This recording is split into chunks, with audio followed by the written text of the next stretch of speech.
Chapter 1. With nothing to lose, there is no fear of threats. In the ancient continent of desolation, within the illustrious Yi family, the Grand Hall looms like a colossal primal beast, majestic and awe-inspiring, commanding the very cosmos. In the boundless void, successive sacred-level killing formations lie in wait, safeguarding the entire hall and annihilating any intruders. The terrifying pressure of the sacred king perpetually emanates, showcasing the Yi family's profound heritage and might. Since the Yi family repelled the demonic coalition 3 years ago, severely wounding the demon Empress, their fortune and prestige have soared to unprecedented heights in the ancient continent, basking in the zenith of glory. However, at this moment within the hall, an entirely different scene unfolds. The atmosphere is stifling, heavy enough to suffocate. Patriarch, the Millennium Fire Spirit Grass has been stolen and consumed by Chuchen. I witnessed it with my own eyes.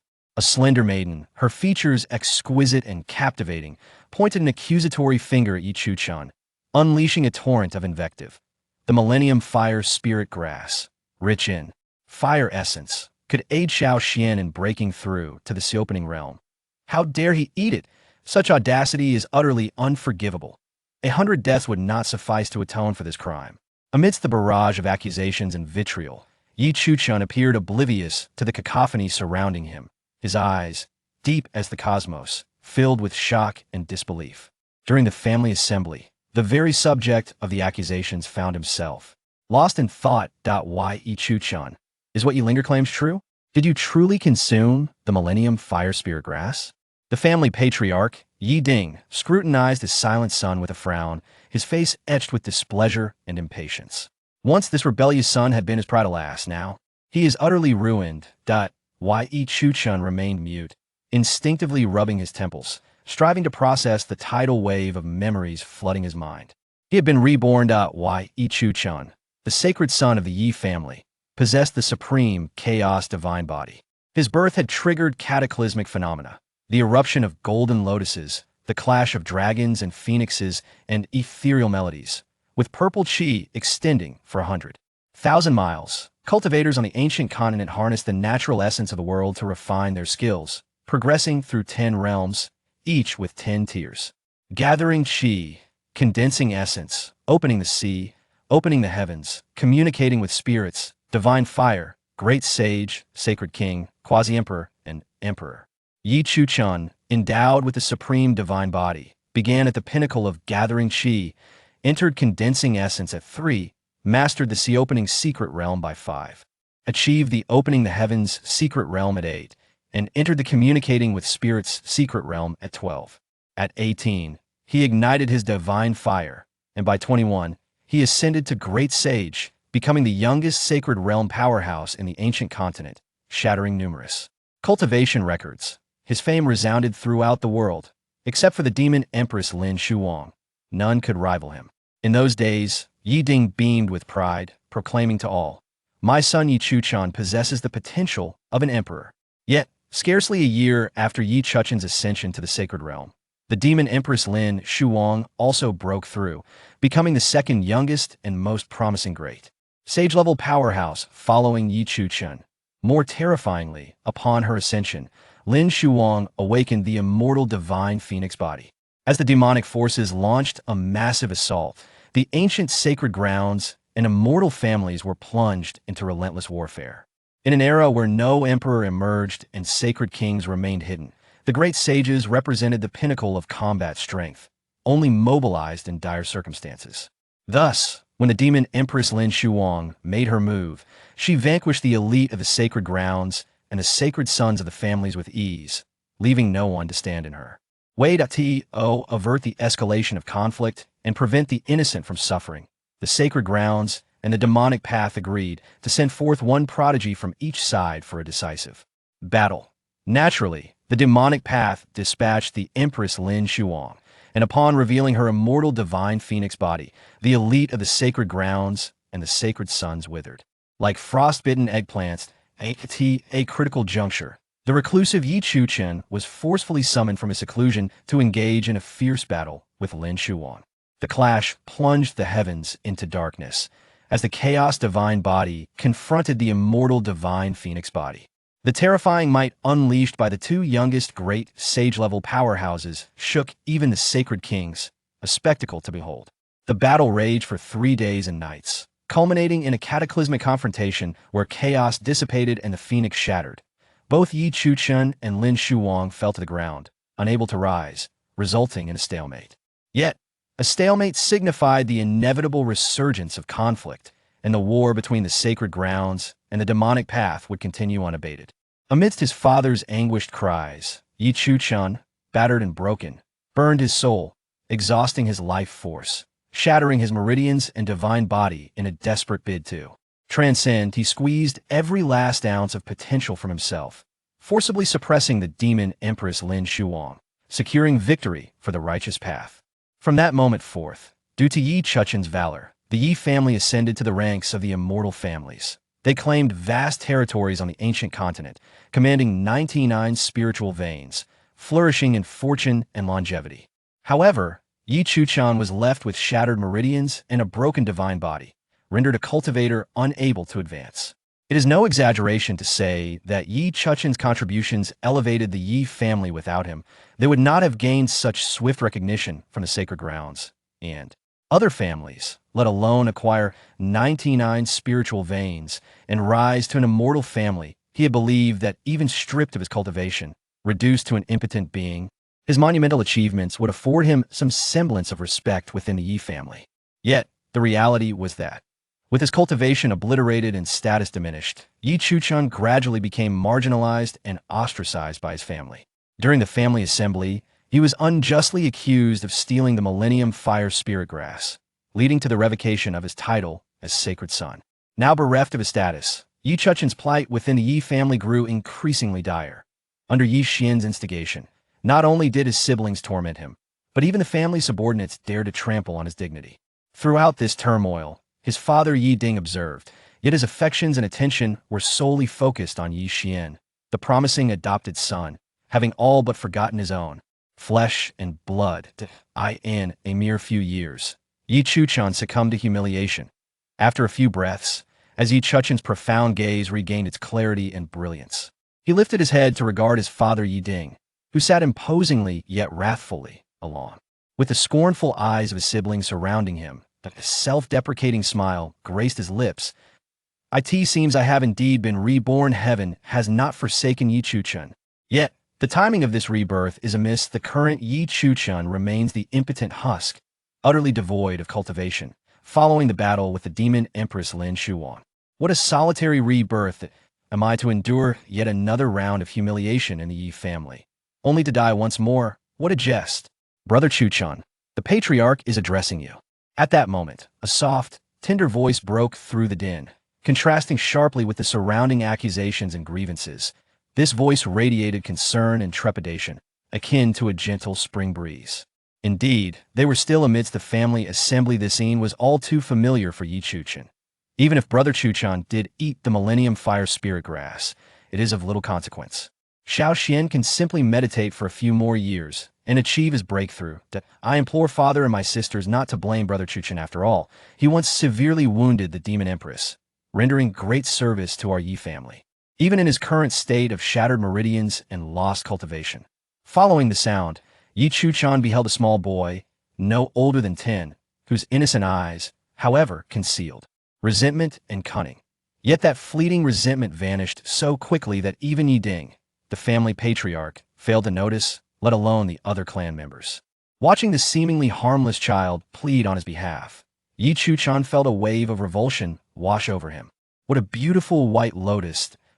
In a brief exchange, it seemed as though he was pleading for his own defense. However, the moment he spoke, he only solidified the accusations against himself, disrespecting his elders, pilfering the fire spirit grass, and having his cultivation rendered null. He placed himself in the flames of scrutiny, becoming a focal point of ire without any room for reprieve. As expected, as soon as Yi Xian's words fell, Yi Ding, seated in the position of the family head, furrowed his brows, casting a gaze filled with increasing disdain and aversion towards Chuchen. The siblings beside him erupted like firecrackers, each voicing their condemnation of Chuchen, with Yi Ling Heir's voice ringing the loudest. I know you are greedy, but your greed cannot extend to seizing Yi Xian's opportunities. Yi Chuchen, you worthless wretch, the family head is addressing you. Have you lost your voice or your hearing? Third sister, Yi Qing, looked at Yi Chuchen with a gaze full of contempt, as if speaking to him dirt at her own mouth. I despise your lofty demeanor. Do you still believe yourself to be the pride of the Yi family, the youngest saint-level powerhouse of the ancient continent? Do not think that remaining silent will allow you to escape accountability. If you delay Yi Xian's cultivation breakthrough, you shall bear the consequences. Fifth sister, Yi Han, wore a cold expression, unwilling to spare Yi Chuchen even a glance. She merely inclined her hands toward the family head, Yi Ding, and stated, Father, Yi Chuchen has always been unscrupulous, often pilfering treasures from us sisters. We chose to overlook it, pretending not to see.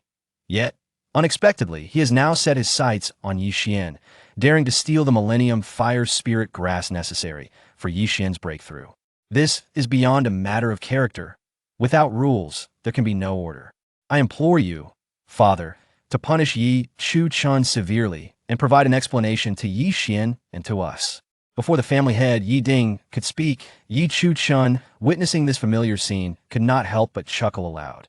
This fire spirit grass was originally discovered by me, Yi Chuchen, in the secret realm, and has been growing on my windowsill. I am taking what belongs to me. On what grounds do you accuse me of theft? In his previous life, during a family tribunal, Yi Chuchen had been wrongfully accused of stealing his own fire spirit grass. Out of familial affection, he refrained from defending himself against his sisters and endured the humiliation in silence. Yet, this tolerance and degradation did not earn him forgiveness from his father and sisters. Instead, it was used as a pretext to strip him of his position as the saint son of the Yi family. From that moment onward, he became a target for all. In this life, however, Yi Chuchen resolved not to endure any longer, nor to cling to past affections. A person stripped of all is unafraid of threats. At his proclamation, his sisters were visibly taken aback, clearly unprepared for Yi Chuchen to dare to retort. Yet, soon enough, third sister Yi Qing was the first to recover, pointing an accusatory finger at Yi Chuchen.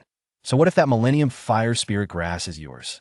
Do you not realize that Yi Xian is at a critical juncture in his breakthrough and requires that very grass?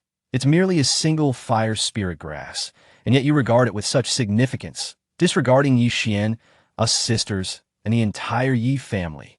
Yi Chuchen, I truly misjudged you. Just as Yi Qing's words were shocking enough, fifth sister Yi Han, equally filled with disdain, glared at Yi Chuchen and scoffed. Yi Chuchen, you dare to defy father and us. Sisters, do you think we truly desire that Millennium Fire Spirit Grass? Our Yi family is an immortal lineage, governing 99 spiritual veins. Would we lack for a mere Fire Spirit Grass? What we seek is your attitude towards Yi Xian and the Yi family. Lacking even this minimal spirit of sacrifice, you deserve to have your meridians severed and become a worthless being unable to cultivate. As soon as Yi Han finished speaking, younger sister Yi Ling, unwilling to be outdone, pointed an accusatory finger at Yi Chuchen and began to berate him. Yi Chuchen, setting aside the facts, do you not have even a modicum of, before she could finish her sentence, Yi Chuchen retaliated with a swift slap. He struck Yi Ling's delicate face, fair as snow, with a resounding smack. The loud sound echoed through the hall, plunging it into a profound silence. Tio set aside the facts. Then why should I engage in such trifling discourse? After delivering that slap to the insistent and aggressive Yi Ling, Yi Chuchen observed the rapid transformation of her beautiful face, which was now reddened and swollen. Bearing a vivid imprint of his hand, that he smiled unabashedly. The grievances and resentments that had been suppressed for over a decade in his heart were momentarily released.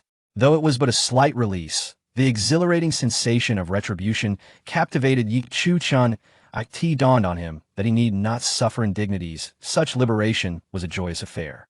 In his past life, Yi Chuchen, stripped of his cultivation, gradually found himself neglected and distanced by his father, his sisters, and indeed the entire Yi family.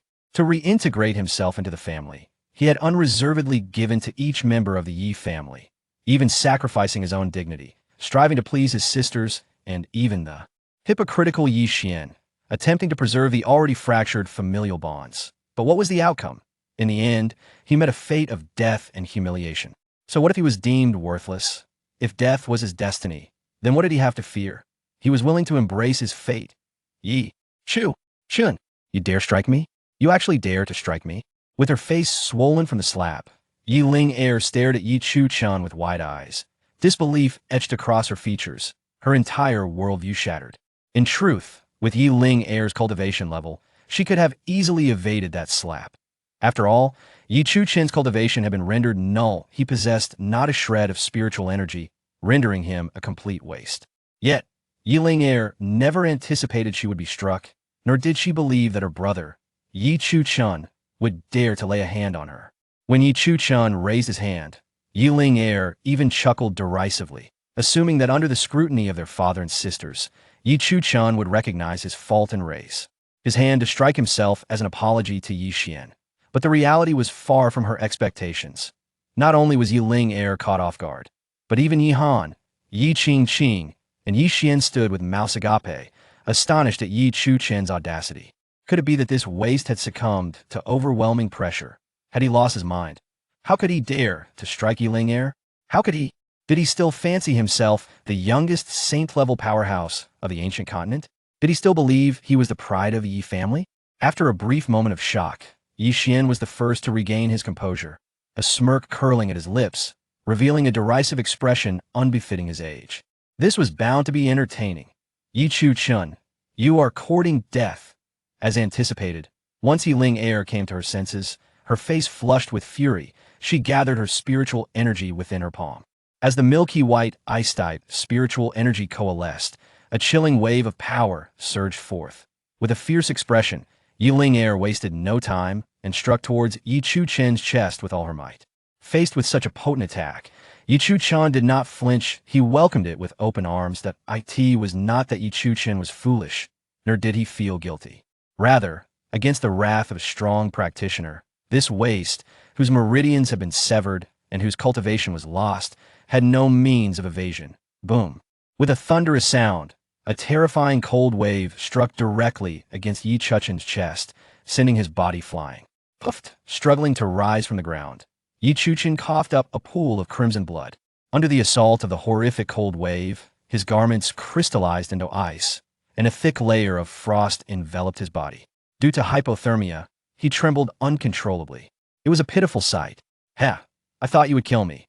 Yi Chuchen wiped the blood from the corner of his mouth, his gaze towards Yi Ling imbued with an unprecedented coldness and mockery.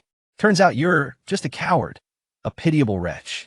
In a fit of rage, the spiritual powerhouse's strike could have easily claimed Yi Chuchen's life had she not held back. Yet, Yi Chuchen understood that Yi Ling would not dare to kill him. Not because she did not wish to, but because she lacked the courage. Even if he slapped Yi Ling once, or even 10 times, or rendered her cultivation useless, Yi Ling and the entire Yi family would not dare to take his life. For he was the greatest benefactor of the Yi family, without exception, having shattered the chaotic divine body, severed his meridians, and lost his cultivation. He defeated the demon Empress Lin Shuwang, securing victory for the righteous and elevating the Yi family to an immortal lineage. Such monumental achievements resonate through the ages. If the Yi family were to repay kindness with enmity and slay him, how would they justify themselves to the various sacred places and esteemed families? It must be noted that his suppression of the Empress and repelling of the demon coalition was not merely a favor to the Yi family, but a boon to many sacred sites and immortal families. The Yi family could insult him, humiliate him. They could even subject him to endless torment, allowing him to suffer slowly in pain. But they would never dare to commit the heinous act of fratricide, nor repay kindness with enmity. Even if Yi Ling were so bold, her father Yi Ding, seated in the position of family head, would not permit it. "Yi Chuchen, you are relying on my kind-heartedness, aren't you?" Furious, Yi Ling, in a fit of rage, gathered her spiritual energy in her palm, forming a sharp ice blade. The murderous intent was palpable. "Since you, this worthless fool, seek death, I, Yi Ling, shall grant it." As she spoke, the razor-sharp ice blade, under her control, shot forth, aimed directly at Yi Chuchen's heart, moving with astonishing speed. Yi Han and Yi Qing, his 2 sisters, merely crossed their arms, indifferent to the life or death of their younger brother. Seeing Yi Ling intent on murder, Yi Ding, the family head, snorted coldly, the terrifying pressure of a sage ready to descend upon Chuchen. As the head of the Yi family, he could not allow Yi Linger to truly kill Chuchen. A slight reprimand to teach this disappointing son a lesson would suffice. Sister Linger, don't. But just as Yi Ding was about to act, Yi Xian, standing beside Chuchen, displayed a look of utter anxiety. In the midst of Yi Ding and his sister's incredulous expressions, he dashed forward, arms wide open, closing his eyes, using his body to shield Chuchen from the icy blade. Xianyu. No one anticipated that Yi Xian would risk his life to protect Chuchen. Why Yi Linger was utterly panicked, desperately trying to redirect the ice blade, fearful of harming Yi Xian even slightly. Get away. Quickly, get away. But the speed of the ice blade was too swift and the distance too short. Even if Yi Linger wished to withdraw, it was too late, as the sharp ice blade was about to pierce Yi Xian's chest. Bang! Bang! Bang! The terrifying pressure of the sage descended from above, instantly crushing the sharp ice blade into dust, vanishing without a trace. The crisis was averted. Swish, swish, swish. Yi Linger, Yi Han, and Yi Qingqing instantly surrounded Yi Xian, their faces filled with concern as they began to examine him, fearing he had sustained any injuries. Even the slightest scratch would be a grave matter. Not just the sisters. Even Yi Ding, the sage-level powerhouse, abruptly stood up from the family head position, his face etched with worry as he gazed at Yi Xian, his heart aching, as if it would bleed. Xian, why are you so foolish? Why did you shield Chuchen from the ice blade? That worthless fool is not worth your sacrifice. Xian, are you hurt? I have healing pills, swallow them quickly. I have heart-fire lotus seeds that can dispel the cold within. Don't speak, just eat. The three sisters surrounded Yi Xian, chattering away, showering him with concern, shoving various healing pills into his mouth, afraid he might suffer any ill fate. Sisters, I am fine. While enjoying the warmth of his sister's care, Yi Xian looked worriedly at the blood-spitting Chuchen and said, I didn't think much at the time. I just thought about how much Chuchen has done for our Yi family and couldn't bear to see him harmed. Moreover, if Chuchen were to die by Sister Linger's hand, how would the clansmen, unaware of the circumstances, perceive her? Plop.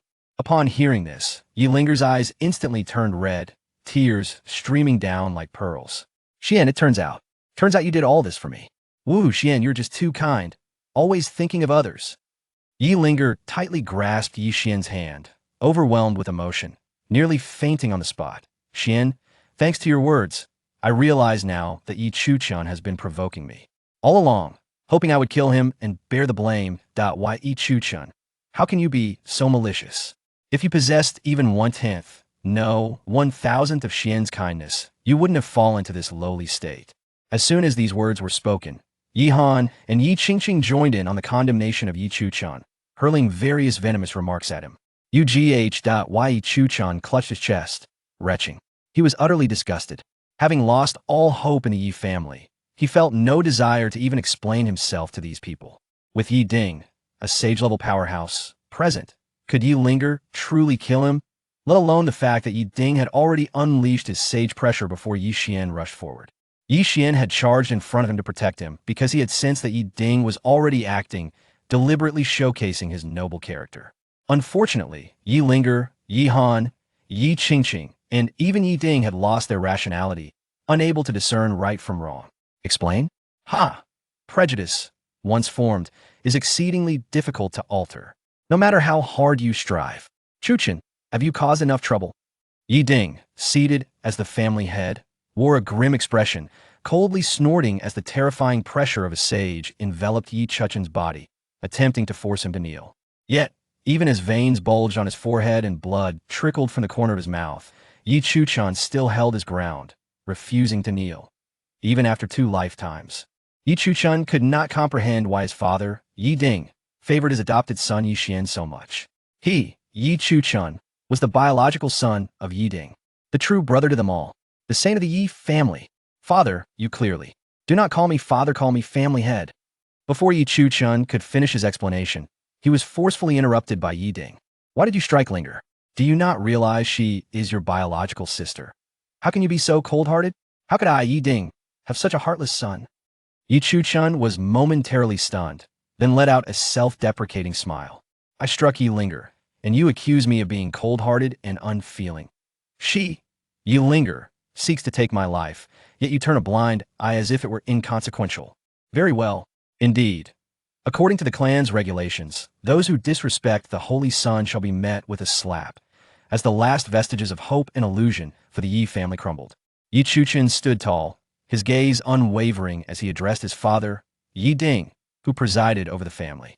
See, with a placid demeanor. I, Chuchen, may be rendered useless, yet I remain the holy son of the Yi family.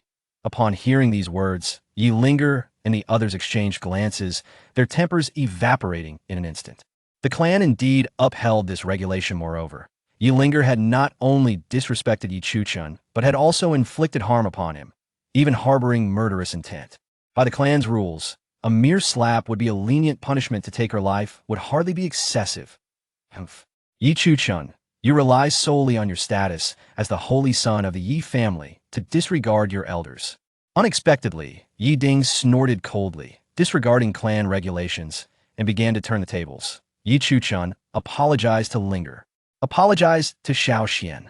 Otherwise, I shall strip you of your title as the holy son of the Yi family this very moment, and you shall. Before Ding could finish his sentence, Chuchen forcefully interrupted. Patriarch, do not concern yourself with stripping my title of holy son. I implore you, father. Patriarch, expel me, Chuchen, from the Yi family. From this day forth, let us sever our father-son relationship. Chapter 3. A ruthless white lotus silence. An oppressive stillness enveloped the grand hall. Observing the astonished faces of several sisters, the quietly entertained Xian, and the visibly furious figure of Ding, the esteemed patriarch of the Yi family, Chuchen exhaled a deep breath, straightened his chest, and felt an unprecedented sense of ease and liberation. Brother Chuchen, you must apologize to father. Do not provoke him and the sisters any further. Xian's soft, concerned voice echoed within the hall, interrupting Chuchen's thoughts and shattering the silence. When Chuchen declared his intention to sever ties with the Yi family, both Ding and the sisters were taken aback. Although they despised Chuchen and considered him a burden, he was still Ding's own son, the brother of Han and Qingqing, and the elder brother of Linger. Blood is thicker than water. They merely wished for Chuchen to relinquish his position as the saint's son to Xian. Such a trivial matter should have been straightforward. A swift agreement would benefit all parties involved. Why insist on severing the father-son relationship and creating discord? They never contemplated expelling Chuchen from the Yi family. After all, he was no longer the most dazzling prodigy of the ancient continent, but merely a waste with lost cultivation. Without the protection of the Yi family, without Ding's guardianship, and without the care of Han, Qingqing, and the other sisters, Chuchen would likely perish in the wilderness the moment he stepped outside. Did he not comprehend the treacherous nature of the cultivation world? Was he unaware of the rampant beasts in the deep mountains and marshes? If he were aware, why would he dare to utter such words of expulsion? Ding was perplexed. Qingqing, Han, and Linger shared the same confusion. The once submissive and sycophantic Chuchen, who could not be driven away even with a kick, now displayed such audacity. What was his source of confidence? Had he regained his cultivation? Impossible. Absolutely impossible. Brother Chuchen, do not act impulsively. Do not utter such reckless words. As Ding's expression darkened, Han, Qingqing, and the others were stunned into silence by Chuchen's remarks, fearing they might lose the position of saint's son. The only 10-year-old Xian once again exhibited the cunning of a scheming white lotus. Approaching Chuchen, Xian tightly grasped his brother's garment with his chubby hands, his face a mask of worry and concern. Brother Chuchen, although you often pilfer from the sisters' treasures and even shattered father's beloved alchemical furnace days ago, these are minor issues. Father and the sisters would not truly be angry with you, as long as you acknowledge your mistakes and kneel to plead for their forgiveness. They will surely. We are family. Can't we discuss matters amicably? Why threaten father and the sisters? Father is the patriarch of the Yi family, a true saint-level powerhouse. He will not yield to threats. Upon hearing this, the previously calm Ding and the sisters felt an unquenchable fury ignite within them. This boy was threatening them. No wonder he dared to speak of leaving the Yi family and severing their father-son bond. He had calculated that his father's compassion and familial ties would compel him to concede to preserve the position of Saint's son. Such deep scheming, such malicious intent. Yedinger, Yehan, Ein Yevink, Gazedat Vit Nefant Chuchen, how cunning you are! Had it not been for little Xian exposing you, I might have been deceived. Indeed, speaking of leaving the Yi family and severing ties, do you truly have the audacity to follow through? Such treachery directed at one's own kin. I have misjudged you. In the face of their accusations, Chuchen refrained from defending himself. Instead, he forcefully shook off Yi Xian's grasp. He recognized the White Lotus's attempts to fan the flames of discord. Yet he chose not to explain himself. For Chuchen, the sole objective was to successfully leave the Yi family and sever ties with Yi Ding. He had utterly lost faith in his family. The more Yi Xian incited conflict, the greater his hope of departing from the Yi family became. What a ruthless White Lotus! Invincible, you wretched child. If only you had devoted such energy to your cultivation, perhaps you would have restored your powers by now. Yi Ding, now lucid, was consumed by rage.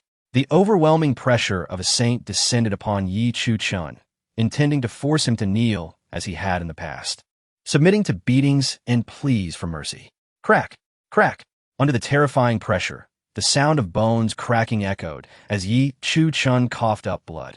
Yet, regardless of the intensity of the saint-level pressure bearing down upon him, he stood tall, bearing the weight with a mortal frame, even at the cost of severe internal injuries. This time, Chuchen would not bow his head, absolutely not. Wretched spawn. As the overwhelming pressure threatened to reduce Chuchen to a mere puddle of flesh, Yi Ding, with a cold snort, forcibly retracted his oppressive aura. However, his resentment and hatred for his son reached an unprecedented peak. Unfilial son, you have forced my hand. A tiger does not eat its young. Yi Ding dared not truly kill Chuchen. After all, Chuchen was the greatest contributor to the Yi family. If he were to die at his hands, how would the clan perceive him as patriarch? Yet, this unfilial son had dared to threaten him, mistakenly believing he would not expel him from the family. As the patriarch of the Yi family and a saint-level powerhouse, nothing irked him more than being threatened, especially by his own incompetent son. If this unfilial child dared to threaten him today, who knew what he might attempt tomorrow? Such insolence! Just as Yi Ding prepared to announce Chuchen's expulsion from the family, an urgent series of footsteps interrupted him. Butler Fu Bo rushed into the grand hall, clutching an elixir vial. No one paid heed to what Fu Bo was saying. All eyes were fixated on the verdant vial in his hand. Yi Xian's face lit up with excitement as his fire element spiritual energy surged uncontrollably. Even without the vial being opened, the rich fire spiritual energy instantly captivated everyone's attention. The elixir within the vial was undoubtedly of high caliber. Chuchen frowned, realizing the impending developments. Fu Bo, eager to clear Chuchen's name, continued to explain. Patriarch, young ladies, you have wronged the Saint's son. The Saint's son did not consume the Millennium Fire Spirit Grass. Rather, upon hearing that young Master Xian needed it to break through, Chapter 4, rather destroyed than given to you, the Holy Son did not consume the Millennium Fire, Ganoderma. Upon learning that young Master Xian required this precious herb to break through, the Holy Son instructed an old servant to deliver it to the alchemy chamber, to be refined into Millennium Fire elixirs to assist young Master Xian in his cultivation, in a bid to dispel any disbelief from Yi Ding and the others. Uncle Fu uncorked the elixir vial and poured out 2 radiant red Millennium Fire elixirs. The moment these rounded elixirs appeared, a rich surge of fire elemental energy emanated from Uncle Fu's palm, filling the grand hall with a powerful aura akin to ripples spreading across a lake. It was evident to all that these 2 Millennium Fire elixirs were worth a fortune. Yet, beyond their monetary value, the Millennium Fire Ganoderma was a rare treasure of nature, a treasure that could only be encountered by those with profound fortune. Yi Xian's eyes widened with excitement, his body tense and breath rapid. With just one of these Millennium Fire elixirs, he could achieve a breakthrough, if not for the presence of his father Yi Ding and several sisters nearby, and the need to maintain his innocent, delicate, and pure persona. Yi Xian would have eagerly revealed his hidden powers and seized the opportunity. Although the Millennium Fire Ganoderma contained immense fire attribute energy, consuming it directly was not optimal. when refined into elixirs. The energy would be more potent and easier for the human body to absorb. Furthermore, a single Millennium Fire Ganoderma could yield 2 Millennium Fire elixirs. Unkalifu, anxious, explained that he was the only elder in the Yi family who still referred to Chuchen as the Holy Son. When Yi Ding and the others questioned Chuchen about the supposed theft of the Millennium Fire Ganoderma, Uncle Fu, witnessing the turmoil, rushed to the alchemy chamber to present the Millennium Fire elixirs to the family head. In his view, the appearance of the elixirs would absolve the Holy Son of any blame. However, the reality was different. With the Millennium Fire elixirs in hand, Yi Xian was poised for a successful breakthrough to the sea-opening secret realm. Should Yi Ding be pleased, he might not sever their father-son relationship or expel him from the Yi family. What then could he do? The thought of remaining in the Yi family, subjected to humiliation, was unbearable. Yi Chuchen was already thoroughly disillusioned with the family. Leaving was imperative. He needed to devise a way to ignite a spark. He had initially thought that after Uncle Fu produced the Millennium Fire elixirs, those who had wronged him, like Yi Linger, would feel a sense of shame. Yet Yi Linger merely scoffed and began her habitual tirade, pointing an accusatory finger at Yi Chuchen. I always knew this waste would not dare to steal little Xian's Millennium Fire Ganoderma. Wasn't he just refining it? Why hide it from us? If he had spoken up sooner, none of this would have happened. Yi Han and Yi Qingqing chimed in, their disdain palpable. Exactly. What a childish act. I bet this waste wanted to show off the Millennium Fire elixirs before us, to earn praise for helping little Xian. Does he think that makes him look cool? It's laughable. Amidst their scorn, Yi Chuchen took a bold step forward, snatching the 2 Millennium Fire elixirs from Uncle Fu's hands. In the astonished gazes of everyone, he swallowed one of the elixirs whole. Previously wounded by Yi Linger's coldness and suffering internal injuries from Yi Ding's overwhelming presence, the Millennium Fire elixir not only aided cultivation, but also possessed healing properties. Yi Chuchen, what are you doing? Stop. Who told you to consume little Xian's elixir? You waste. Don't you realize? Ignoring Yi Linger's accusations, as the elixir entered his throat, it transformed into a warm current that coursed through his body, revitalizing him. Chuchen, are you all right? Yi Xian, suppressing his fury and bloodlust, attempted to block his approaching sisters while forcing a smile towards Yi Chuchen. Well, there are 2 Millennium Fire elixirs. You have one, and I have one. It's perfect. Yi Linger, Yi Han, and Yi Qingqing glared at Yi Chuchen, their hands instinctively gripping their sword hilts, ready to act should Yi Xian not intervene. Yi Linger let out a cold huff, her gaze towards Yi Xian filled with pity. Little Xian, you're too kind. Still defending this waste at such a time. Though Yi Ding remained silent, his expression darkened as he fixed his bloodshot eyes on Yi Chuchen below. Apart from Yi Xian, who reached out for the Millennium Fire elixir, the rest dared not move, fearing they might provoke Yi Chuchen, especially since there was only 1 Millennium Fire elixir left. The Yi family was perplexed by Yi Chuchen's demeanor today. Though previously deemed a waste, he had always been obedient and sensible. But now, you desire this Millennium Fire elixir? Observing Yi Xian, who extended his hand with a forced smile. Yi Chuchen's lips curled slightly as he held out the radiant red elixir. If you wish for it, then take it. With these words, the Yi family collectively exhaled in relief, and Yi Xian smiled, reassured, extending his hand further. However, just as the Millennium Fire elixir was about to land in Yi Xian's palm, Yi Chuchen suddenly released his grip, and the elixir fell to the ground with a resounding thud. Yi Xian's expression shifted dramatically as he instinctively bent down to retrieve it, but Yi Chuchen was quicker, stepping down upon the fallen elixir with force. The muddy boot crushed the once perfect Millennium Fire elixir into a pulp, blending it with the earth beneath. If you desire the Millennium Fire elixir, then refine it yourself. Amidst the incredulity of the Yi family, Yi Chuchen pointed at Yi Xian's face, which shifted from crimson to pale and back again, and rebuked him publicly. What belongs to me, Yi Chuchen, I would rather destroy than hand over to you. Everyone had been deceived. Boom! Yi Ding, seated in the patriarch's position, could no longer contain himself.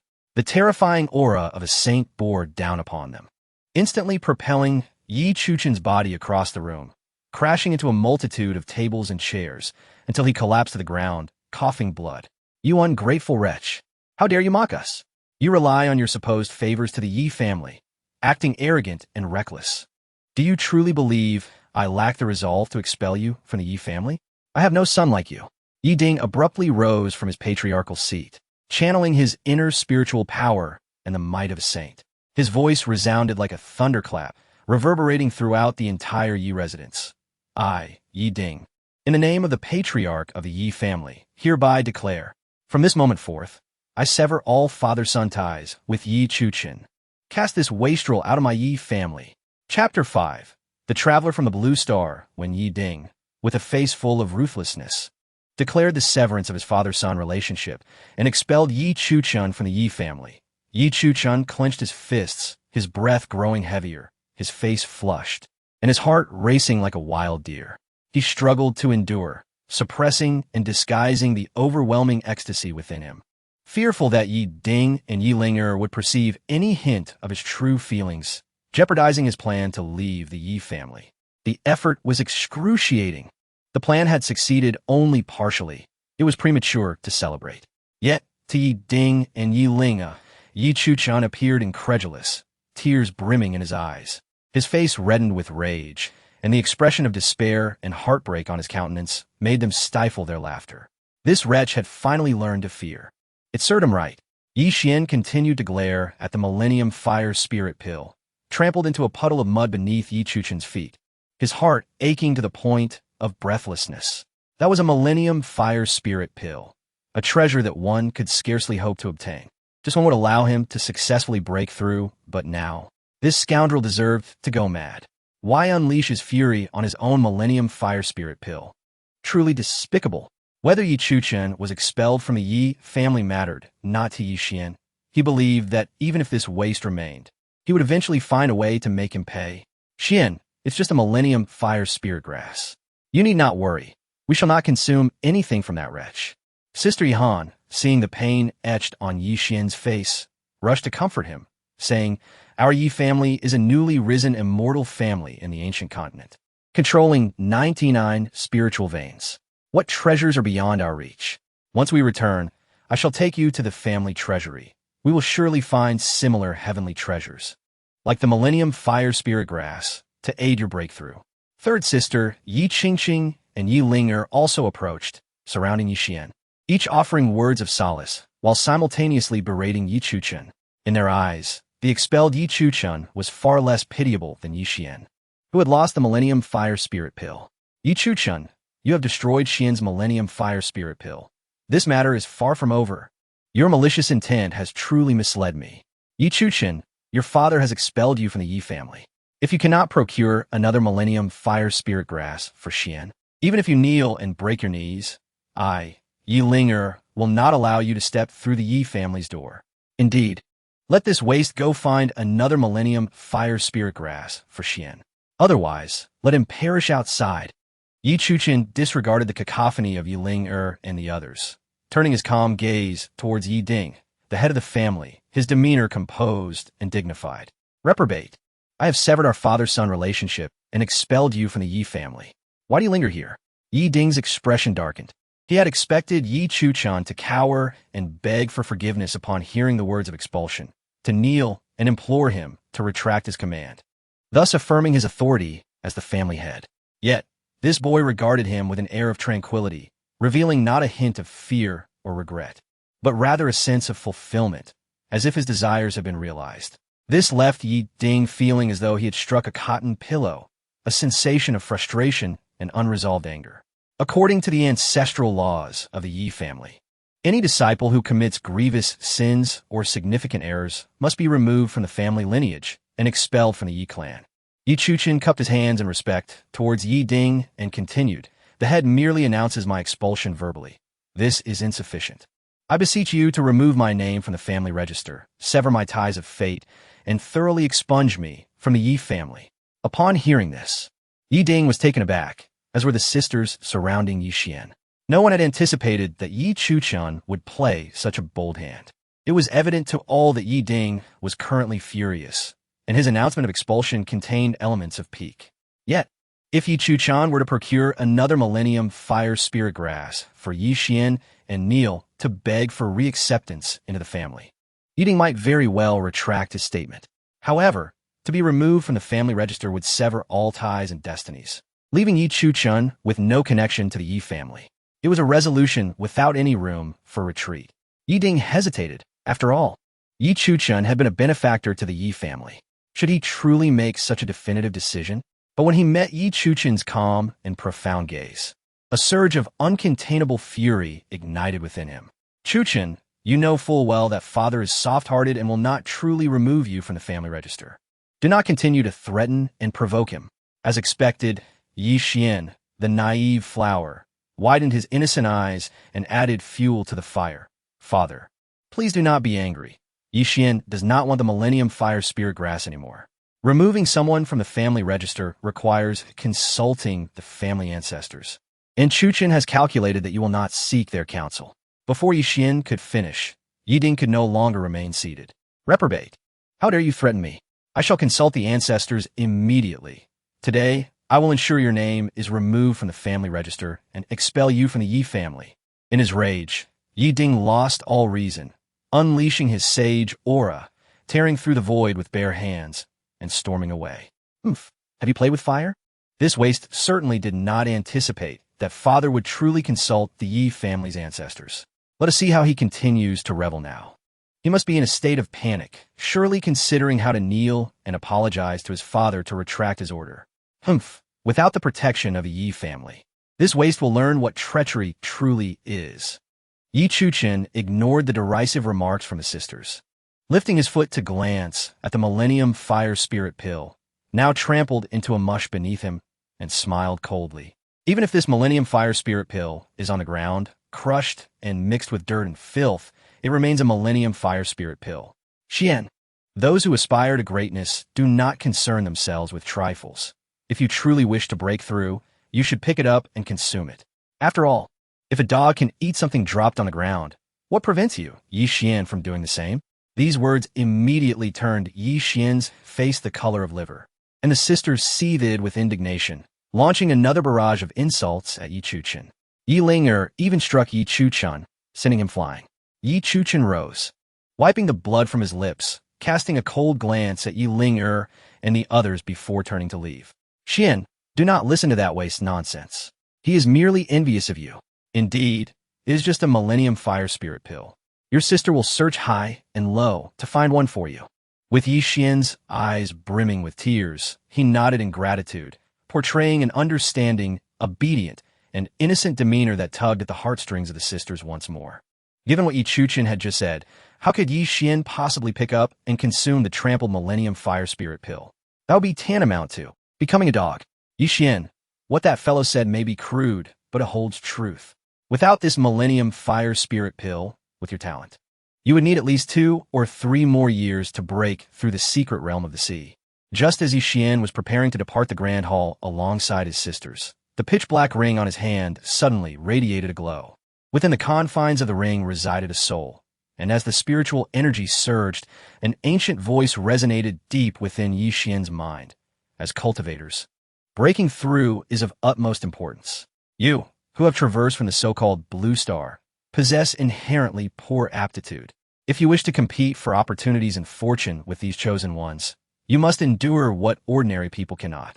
Do not merely lament the fact that this Millennium Fire Spirit pill has fallen to the ground. Even if it were to plunge into a cesspit, you must retrieve it and consume it. Yi Xian was momentarily taken aback, a wave of nausea washing over him. Yet he respectfully replied in his heart, "Yes, master." Noticing Yi Xian's sudden halt, Yi Linger assumed he was disheartened and immediately grew anxious. "Xiao Xian, please don't be upset. How about I take you to confront that waste? Yi Chuchen, and vent your frustrations. Sisters, you may proceed." Yi Xian managed a faint smile and continued, "I will stay behind to tidy up the hall. When father returns, it will bring him some comfort." Upon hearing this, his sisters were profoundly touched. Our Xiao Xian truly understands. He is even thinking of father at such a time. If that waste had even half, no, a fraction, 1,000th of Xiao Xian's thoughtfulness, we would not be so vexed. Chapter 6, Removal from the Family Tree. My name is Chuchen. Some matters are either to be done or not done at all. If one chooses to act, one must pursue it to the very end, leaving no retreat for oneself or others. Having chosen to betray the Yi family and face expulsion, Chuchen harbors no regrets. He grits his teeth and resolves to walk this perilous path to its conclusion, compelling that man to seek out the ancestor of the Yi family to have his name expunged from the family register, severing all ties and disentangling his fate from theirs. From this moment forth, he is himself, and the Yi family remains the Yi family. Stumbling out of the grand hall, Chuchen wiped the blood from the corner of his mouth and headed towards the dilapidated courtyard he called home, not daring to look back. He was certain that soon, Ding would persuade the family ancestor to remove him from the family tree and cast him out. Before departing, however, Chuchen resolved to return to his chamber to take with him the relics left by his mother. Not long after Chuchen's departure, the steward, Fu Bo, stepped out from the hall, letting out a quiet sigh before following behind. As a servant, he knew he could not speak freely before the family head and the young ladies. Yet as long as Chuchen remained part of the Yi family, in Fu Bo's heart, he would always be the holy son of the Yi family.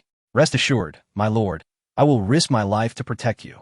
Deep within the ancestral home of the Yi family, a series of terrifying killing formations stretched across the boundless void. Ding emerged from the void, gazing at the serene and profound courtyard before him. Standing tall, he clasped his hands in respect and called out softly, "Ancestor, the family head Ding seeks an audience." Ding, a formidable presence at the saint level, could tear through space with a mere gesture and traverse the void with ease. Yet before this tranquil courtyard, he dared not act with arrogance. Every movement was filled with reverence and trepidation. For within this courtyard resided Yi Shanhe, the ancestor of the Yi family, the true pillar of the clan. "Enter." A voice, aged yet powerful, resonated in Ding's ears. Before he could react, the void before him shattered, and a mighty surge of spiritual energy enveloped his form, drawing him into the courtyard. When Ding regained his senses, he found himself in a concealed chamber, facing an elderly figure with parched skin and a hunched back. "Ancestor," Ding stammered, bowing deeply in respect. "Are you truly intent on removing Chuchen from the family tree and expelling him from the Yi family?" The elder opened his murky eyes, piercing through the vast void to observe Chuchen, who was currently embroiled in an argument with a servant in the courtyard. His voice turned grave. "Do not forget, Chuchen has rendered great service to our family. Without him, our rise to become an immortal family could have taken centuries more, not to mention managing 99 spiritual veins." Yi Shanhe, a peak saint king, was but a step away from the legendary imperial realm. He had long since comprehended the mysteries of heaven and earth, and nothing that transpired within the Yi family escaped his notice. Thus, even before Ding uttered a word, Yi Shanhe was already fully aware of the conflict that had unfolded in the Grand Hall. Indeed, what the ancestor says is true. Ding shrank back slightly, his eyes betraying a hint of fear, yet he ventured to defend himself quietly. "However, ancestor, this ungrateful wretch relies on his past contributions to the Yi family, and thus, he is audacious and unrestrained in his challenges against me and the family's boundaries. I have already followed your guidance and instructed Linger to find a pretext to accuse him of grave errors in the Grand Hall, urging him to relinquish the Holy Sun position to Xiao Xian. Yet, that wretch not only refuses to yield the Holy Sun title, but also threatens to sever ties with me and abandon the Yi family. He dares to threaten me. This worthless fool is blind to the reality of his situation. If I, as the family head, do not impose strict punishment upon him, how shall I establish my authority within the Yi family in the future?" In truth, this entire affair was a plot orchestrated by Yi Shanhe, with Ding and Linger as his pawns, intending to compel Chuchen to cede the Holy Sun position to Xian. Excited by the task, Linger had hardly slept the previous night when a Millennium Fire Spirit herb that Chuchen had planted on her windowsill went missing, leading to the family's inquisition. They had expected Chuchen, the so-called worthless one, to obediently surrender the Holy Sun position, filled with guilt, and continue to show gratitude to the family head, the ancestor, and the entire Yi family. Yet they were taken aback. Little did they know what madness had overtaken this supposed worthless individual. Ding, feeling a surge of irritation, muttered under his breath in front of the ancestor, "Does he believe he is still the youngest and most promising saint of the ancient continent? Does he think he is still the fated child with unparalleled luck? Hearing Yi Ding's grievances, Yi Shanhe furrowed his brow, though his frail visage maintained an air of calm and wisdom. According to the heavenly insight, Yi Xian possesses an unparalleled divine body and the potential to become an emperor. He is indispensable to our Yi family. The heavenly insight, an ancient imperial artifact passed down through the Yi family, though incomplete, still allowed glimpses into the future, serving as the true foundation of the immortal family. 3 years prior, when Yi Chuchen's body was shattered and his cultivation wasted, Yi Shanhe had invoked the heavenly insight using the family's secret methods, hoping to find a successor among the younger generation to carry the future of the Yi family. They had anticipated that with Yi Chuchen's fall, there would be no more prodigies among the youth, leaving them vulnerable to being outpaced by other families and sacred lands. However, to their astonishment, this inquiry shook the entire Yi family to its core. Yi Chuchen's eldest sister, Yi Lingwei, exhibited the potential of a quasi-emperor and the possibility of becoming a master of talismans. Yi Chuchen's third sister, Yi Qingqing, also held the potential of a quasi-emperor, with aspirations of becoming a master craftsman. Yi Chuchen's fifth sister, Yi Han, too displayed quasi-emperor potential, with the future promise of becoming a master of formations.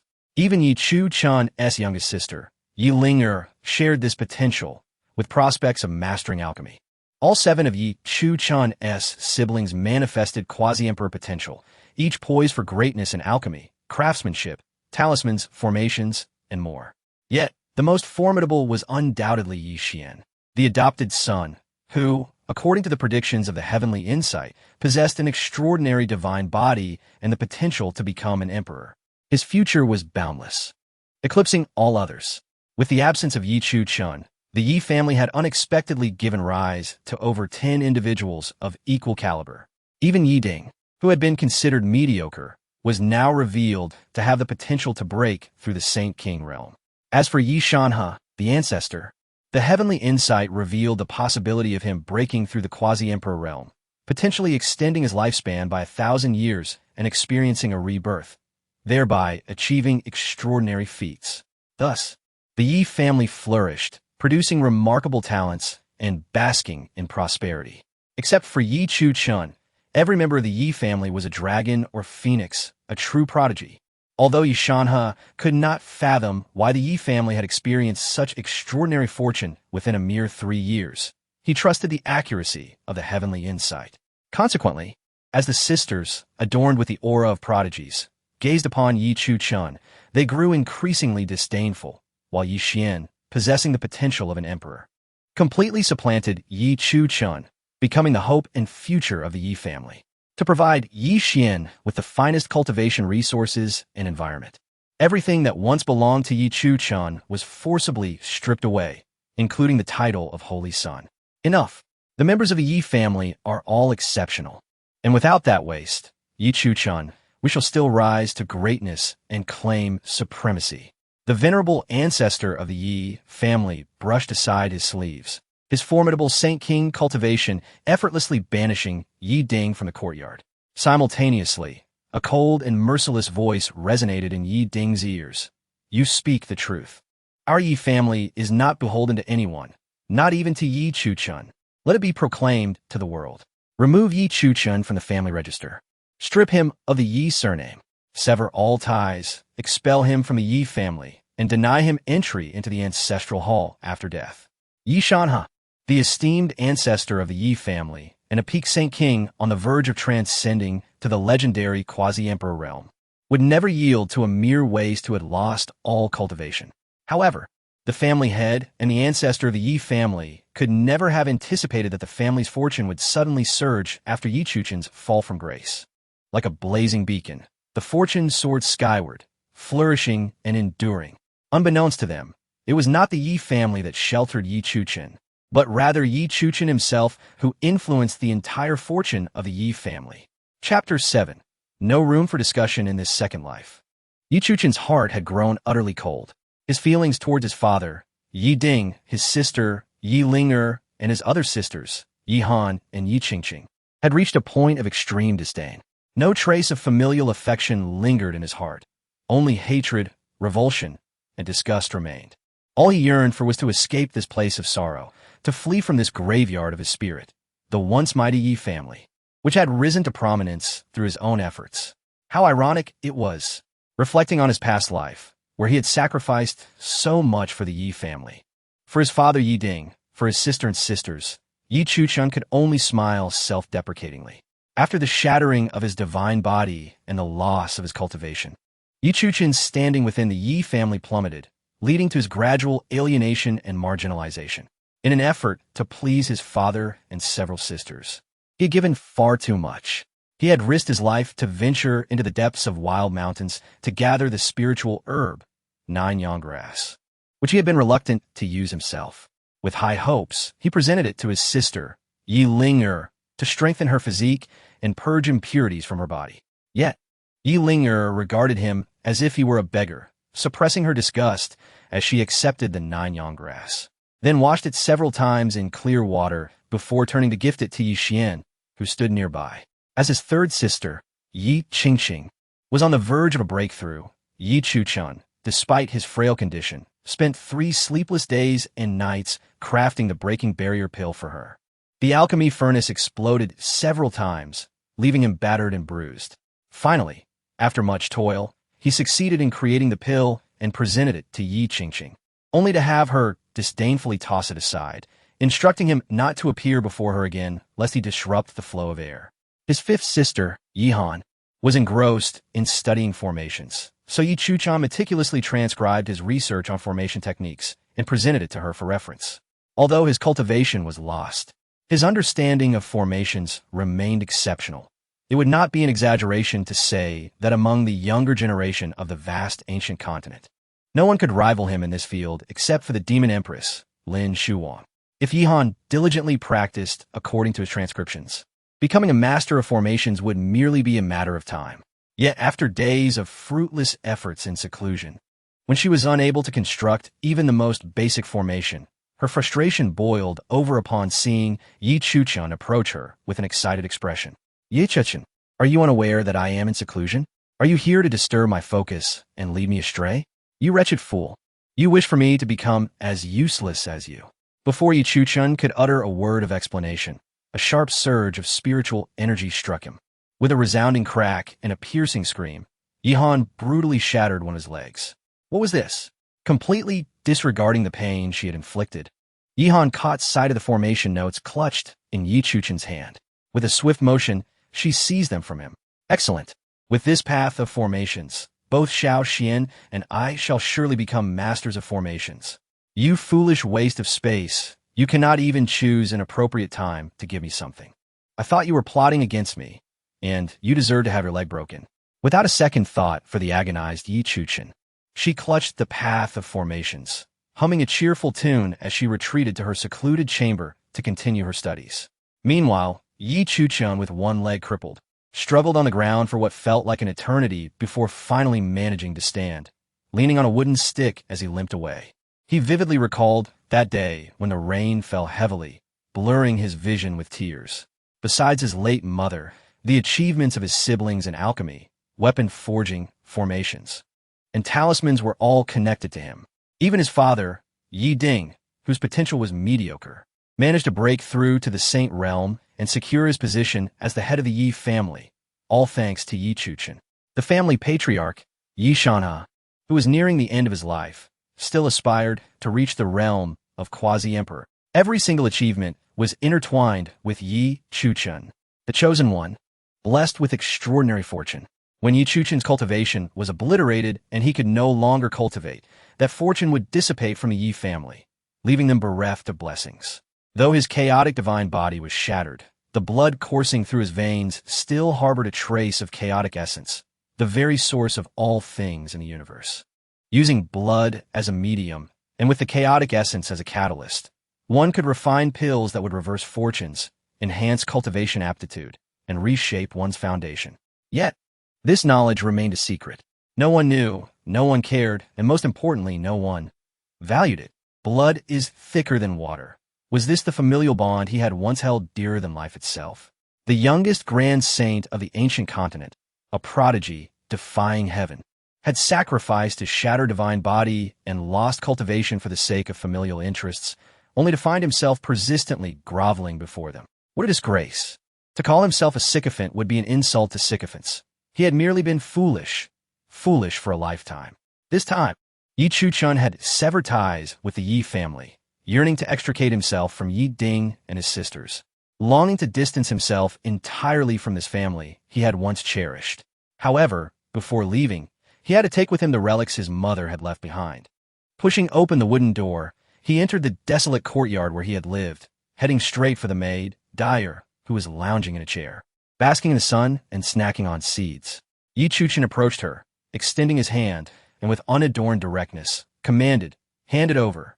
Dyer, who had been Chuchen's maid, responsible for his meals and daily needs, no longer treated him with the same respect since his cultivation had been destroyed.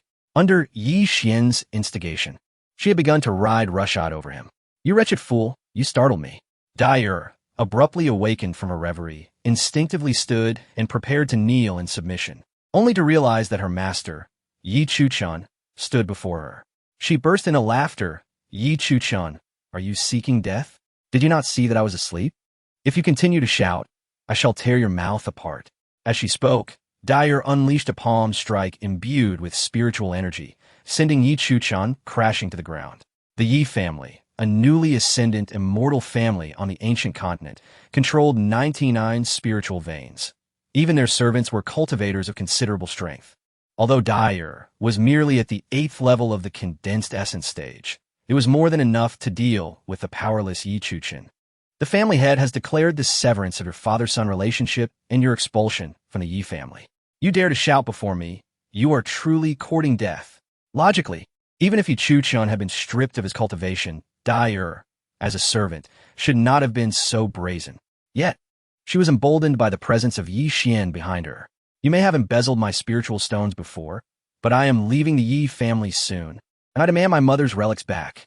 Chuchen struggled to rise from the ground, his eyes devoid of panic, calmly observing his maid, Dyer, with an unusual composure. He had to admit that despite his rebirth, he remained without power, his meridians destroyed, utterly defenseless. What if I refuse?" Dyer laughed heartily, unabashed, completely dismissing Chuchen. With a heavy heart, he retracted his hand. "Then there is nothing more to discuss." Thus, the matter was settled. Chapter 8. Mountains and Waters. Never to meet again, you worthless fool. Do you still consider yourself the holy son of the Yi family? Do you still think of yourself as the youngest powerhouse of the sacred realm? Do you still believe you are the pride of the entire ancient wilderness continent? As she gazed at the composed Chuchen, the maid Dyer laughed heartily, her demeanor brimming with mockery. "ISN to your mother's inheritance, merely a broken jar? Truth be told, if you were to kneel and beg like a dog, perhaps I might consider returning that jar to you, if you amuse me. But since you've disturbed my nap, you deserve to die." With a flick of her wrist, a crimson whip appeared in her palm. As she infused it with golden spiritual energy, the whip cracked through the air like a striking serpent, producing a sharp sound that sent shivers down one's spine. The whip, charged with spiritual energy, was razor sharp, and should it land on someone, it would not merely leave a mark. The head of the family has publicly declared to sever ties with you, casting you out of the Yi clan, and you still dare to be so audacious before me. Dyer, who bore no semblance of a servant, exuded an air of superiority, gazing at Chuchen as if he were a pitiful puppy. "To be honest, I would hate to see you leave the Yi family. While the monthly spiritual stones you receive are meager, they are better than nothing. But now that you're to be expelled, you will no longer have anything to exploit, yet you still dare to disturb my peaceful slumber." Dyer detested the look in Chuchen's eyes. In the past, whenever she brandished her whip, he would immediately shrink back, unable to meet her gaze. But today, his eyes remained astonishingly calm, devoid of fear, as if he were looking at a dead man. "You worthless wretch, have you forgotten who the master of this room is after a few days without discipline?" Dyer's rage boiled over, and she tightened her grip on the whip, preparing to strike Chuchen. Though she was a servant, she dared to humiliate him, for she knew that since his powers had been rendered useless, his status in the Yi family fell even below hers. Not to mention, she had the backing of young Master Xian. Even if Chuchen later complained to the head of the family or his sisters, they would only berate him for being incapable of managing a servant, especially with young Master Xian fanning the flames. The more wretchedly he was bullied, the more pleased young Master Xian would be, and the greater his rewards would be. For 3 years it had been this way. Why was it that today Chuchen showed no fear of her? This was infuriating.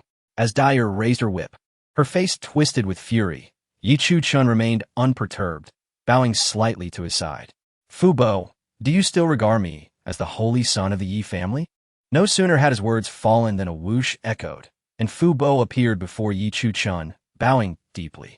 Though the head of the family has given the order, your name remains on the family register. Thus in my heart, you are still the holy son of the Yi family. Upon hearing this, Dyer's face drained of color, and the whip in her hand was hastily stowed away. She bowed nervously to Fu Bo. Fu Bo, I meant no offense. Before she could finish, Chuchen interrupted forcefully. According to the family rules, how should a servant be punished for disrespecting the holy son? Fu Bo paused for a moment before responding with a solemn bow, death. As those words left his lips, Dyer's face transformed with terror. Fu Bo's figure vanished and reappeared as he pointed a finger at Dyer's brow, sealing her body with spiritual energy, rendering her immobile. Let me go. I am young Master Xian's person. Fu Bo, you cannot harm me. You mustn't. Dyer, a condensation realm practitioner, was no match for Fu Bo, who was in the spirit realm. The disparity in their strengths was as vast as the clouds and mud. When Fu Bo acted, Dyer was akin to a chick ready for slaughter, utterly defenseless, left to plead for mercy. However, Fu Bo did not strike her down. He was merely the steward of the Yi family, and Dyer had the backing of young Master Xian. While he sympathized with Chuchen, he did not dare to completely offend young Master Xian. After all, it was evident to all that the future of the Yi family belonged to young Master Xian. Fu Bo Yi, young Master Yi, I was wrong. I will never. Suddenly, a long sword pierced through her back and emerged from her chest, piercing her heart and extinguishing the life within her. The sword-bearer was none other than Chuchen. Your Highness, the Holy Sun. Fu Bo was taken aback, suddenly realizing that the Holy Sun before him was unlike any he had ever seen, as if he had returned to 3 years ago when he overshadowed all the prodigies of the sacred grounds, the chosen one of the family. Chuchen glanced at Dyer, whose eyes were still wide open in death, before reaching out to take the storage ring from her fingers. After refining the storage ring, he finally sighed in relief upon seeing the broken jar, the keepsake left by his mother, resting quietly within. At that moment, Yi Ding's authoritative voice reverberated throughout the Yi family, officially declaring the severance of father-son ties with Chuchen, expelling him from the family, and establishing Yi Xian as the new holy son. On the family registry, Chuchen's name was personally erased by the family ancestor, proclaimed to the world by the decree of the sacred king. In an instant, Chuchen's fortune was irrevocably detached from that of the Yi family, and the invisible shackles binding him shattered in an instant. From henceforth, Chuchen was stripped of the Yi surname. Chuchen had no further ties with the Yi family. Thank you, Fu Bo.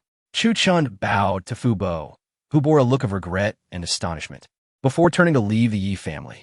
With no lingering attachment, he resolutely stepped out, venturing into the deep mountains and vast marshes, heading northward. From this day forth, mountains and waters shall never meet again, and they shall not cross paths in old age. Chuchen was more anxious than anyone, for he alone knew how little time remained. His body, worn and ravaged, was plagued by illness. Should the events of his past life unfold within a few months, he would succumb to illness under the oppression of Yi Xian and his sisters. In this life, though he had successfully escaped the Yi family and freed himself from the clutches of his sisters, akin to leeches, he was still deeply humiliated by those closest to him. Yet, with a shattered divine body and destroyed cultivation, he bore lingering wounds, and his days were still numbered. Before his demise, Chuchen harbored an unfulfilled wish to meet the Empress of the demon path, Lin Shuwang. In his previous life, when Chuchen was on the brink of death, upon learning of his plight, the Empress Lin Shuwang had stormed into the Yi family, wielding a sword with ferocity. Witnessing the inhumane bullying and injustices he endured at the hands of his sisters, she had succumbed to madness, stripping them of their powers and ruthlessly slaying Yixian. The family ancestor, infuriated, awakened the Yi family's supreme imperial weapon, the heavenly mirror, intending to slay Lin Shuwang in retribution for Yixian. Yet, Lin Shuwang burned her soul and exhausted her life, forcefully employing the method of nirvana, summoning her own supreme imperial weapon to battle the family ancestor. The clash of two supreme imperial weapons resulted in devastation throughout the Yi family. Chuchen was perplexed, despite only having met Lin Shuwang once, and even having forcibly subdued her. Why did she care for him so deeply? Why was she willing to invoke the method of nirvana, leaving countless corpses in her wake? In his previous life, Chuchen had no opportunity to seek answers before his demise. Yet in this life, he refused to depart without understanding. Some matters must be clarified face to face. Empress Lin Shuwang, await my arrival. Chapter 9. Refining the supreme imperial weapon, swallowing heaven's demon jar upon stepping out of the Yi family's mountain gate. Chuchen gazed at the vast expanse of the deep mountains and lakes before him, exhaling a heavy breath, a slight smile gracing his lips. Squinting his eyes, he reached towards the radiant sun suspended high in the sky, only to grasp at nothingness. The warm sunlight bathed the earth, and a gentle breeze caressed his face, filling his lungs with the fragrant essence of earth and blooming flowers. Is this the sensation of freedom? How delightful! Having been removed from the family lineage, the ancestral patriarch of the Yi family had personally intervened, and the imperial decree of the Holy Emperor had announced his fate to the world. This signified a complete severance between Chuchen and the Yi family, as their destinies were irrevocably cut off, leaving no trace of connection. The invisible shackles were shattered, akin to shedding a 1,000-pound burden. Though he could no longer cultivate, Chuchen felt an unprecedented sense of lightness and liberation. He needed to depart swiftly, heading towards the divine flame imperial palace to meet the Empress Lin Shuwang. The sacred land where Empress Lin Shuwang resided was named the Divine Flame Imperial Palace. Although it lay within the ancient continent, it was separated from the Yi family by thousands of miles. Had Chuchen still possessed his cultivation at the Saint Realm, he could have traversed that distance in an instant, tearing through the void.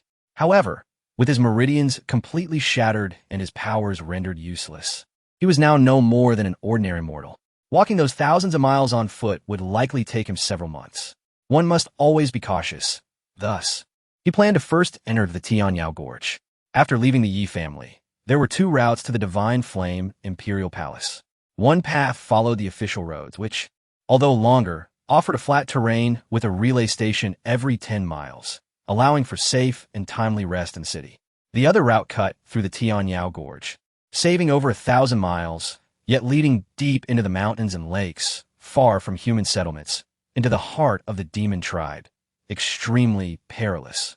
Nonetheless, Chuchen showed no hesitation, resolutely stepping into the Tianyao Gorge.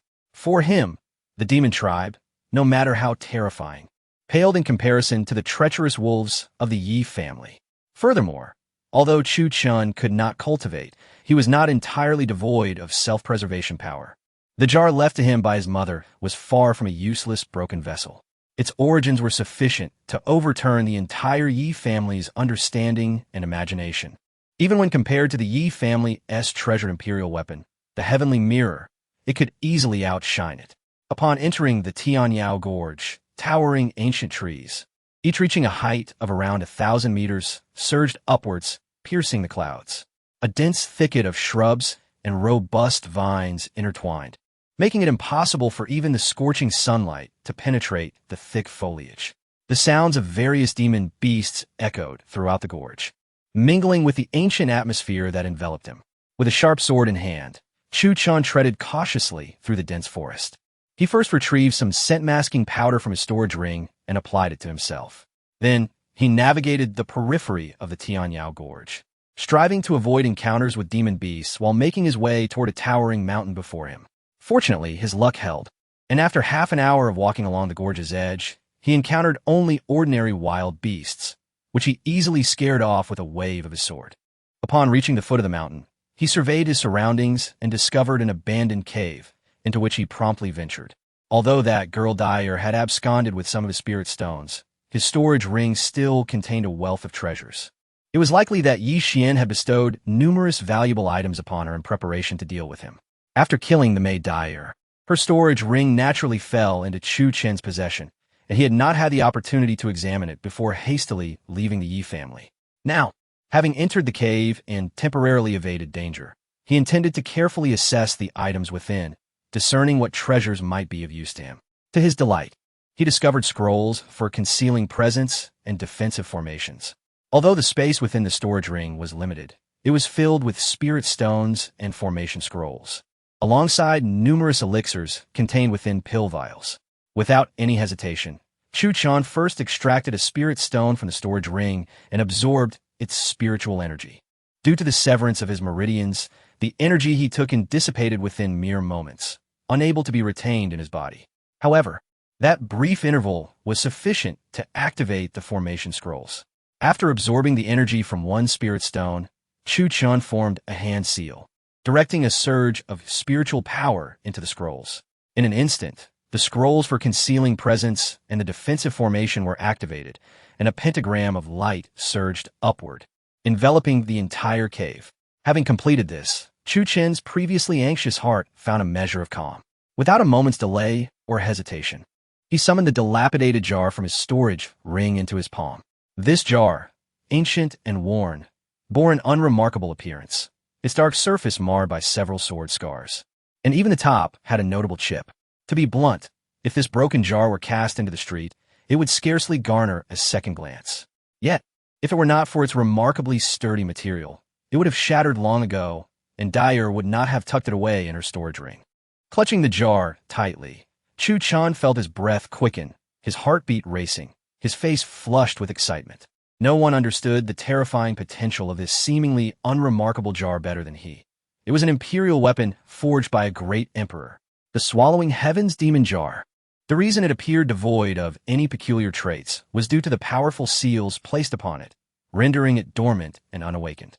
Only Chuchen possessed the ability to rouse this imperial weapon. In his previous life, he had failed to grasp the jar's mysteries until the moment of his near demise, when Empress Lin Shuwang, wielding her imperial weapon, clashed with the Yi family's heavenly mirror. The two imperial weapons awakened in succession, unleashing unprecedented imperial pressure that swept through the entire Yi family. This forced the Swallowing Heaven's demon jar to awaken and protect its master. Unfortunately, at that time, Chuchen had already been drained of his strength. Even the awakening of the imperial weapon could not save his life. But in this life, without a moment's hesitation, Chuchen gripped the broken jar in one hand and the sword in the other, gritting his teeth as he plunged the blade toward his own heart. Swish! The sharp blade swiftly pierced his skin. Crimson droplets of blood began to fall upon the jar. Gasping for breath, Chuchen felt a sharp pain, his complexion paling, his brows furrowing deeply. In his current state, he could not summon two imperial weapons to release their imperial pressure to forcibly awaken the Swallowing Heaven's demon jar. To rouse this imperial weapon, he could only nourish it with his blood, allowing it to acknowledge him as its master, thereby initiating the refinement of the weapon. Having done all that was within his power, he could only leave the rest to fate. Gritting his teeth, Chuchen collapsed to the ground as excruciating pain and blood loss caused him to lose consciousness. Meanwhile, the Swallowing Heaven's demon jar continued to greedily absorb the blood dripping from his chest. After consuming the blood, the dark jar erupted with an eerie black light, and a terrifying imperial pressure began to slowly awaken within the cave.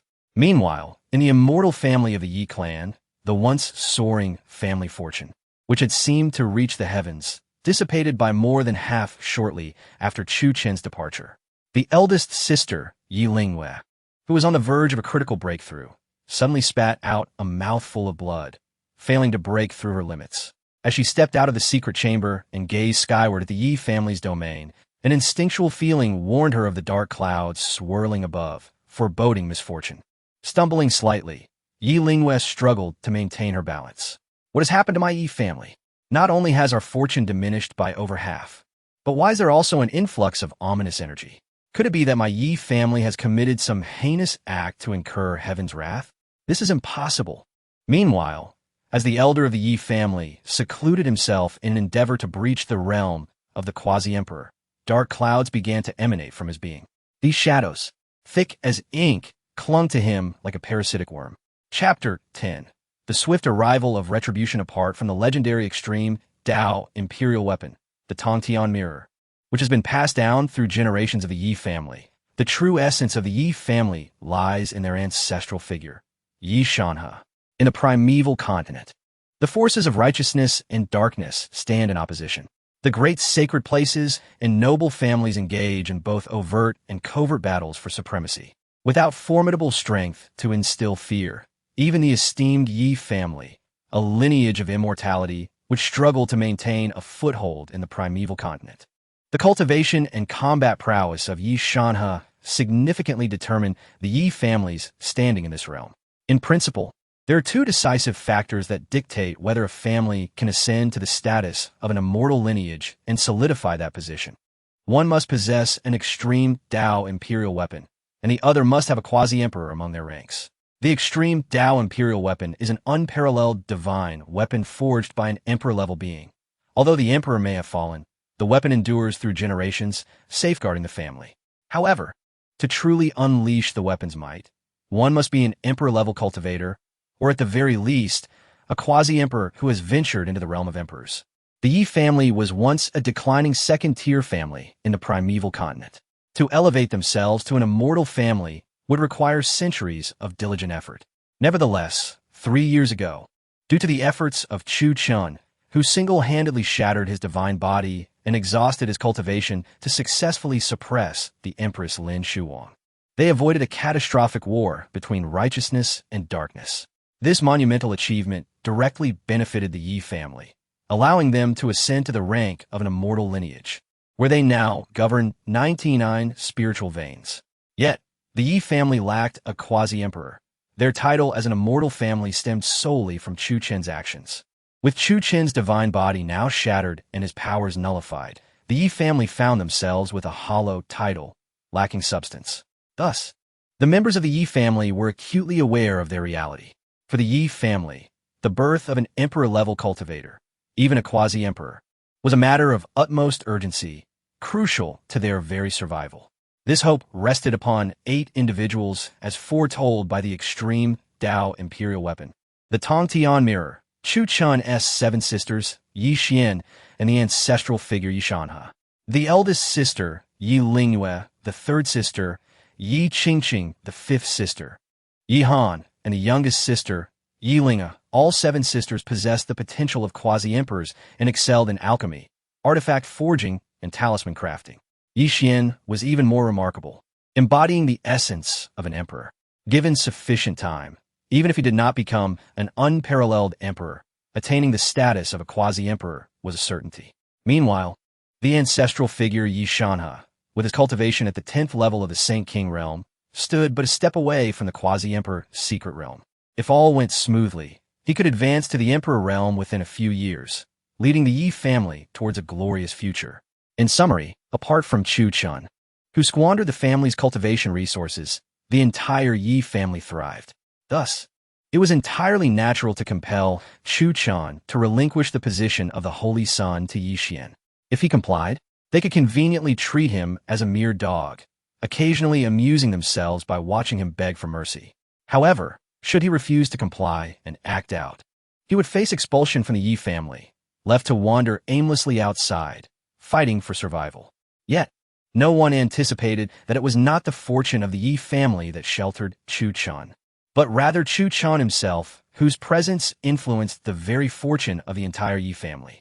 With his departure, not only did the family's fortune dissipate significantly, but a swirling mass of dark energy gathered ominously above the Yi family, lingering without dispersing, giving rise to misfortune. At a critical moment during his seclusion, Yi Shanhe, on the verge of breaking through to the quasi-emperor's secret realm, found his originally smooth cultivation process abruptly interrupted due to the loss of the family's fortune. The emergence of this thick, inky misfortune caused him to falter, almost leading him to the brink of losing control over his mind and body. Damn it, the quasi-emperor's secret realm is indeed not so easily breached. It must be the disturbances caused by this useless Chuchen that have disrupted my focus, leading to these distracting thoughts. Had I known, I would have simply ended this little wretch with a single strike. Yi Shanhe took a deep breath, forcing himself to stabilize his mind while cursing Chuchen internally and expelling the misfortune from his body to secure his realm. However, unbeknownst to him, the reality was entirely contrary to his assumptions. Upon successfully completing her seclusion, the eldest sister, Yi Lingwei, due to her mentorship under a fortune teller, was the first to perceive the family's waning fortune and the rise of misfortune. Without a moment to spare, she let her spiritual energy soar, her hands weaving intricate patterns as a series of luminous 8-trigram formations ascended into the air around the Yi family. She was determined to uncover the cause behind their declining fortune and the emergence of misfortune, for it pertained not only to her personal cultivation, but also to the survival of the entire Yi family. In the Yi family's main hall, several sisters surrounded Yi Xian, chattering excitedly. Little Xian, congratulations on becoming the holy son of our Yi family. This is a heart of earth fire lotus seed that I just bought for you. It will aid your cultivation. Xianer, this is a scroll of formations freshly crafted by our fifth sister, a protective charm for you. Little Xian, this is a flying sword I just procured, forged from black gold mystic stone, a divine fire-level treasure that can effortlessly sever hair, as cold as water. It's a gift for you. Yi Xian, merely in his teens, had recently struggled to break through to the sea-opening realm, and now, with gifts flowing in from his sisters, he was overwhelmed with emotion, tears brimming in his eyes. In the primeval continent, the rank of treasures corresponds to cultivation levels, divided into 10 tiers. Gathering chi-level treasures, condensing essence-level treasures, sea-opening level treasures, heaven-opening level treasures, spirit-communicating level treasures, and divine fire-level treasures. Great Saint-level treasures are classified as sacred artifacts, while Saint King-level treasures are known as Saint King artifacts. Quasi-Emperor level treasures are termed Quasi-Emperor weapons, possessing unparalleled power. The treasures of the Emperor level are even more formidable, capable of suppressing sacred places and immortal lineages, referred to as extreme Dao imperial weapons. Upon meeting, Yi Han, Yi Qingqing, and Yi Linger immediately retrieved gifts from their storage rings for Yi Xian, their fervor and affection rendering onlookers astounded. The family head, Yi Ding, observing the scene from his position, nodded with satisfaction. As a father, nothing pleased him more than witnessing his children in harmony, basking in joy together. A harmonious family leads to prosperity, or so the saying goes. If only that useless one could be as considerate as little Xian, then perhaps. How deserved! As each sister presented their gifts, Yi Ding no longer hesitated. Xiner, you have ascended to be our Yi family's holy son. I have nothing of worth to offer you. With a wave of his hand, an intense fire-based spiritual energy wafted through the hall, revealing a scarlet pill bottle that instantly captured the attention of Yi Xian and Yi Linger. This bottle of fire spirit essence may not compare with a millennium-old fire lingji, but it will benefit your breakthrough to the sea-opening realm. You are my Yi family's holy son. Your needs are my family's utmost priority. Rest assured, as your father. Boom! Before Yi Ding could finish his sentence, Yi Xian had already clasped his hands in gratitude, and the aura of a sea-opening realm cultivator burst forth from him in an instant. Sea-opening realm. My heavens, little Xian, when did you break through to the sea-opening realm? Without the Millennium Fire Ling Dan from that useless one, Xianer was still able to ascend to the sea-opening realm. I told you, didn't I? Only that useless one treats the Millennium Fire Lingji as a treasure, foolishly hoping to use it as leverage against us. How laughable! Ye Ling'ar, Ye Hun. And Yi Qingqing praised Yi Xian while instinctively belittling and cursing Chuchen. Xianer is indeed the holy son of our Yi family, a true prodigy with the essence of an emperor. Seated in the head's position, Yi Ding beamed with delight. The revival of our Yi family is within reach. Yi Xian's face flushed slightly as he bowed to Yi Ding and several sisters, saying little. It was not humility that kept him silent, but rather the taste of the Millennium Fire Spirit Pill, which had been trampled by Yi Chu and now bore the contamination of soil and filth. It was indeed quite unpleasant. It is worth noting that during Chu Chen's time in the Yi family, Yi Xian and Yi Linger had often compelled him to tend to the spirit beasts and even clean up after them, under the pretense of sharing the family burdens.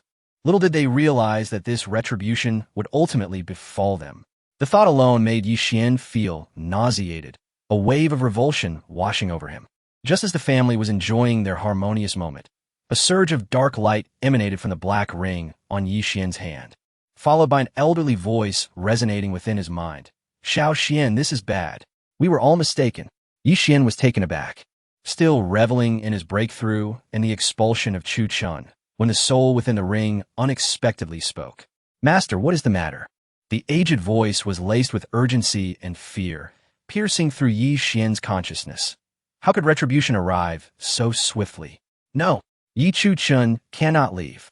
His presence alone influences the fortune of the entire Yi family and yours. If he departs, whose fortune will you seize? At all costs, devise a way to bring him back. Bring him back. Chapter 11. Bring back this unfilial son. Teacher, you must be mistaken. Yi Xian stood frozen in place, his ears filled with the chattering voices of several sisters, causing his head to throb. Yet, more shocking than their concerns was what the soul within the ring had revealed, leaving him speechless for an extended period. It was not the Yi family that protected Yi Chuchen. Rather, it was Yi Chuchen who influenced the entire Yi family's fortune. How could that be possible? The Yi family was an immortal clan in the ancient wilderness continent. No matter how strong a person's fortune was, it couldn't possibly. Before Yi Xian could finish his thought, he was ruthlessly interrupted by the soul within the ring. Will you, a mere transmigrator from Blue Star, understand? The spiritual energy on Blue Star is depleted. How can it compare to the ancient wilderness continent? Yi Chuchen is the legendary child of fortune, possessing an unparalleled divine body and the bearing of an emperor. Although he has now fallen to the status of a cripple, his fortune remains intact. Due to his inability to cultivate, he has been distributing his fortune to the entire Yi family. Now that he has been expelled, the family's fortune has diminished significantly, and due to a lack of virtue to match their position, the entire Yi family is now plagued by misfortune. The origin of the soul within the ring was unknown, yet its divination abilities surpassed even that of the eldest sister, Yi Lingyue, having first deduced the reasons for the Yi family's sudden decline in fortune and the emergence of misfortune. In truth, ever since you broke through the sea-opening secret realm, your cultivation has been exceedingly slow, with no progress whatsoever. Not only you, but even these women of the Yi family, including their patriarch and ancestors, have all experienced a significant slowdown in cultivation speed due to Yi Chuchen's departure. If Yi Chuchen does not return to the Yi family, there is no possibility for the family to break through to the Holy King realm. The ancestors of the Yi family can no longer hope to break through to the quasi-emperor secret realm. As for these women of the Yi family, and you, Yi Xian, with your already poor cultivation aptitude, if you cannot seize Yi Chuchen's fortune for yourself, you may never. Before the soul could finish its words, Yi Xian's body trembled slightly, his face turning as pale as a blank sheet of paper, devoid of color. Though reluctant to admit it, he understood that what his teacher said was not false. Xian, what is wrong? Why do you look so pale? Are you unwell? Xuania, are you all right? Yi Lingyue, Yi Han, and Yi Qingqing also sensed Yi Xian's change, each expressing their concern as if they were ants on a hot pan. Sisters, I'm fine. Returning to his senses, Yi Xian took a deep breath, then bowed respectfully to Yi Ding, who sat in the patriarch's seat, and the sisters beside him, his large, innocent eyes filled with worry as he spoke. Father, sisters, I was just thinking about how Brother Chuchen was expelled from the Yi family. I wonder if he is safe at this moment. I miss Brother Chuchen. With beasts running rampant outside and Brother Chuchen unable to cultivate, what if? Tears welled in Yi Xian's eyes, prompting another wave of heartache from his sisters. Xian, so you were worried about that waste? You scared me.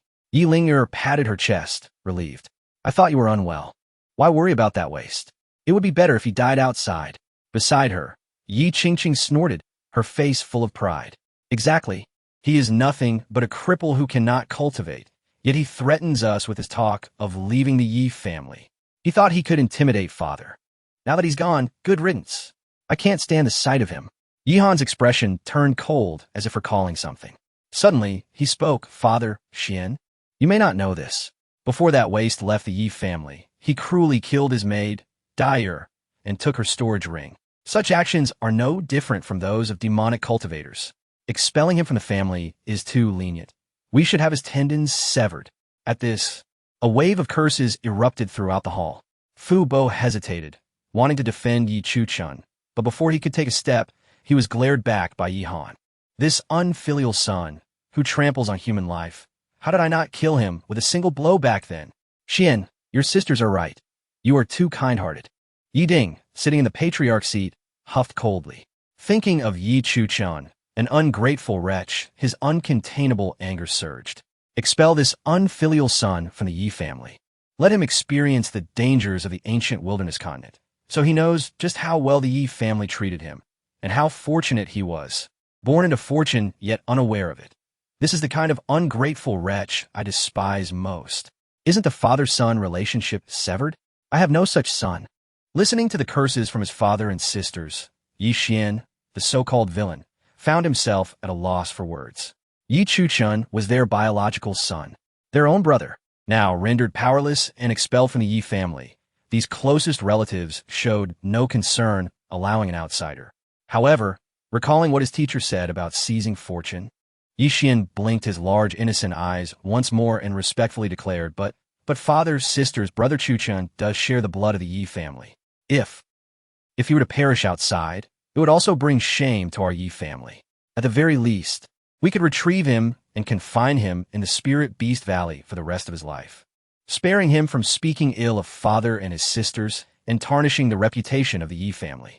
The so-called Spirit Beast Valley was merely a place where the Yi family raised spirit beasts, a stable in simpler terms. To capture Yi Chuchen and keep him confined with the livestock for the remainder of his life. At this, Yi Ding and the others instantly grasped Yi Xian's good intentions. It turned out that Yi Xian was concerned about them, about the reputation of the Yi family.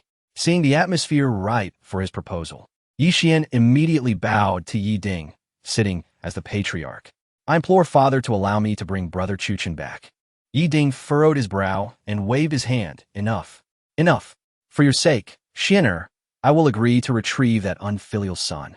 However, that unfilial son cruelly killed his maid, Dyer, and is exceptionally vicious. Upon his return, I, Yi Ding, will ensure his tendons are severed. At that time, none of you are to intervene. None are permitted to plead for him. As these words fell, Yi Ling and the others were overjoyed, not hiding their delight. As for Yi Xian, as long as he could bring Yi Chuchen back and continue to seize his fortune, that was enough. Severing his tendons and keeping him in the stable would be even more reassuring, alleviating worries of this waste running amok. Elder Third, you shall accompany Xianer to retrieve that waste. As Yi Ding's voice faded, the air before them shattered, revealing a stooped old man who appeared in the great hall. Yes, Patriarch. The stooped elder was the third elder of the Yi family, a powerful sage who had comprehended the power of space, able to tear through the void with his bare hands. Yi Xian had just broken through the sea-opening secret realm. How could Yi Ding rest easy without sending a sage-level strongman to accompany him for protection? Son of the Holy One, please follow me. The third elder approached Yi Xian, using the power of space to tear open a large rift in front of him. Yi Xian nodded, and under the protection of the third elder, the two immediately vanished into the spatial rift. As the rift in space began to emerge, the third elder and Yi Xian found themselves at a crossroads, having already departed from the Yi family. Your Excellency, I am perplexed as to why I cannot detect the aura of Yi Chuchen. Could it be that he possesses an artifact capable of obscuring the heavenly secrets? This is inconceivable. The third elder furrowed his brow. As a saintly powerhouse who wielded the power of space, it was utterly incredulous that he could not trace the existence of a mere wastrel. Presently, they stood before a bifurcation. To the left lay the treacherous Tianyao Gorge, teeming with ferocious beasts, while to the right was the official road leading directly to Qing Shui Town. Your Excellency, we should, before the third elder could finish his sentence. Yi Xian waved his hand decisively, to the right, towards Qing Shui Town. He is but a worthless figure. Even if I lent him a modicum of courage, he would not dare traverse the Tianyao Gorge. The third elder clasped his hands in respect towards Yi Xian, his face radiating admiration. Your Excellency is indeed wise. Meanwhile, above the Yi family, a graceful woman with enchanting features continuously formed seals with her hands, summoning a celestial array of starry brilliance that soared into the heavens. With a sudden spurt of blood, Yi Lingyue's aura plummeted, her internal spiritual energy depleting in an instant. The celestial array above her quivered violently, coalescing into the visage of a youthful boy amidst the gathering starlight.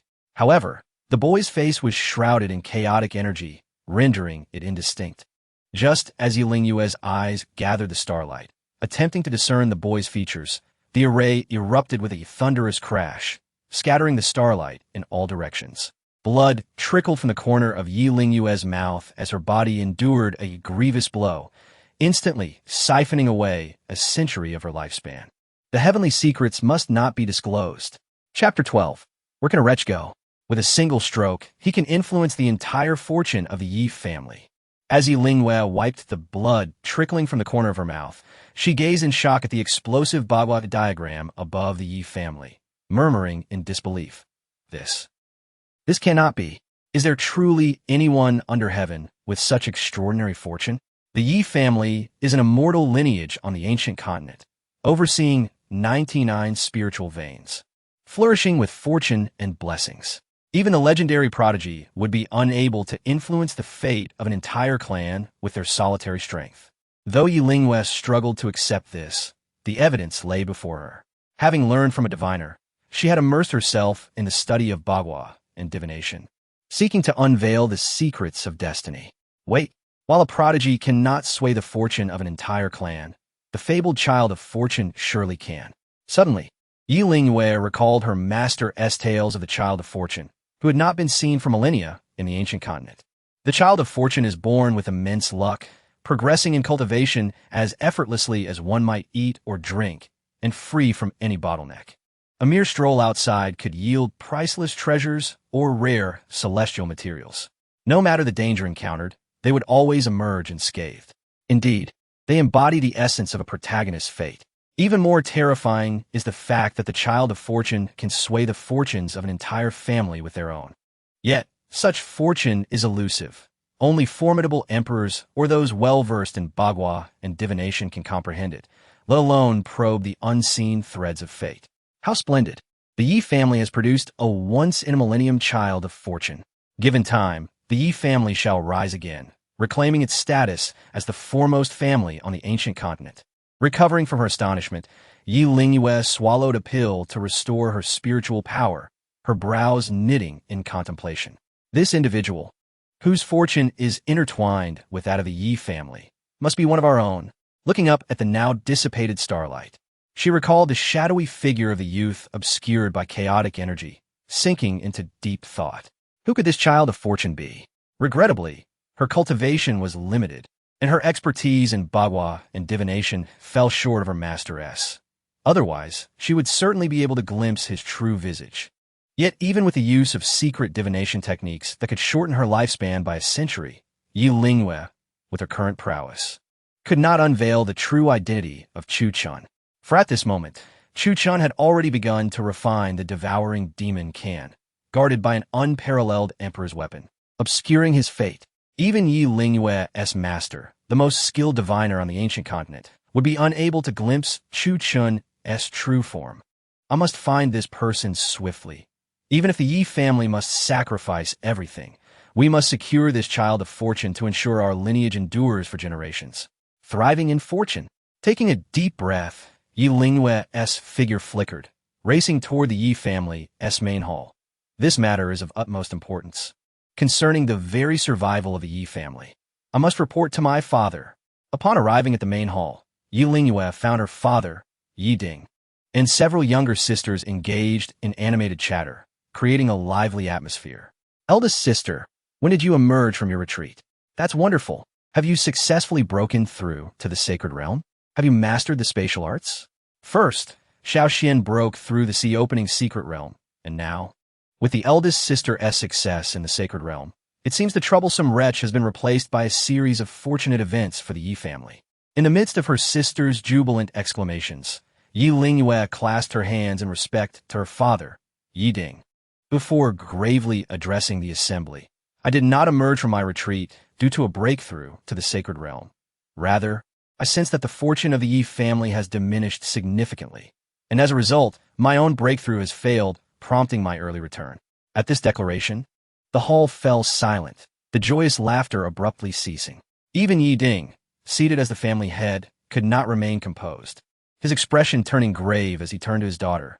Lingwei, what do you mean? Why has the fortune of the Yi family diminished? Yi Ding, a merely sacred realm expert, lacked the understanding of bagua and divination. Thus he could not perceive the existence of fortune. Meanwhile, Chuchen had remained within the Yi family, his own fortune entwined with that of the clan. Yi Lingwei's limited understanding of bagua and divination meant she could not sense the changes until Chuchen was cast out of the Yi family, his name removed from the genealogy, severing their father-son bond, causing the clan's fortune to wane. Yi Lingwei refrained from directly answering her father's question, knowing that the concept of fortune was too esoteric for them to grasp, and the implications of the child of fortune were far-reaching, leaving her hesitant to speak freely. Where's the sacred son? Surveying the hall, Yi Lingwei noticed the absence of Chuchen, a wave of unease washing over her.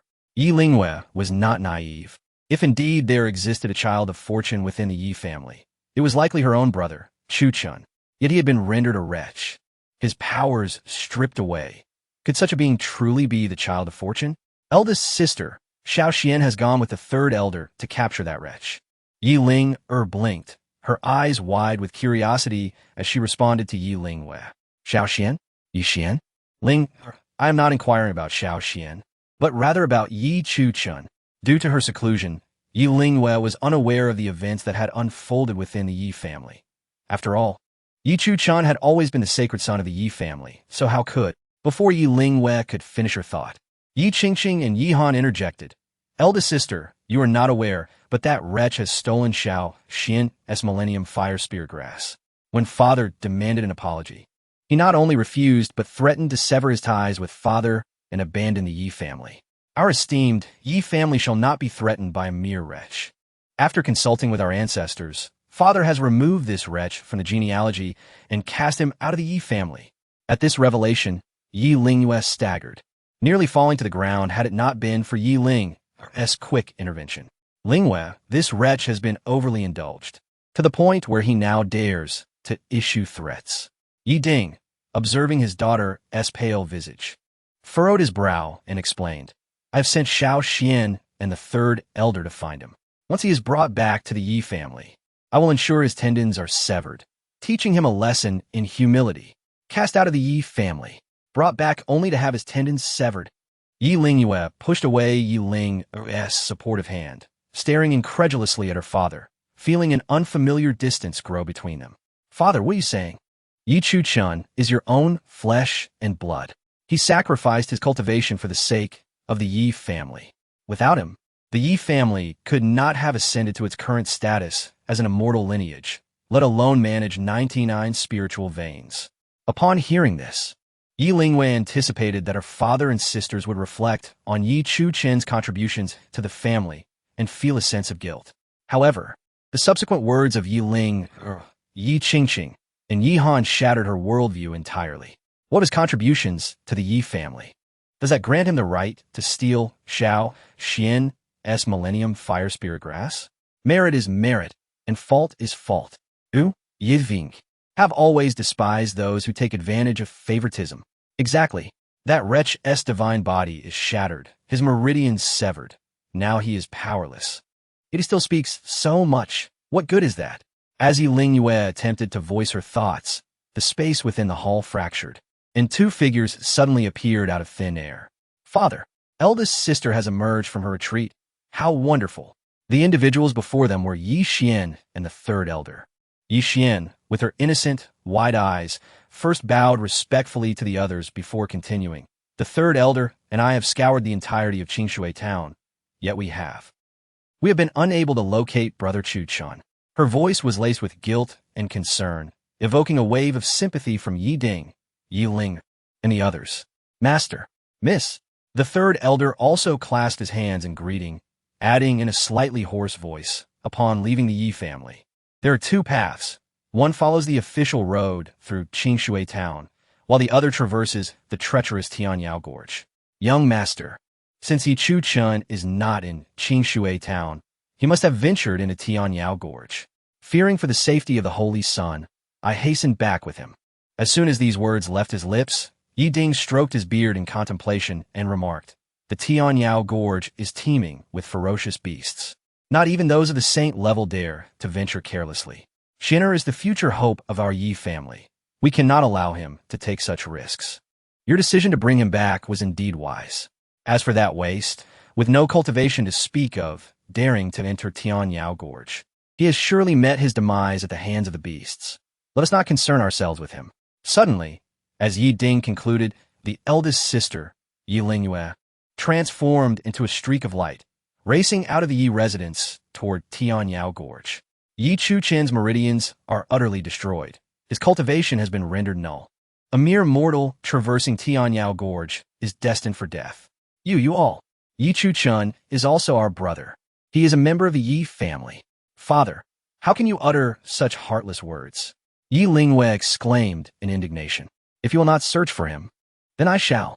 Upon hearing of Yi Chuchen's peril, Yi Lingyue could no longer heed other matters, even neglecting to mention the family's diminished fortune and the accumulation of misfortune. She was determined to recover the child of destiny for the Yi family, to reclaim her own brother. Inside the Yi family's main hall, Yi Ding, Yi Xian, Yi Ling'er, and the others exchanged bewildered glances, clearly perplexed by the sudden outburst of their eldest sister, Yi Lingyue. It was well known that her temperament was exceptionally gentle within the family. After their mother's passing, she had taken on the role of matriarch. It had been years since they had witnessed her display anger towards them. Was it not Yi Chuchen who had unilaterally severed ties with their father and renounced the Yi family? Now he had the audacity to cast blame upon them? Yi Ling'er, with her wide eyes, gazed in the direction Yi Lingyue had departed, looking utterly confused. Honestly, what has gotten into our eldest sister? Chapter 13. The Divine Phoenix Blood in the Celestial Demon Gorge. Within the cave, I find myself, unaware of how long I have been unconscious. As Chuchen opens his eyes, dawn is just breaking. Golden sunlight pierces through the dense foliage above, casting a slanting beam through the cave entrance directly onto Chuchen's face, prompting him to instinctively rub his eyes, feeling disoriented. Having lost so much blood, yet still alive, and not devoured by any beasts, my life truly seems resilient.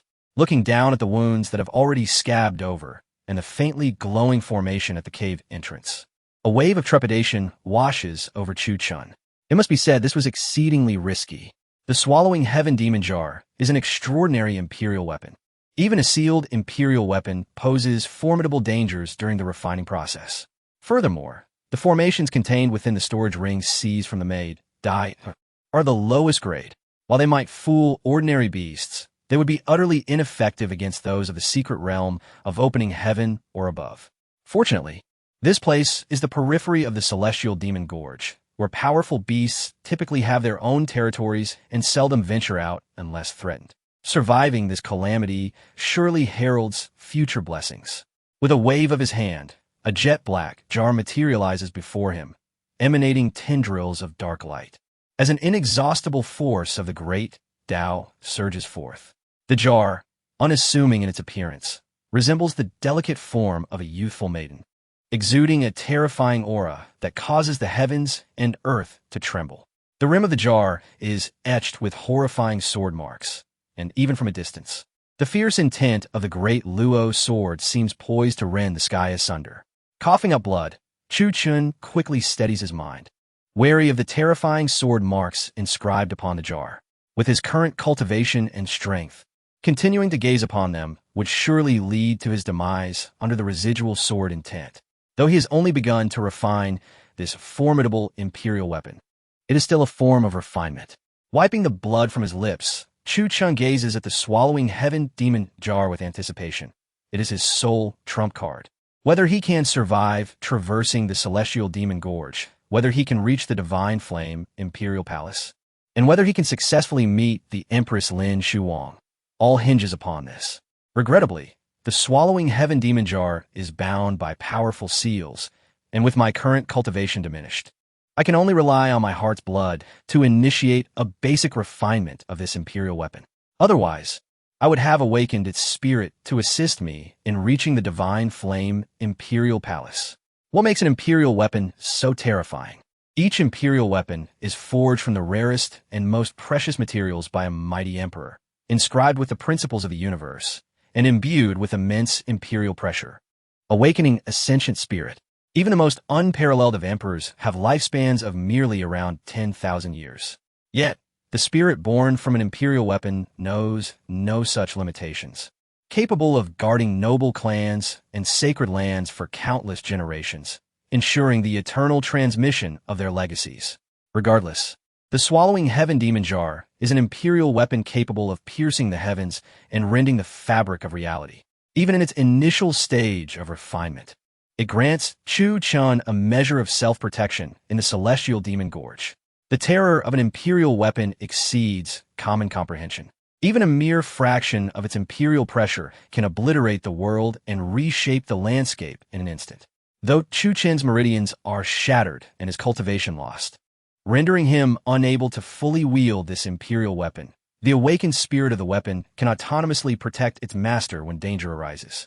This swallowing heaven demon jar is particularly unique among imperial weapons, recalling the events before his rebirth, when Empress Lin Shuwang wielded this imperial weapon to battle the ancestor of the Yi family. The swallowing heaven demon jar recognized Chuchen as its master to ensure his safety. The enigmatic resonance of the Tao from that moment still leaves Chuchen in awe. Thus, he understands the usage of the swallowing heaven demon jar better than anyone else.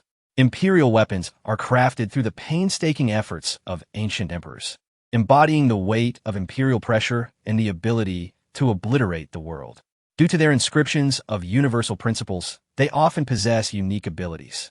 For example, the Yi family's imperial weapon, the heaven-piercing mirror, has the ability to perceive the heavenly secrets, allowing glimpses into the past and future. The swallowing heaven demon jar, however, possesses two particularly extraordinary abilities: devouring the heavens and grasping the heavens. The former is self-explanatory, possessing the power to consume the treasures, cultivation, and even the fruits of others, replenishing itself in the process.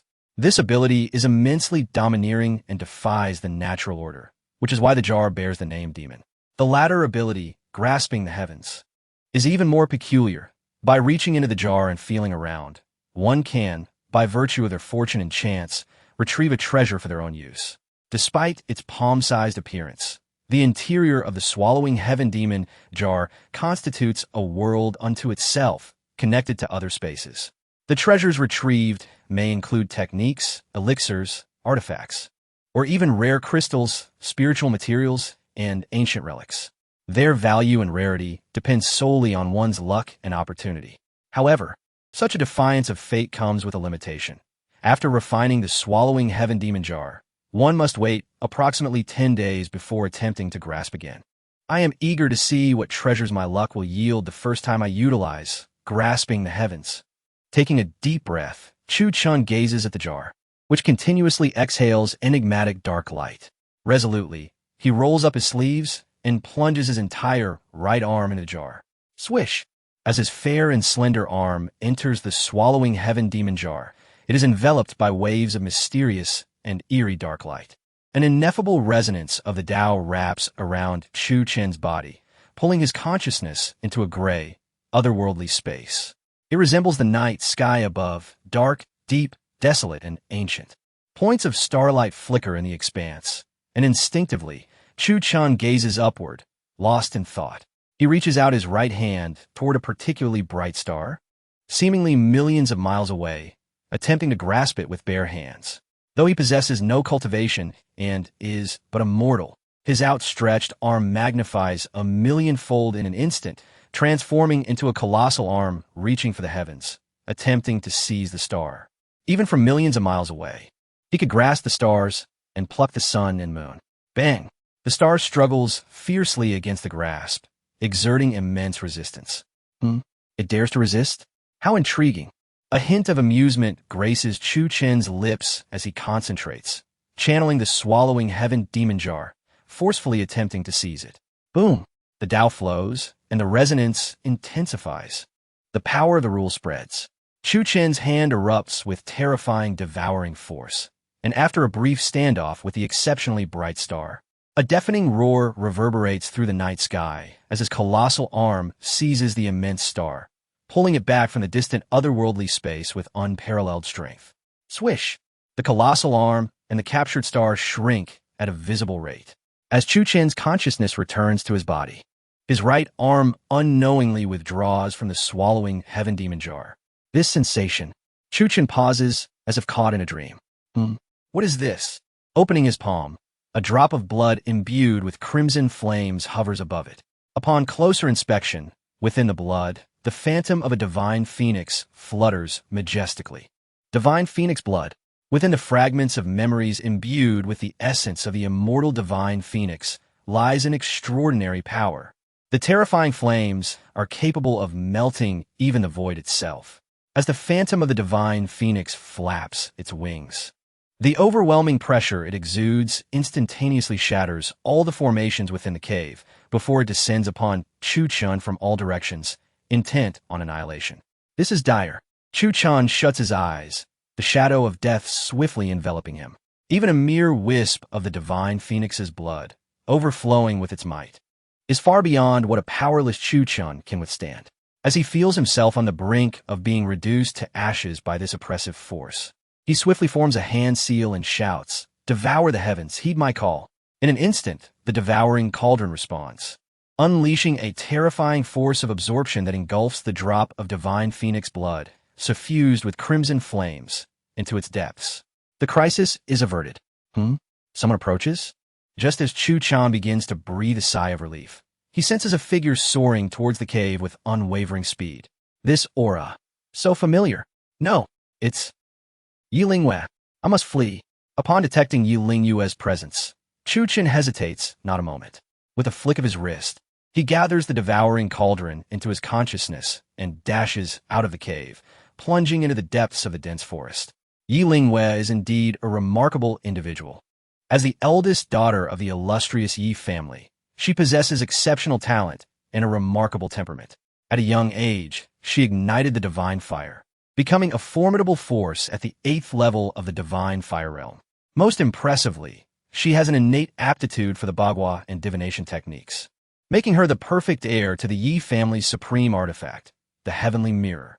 When the fortune teller traversed the continent and passed by the Yi family, he was immediately taken with Yi Lingyue's extraordinary gifts, taking her as his disciple.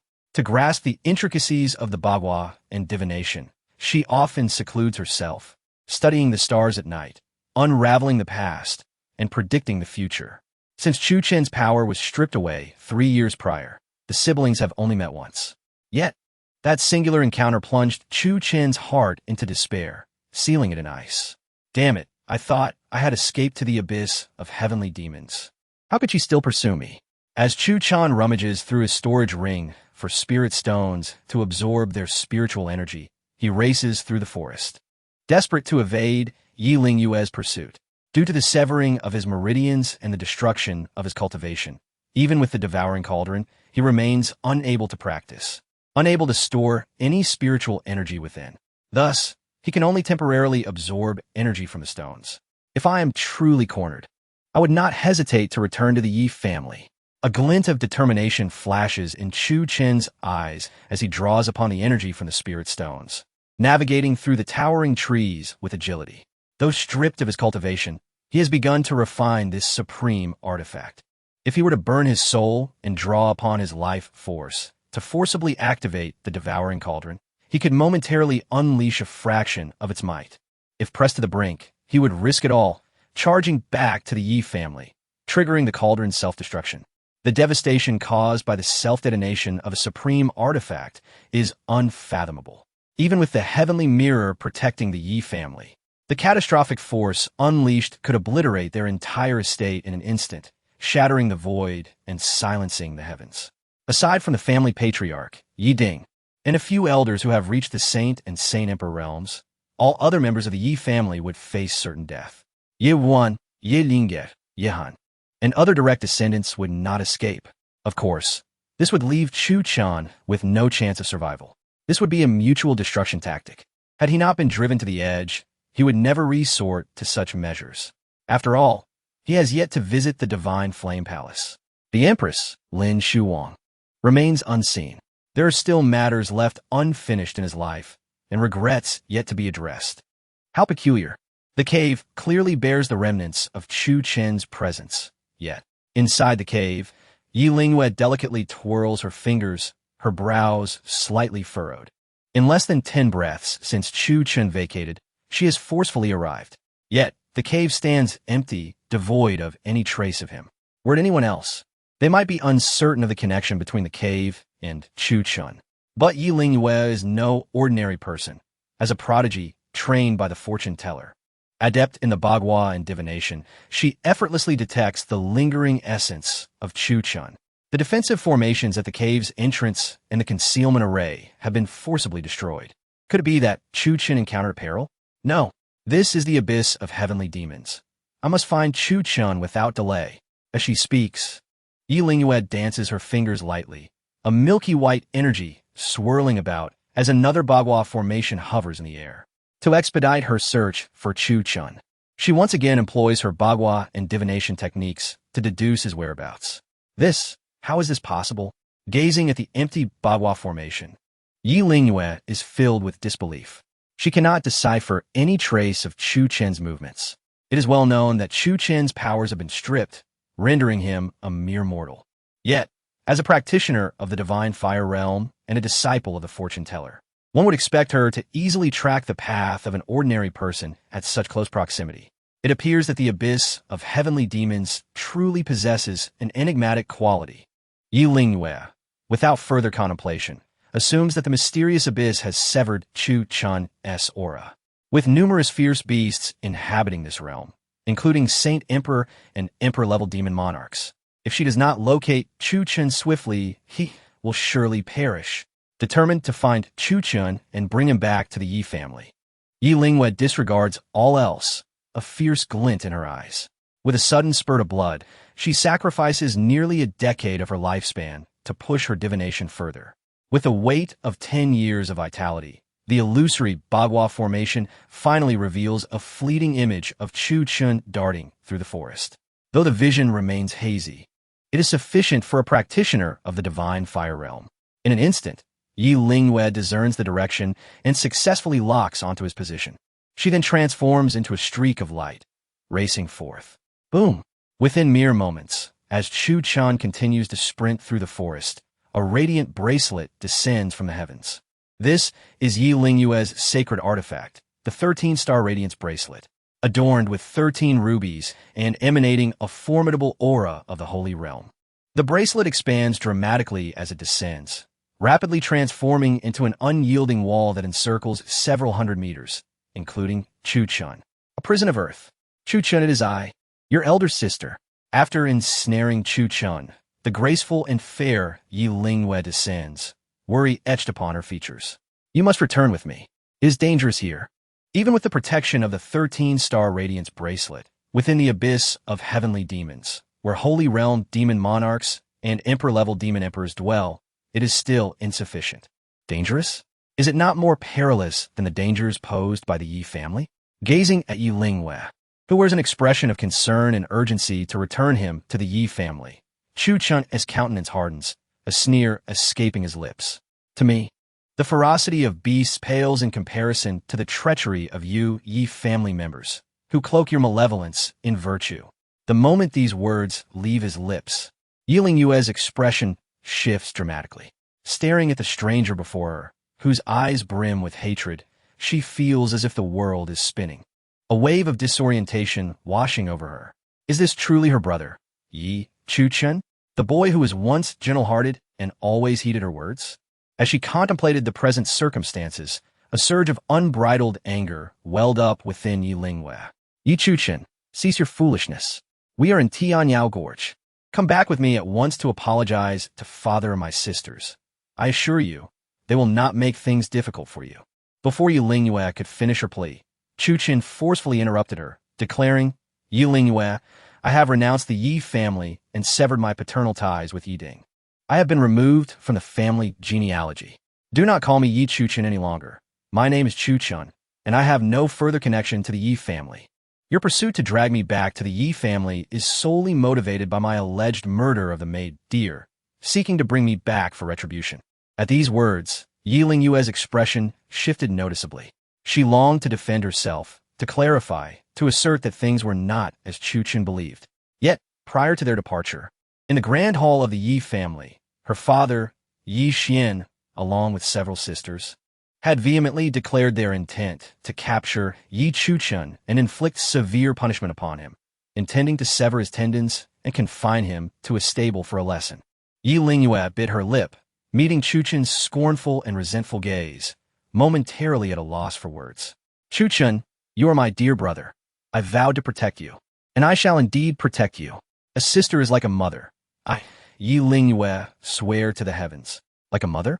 Upon hearing those words, Chuchen laughed derisively.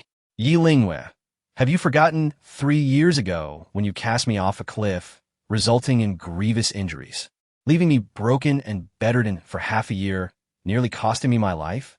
Cast off a cliff. Yi Lingyue was taken aback. She had no recollection of such an event. Chuchen, what are you babbling about?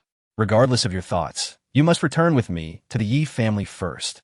Concerned about alarming the demon lords inhabiting Tianyao Gorge, Yi Lingyue resolved to suppress Chuchen by force, to bring him back to the Yi family before discussing anything further. With her cultivation at the 8th heaven of divine fire, and armed with the sacred 13-star radiance bracelet, capturing the powerless Chuchen, who had lost all his abilities, would be a trivial task. 13-star radiance bracelet, come to me. With a soft huff from Yi Lingyue, the bracelet contracted rapidly, unleashing an overwhelming sacred pressure that soared into the sky, engulfing the surroundings. With a thunderous roar, the revival of the sacred artifact echoed through the depths of Tianyao Gorge, resonating like a dragon's roar that shattered the heavens. As two enormous eyes, akin to lanterns, opened, a colossal dragon, stretching hundreds of feet, surged through the dense forest, charging directly towards Chuchen and Yi Lingyue. The Demon Lord awakens. Chapter 15. The might of the extreme Tao imperial weapon, suppressing all Yi Chuchen, regardless of the circumstances. You are still a member of the Yi family, my dear brother. Even if our father has severed ties with you, even if you have been removed from the family tree and expelled from the Yi clan, so what? If you wish to leave the Yi family, I, Yi Lingyue, shall not permit it. I will never agree. Within the perilous Tianyao Gorge, the eldest sister Yi Lingyue, possessing the 8th level of the divine fire realm, stood gracefully in midair, her raven hair dancing wildly. With a series of hand gestures, terrifying spiritual energy surged into the sky. The holy artifact, the 13-star radiance bracelet, emanated an overwhelming divine light, its world-destroying pressure enveloping the surrounding area for 100 meters, binding everything in its wake. The Tianyao Gorge is fraught with danger. Chuchen, you should return with your sister. Once we are back at the Yi family, as long as you bow your head and admit your mistakes to our father, apologize to Xiaoxian, and explain things to Ling and the others, I firmly believe that with my presence, they will not make things difficult for you. Rebelling against our father, defying your sister, cruelly murdering the maid Beer, stealing Yi Xian's Millennium Fire Spirit Grass. It is evident that in Yi Lingyue's heart, the one at fault is still Yi Chuchen. However, compared to Yi Ding, Yi Qingqing, and Yi Ling, she believes she is kindred to Chuchen, valuing familial ties more deeply. Seeing that she could not persuade the stubborn Chuchen with words, Yi Lingyue contemplated using force to bring him back to the Yi family, to discuss matters further. After all, an elder sister is akin to a mother. Yi Lingyue, your family is truly.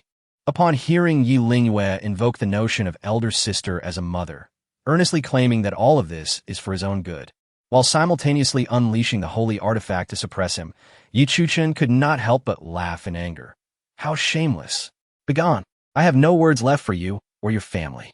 For the first time, Yi Chuchen, this so-called waste, accused and berated Yi Lingyue, causing her expression to shift. What qualifications does Chuchen have, in terms of status or strength, to criticize his elder sister? Moreover, everything she did was for his benefit. Chuchen, you have become deluded. I do not know what transpired during my seclusion, but today I must take you back to the Yi family. For I promised our mother that I would take care of you. The terrifying pressure of the holy realm erupted entirely. Yi Lingyue had evidently lost her patience. The immense 13-star radiance bracelet enveloping Chuchen began to constrict rapidly, shrinking to the size of a bowl and flying towards her wrist. The holy artifact possessed its own space, and Chuchen, a mere mortal with severed meridians and lost cultivation, stood no chance against it. In Yi Lingyue's view, once she became serious, not only would Chuchen be unable to resist or struggle, he would even have the right to speak. But in reality, the moment the 13-star radiance bracelet forcibly drew Chuchen into its internal space, the extreme Tao imperial weapon, the heaven-swallowing demon jar within him sensed the threat and began to awaken autonomously. Unfortunately, Chuchen lacked any spiritual power and could not activate the heaven-swallowing demon jar. Although Yi Lingyue wielded the holy artifact, she held no murderous intent towards Chuchen. She merely sought to confine his body and restrict his movements. The heaven-swallowing demon jar had only been partially refined, awakening only when Chuchen faced life-threatening danger to protect its master. Yi Lingyue, Chuchen, have long since renounced the Yi family. Even if I die today, I will never return with you to the Yi family. With his eyes ablaze, Chuchen let out a howl towards the heavens, a terrifying energy brewing within him. Like a volcano on the verge of eruption, vast and magnificent. Even before it erupted, this divine might possess the power to suppress all, collapsing the void and shattering the cosmos. Though Chuchen could not currently control the heaven-swallowing demon jar, he could still choose to self-destruct to unleash its power, even at the cost of his own life. The explosion of an extreme Tao imperial weapon would yield unimaginable devastation. At that time, not only would Yi Lingyue, a powerful figure in the divine fire realm, be threatened, but even the entire Tianyao Gorge would be forcibly leveled. Except for a few powerful beings at the level of demon emperors, countless demon kings and emperors hiding within would be mercilessly annihilated, completely extinguished. Why do I feel such terror and suffocation? Chuchen is merely a cultivator who has lost everything. Yi Lingyue cast a fleeting glance at Chuchen. An overwhelming danger enveloped her, darkness surging like a tide. In that instant, her heart felt as though it was gripped tightly by a colossal hand, as if it were about to be crushed. Boom! Just as Yi Lingyue's world was on the brink of collapse, another terrifying pressure of the holy realm erupted within the Tianyao Gorge. A massive dragon body, hundreds of feet long, twisted through the clouds and mist. Accompanied by the force of space, a crimson Jiao dragon, its eyes as large as lanterns, descended with supreme dragon might from the heavens above. Human, you dare to intrude upon the Tianyao Gorge, courting death. Crimson flame, inferno of the heavens. The terrifying roar of the dragon echoed in Yi Lingyue and Chuchen's ears, like a massive stone shattering the surface of a tranquil lake. The crimson Jiao dragon showed no inclination for negotiation. Having its territory invaded, it unleashed a ferocious inferno. Sweeping through with fierce intent, the enormous dragon's maw expelled crimson flames, engulfing Yi Lingyue and Chuchen in an instant, the terrifying holy pressure freezing the surrounding space, blocking all paths of retreat, intent on slaying the intruders right there. This is bad. An approaching holy realm Jiao dragon. Yi Lingyue's expression changed drastically. Under the searing flames, her body instinctively formed seals, activating the 13-star radiance bracelet to summon starlight to shield herself. This Jiao dragon was a true holy realm powerhouse. Yi Lingyue, being merely in the divine fire realm, would likely be consumed by this horrifying blaze without the protection of her holy artifact. Yet, even with the holy artifact in hand, Yi Lingyue's limited strength was still no match for the Jiao dragon. At most, she could hold out for a brief moment. Once the starlight surrounding her was breached, her defeat was inevitable. Her death was certain. The Tianyao Gorge is indeed a paradise for beasts, fraught with peril. This is fortuitous. Heaven has not forsaken me. Meanwhile, trapped within the internal space of the 13-star radiance bracelet, Chuchen felt a surge of elation upon witnessing this turn of events. He had resolved to self-destruct the heaven-swallowing demon jar to erase Yi Lingyue and the entire Tianyao Gorge from the ancient continent, but at the brink of death, this holy realm Jiao dragon had come forth with overwhelming force. Unlike Yi Lingyue, the Jiao dragon was exceedingly brutal, mercilessly slaughtering any beast or human that invaded its territory. It was a being of insatiable, murderous intent. The murderous intent became the catalyst. On the verge of death, the heaven-swallowing demon jar began to awaken autonomously, with thick, inky darkness oozing from its mouth. Bang, bang, bang. The 13 beams of starlight that shielded Yi Lingyue from the crimson flames began to burst one after another. This is bad. As the final beam of starlight was forcibly shattered, Yi Lingyue's face was filled with terror as the searing flames engulfed her whole. At the brink of death, an overwhelmingly terrifying pressure suddenly erupted, shooting up like a pillar of light to the heavens. Boom! The dreadful imperial pressure tore through eternity. Its might so vast, it seemed capable of rending the very heavens and shattering the void. The crimson Jiao dragon, stretching over 100 feet, looked on in horror, uttering human words. This is the Emperor. Emperor. Swish. Under the onslaught of the imperial weapon, the previously raging inferno capable of scorching mountains and boiling seas now dissipated like melting snow, utterly shattered and extinguished. As the devouring demon jar stirred to life, Yi Lingyue succumbed to unconsciousness. The sacred-level flood dragon, devoid of any will to resist, found itself ensnared by the devouring demon jar, bound by an unparalleled divine force, and forcefully drawn within its depths. I must depart swiftly. The heavenly demon gorge is indeed enigmatic. At the moment the devouring demon jar revived, several formidable presences imbued with imperial pressure also awakened deep within the gorge. Without further contemplation, Chuchen maneuvered the devouring demon jar to tear through the fabric of space, plunging into the boundless void and vanishing from sight. When he reappeared, he found himself within the divine flame imperial palace, where Empress Lin Shuwang resided. Chuchen, flee, quickly. Elder sister will hold off the sacred-level flood dragon. You must escape. Return to the Yi family, and you shall be safe. Father will not blame you. Your sisters love you dearly, and little Xian often speaks of you. Swish. Inside the Yi family residence, as exclamations of alarm echoed, the unconscious Yi Lingyue suddenly sat upright in bed, gasping for breath, her clothes drenched in cold sweat. Elder sister, you frightened me to death. Before Yi Lingyue could regain her composure, Yi Lingyue, who had been dozing beside her, was startled awake. With a delicate hand on her chest, she expressed her displeasure. Elder sister, you nearly perished in the heavenly demon gorge. Having narrowly escaped with your life, how can you still be preoccupied with that little wretch? Tasked with caring for her elder sister, Yi Lingyue initially felt joy at Yi Lingyue's awakening. However, upon recalling how Yi Lingyue had called out Chuchen's name in her sleep, she felt a surge of irritation. If not for that little wretch, her sister would not have ventured into the heavenly demon gorge, and thus would not have faced such peril. Yi Lingyue furrowed her brow, interrupting Yi Lingyue in her anxiety. Where is Chuchen? Where is he? Has he returned to the Yi family? Hurry and plead with father. Do not sever Chuchen's tendons or limbs, please. Chuchen. Yi Lingyue, upon hearing her sister's concern for this so-called waste, sprang to her feet, arms crossed, and scoffed. Elder sister, you have been unconscious for 3 days and nights. How can you still think of that little wretch? Do you not think he has caused us enough trouble? If it were not for the protective talisman inscribed by our ancestor on your 13th star-bright treasure bracelet, you would have perished long ago. The revered ancestor Yi Shanhe, a peak-level Saint King, was but a step away from the legendary quasi-imperial realm.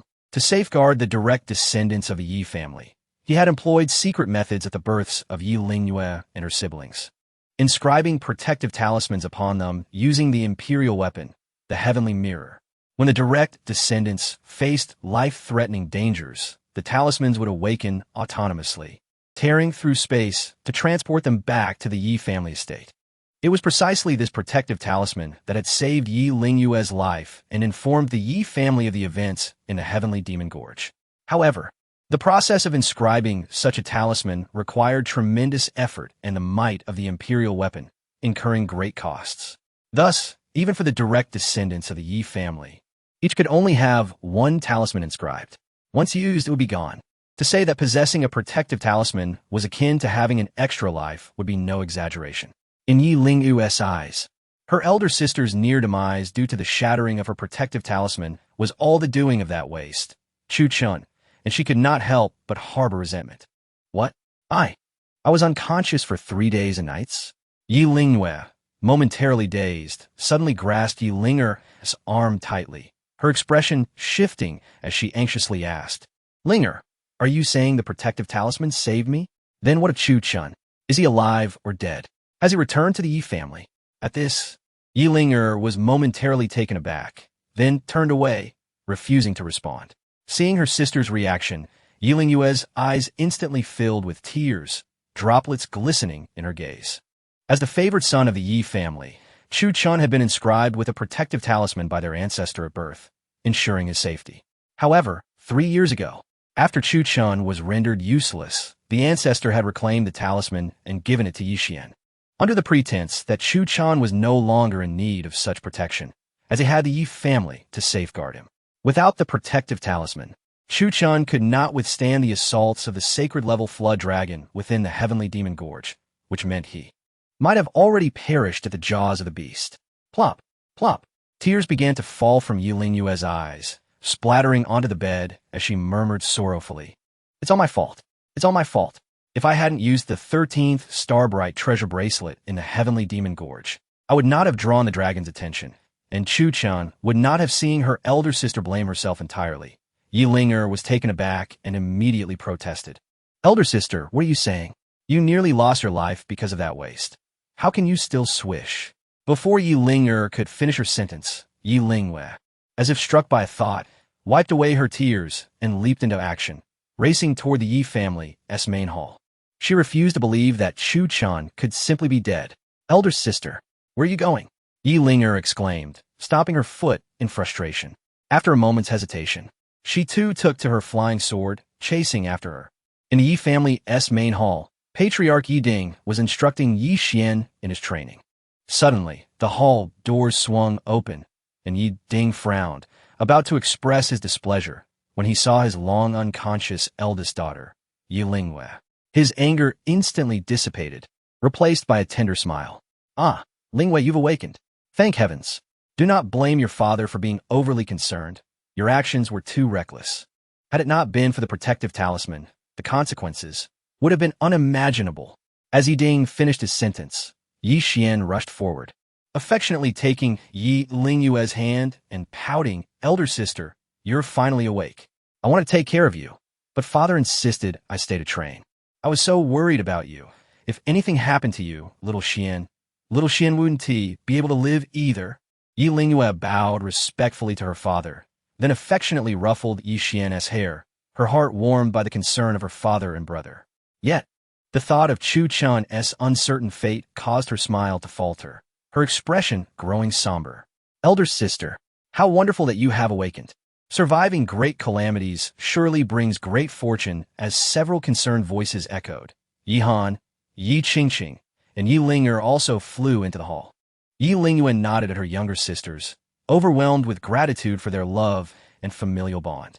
However, despite the concern of her father and sisters, she could not shake the feeling that they had forgotten someone important.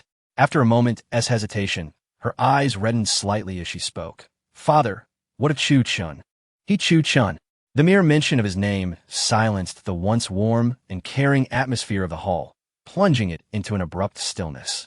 The smiles on the faces of the crowd froze in place, and in an instant, the expression of the family head, Yi Ding, morphed into one of brutality and animosity.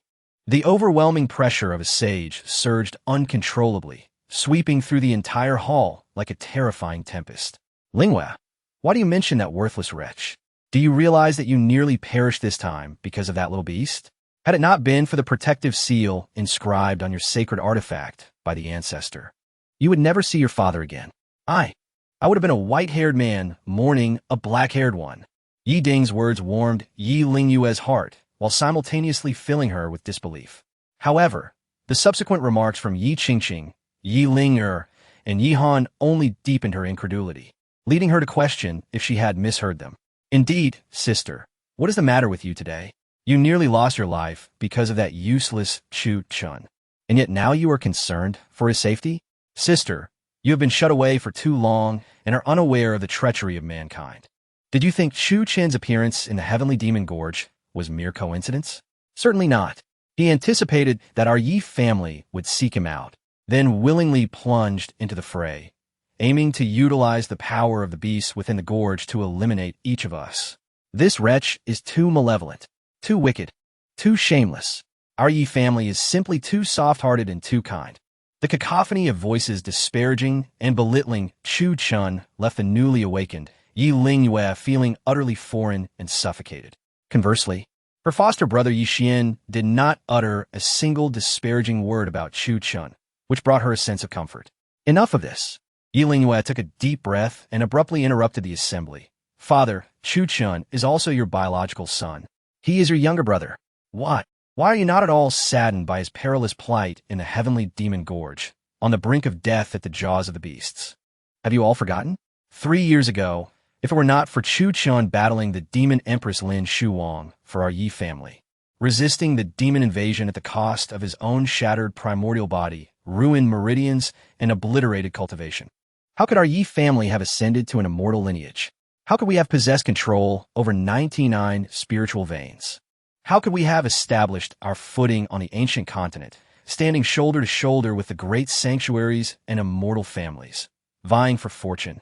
As her emotions surged, Yi Lingyue's delicate frame trembled, her tear-filled eyes sweeping across her father, Yi Xian, and the faces of her sisters. She attempted to awaken the love that those present held for Chuchen, yet unfortunately, her father and sisters displayed impatience upon hearing her words. With Yi Linger even stifling yawn. Lingyue, merits and demerits must be distinguished. I can understand your emotional instability after waking from such a long slumber, but, as he spoke, Yi Ding returned to his position of authority, his sharp gaze surveying the entire hall, and with a voice like thunder, he declared, as cultivators, we must focus on the future rather than dwell on the past, which only serves to add to our burdens.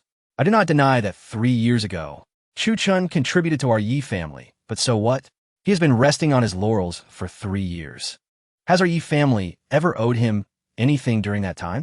Moreover, I firmly believe that even without Chuchen, our Yi family's rise to prominence as an immortal lineage was merely a matter of time. In a moment of fervor, Yi Ding cast a satisfied glance at Yi Xian standing before him, the meaning unmistakable. What does it matter if Chuchen is dead? With Yi Xian here, our Yi family need not worry about flourishing. How much spirit stones, pills, and rare treasures did our Yi family expend to heal his shattered primordial body?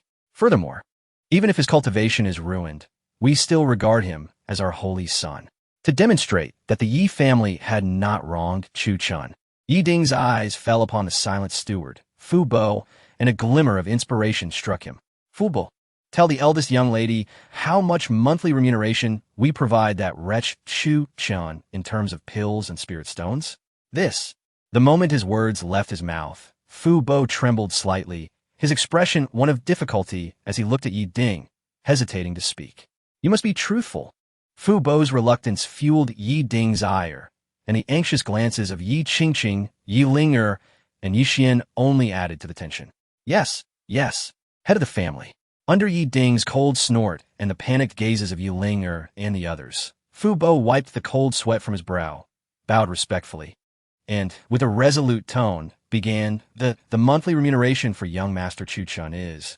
Chapter 17. From this moment, the fate of the Yi family is exhausted. Young Master Chuchen's monthly stipend is, under the pressure of the crowd. Uncle Fu reluctantly prepared to reveal the truth. Father. Just at that moment, Yi Xian, who had been silent, suddenly spoke, drawing the attention of everyone present to himself.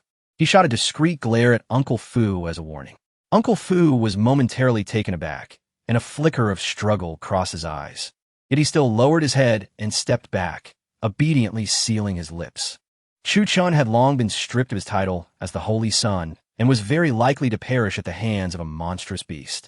Meanwhile, Yi Xian had become the new Holy Son of the Yi family, basking in affection and adoration, with an undetermined and boundless future ahead. Although Yi Xian felt a sense of injustice for Chuchen, he could not afford to offend the Holy Son of the Yi family for the sake of a deceased individual.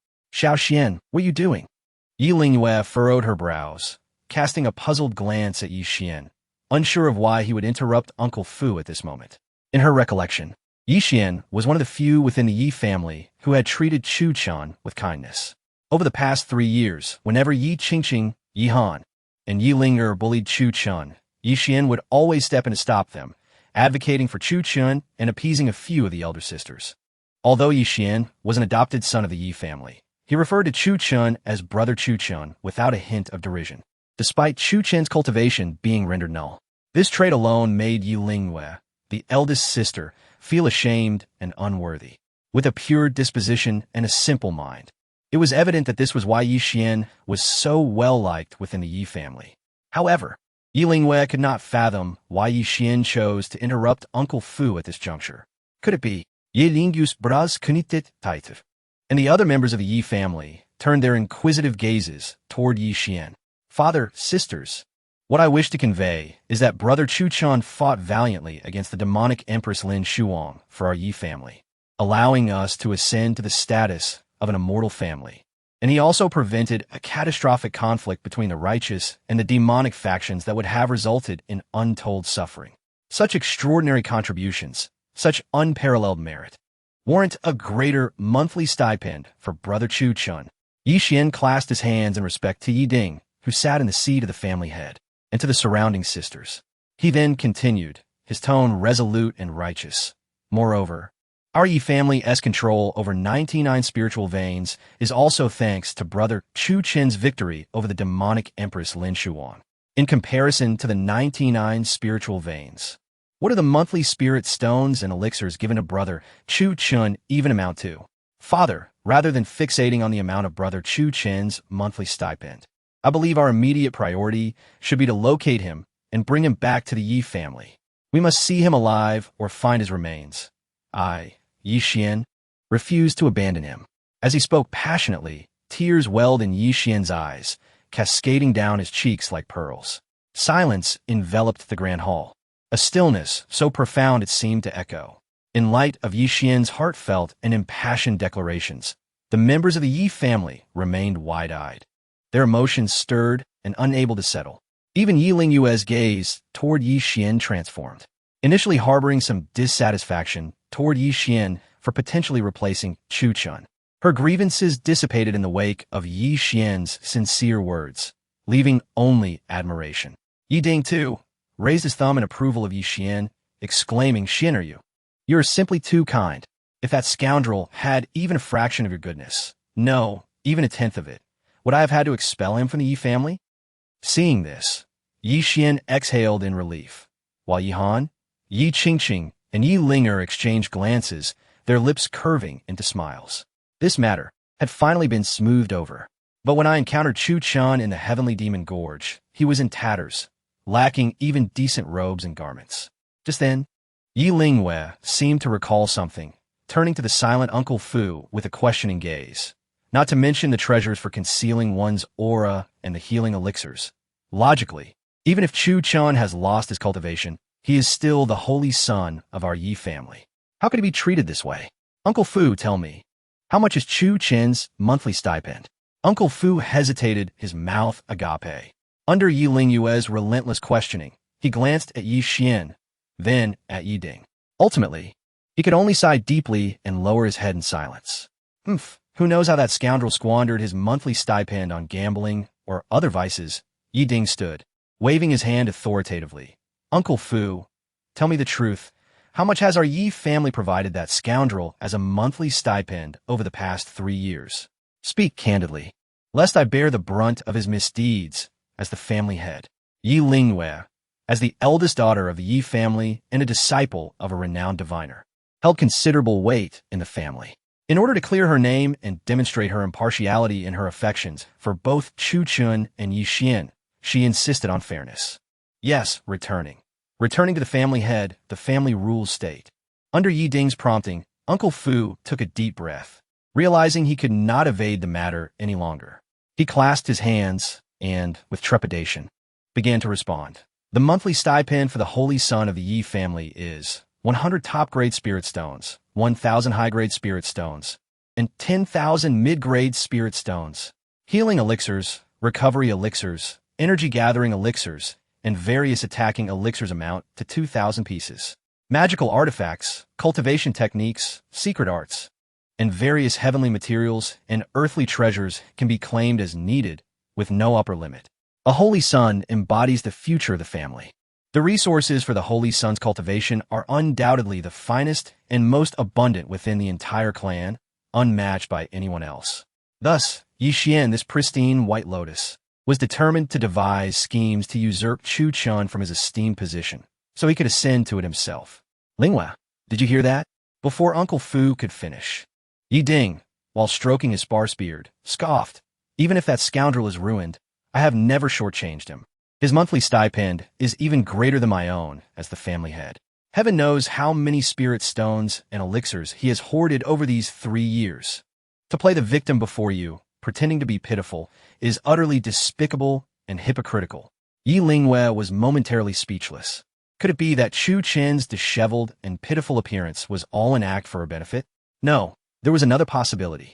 Gazing at the hesitant Uncle Fu, Yi Linghua stepped forward and questioned, "Uncle Fu, I ask you, has Chuchen's monthly stipend been distributed according to the standards for a holy son of the clan over these past 3 years?"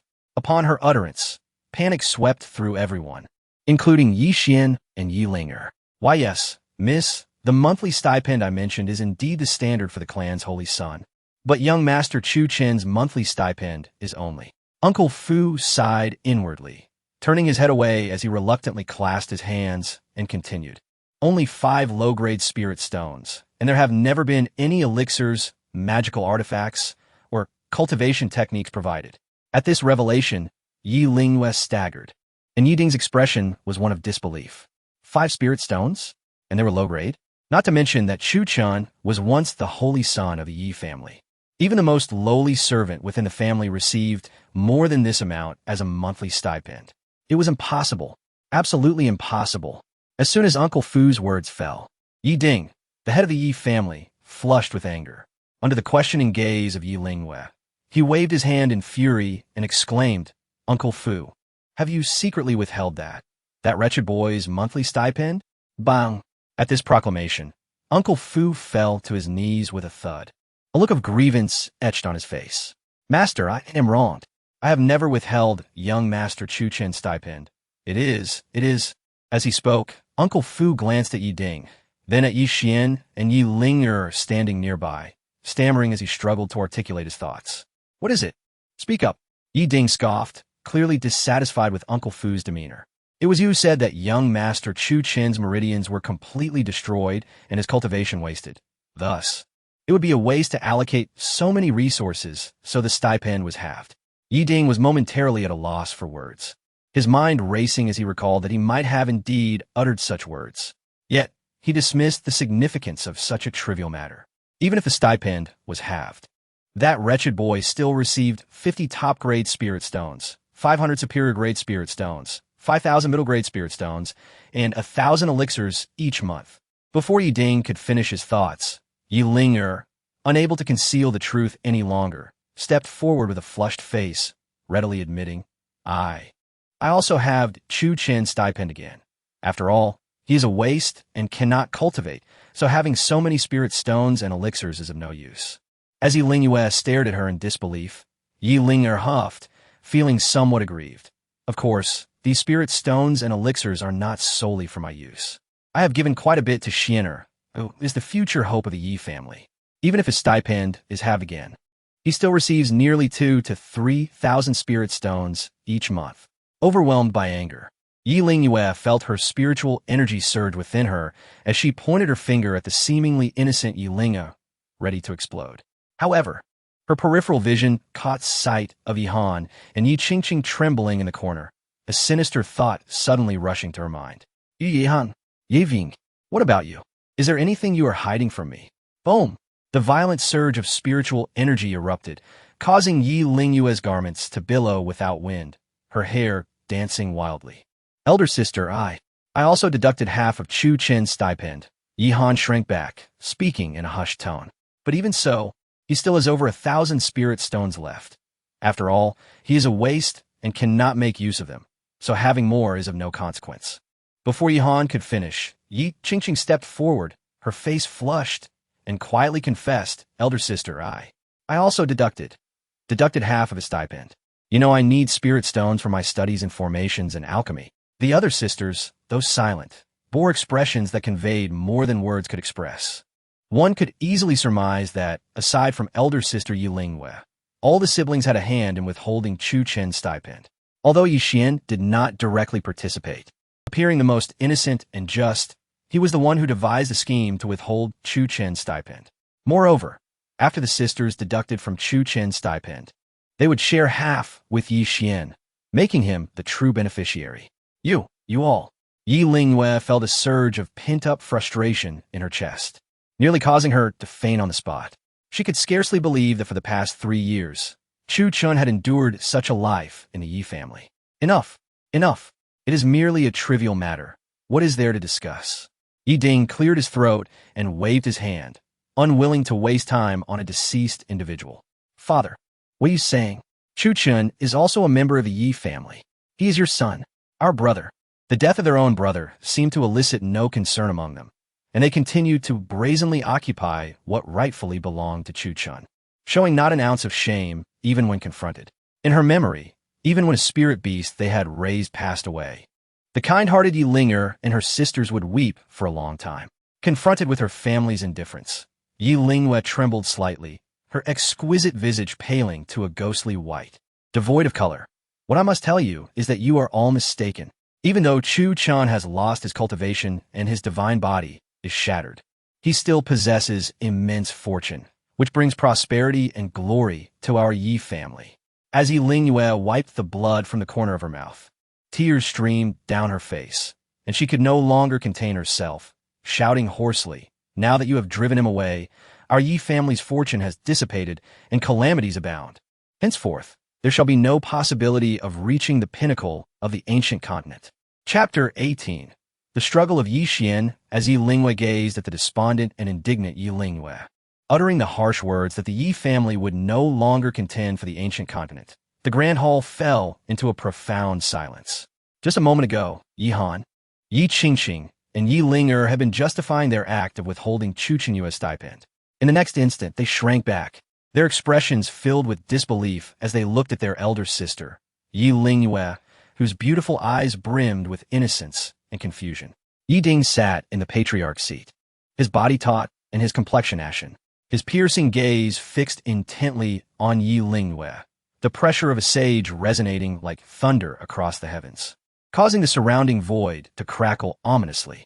No one had anticipated that Yi Lingwei would bring the future of the entire Yi clan into question at this moment. If their ancestors were to hear such words, according to clan rules, a severe punishment would be inevitable. But was it not merely the death of a useless individual? Was such fury warranted? Moreover, Chuchen's demise at the hands of a ferocious beast was of his own making. Why must Yi Lingwei go mad and sever ties with the Yi family? If he had simply relinquished the position of the Holy Sun, would there have been such a tumult? He sought death in the Tianyao Gorge and nearly dragged Yi Lingwei to her demise as well. In every regard, it was Chuchen's fault. Why should he, a useless person, blame them for his own self-inflicted demise? Elder sister, what has come over you? Yi Linger stepped forward, affectionately grasping Yi Lingwei's arm and pouting. That useless person is dead, and so be it. He could not cultivate and was of no use to our Yi family. Keeping him within the family would only bring us trouble. It was wrong of us to seize his stipend, but you need not curse the entire Yi family, nor claim that with his departure, our clan's fortune has dissipated and misfortune has arisen. The concept of fortune is inherently enigmatic. Apart from those who have reached the terrifying realm of the Emperor, only those adept in the arts of divination and fortune-telling can glimpse its mysteries. Ordinary cultivators cannot fathom its intricacies. Except for the astonished Yi Xian, even Yi Ding, the patriarch, believed that Yi Lingwei was merely speaking irrationally due to the grief of Chuchen's tragic death. Lingwei, I understand your sorrow over that little beast, Chuchen's death, but you cannot utter such reckless words here. Today, I shall not pursue your mistakes, but do not let your tongue run wild in the future. Yi Ding proclaimed, if Chuchen wishes to sever ties with me as his father and cut off the Yi family, that is his own choice. His death is his own doing.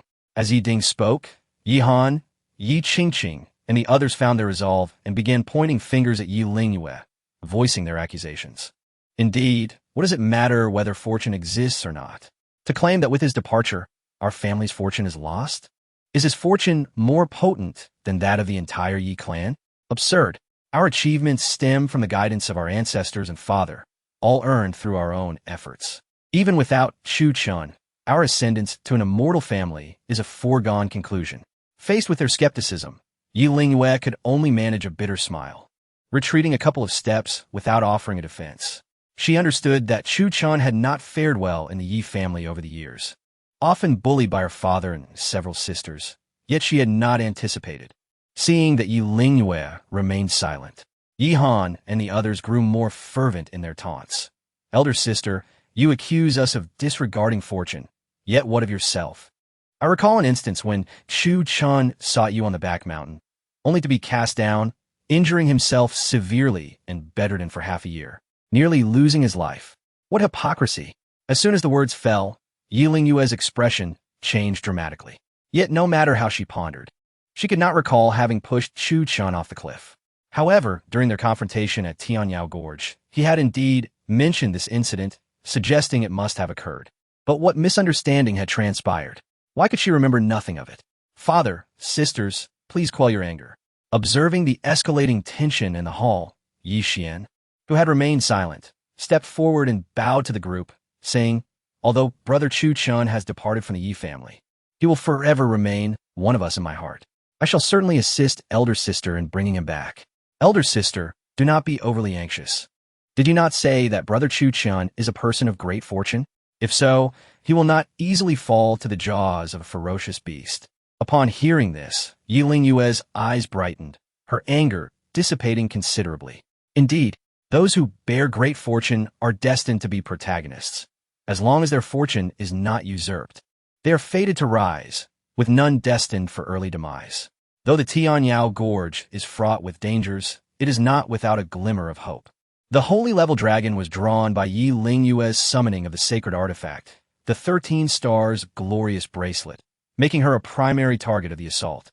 Meanwhile, Chuchen, stripped of his cultivation, had been rendered powerless against a holy level beast. Who would bother with an ant beneath their feet? You are right, little Xian. If he is truly dead, I must see his remains. Since we have not found his body, he must still be alive. Yi Lingyue cast a grateful glance at Yi Xian before dashing out of the hall, heading toward the small courtyard where Chuchen once resided, murmuring to herself, once I break through to the 9th level of the Divine Fire Realm, I can employ secret techniques to seek out your whereabouts. Chuchen, wait for me, dear brother. You must wait for me. After Yi Lingyue's departure, Yi Lingyue, Yi Qingqing, and the others huffed in annoyance, clearly still irked. Honestly, that useless Chuchen is dead. Why should Elder Sister hold us accountable?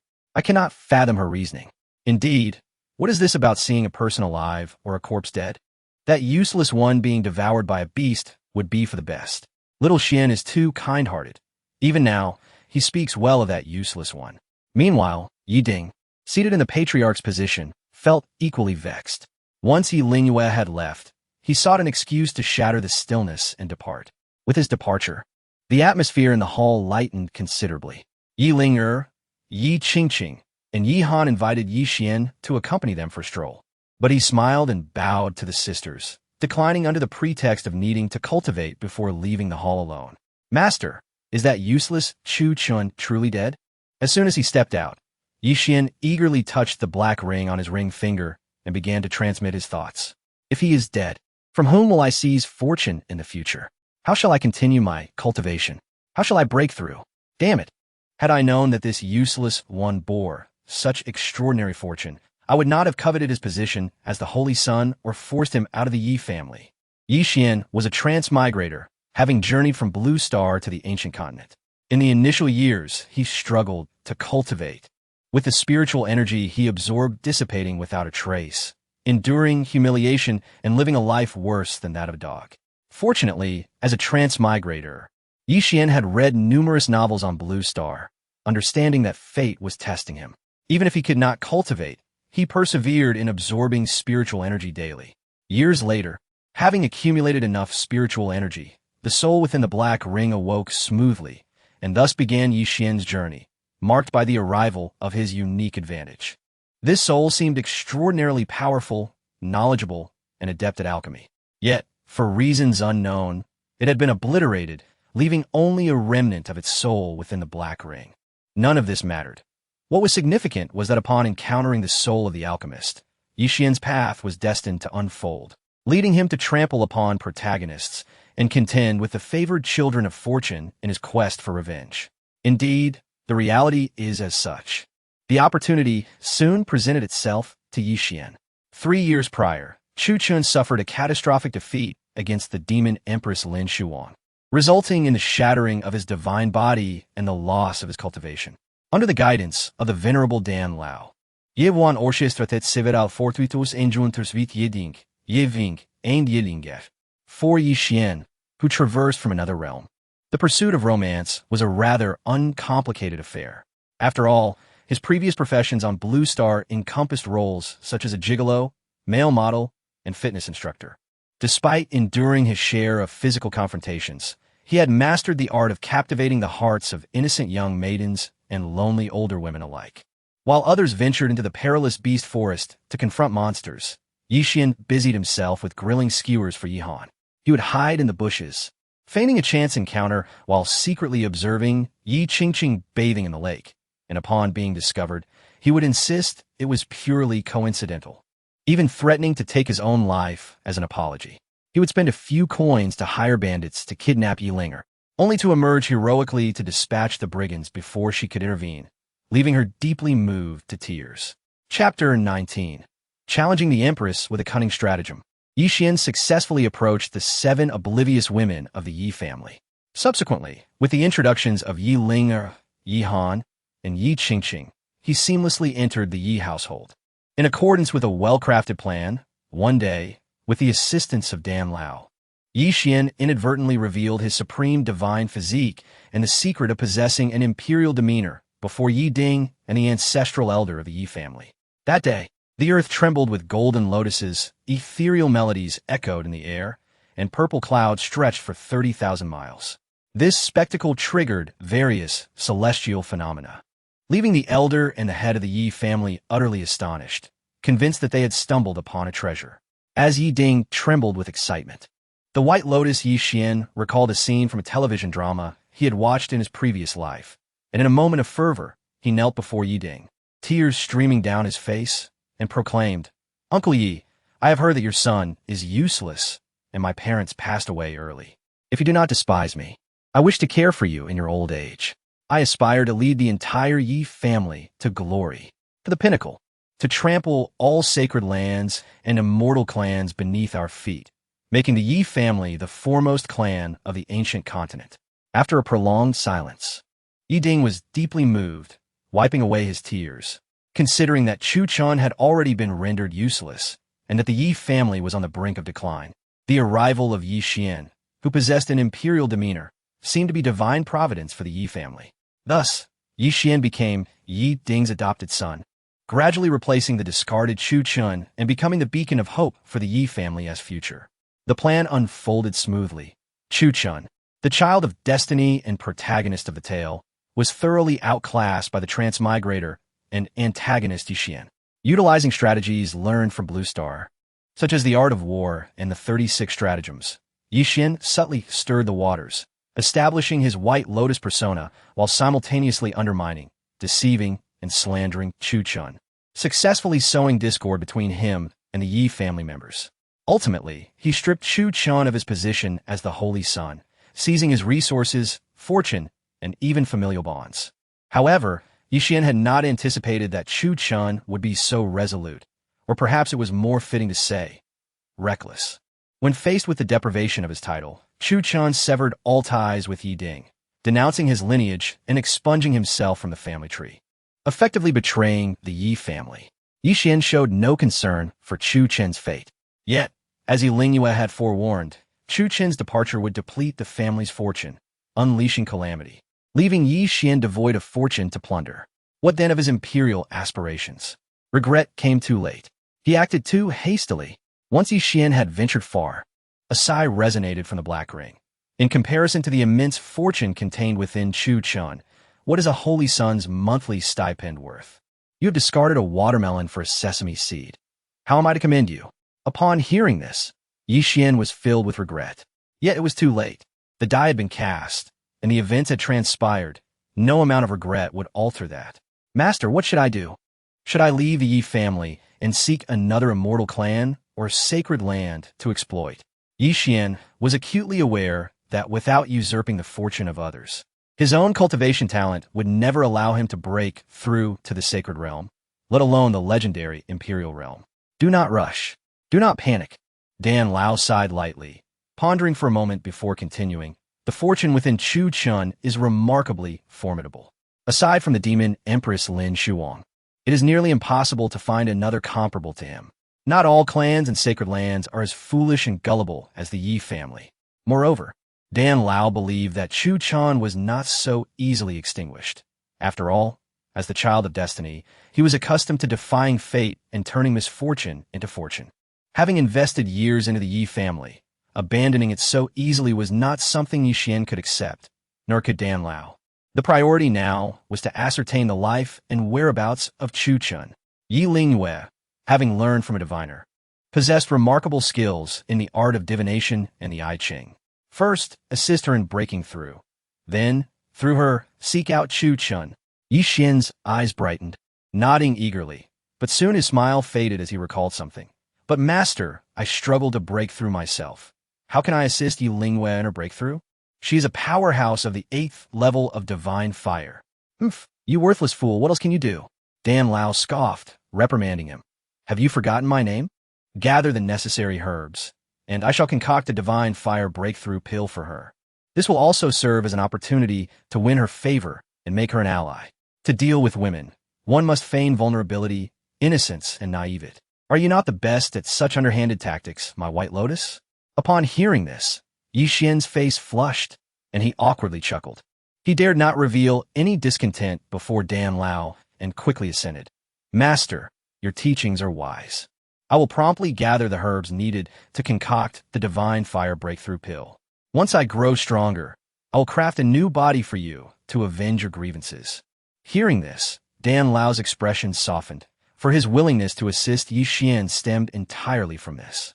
Yet, Dan Lao remained oblivious to the flicker of resentment concealed beneath Yi Xian's innocent and youthful visage. This flicker of resentment was skillfully hidden, vanishing without a trace. Meanwhile, Dan Lao was troubled by another matter. He furrowed his brow, puzzled. Strange, why did Yi Lingyue cease to? Outside the entrance of the divine flame Emperor's palace, the space shattered like a mirror, and a tattered, battered youth stepped forth from the fragmented void. I truly managed to escape with my life. The youth gazed at the imposing divine flame Emperor's palace, panting heavily, overwhelmed with gratitude. Surviving a great calamity must bring fortunes. This time, I, Chuchen, have indeed traversed the gates of death. The youth was none other than Chuchen, who had traversed the void from the heavenly demon gorge. Having survived, he felt as though he were dreaming, the reality almost surreal. Facing the peak powerhouse Yi Lingyue, the saint-level beast Jiaolong, and the myriad dangers of the heavenly demon gorge en route to the divine flame Emperor's palace, it appeared that Chuchen would either be captured by Yi Lingyue, devoured by Jiaolong, perish in the heavenly demon gorge, or die on the way to the divine flame Emperor's palace. Let's not forget, Chuchen was still a god. Yet, when faced with all these dangers, he emerged as the greatest victor. In the face of imminent death, the supreme imperial weapon, the heaven-devouring demon jar, awakened on its own, fiercely protecting its master and suppressing all adversaries. Not only did it free him from Yi Lingyue's grasp, but it also imprisoned a saint-level Jiaolong within the demon jar. In the blink of an eye, he arrived at the divine flame Emperor's palace. Before the majestic and formidable divine flame Emperor's palace, which resembled a ferocious ancient beast, Chuchen recalled the enchanting and unparalleled Empress Lin Shuwang, swallowing hard, feeling a twinge of anxiety. 3 years prior, he had nearly reduced the Empress Lin Shuwang to a state of utter devastation. Logically, she should harbor a deep-seated hatred towards him, eager to take his life and avenge her humiliation. As fellow prodigies, The animosity between them was akin to fire and water, especially considering that the two were on the brink of mutual destruction. However, what perplexed Chuchen was the vivid memory of his previous life, where he was mercilessly tormented by the Yi family, teetering on the edge of death.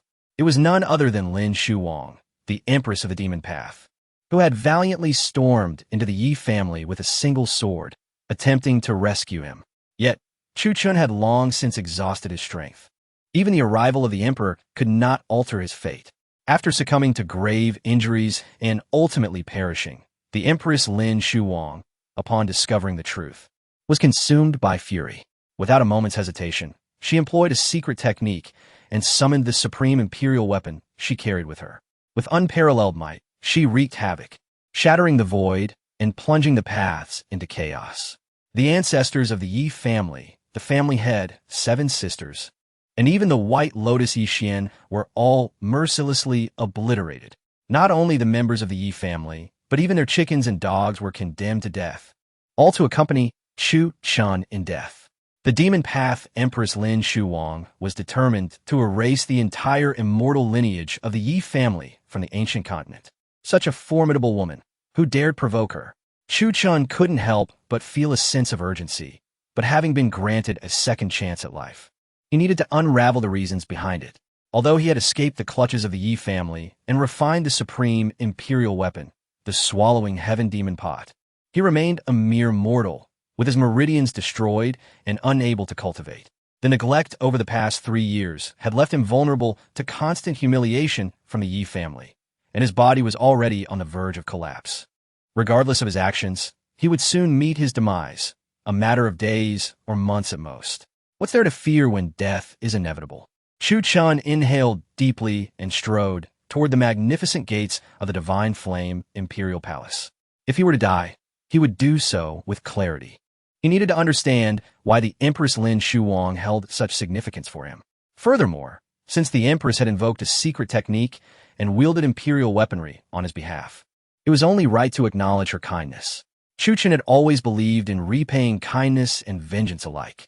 With his impending death, the treasures he possessed would serve no purpose.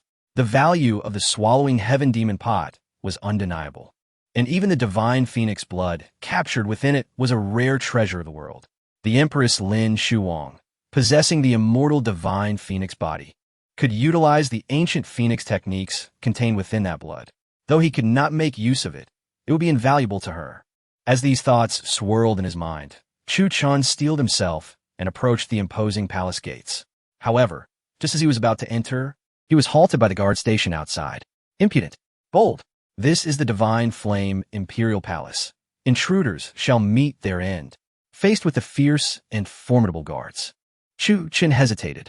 These sentinels were formidable beings from the open sky and spirit communication realms. 3 years prior, he could have dispatched them with a mere flick of his fingers, but now, stripped of his powers, he was a mere mortal, unable to summon the imperial weapon he had partially refined. Esteemed guards, I have urgent matters to discuss with Empress Lin Shuwang. Please relay my request. Chuchen clasped his hands in respect and spoke. To his surprise, a few guards burst into laughter. Who do you think you are? A mere mortal, hoping to meet our Empress? Dream on. Who would wish to see our Empress? What makes you think you're worthy? Do you believe she would entertain the likes of you? Chuchen furrowed his brow, anger bubbling within him. Yet he knew he could not resort to violence. A confrontation would not only prevent him from meeting the Empress, but could also result in him being subdued by the guards. As the guards advanced menacingly, an idea struck him. How dare you? I am Chuchen of the immortal Yi family. 3 years ago, I defeated your Empress Lin Shuwang and suppressed her. Chuchen's face hardened, a fierce aura enveloping him. With a sweeping gesture, he addressed the guards with a fierce reprimand, causing them to falter. Today, I, representing the immortal Yi family, challenge Empress Lin Shuwang. I declare war upon the entire Divine Flame Imperial Palace. Should this matter not be reported promptly, and the Empress learns of it, your lives shall be forfeit. Chapter 20. From Challenge to Love Letter, the illustrious Lin Shuwang, Empress of the Divine Flame Imperial Palace, is undeniably the most gifted woman across the vast wilderness continent. With a graceful figure and unparalleled beauty, she exudes an air of cold elegance. akin to a snow lotus blooming atop an icy peak, noble, exquisite, and pure. Clad in a gown as white as snow, untouched by any blemish, she resembles a dragon princess, a celestial maiden under the moonlight, or the enigmatic goddess of the ninth heaven, an ethereal being that seems to transcend the mundane. At the tender age of 21, the Empress had already reached the sacred realm, establishing herself as the youngest great sage in the entire wilderness continent. The title of Emperor is not mere flattery to her. It is a simple descriptor of her extraordinary essence. As long as Lin Shuwang remains alive, ascending to the realm of emperors is merely a matter of time. However, this remarkable empress was defeated 3 years prior by none other than Chuchen, in a desperate bid to prevent a catastrophic war between the righteous and the demonic, and to elevate the Yi family to an immortal lineage with control over 99 spiritual veins. Chuchen sacrificed everything, his divine body shattered, meridians destroyed, and cultivation lost, rendering him a mere mortal. Though he emerged victorious, it was a Pyrrhic victory. In truth, it was not a triumph at all, as his methods were self-destructive, severing his own path. In contrast, Lin Shuwang, despite her defeat, retained her strength. Now, within the entire wilderness continent, there exists no peer who poses a threat to her majesty. The youngest great sage remains solely Lin Shuwang. As for Chuchen, he has long since become a powerless waste. Chuchen understood that had Lin Shuwang fought him with the same reckless abandon, the outcome would have been mutual destruction. Yet, to the world, it is he who is credited with vanquishing the Empress, shattering her invincible myth. This has dealt a significant blow to her reputation and the prestige of the Divine Flame Imperial Palace. Thus, if one were to inquire who is most despised within the Divine Flame Imperial Palace, Chuchen would likely hold the title without contest. Outside the Divine Flame Imperial Palace, several guards gazed in astonishment at Chuchen, whose sudden display of fierce intent and icy demeanor seemed to transform him into a different person. They were momentarily paralyzed with fear, their arms trembling around their swords. How could a mere mortal, stripped of all cultivation, exude such overwhelming pressure? Are you from the Yi family? Do you dare to challenge our Empress? You are. Ye-che-he-u-chen. You are the one who defeated our Empress 3 years ago.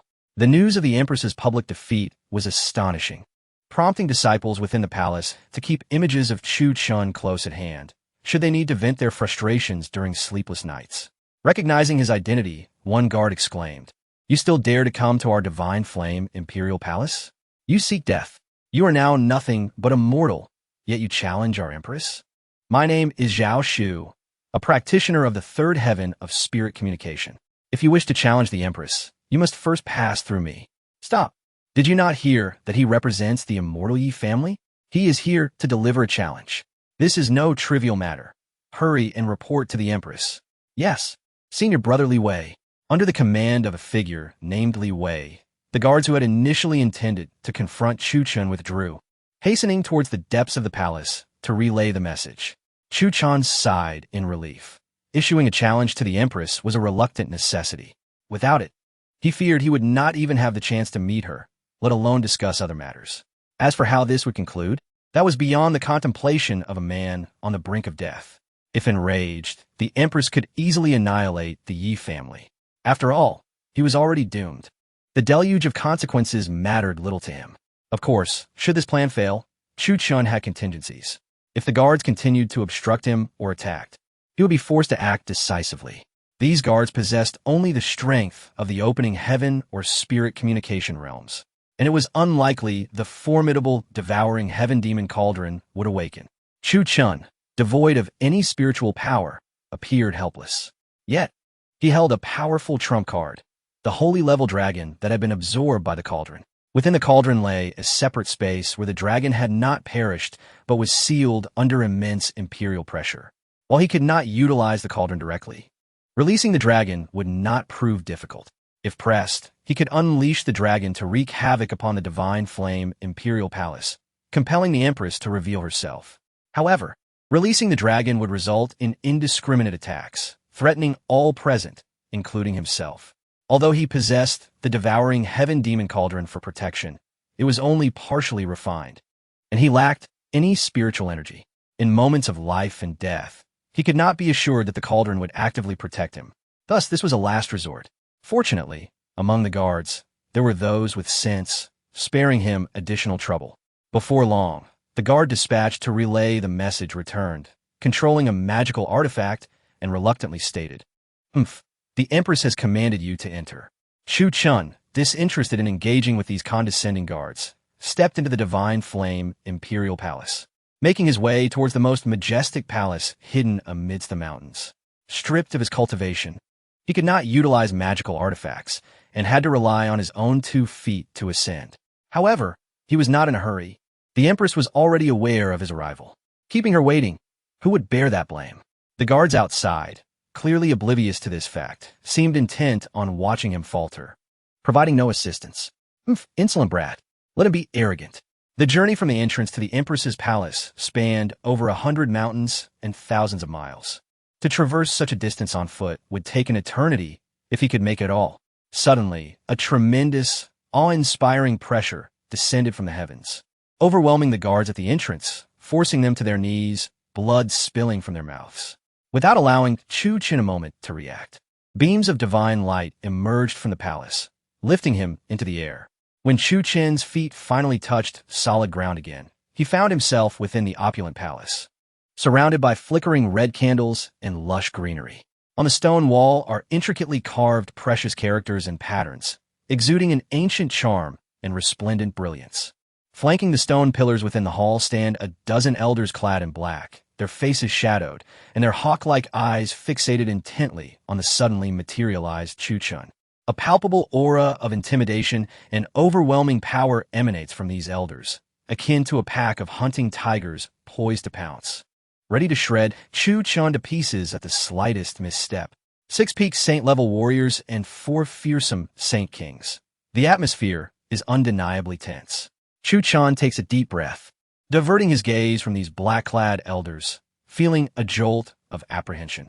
These elders are likely the pinnacle of the combat strength of the Divine Flame Imperial Palace, with their leader having surpassed even the esteemed ancestor Yi Shanha of the Yi family, standing on the precipice of quasi-emperor status. Should they all emerge in full force, not only would Chuchen be unable to withstand them, but even the entire Yi family would be reduced to ruins without the use of the supreme imperial weapon, the Heavenly Mirror. It appears that upon hearing of the Yi family's intention to issue a challenge to the Divine Flame Imperial Palace, these old-timers could no longer remain seated and hurried to the palace to witness the spectacle. Following the stone steps upward, Chuchen's gaze finally rests upon a figure in a white gown seated upon the imperial throne. This is the most powerful woman of the Divine Flame Imperial Palace, the Empress Lin Shuwang. With a mere glance, Chuchen is rendered speechless, his mind momentarily blank. She is breathtakingly beautiful. Empress Lin Shuwang, adorned in a flowing white gown, possesses unparalleled beauty. Her skin is as fair as snow, her figure graceful, with eyebrows as delicate as silk and lips tinted with a hint of ruby red, shimmering like precious gems. Her aura is as frosty as the winter, enchanting like a celestial being, seemingly untouched by the mundane world. She is strikingly elegant, yet exudes a chilling aloofness. This marks the second encounter for Chuchen with Empress Lin Shuwang. The first, of course, was 3 years prior during a fierce battle in which he managed to defeat and subdue her. Little did he expect that after 3 years, the Empress had fully blossomed into a figure of alluring femininity. You Chuchen, it truly is you. The Empress's lips part gracefully, her voice flowing like a melodious stream. I have heard you come to challenge me. It seems the Yi family wishes to engage in full-scale war with the Divine Flame Imperial Palace. With her words, the atmosphere in the grand hall plummets to a freezing point, suffocating in its intensity.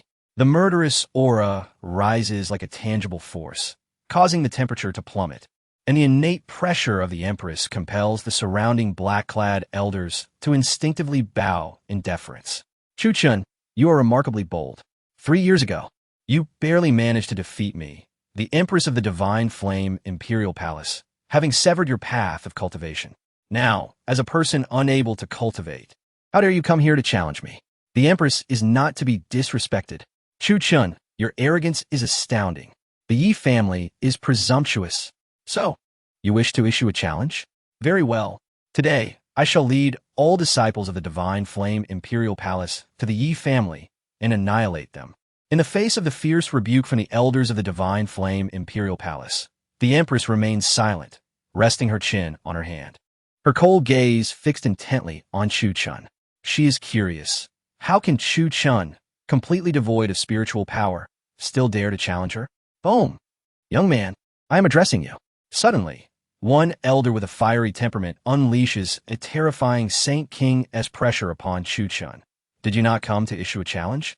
Why do you gaze upon our Empress like that? Where is the challenge letter? Present it.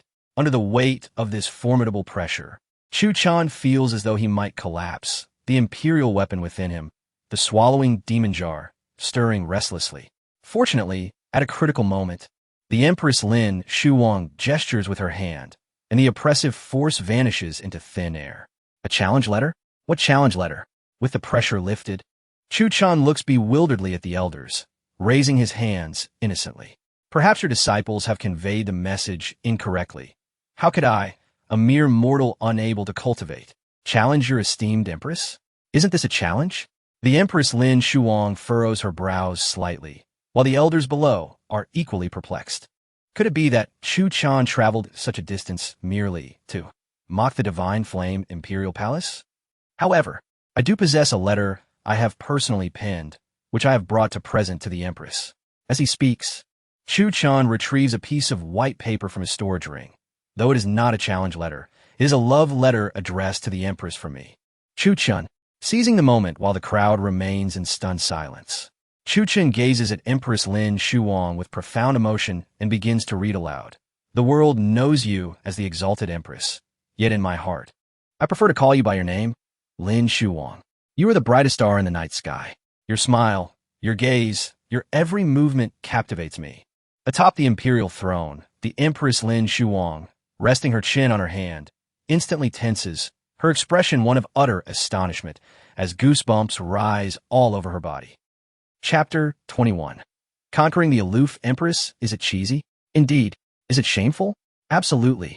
Those overly sentimental, even slightly nauseating declarations of love flowed from Chuchen's lips, resonating throughout the grand hall, silencing the entire world.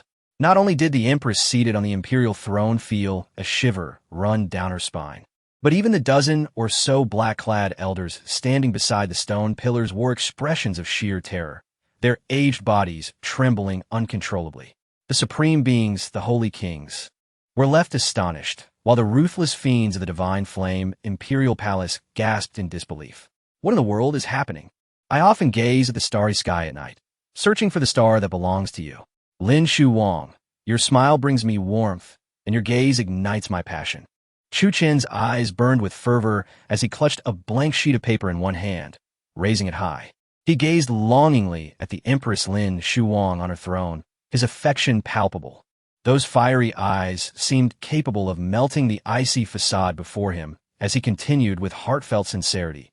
Your existence makes my world radiant. Meeting you is the most serendipitous encounter of my life, so exquisite so. Before Chuchen could finish his love letter, one of the elders from the divine flame imperial palace, unable to endure any longer, erupted.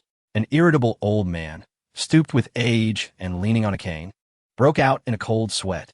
His inner spiritual power surged violently, and he struck his cane forcefully against the ground. Enough. This is utterly revolting. Boom. The pressure of a holy king erupted instantaneously, unleashing a terrifying storm of spiritual energy that confined Chuchen in place. What was meant to be a challenge had devolved into this insipid love letter. Boy, what schemes are you and your Yi family plotting? What are you conspiring? With his body immobilized, Chuchen couldn't even blink, let alone argue back. Well, Holy King made a move. Even a Chuchen from 3 years prior would have stood no chance.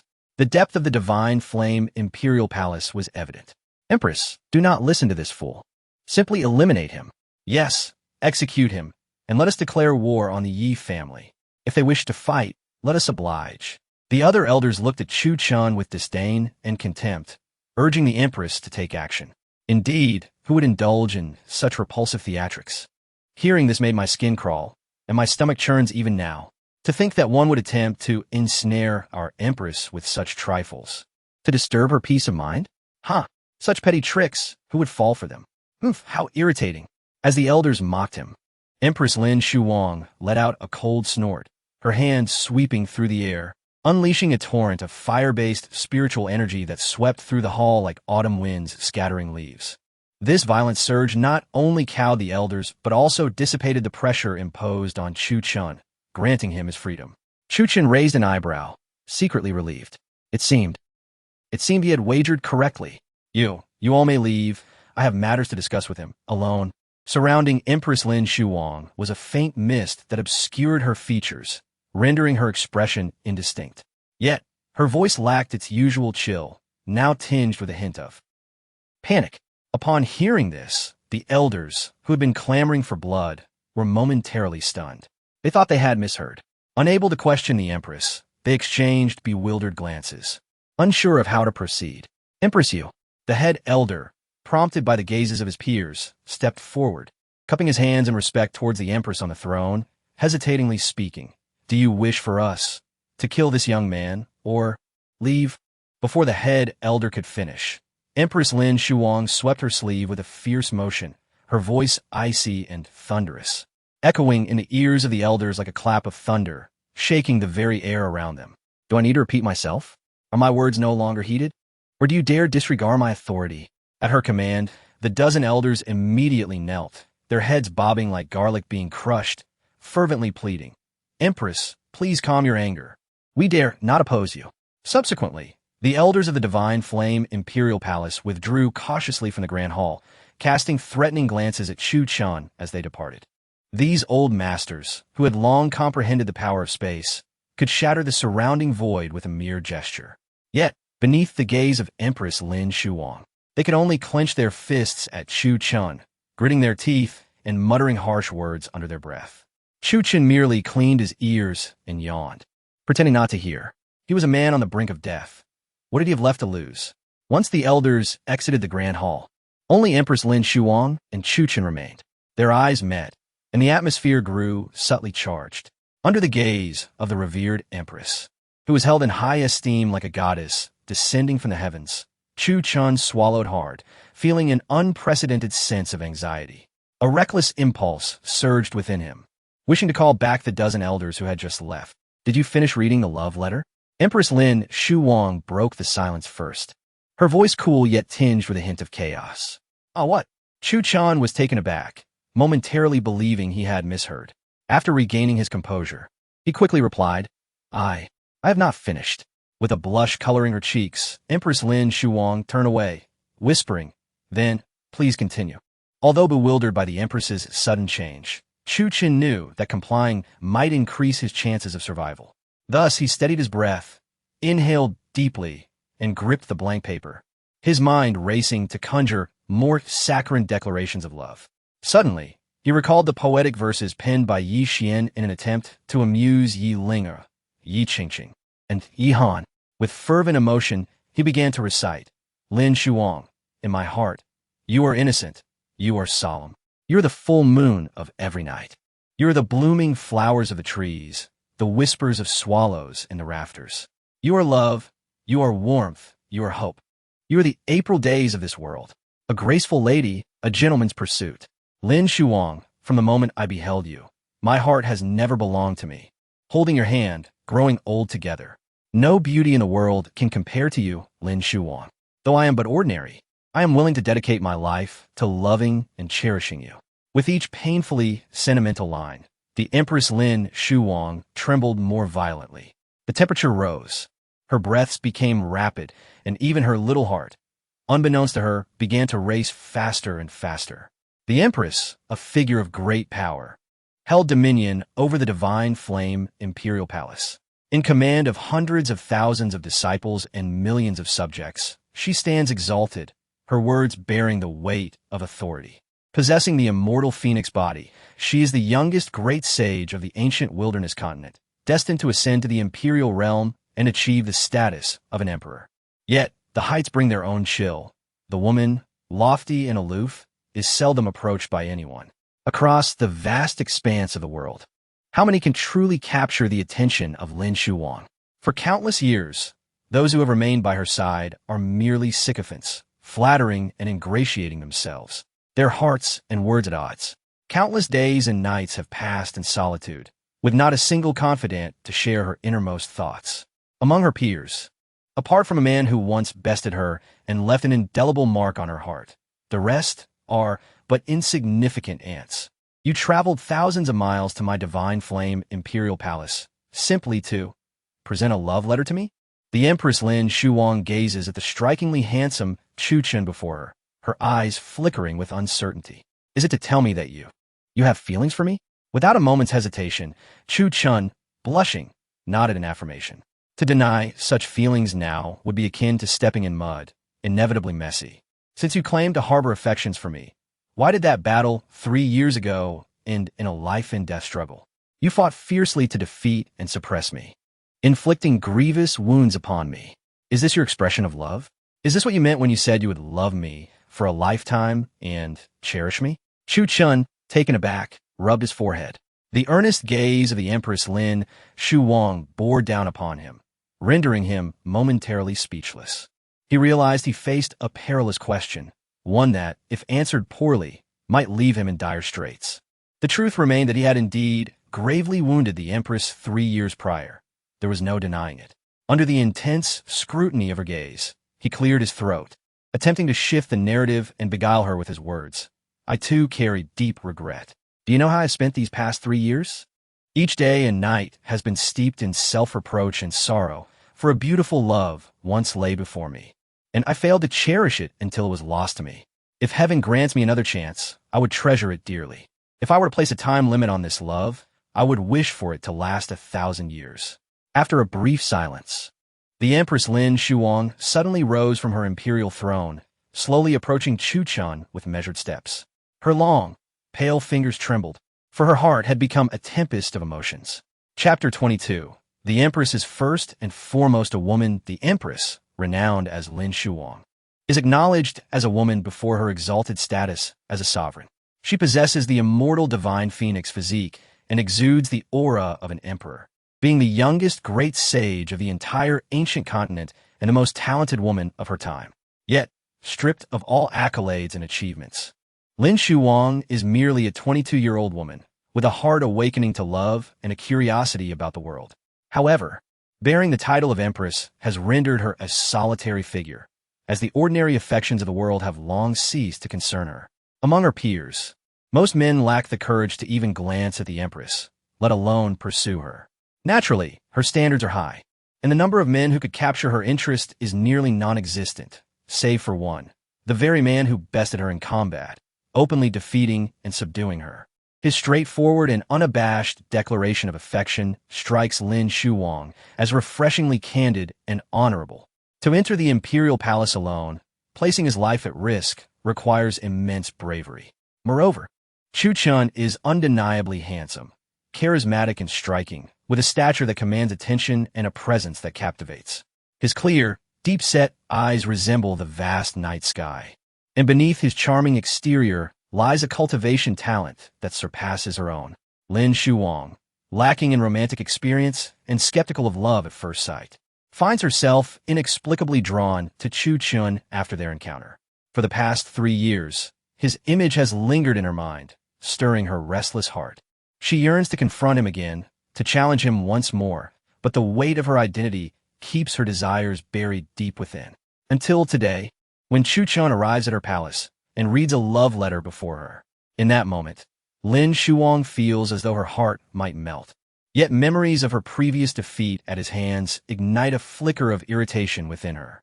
She wishes to hear his explanation, but as he speaks, he stirs her dormant heart into a tumultuous uproar. It turns out that for 3 long years, Chuchen has been consumed by guilt and regret. If he were to place a time limit on his love, he would wish for 10,000 years. But 10,000 years rather short. Both he and Lin Shuwang possess the potential to ascend to emperor status, and barring unforeseen circumstances, achieving such a feat would be a mere formality. An emperor's lifespan is approximately 100,000 years, and with the fabled elixir of immortality, one could even extend their life to 200,000 years. Yet he wishes for only 10,000 years of companionship. This suggests a mere fondness rather than a profound love. This man remains a mystery yet to be unraveled. Approaching Chuchen, Lin Shuwang lets out a soft huff, breaking free from the barrage of sweet nothings. You have come alone to my divine flame palace today, merely to confess your feelings to me? Observing her fluctuating emotions from joy to disappointment, Chuchen finds himself momentarily speechless, instinctively nodding in affirmation. Are you not afraid of death? Do you not know that the elders and disciples of my divine flame palace, numbering in the millions, would wish to see you gone? Lin Shuwang is the beacon of faith for all within her realm, and 3 years prior, Chuchen's victory over her had trampled the pride of her disciples. Even if it means death, I would come, Chuchen declares, drawing a deep breath. He is, after all, a man already marked for death. Some questions must be clarified now, lest he lose the chance forever. To Lin Shuwang, his words resonate deeply, causing her heart to flutter. This man, willing to risk his life to express his feelings, evokes a sense of longing within her that she cannot ignore. In that moment, her resolve begins to waver, as she gazes at Chuchen with a flush upon her cheeks. In an instant, he comprehends why, in a past life, Lin Shuwang had stormed into the Yi family with a single sword, seeking vengeance. It dawns on him that this woman harbors feelings for him. The tale is indeed peculiar. Yet, given his current state, his meridians shattered and cultivation lost, he has little time left to live. Thus, he resolves to gift his treasures to Lin Shuwang, for she seems far more deserving of his affections than the treacherous Yi family. Besides the love letter, I have a gift for you, he states. A gift? To present a gift, right after confessing? Could this be a token of commitment? Lin Shuwang's cheeks flush crimson, her lips forming a small O. Despite her status as Empress, she has never experienced love before, and the onslaught of declarations and gifts overwhelms her. What could this token be? Though she is the Empress, she has no shortage of treasures. Yet, if it is Chuchen's intention, even a humble flower or pebble would hold great significance. As Chuchen rummages through his storage ring, a drop of blood, glowing crimson like fire, materializes in his palm. This blood is enveloped in flames, resembling a perfect ruby, and within it dances a spectral figure of a divine phoenix. Accompanied by the melodious cry of the phoenix, Lin Shuwang feels an uncontrollable surge of power resonating within her, as waves of crimson flames erupt from her being, hinting at a breakthrough. Is this the blood of the divine phoenix? She stares in rapt fascination at the blood in Chuchen's hand, her breath quickening, losing all composure. Despite her cold demeanor, the presence of the divine phoenix's blood causes her to gasp, her heart racing uncontrollably. In a moment of vulnerability, her delicate hand grasps Chuchen's arm, as if fearing he might vanish at any second, embodying a sense of trepidation. Divine phoenix blood? Perhaps Chuchen scratches his head, surprised by her intense reaction. She is, after all, the ruler of the divine flame palace, with countless treasures at her disposal. Should she not be accustomed to such marvels? Yet, her hand feels soft and comforting against his arm. This divine phoenix blood, obtained through the use of the supreme imperial weapon, the Devouring demon jar, holds unknown value. It may not be of great use to him, but with no other gifts to offer, he presents it as a token of his affection. Of course, he possesses far more precious gifts, such as the Devouring demon jar itself, which he has contemplated gifting to Lin Shuwang. After all, he had only a few months left to live, and the Yi family had long since extinguished his hopes, leaving nothing in this world worth cherishing. However, the Devouring sky demon jar was the sole remnant of his mother, a thought he would not relinquish until the very last moment. With at least a few months to spare, he intended to delve into the mysteries of this supreme imperial weapon, seeking any trace of his mother. The blood of the divine phoenix was a rare and precious remnant of the ancient, immortal divine phoenix clan. Realizing her excessive zeal, Empress Lin Shuwang felt a blush creep onto her delicate face and hastily released her grip on Chuchen's wrist, retreating a couple of steps. Yet her beautiful eyes remained fixed upon the droplet of divine phoenix blood nestled in his palm. What she did not know was that this droplet contained not only an immensely potent life force, but also fragmented memories of ancient arcane arts, the divine phoenix techniques. While this blood was invaluable to others, for the Empress, its worth transcended mere words. It was comparable to the legendary elixir of immortality. Possessing the body of the immortal divine phoenix, should she refine this blood, She could instantly shatter her current limitations and even restore the incomplete divine phoenix techniques. Such a gift was too precious for the Empress to refuse. Before she could finish her thought, Chuchen had already placed the droplet of divine phoenix blood into her palm. You've stated that this is of great importance to you. Accept it. Holding on to it would be a waste. Women cherish gifts, and the Empress was above all a woman. Chuchen held contempt for men who sought to woo women without the willingness to spend on gifts. Fearing that Empress Lin Shuwang would decline once more, Chuchen shrugged and revealed the truth. I have but a few days left to live. If you do not wish to keep this divine phoenix blood, then you may as well dispose of it. Before he could finish his sentence, Empress Lin Shuwang appeared before him in an instant, grasping his wrist. A torrent of fiery spiritual power surged through his body, exploring every corner, probing his injuries.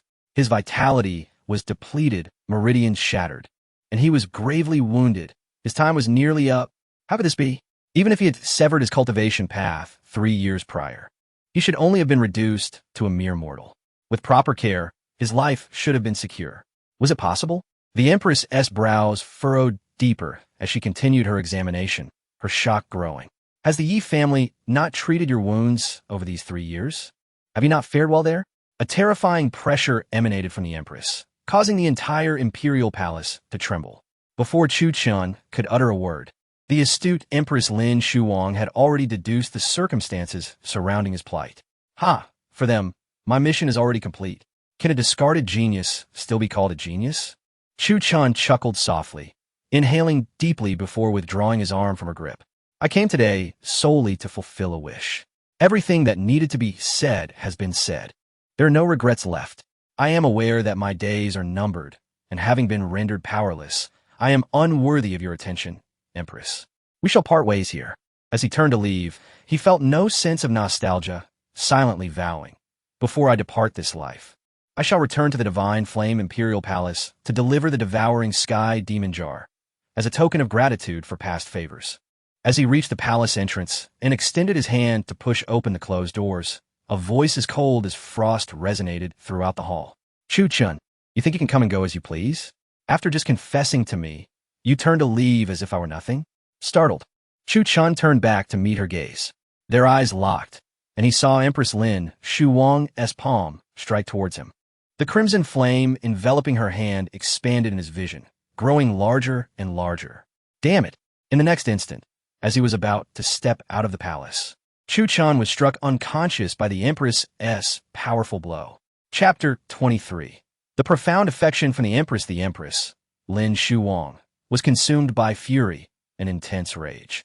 The man she had secretly admired for 3 years dared to enter the imperial palace alone, risking everything to appear before her. First, he showered her with heartfelt declarations that warmed her very soul, followed by the gift of the precious blood of the divine phoenix, a rare treasure of heaven and earth.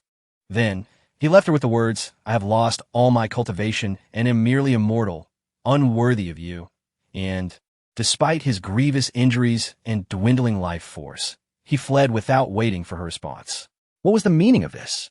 Knowing he could no longer cultivate and had little time left to live, why venture across such distances to provoke her? He could come and go as he pleased, treating her divine flame imperial palace as if it were a mere trinket. He had uttered all the words that needed to be said, leaving no regrets in his life, ready to face death with abandon. But what about her? Her heart had been stirred by him, and he claimed he would leave. He had professed his feelings. Yet she had yet to indicate her response. How could he be so carefree, so aloof, so indifferent? What are feelings? As the Empress emerged from her tempest of anger and astonishment, she watched as the instigator, Chuchen, prepared to push open the palace doors. In a fit of desperation, her fiery temper ignited, and with a swift motion, she struck out. Before the Empress, who stood at the pinnacle of saint-level cultivation, the now mortal Chuchen had no power to resist. Though she acted out of anger, her intent was not to kill. The formidable imperial weapon within her, the devouring demon pot, remained dormant. Bang! Without the slightest surprise, the vast palm enveloped in scarlet flames struck Chuchen, who was knocked unconscious before he could utter a sound. Had she not held back, even a fraction of her power would have reduced him to ashes beneath her colossal palm. Swoosh! Before Chuchen's body hit the ground, the Empress activated her divine ability, instantly transporting herself to the palace entrance, cradling the unconscious Chuchen in her arms. As long as I decree it, you shall not perish. Whether you are worthy of me is not for you to decide, but for me alone, as long as you are the man I favor. If you are stronger than I, you shall be above me. If weaker, then I shall be above you. Fortunately, at that moment, Chuchen had been knocked unconscious, and the Grand Imperial Palace was devoid of any witnesses. Otherwise, anyone who heard such fierce declarations from the typically aloof Empress Lin Shuwang would be left utterly flabbergasted, questioning their very existence. As she gazed at the unconscious Chuchen in her arms, a flicker of tenderness crossed the Empress's beautiful eyes, mingled with determination. As if she had made a significant decision. I have never liked being indebted to anyone, since I have listened to your sweet words and accepted your token of love. Out of both sentiment and reason, I shall return the gesture. Empress Lin Shuwang held Chuchen's body, her delicate face flushed, shedding her previous icy demeanor, resembling a love-struck neighbor girl. It turned out that her high and mighty facade had merely been a protective guise. How could she, at such a young age, manage the vast divine flame imperial palace? How could she intimidate the elder council and various palace masters? How could she command hundreds of thousands of disciples and millions of subjects? This matter was of great significance. She needed to find a trustworthy ally to help safeguard her and stabilize the probing of the elder council and the palace masters. Taking a deep breath, the Empress formed a hand seal, channeling her spiritual energy into a miniature divine phoenix that soared into the void, sending a message across the ether. Swoosh! As a miniature divine phoenix darted into the boundless void, the Empress waved her hand, summoning a terrifying force of spatial energy that swept through the Grand Hall. She forcefully distorted time and space, constructing a spatial passage that connected both ends of the Divine Flame Imperial Palace at a visible speed. Typically, when a cultivator breaks through to the Saint Realm, they can comprehend spatial power, shatter the void, and traverse space. However, to wield such immense spatial energy to create a passage for others to traverse, one must be at the Saint King level. The rapid and stable construction of a spatial passage was something even the most formidable of newly ascended Saint Kings could not achieve. Yet, Empress Lin Shuwang had only reached the peak of Saint-level cultivation and had not yet broken into the Saint King realm. Whoosh! Just as the spatial passage formed. On the other end, a young girl suddenly opened her eyes. Upon seeing the miniature divine phoenix flying towards her, she eagerly caught and refined it. The girl appeared to be in her early teens, at that playful age, dressed in a vibrant green gown adorned with exquisite floral embroidery. She exuded a fresh and charming aura.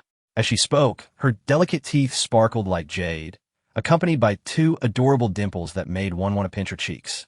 After refining the miniature divine phoenix, the girl learned that the Empress sought her presence and jumped to her feet, exclaiming with delight, "Wonderful! Master is looking for me. She must want to take me out for fun." No, Master could simply call me. Why expend such effort to create a spatial passage? Could it be that Master is in danger? Without a moment's hesitation, the young girl stepped into the extending spatial passage and vanished in an instant. When she reappeared, she found herself within the Empress's palace. Disciple Jean Coeur pays respects to Master. Master, what has happened? Is it possible that those palace masters have already begun? Before Jean Coeur could finish her sentence, she stood frozen in shock, as if struck by divine lightning. For upon raising her gaze, she beheld her master, the Empress, cradling a man. With her mouth agape, Jean Coeur was on the verge of drooling, rubbing her eyes in disbelief, staring intently at the Empress and the man in her arms. A man, indeed a man. He was rather handsome. Oh heavens, has Master fallen in love? But had she not told her that men were ferocious beasts, heartless creatures that devour souls? Hadn't they sworn an oath under the moonlight to remain single for countless eons? As she watched, shaking her head in disbelief, the Empress's cheeks flushed even deeper. But, Coeur, this is Chuchen. Caught off guard by the intensity of Jean Coeur's gaze, the Empress broke the silence, confessing candidly. Oh, Shanke smacked her lips, feeling a twinge of discomfort. The Empress's affection was meant solely for her, yet now. However, it didn't take long for Jean Coeur to react. A fierce aura emanating from her, Swoosh! Without even a moment to feel jealousy, she unsheathed her sword, intent on striking at Chuchen's throat. As a sharp blade neared Chuchen's neck, the Empress raised her hand, flicking her fingers to send Zhang Kuer's sword flying. With a mere glance, she unleashed her spatial power, binding Zhang Kuer in place. Kuer, what is the meaning of this? The Empress furrowed her brows, casting a puzzled look at her beloved disciple. Master, he is Chuchen. 3 years ago, it was he who inflicted grievous injuries upon you, and after a year of seclusion for healing, several palace masters seized the opportunity to instigate a coup, leading to the current state of my divine flame imperial palace. Master, I have long sworn to avenge you by slaying that scoundrel Chuchen. Please release me. Observing her fervent disciple.Chuchen. The Empress Lin Shuwang could only place a hand on her forehead, feeling a wave of exasperation wash over her. She suddenly regretted calling the girl here. How could she possibly explain? Was she to admit that she had harbored a secret admiration for the very man who had bested her? No, absolutely not. She was the aloof Empress. How could she afford to lose face? Her cheeks flushed slightly, and as Zhang Kuer pressed her with relentless inquiries, she feigned an excuse. Chuchen has come today to issue a challenge to my divine flame imperial palace. He has lost all his cultivation and become a mere mortal. My palace never takes advantage of others' misfortunes. If you were to kill him now, how would the world perceive me? Lin Shuwang? How would they regard my palace? Upon hearing this, Zhang Kuer paused, scratching her head in contemplation. It seemed there was some merit to what her master said. Observing her somewhat dim-witted disciple, the Empress Lin Shuwang secretly sighed in relief. Yet, if killing him was off the table, Master, what shall we do? Zhang Kuer sheathed her sword and approached the Empress, her large, expressive eyes fixed intently on the unconscious Chuchen. He was utterly detestable. Oddly enough, he had suffered complete devastation of his meridians and lost all his cultivation. How could he possibly challenge her master? The Empress Lin Shuwang was momentarily taken aback by this line of thought. Then, blushing, she hastily defended herself. Thus, I intend to extract my own, my divine phoenix feather, and gift it to him. It will heal his injuries, restore his meridians, and allow him to be reborn anew. At this proclamation, the once curious and playful Zhang Kuer was instantly struck dumb, her lively face paling to a ghostly white. Master, no, I cannot agree. The divine phoenix feather is akin to the fabled elixir of immortality, extraordinarily precious. Even in your lifetime, Master, you could only condense a single feather. If you give this feather to him, not only will your cultivation regress, but it will also harm the foundation of your Tao. You would lose all hope of breaking through to the imperial realm in this lifetime, and your very life would be at stake. As soon as Zhang Kuer finished speaking, she drew her sword again, intending to charge at Chuchen once more. Bang! The Empress, quick to react, swiftly restrained Zhang Kuer with a powerful force of spatial energy. My mind is made up, do not attempt to dissuade me. To one who possesses the immortal divine phoenix body, the cost of losing the divine phoenix feather was something she understood better than anyone. But Chuchen was at the end of his rope. Aside from the divine phoenix feather, no earthly treasure could grant him a second chance at life, or allow him to continue his cultivation path.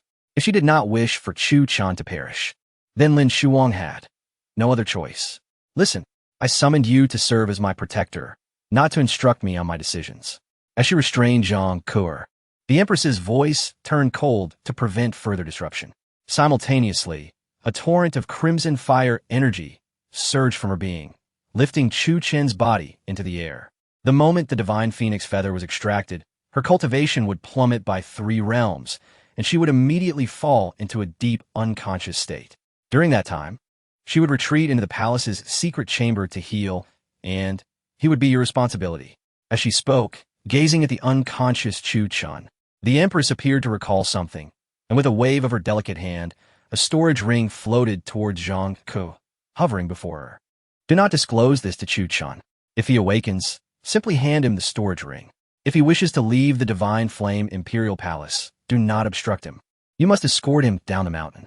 Whatever he decides, you must comply. This is my command. Before her words could fully settle, the Empress coughed up a mouthful of blood, accompanied by the resounding cry of a phoenix, a radiant red feather, imbued with vibrant life force, slowly emerged from the Empress Lin Shuwang's head, drifting towards Chuchen until it merged with his body. The divine phoenix feather. A singular feather can only be forged in a lifetime, possesses the power of rebirth through fire, akin to the legendary elixir of immortality. Master. Observing the Empress coughing blood, Zhang Ku'er cried out in despair, tears streaming down her face. In that moment, as the divine phoenix feather separated from her, the Empress Lin Shuwang's aura plummeted dramatically, her cultivation at the 8th heaven of the great saint realm beginning to rapidly decline. Chapter 24. The Empress's Deep Affection. Living a second life, as flames surged, the temperature within the grand hall escalated dramatically, accompanied by the piercing cries of a phoenix under the Empress's incantation.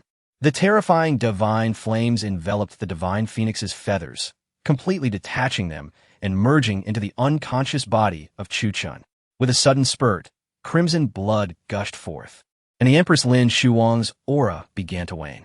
Her cultivation level plummeted from the 8th heavenly layer of the great sage, 7th heavenly layer, 6th heavenly layer, 5th heavenly layer. Master, please stop, please stop. Zhang Ku'er cried out hoarsely, struggling desperately to rush towards the Empress, hoping to prevent her from extracting the divine phoenix's feathers from within her body. Yet, she found herself immobilized, bound by a terrifying force of space.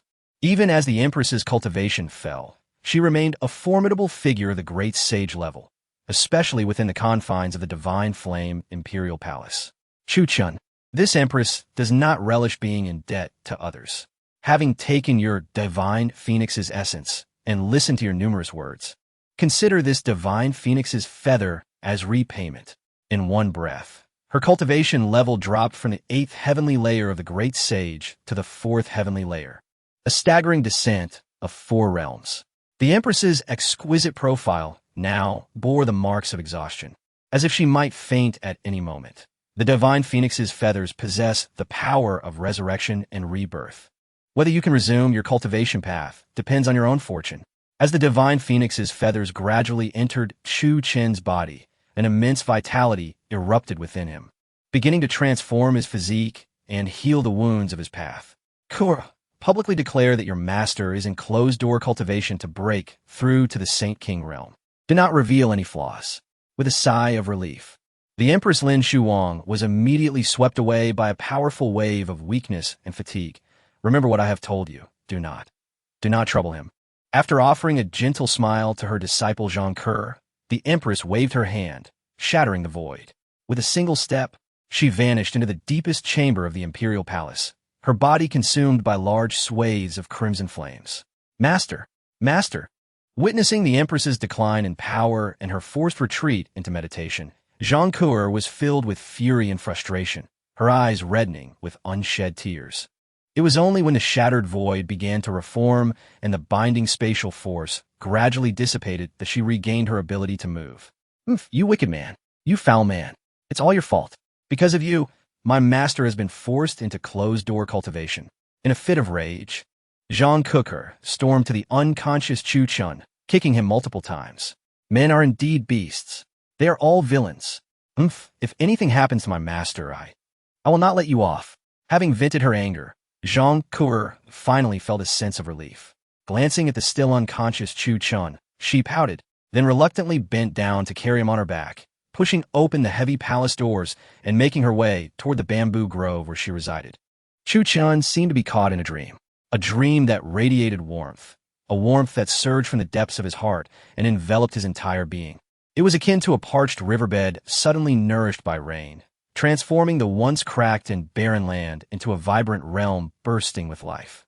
Tiny green blades of grass and vivid flowers sprang forth, dispelling desolation and reshaping a brand new world. Under the nurturing embrace of this potent vitality, his shattered meridians reformed. The wounds of his path healed, and his body, once devoid of energy, underwent a complete transformation, truly living a second life. This feeling was something Chuchen had not experienced in over 3 years. As he awoke from his slumber, startled, he sat upright on the bed, surveying the unfamiliar surroundings while rubbing his swollen head, attempting to recall the memories preceding his unconsciousness. He seemed to have come to the Divine Flame Imperial Palace to confess to the Empress. After the confession, just as he was about to leave, he was knocked out by the Empress Lin Shuwang's palm. Rubbing his bruised and swollen arm, Chuchen grimaced in pain. This Empress. If she didn't accept my confession, why did she hit me so hard? If she was going to knock me out, why bring me to bed instead of tossing me out the mountain gate? Lifting his gaze to survey the exquisite chamber, adorned with red candles and elegant draperies, the air imbued with a faint, unknown fragrance. This was clearly a young lady's boudoir. Why had he been brought here? Instinctively, he glanced down at himself. Fortunately, his belt was still in place. Had the Empress taken advantage of him while he was unconscious, then he would have every reason to indulge in a life of luxury. With that thought, a tinge of disappointment crept in. Now that I'm awake, I should quickly get off this lady's bed. Before Chuchen could ponder further, a spoiled, petulant voice suddenly pierced through the air from outside the door. Creaking open, a girl of about 14 or 15, clad in a vibrant green gown, entered with a stern expression. Who are you? Chuchen was taken aback, gazing at the delicate girl whose features resembled a porcelain doll, confusion evident on his face. He was certain this was their first encounter, yet he could distinctly sense her eyes brimming with mischief and provocation, as if she longed to harm him. When did I offend her? I am Zhang Ke, the holy maiden of the Divine Flame Imperial Palace, the sole beloved disciple of the Empress. Placing the bowl of porridge and pickles on the table, Zhang Ke crossed her arms, muttering to herself, mortals are such a hassle, needing to rely on these grains for sustenance. If not for my master's sake, I wouldn't bother cooking for you. Holy maiden, beloved disciple, Zhang Ke. Chuchen was momentarily stunned, instinctively rising to his feet and performing a respectful bow towards her, expressing his gratitude. Thank you, holy maiden. Although Zhang Ke appeared fierce, the fact that she had allowed him to rest in her boudoir and had prepared porridge and pickles for him showed her thoughtful nature. Clearly, she was one of those who spoke harshly but acted kindly, in contrast to the duplicitous, honey-tongued individuals from the Yi family. Zhang Ke's straightforwardness offered Chuchen a sense of comfort. Don't think that just because you thanked me, I won't be angry with you anymore. Her unexpected humility left Zhang Ke momentarily at a loss for words, unsure of how to respond. Under the influence of her master's teachings that men were beasts, she had rarely interacted with the opposite sex, focusing solely on her pursuit of the path. As the tantalizing aroma of porridge wafted through the air, Chuchen's stomach growled in response. Without hesitation, he picked up the bowl and began to eat heartily, relishing the meal that Zhang Ke had prepared for him.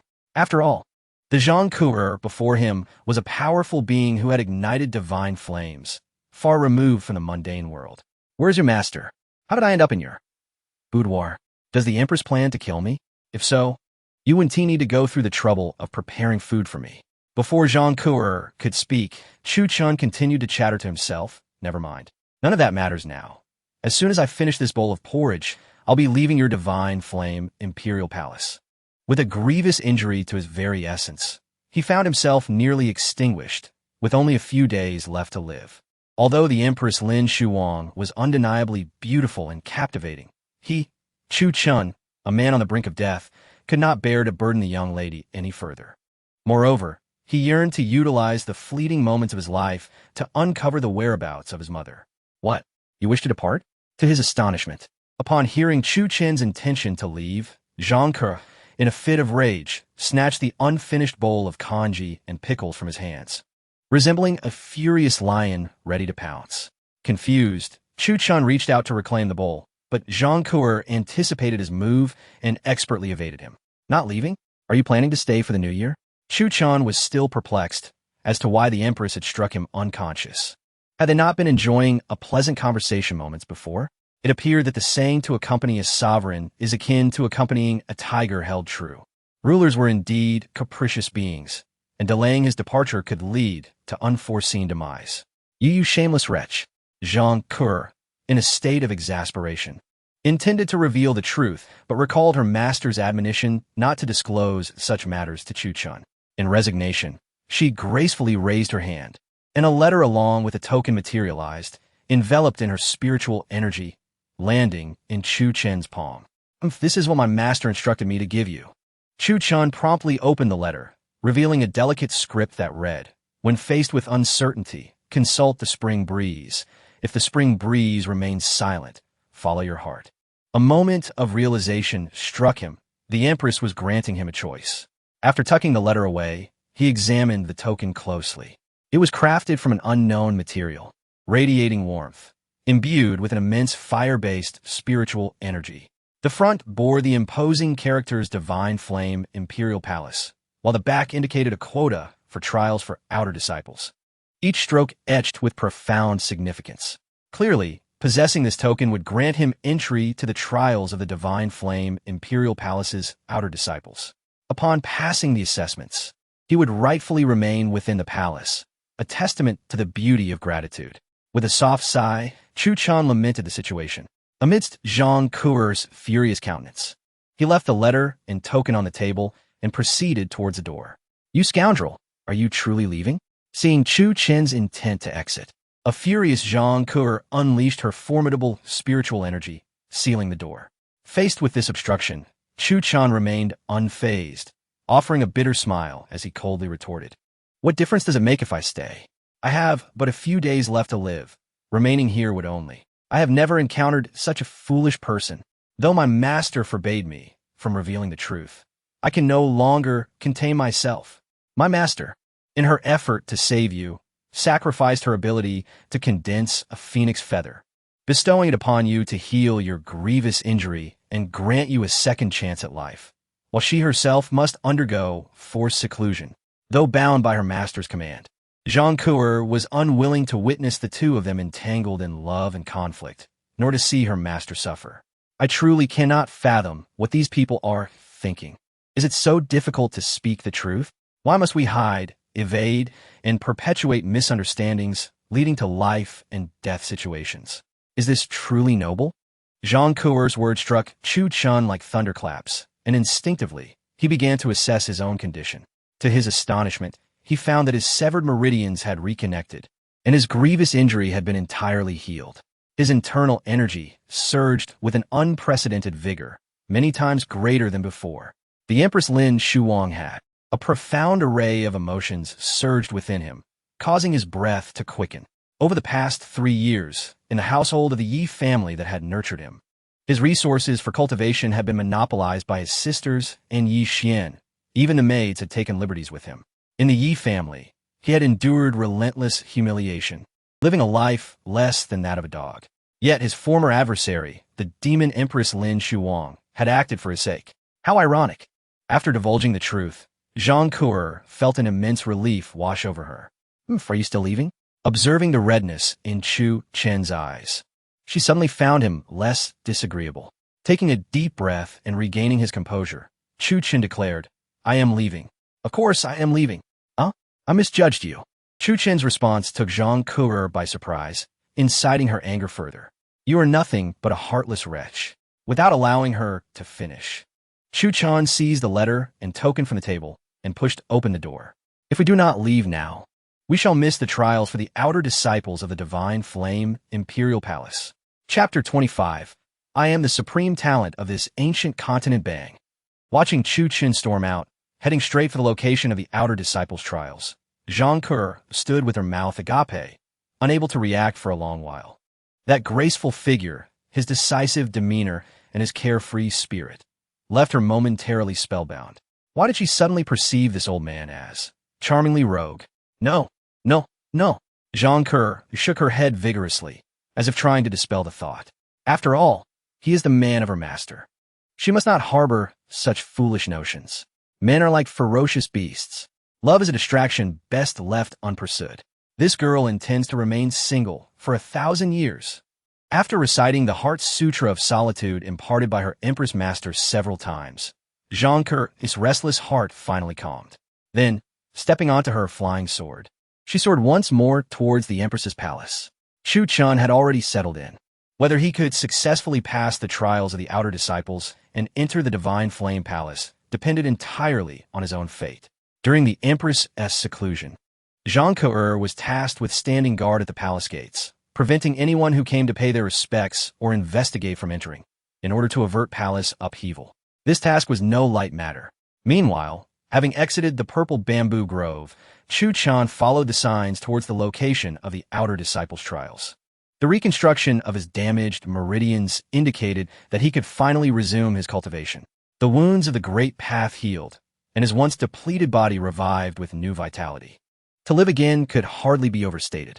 What a debt of gratitude he owed, although unaware of what Zhang Ke referred to as the divine phoenix feather. Its miraculous ability to alter fate surely surpassed that of the legendary immortal pill of the imperial realm. Unexpectedly, the Empress had a romantic side. Could love indeed be a matter of life and death? Had he known this sooner, he wouldn't have lived as a mere dog in the Yi family, suffering through such indignities. Even in death, he was scorned as a waste of land. Now, having been granted a second chance, Chuchen had seen through it all. For him, familial ties and brotherly bonds were but mere trifles. Those who treated him well, he would repay doubly. Those who wronged him, no matter who they were, he would return the favor with interest. To linger or hesitate, even for a moment, was to indulge in weakness. The Empress Lin Shuwang had saved his life, and he would repay that debt in full. Yi Xian, Yi Ding, and those 7 sisters of the Yi family. The vile acts they had committed against him were not forgotten. Was the Yi family truly so formidable? Did they think their standing as an unyielding clan was secure simply because of Yi Xian? Let them wait and see. The pure white lotus is best suited to be torn asunder. Whoosh! Lost in thought, Chuchen hastened his pace, following the signs southward until he reached the foot of Red King Mountain, where the trials for outer disciples were held. Fortunately, this location was not far from the purple bamboo grove. Even on foot, he could arrive in less than half an hour. These days marked the opening of the Divine Flame Palace for recruitment, attracting all manner of exceptional cultivators, hermits, and scions of noble families from nearby. Those who met the criteria flocked to Red King Mountain, hoping to gain entry into the Divine Flame Palace and alter their destinies.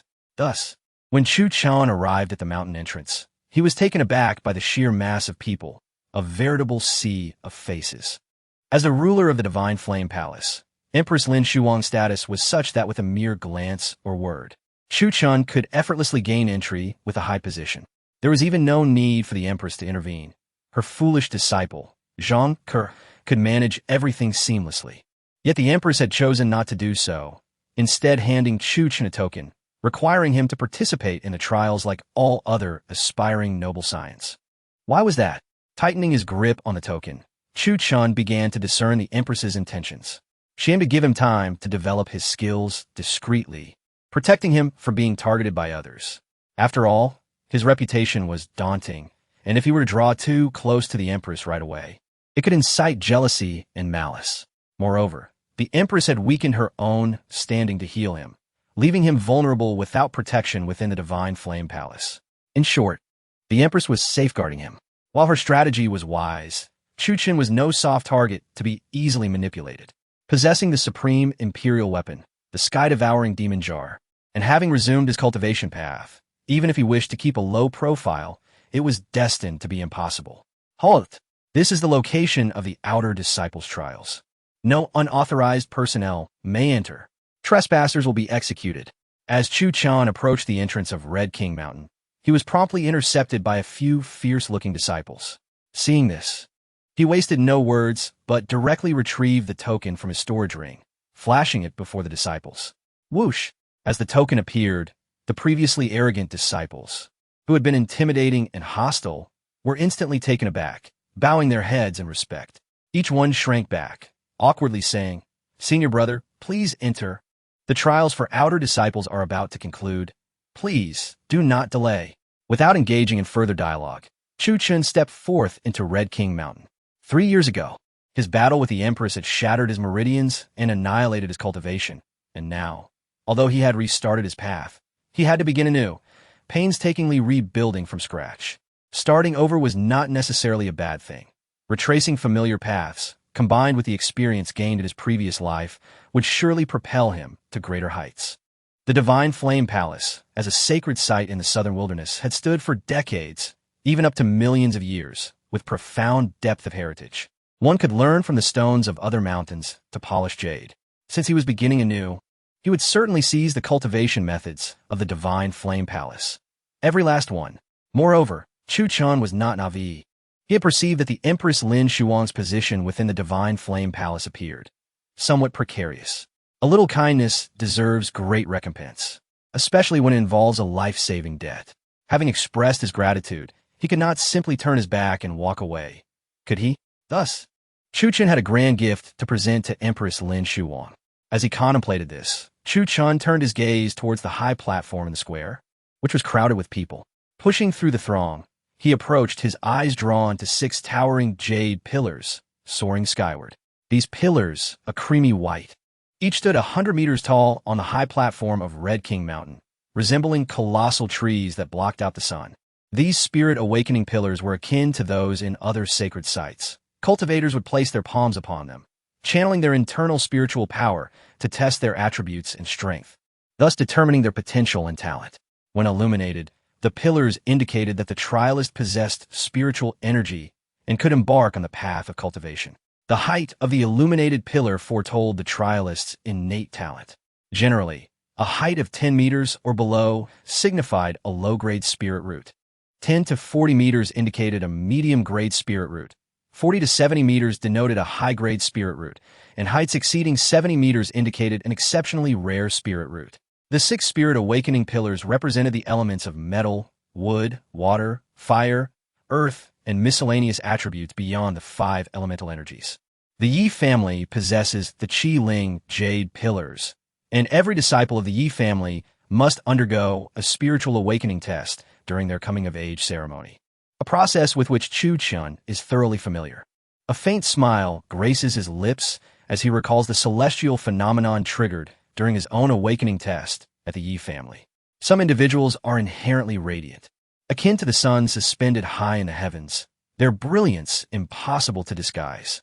Retracting his gaze from the jade pillars, Chuchen refrains from seeking the spotlight and begins to survey his surroundings. Soon, he notices an elderly man in a dark robe standing behind the pillars, capturing his attention. The old man appears to float in midair, hands clasped behind his back, his robe billowing in the wind. A terrifying aura of spiritual power emanates from him, descending from the heavens and instilling fear in the thousands gathered at Shuwang Mountain. A saint-level powerhouse, he has comprehended the power of space. It is likely that he is the elder in charge of guiding the outer disciples during the trials, and he is undoubtedly the strongest individual present. At this moment, his brow is furrowed, and his eyes are closed in deep contemplation, his aged face displaying signs of disappointment and impatience. The trials for the outer disciples have already lasted 2 days, and today marks the final day. Those yet to ignite their Qi Ling jade pillars must hurry, for in 1 hour, the trials will conclude. The elder opens his murky eyes, scrutinizing the over 1,000 trial participants below, his dissatisfaction palpable. In 2 days, more than 800 participants have successfully ignited their pillars, yet fewer than 50 possess superior spiritual roots, and less than 200 possess intermediate roots. As for those with extraordinary or multi-attribute roots, there are none. With a slight sigh, the elder reflects on his saintly cultivation. Yet he has been assigned to oversee these outer disciples, a group of individuals with exceedingly ordinary talents, likely destined for mediocrity. This thought ignites his impatience and frustration. Chuchen, however, is undistracted by the surrounding sentiments, his focus fixed on the 6 towering Qi Ling jade pillars on the high platform. He finds himself lost in thought, curious about the phenomena that might arise during his own awakening test. Now that he has resumed his cultivation path in the second life, what manifestations might occur, and how will they unfold? Time has a way of dulling memories, and it has been merely 3 years. Yet the world has forgotten a crucial fact. The true prodigy of the entire ancient continent was never Yi Xian or the Empress Lin Shuwang, but rather Chuchen. Now, he has returned. As he contemplates, Chuchen reaches out his right hand toward the Qi Ling jade pillar. Simultaneously, in the depths of the Shuwang Palace, several dusty coffins tremble violently, emitting a resonant hum, as if on the verge of being flung open. With a swift motion, the elder's words barely settled before numerous trial participants ascend the platform, nervously extending their hands to touch the Qi Ling jade pillars before them. 15 meters, failure. 25 meters, trash. 38 meters, also a failure. Beams of light rise from the pillars, yet their heights rarely exceed 40 meters, indicating only intermediate spiritual roots. The elder sighs again, shaking his head, and closes his eyes once more, unwilling to gaze any longer. A bunch of failures. Disciple Lilong, prince of the Dacian dynasty, here to test his spiritual roots. As the elder closes his eyes, a well-dressed prince strides confidently onto the stage. In response to the prince's greeting, the elder does not even open his eyes, dismissing him entirely. After all, the Dacian dynasty is hardly worthy of his attention, let alone a mere prince. Lilong, feeling somewhat embarrassed, suppresses any discontent. The Dacian dynasty is but a small vassal state, with its strongest cultivators barely reaching the divine fire realm. He, a mere prince, dares not exhibit any dissatisfaction before a saint. After bowing, Lilong approaches the third Qi Ling jade pillar, placing his broad hand upon it. Good heavens! Even the prince of the Dacian dynasty has come. This is a certainty. Ha! How audacious of a prince to contend for a spot among the disciples of the divine flame imperial palace. Hush! What do you know? In the presence of the divine flame imperial palace, ordinary dynasties are insignificant. It is no exaggeration to say that should this Lilong successfully enter the divine flame imperial palace, even as a low-ranking outer disciple, he would undoubtedly secure his position as the heir apparent of the Dacian dynasty. As the crowd murmurs, Lilong remains undeterred, focusing intently on the spiritual root test. The Dacian dynasty also possesses Qi Ling jade pillars, so Lilong approaches the trial with confidence. Standing before the third pillar, he steadies his breath, inhales deeply, and places his hand firmly against the jade pillar, channeling his internal spiritual energy forcefully into it. With a surge, a beam of ice-blue spiritual energy bursts forth from the third pillar, soaring straight into the heavens. 10 meters, 30 meters, 60 meters. Good heavens, the beam continues to ascend. Amidst the gasps of astonishment, Lilong snorts coldly, his face reddening to a deep hue as he releases all his internal energy. The ice-blue beam climbs even higher, finally stabilizing at around 80 meters before gradually dissipating. 80 meters. Achieving 70 meters indicates superior spiritual roots, yet Lilong has reached 80 meters. Truly, he is the prince of the Dacian dynasty, an individual of remarkable potential. It seems the new champion among the outer disciples will undoubtedly be him. The elder, who had been lost in thought, suddenly opens his eyes, nodding in satisfaction. A smile finally graces his wrinkled, withered face. Superior spiritual roots, splendid. Receiving the elder's praise, Lilong bows respectfully and then surveys the thousands of trial participants below, his expression one of sheer pride. From this moment on, he and these others inhabit entirely different realms. Discovering an individual with superior water spiritual roots is a rare occurrence. Thus, the elder believes he can fulfill his duties. After Lilong's test, the elder rises, his calm gaze sweeping across the assembly, signaling his intention to depart. The trials for the outer disciples have spanned 3 days. Those with intermediate roots or higher have passed the first round. I declare the spiritual root test concluded. Those who qualify, follow me into Shuwang Mountain to prepare for tomorrow's second round of trials. The rest need not linger at the Divine Flame Imperial Palace, wasting my time. As his words echo, the elder waves his hand, and powerful spiritual energy descends from the heavens, lifting the qualified participants to soar into the depths of Shuwang Mountain. Just as the elder turns to leave, Chuchen, who had been silent until now, finally awakens from his reverie and begins to act. Though the elder has already announced the conclusion of the spiritual root test, Chuchen remains unfazed. Previously preoccupied with understanding the rules of the Divine Flame Imperial Palace trials and lost in memories, he had not taken any extraneous actions. He had been like a ghost, overlooked by those present. But now, the moment for his emergence has arrived. For he believes that once he reveals his cultivation talent, it matters not that the spiritual root test has concluded, nor the significance of the elder. Even the entirety of the outer disciple trials will come to a close. In the grand hall of the Divine Flame Imperial Palace, even the peak powers of the great sage and the ancient sages of the Saint King realm would be thoroughly astonished by Chuchen, to the point of dropping their jaws in disbelief. Observing Chuchen ascend the high platform alone, he extended his slender, pale hand to touch the first spirit awakening jade column. The entire process was remarkably effortless, natural, and straightforward, devoid of any hesitation, as if he were merely engaging in an exceedingly ordinary task. Boom! In stark contrast, the moment he made contact, the spirit awakening jade column erupted with an unprecedented force, shaking the very heavens and earth. Amidst the tumult of spiritual energy, the sky above Red King Mountain roiled with clouds, and thunder rumbled ominously. It was akin to a tranquil lake suddenly disturbed by a thrown stone, creating ripples that erupted into chaos. A crimson beam of spiritual energy manifested upon the first spirit awakening jade column, surging upward with the might of thunder, reaching heights of 10 meters, 50 meters, 70 meters, and finally 100 meters. This beam ascended effortlessly, achieving a height of 100 meters in an instant, maintaining its vigor until it reached the apex of the jade column.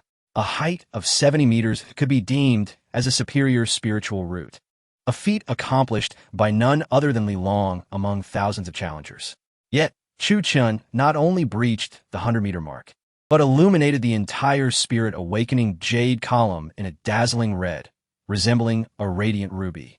Even as Chuchen withdrew his hand, the crimson beam of spiritual energy lingered, casting a hue across the sky above. The elder of reception, who had turned to leave, abruptly spun around, mouth agape, as he beheld the towering crimson column, momentarily entranced. It was not just the elder who was rendered speechless. Thousands of challengers on Red King Mountain stood in stunned silence, their eyes wide and mouths agape, fixated on the magnificent crimson pillar, utterly bewildered. Impossible. Absolutely impossible. A spiritual beam reaching 100 meters was an unattainable feat. How could there be a challenger with talent surpassing my own? I am the prince of the great Qian dynasty.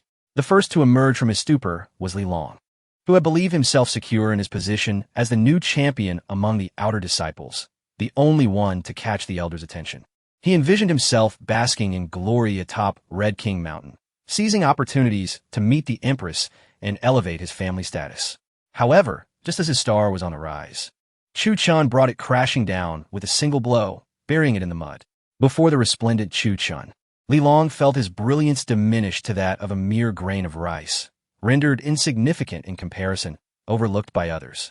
Elder Luo, there must be something wrong with the spirit awakening jade column. Otherwise, this cannot be. Li Long attempted to tarnish Chuchen's reputation, yet before he could finish, the elder of reception waved his sleeve, unleashing a terrifying surge of spiritual energy that sent Li Long flying several meters away. Scram! Elder Luo Tong dismissed Li Long as one would a bothersome fly, then fixed his gaze upon Chuchen atop the platform. After a brief moment of astonishment, he suddenly erupted into laughter. A supreme fire-type spiritual root. A supreme fire-type spiritual root. After 10 long years, I, Luo Tong, have finally encountered a genius with a supreme fire-type spiritual root. Ha! The Lord of the Red King Palace shall reward me handsomely. The Divine Flame Imperial Palace shall flourish and prosper. Infusing spiritual energy into the spirit awakening jade column allows one to evaluate a cultivator's innate talent based on the height of the emitted beam.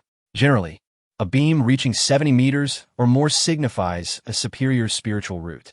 Those with such roots are rare prodigies, destined to receive the utmost care and training from various sects and noble families.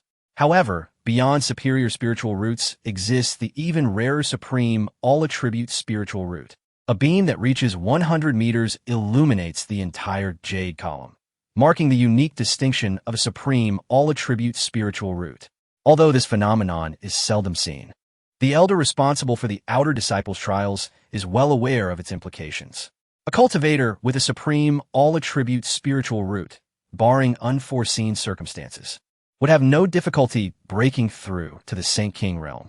In other words, should a sect or holy ground recruit a cultivator with such a root, it would eventually yield a formidable Saint King to safeguard its interests. Let me see what this young man is truly capable of. As he spoke, Elder Luo Tong manipulated his spiritual energy, descending gracefully from the heavens to the high platform. Having completely forgotten about Li Long, young man, my name is Luo Tong. the elder responsible for recruiting disciples in the Divine Flame Imperial Palace. You. As Luo Tong spoke, Chuchen remained undisturbed. His expression as calm as a placid lake, neither pleased nor displeased, seemingly oblivious to Luo Tong's presence, continuing with his task. Young man, I am speaking to you. Do you hear me? Luo Tong furrowed his brow, for he was a dignified sage and a powerful elder of the Divine Flame Imperial Palace, not accustomed to being disregarded by a mere junior. Despite the impressive talent of possessing a supreme, all-attribute spiritual root, this behavior was excessively arrogant and disrespectful. With a cold snort, Luo Tong prepared to intimidate Chuchen when something caught his eye, causing his pupils to dilate in shock. This, could it be? Impossible? Absolument impossible. A terrifying thought surged within Luo Tong's mind.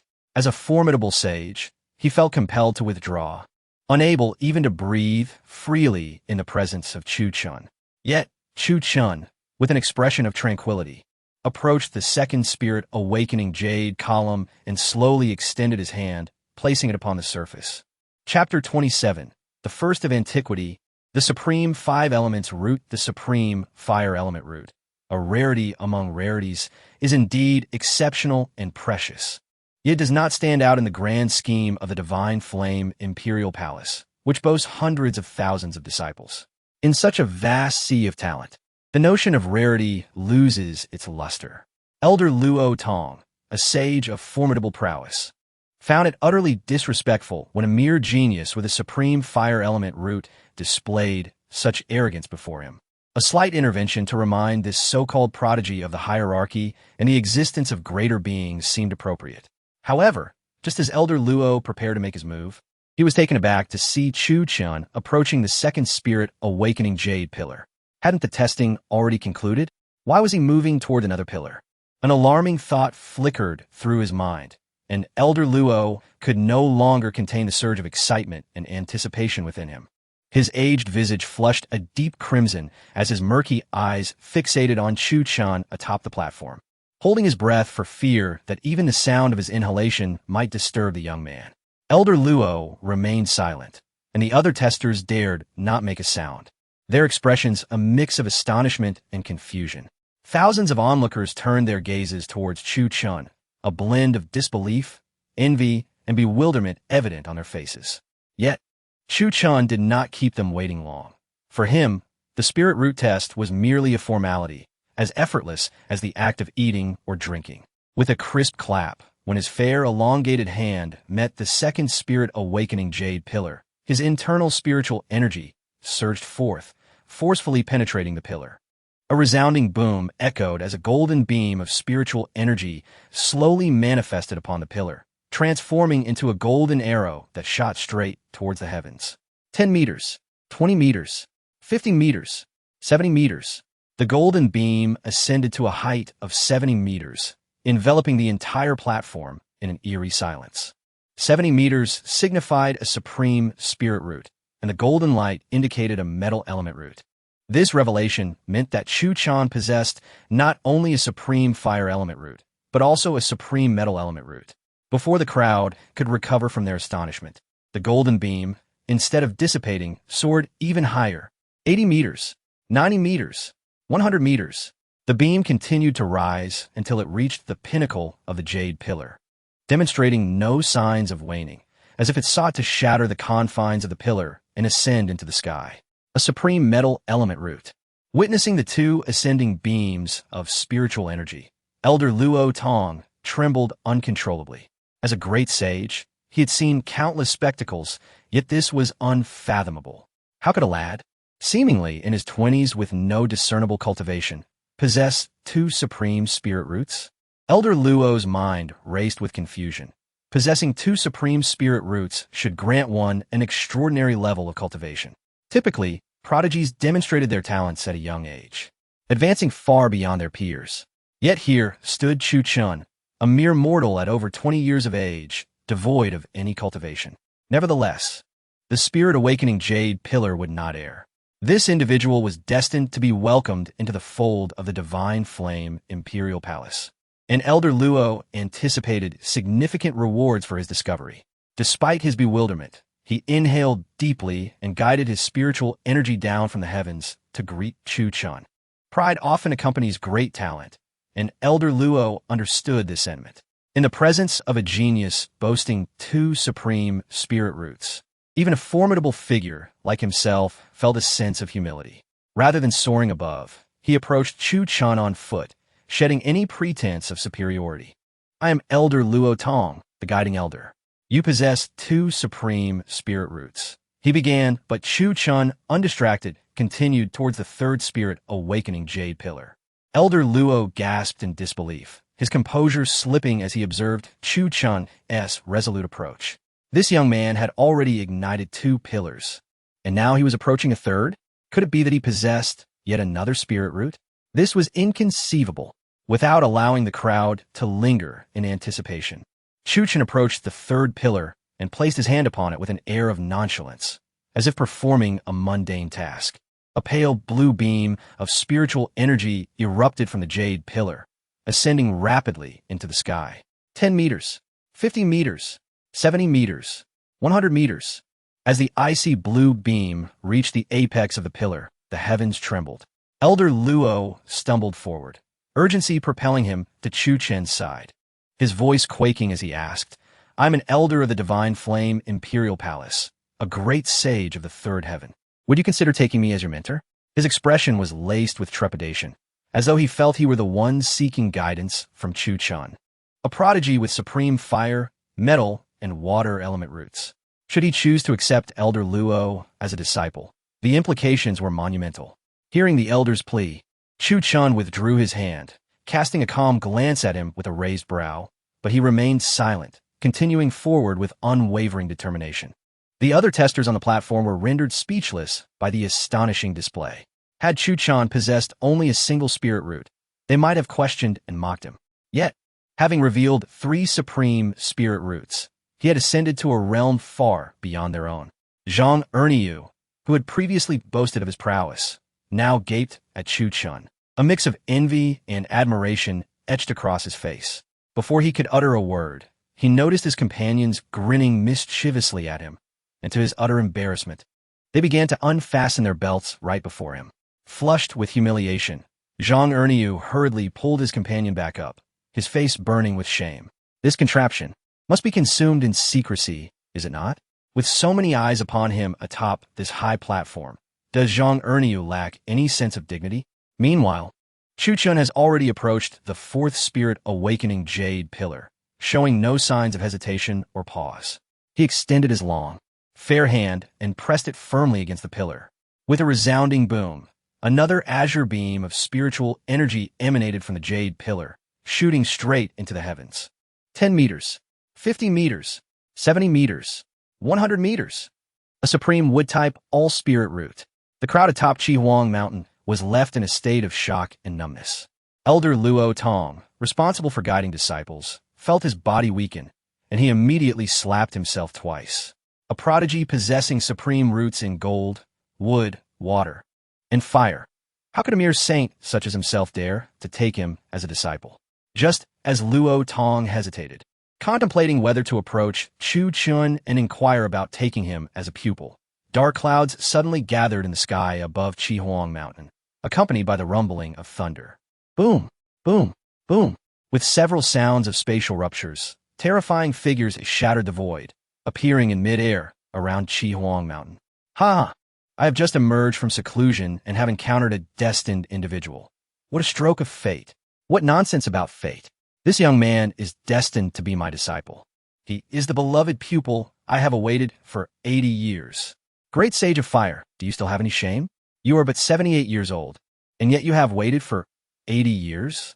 This young man is no longer a child, and coincidentally, my daughter is also of age. While you desire to take him as a disciple, I aspire to be his father. What do you possess to compete with me? Ha ha ha.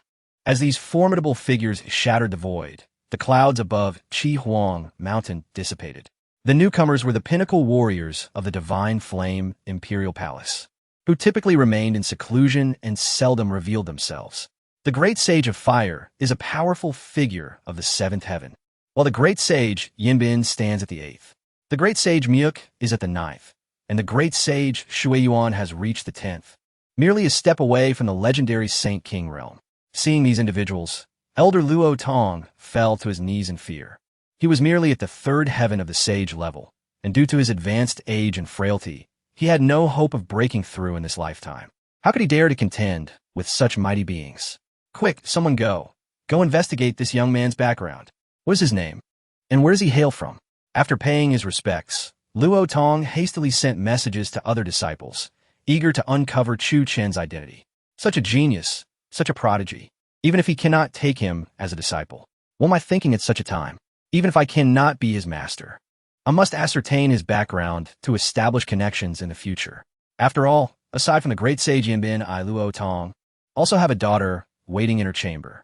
Although she may be a bit older, what if this young man is fond of mature and charming women? Chuchen, however, paid no heed to these individuals. After testing the 4th spirit awakening jade pillar, he continued at his own pace, walking step by step toward the 5th pillar. Boom! Chuchen merely took a simple step, yet the arguing great sage of fire, great sage Yinbin, great sage Myuk, and others suddenly fell silent, holding their breath. Could it be? Could this young man illuminate the 5th spirit awakening jade pillar? Is it possible that a supreme all-spirit root of the 5 elements is about to emerge? Throughout history, the number of individuals possessing supreme 5-element all-spirit roots in the entire ancient wilderness continent is exceedingly few. These formidable sage-level beings exchanged glances, then simultaneously unleashed their spiritual energy to form a protective barrier, enveloping Chihuang Mountain. They recognized the gravity of the situation. Now is not the time for internal strife. Preventing any outsiders from the Chihuang Palace from spying was of utmost importance. Once the protective measures were in place, the sages held their breath, all eyes fixated on Chuchen, who had arrived at the 5th spirit awakening jade pillar. Clap! Chuchen remained unfazed, approaching the 5th pillar without a hint of hesitation, placing his hand directly upon it. With a thunderous roar, yet another beam of earthy yellow spiritual energy slowly emerged from the jade pillar, soaring skyward amidst the incredulity of the onlooking sages. 10 meters, 50 meters, 100 meters. A supreme earth-type all-spirit root has manifested. With gold, wood, water, fire, and earth, all elements are complete. This signifies the emergence of the foremost individual in the ancient wilderness continent, one with supreme 5-element all-spirit roots. Simultaneously, in the depths of the forbidden areas surrounding the Divine Flame Imperial Palace, fearsome Saint King-level beings emerge from their chambers. As these ancient existences wave their hands, spatial passages swiftly formed, forcibly connecting to Chihuang Mountain. The surging waves of spiritual energy caused the void to tremble, the great roads to roar, and the power of the laws to surge forth uncontrollably. The emergence of a supreme 5-element all-spirit root. Who among them would dare contend with me? After so many years, the Divine Flame Imperial Palace has finally welcomed an unparalleled prodigy. 23 years ago, a Yi Chuchen emerged from the Yi family, elevating the once insignificant clan to an immortal lineage, commanding 99 spiritual veins across the realm. Now, the Divine Flame Imperial Palace has finally awaited another extraordinary prodigy.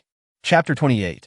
A fierce battle. The 5 great Saint Kings competing for disciples, a wave of terrifying divine consciousness swept from various directions of the Divine Flame Imperial Palace, shattering the void, resonating with the great Tao, and unleashing a cataclysmic aura that enveloped the entire Red King Mountain. The once formidable Fire Virtue Saint, Yinbin Saint, Muku Saint, and even the Peak Saint Shui Yuan were now hunched and trembling in fear. As for the elder Luo Tong, who was merely at the 3rd level of the Saint realm, he cowered in a corner of Red King Mountain, shivering and too afraid to even breathe.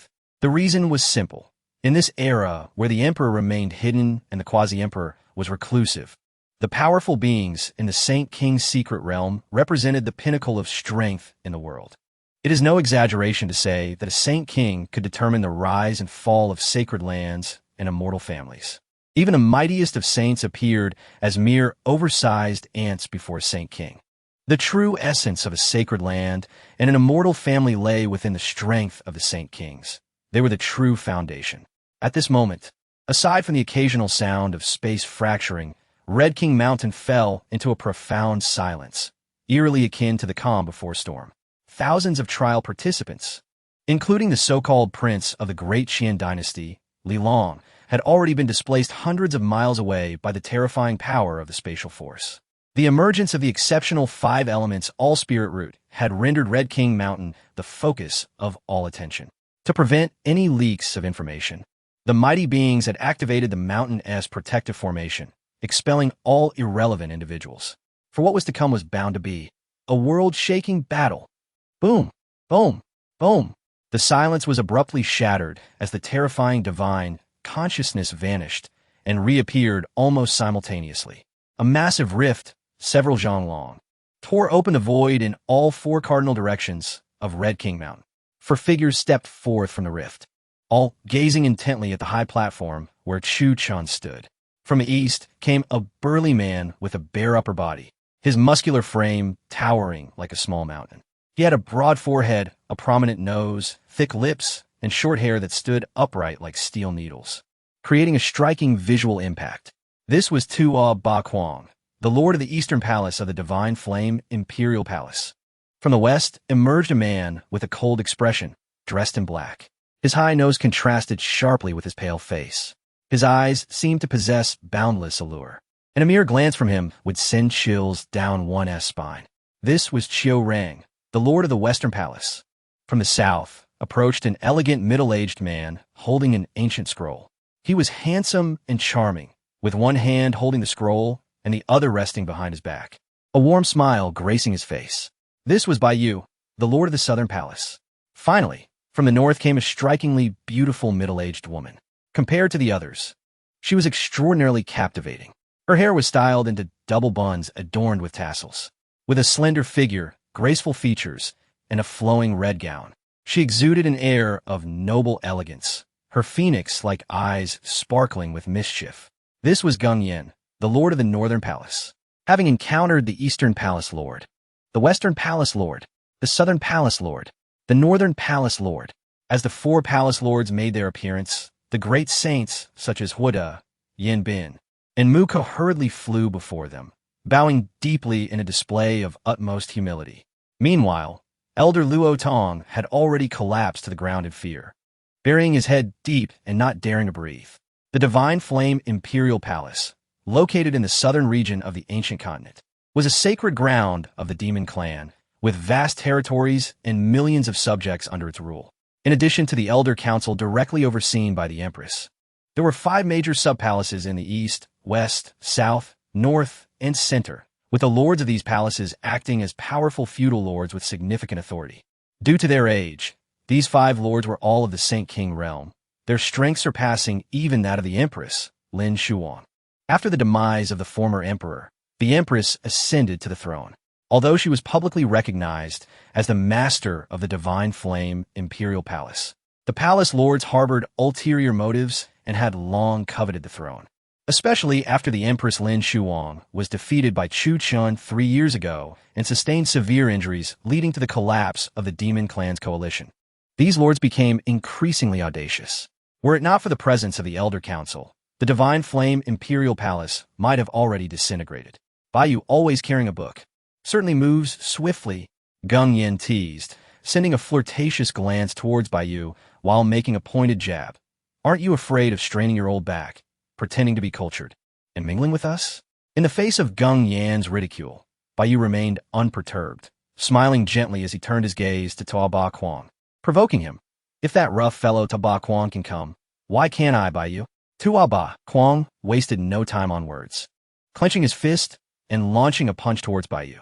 Boom! What appeared to be a simple punch, devoid of any magical artifacts or fluctuations of spiritual power, unleashed a tremendous sound as the great Tao resonated, causing mountains to crumble. The force of the punch generated mountains in the void, all pressing down upon Bai Yu with overwhelming destructive power, surging from all directions to engulf his location. Bai Yu, if Gung Yen is seeking trouble with you, don't drag me into this. If you want to fight, just say so. Swish. In response to such ferocity, Bai Yu merely waved the ancient scroll in his hand, creating an invisible ripple that spread outwards. The void before him fractured, unleashing an unmatched suction force that devoured the fierce punch and dozens of mountains in an instant. In the blink of an eye, the space closed again, leaving no trace behind. Such a temper. Tua Bakwang remains as arrogant as ever. Bai Yu felt no anger.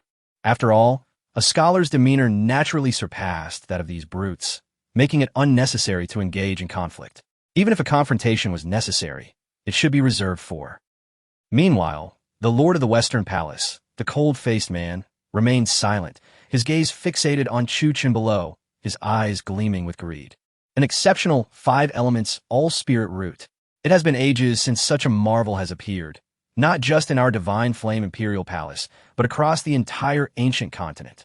As Gung Yin stifled a laugh, she playfully adjusted her flowing red gown, her eyes shimmering with mischief.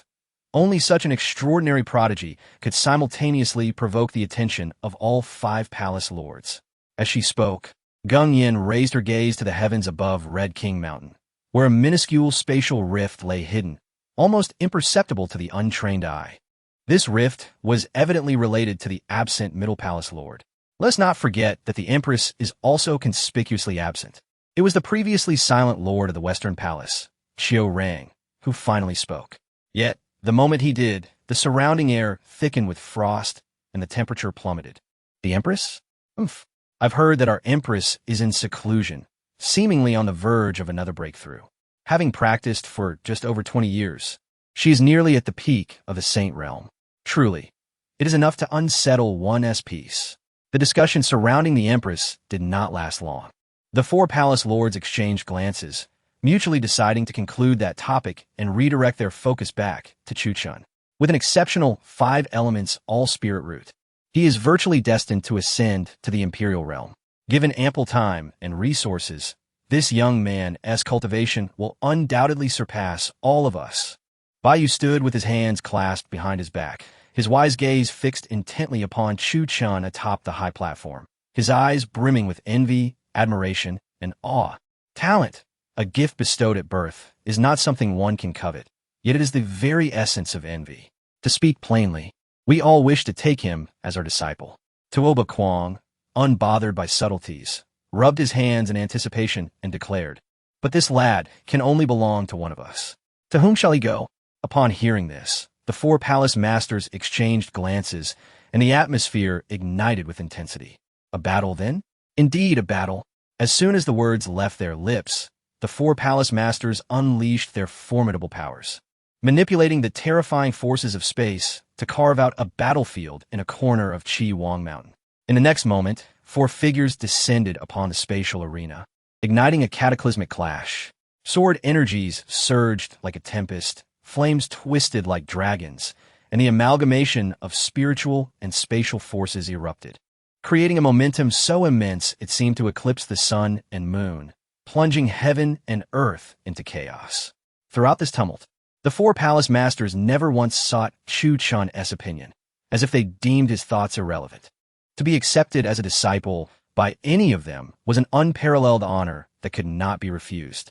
Chuchen raised his head to gaze at the shattered void above him, where explosive sounds reverberated, furrowing his brow. While he did not personally know the 4 palace masters of the Divine Flame Imperial Palace, he recognized them as formidable sovereign-level beings and could surmise the implications of their sudden appearance. From the moment he ascended the platform and touched the spirit-awakening jade pillar, he anticipated the forthcoming events. Yet, did they truly believe that his unparalleled 5-element spiritual root was the pinnacle of his potential? Casting a glance at the 6th spirit-awakening jade pillar, which stood just within reach, a faint smile graced Chuchen's lips. This 6th pillar was designed to test various spiritual root attributes. If he were to approach and caress its icy surface, a 6th beam of spiritual power would manifest, surging upwards until it reached the pinnacle of the pillar, soaring 100 meters high. Chuchen was never merely an exceptional 5-element spiritual root. He was the unparalleled genius of the ancient continent, possessing a complete and comprehensive spiritual root. What does it mean to have a complete spiritual root? It signifies that beyond the fundamental 5 elemental attributes of metal, wood, water, fire, and earth, he could also absorb and refine the powers of wind, thunder, light, and darkness. In essence, he could assimilate all attributes of spiritual energy and comprehend the myriad cultivation techniques of this world. This was the fundamental reason he was hailed as the foremost cultivation prodigy of ancient times. Not to mention Yi Xian. Even the Empress Lin Shuwang would find it difficult to overshadow his brilliance. Regrettably, in his previous life, his brilliance was evident before he had fully matured. He was hindered by familial ties and relatives, culminating in a conflict with the Empress that left him with severed meridians, stripped of his cultivation, and ultimately leading to his self-imposed exile from the path of cultivation.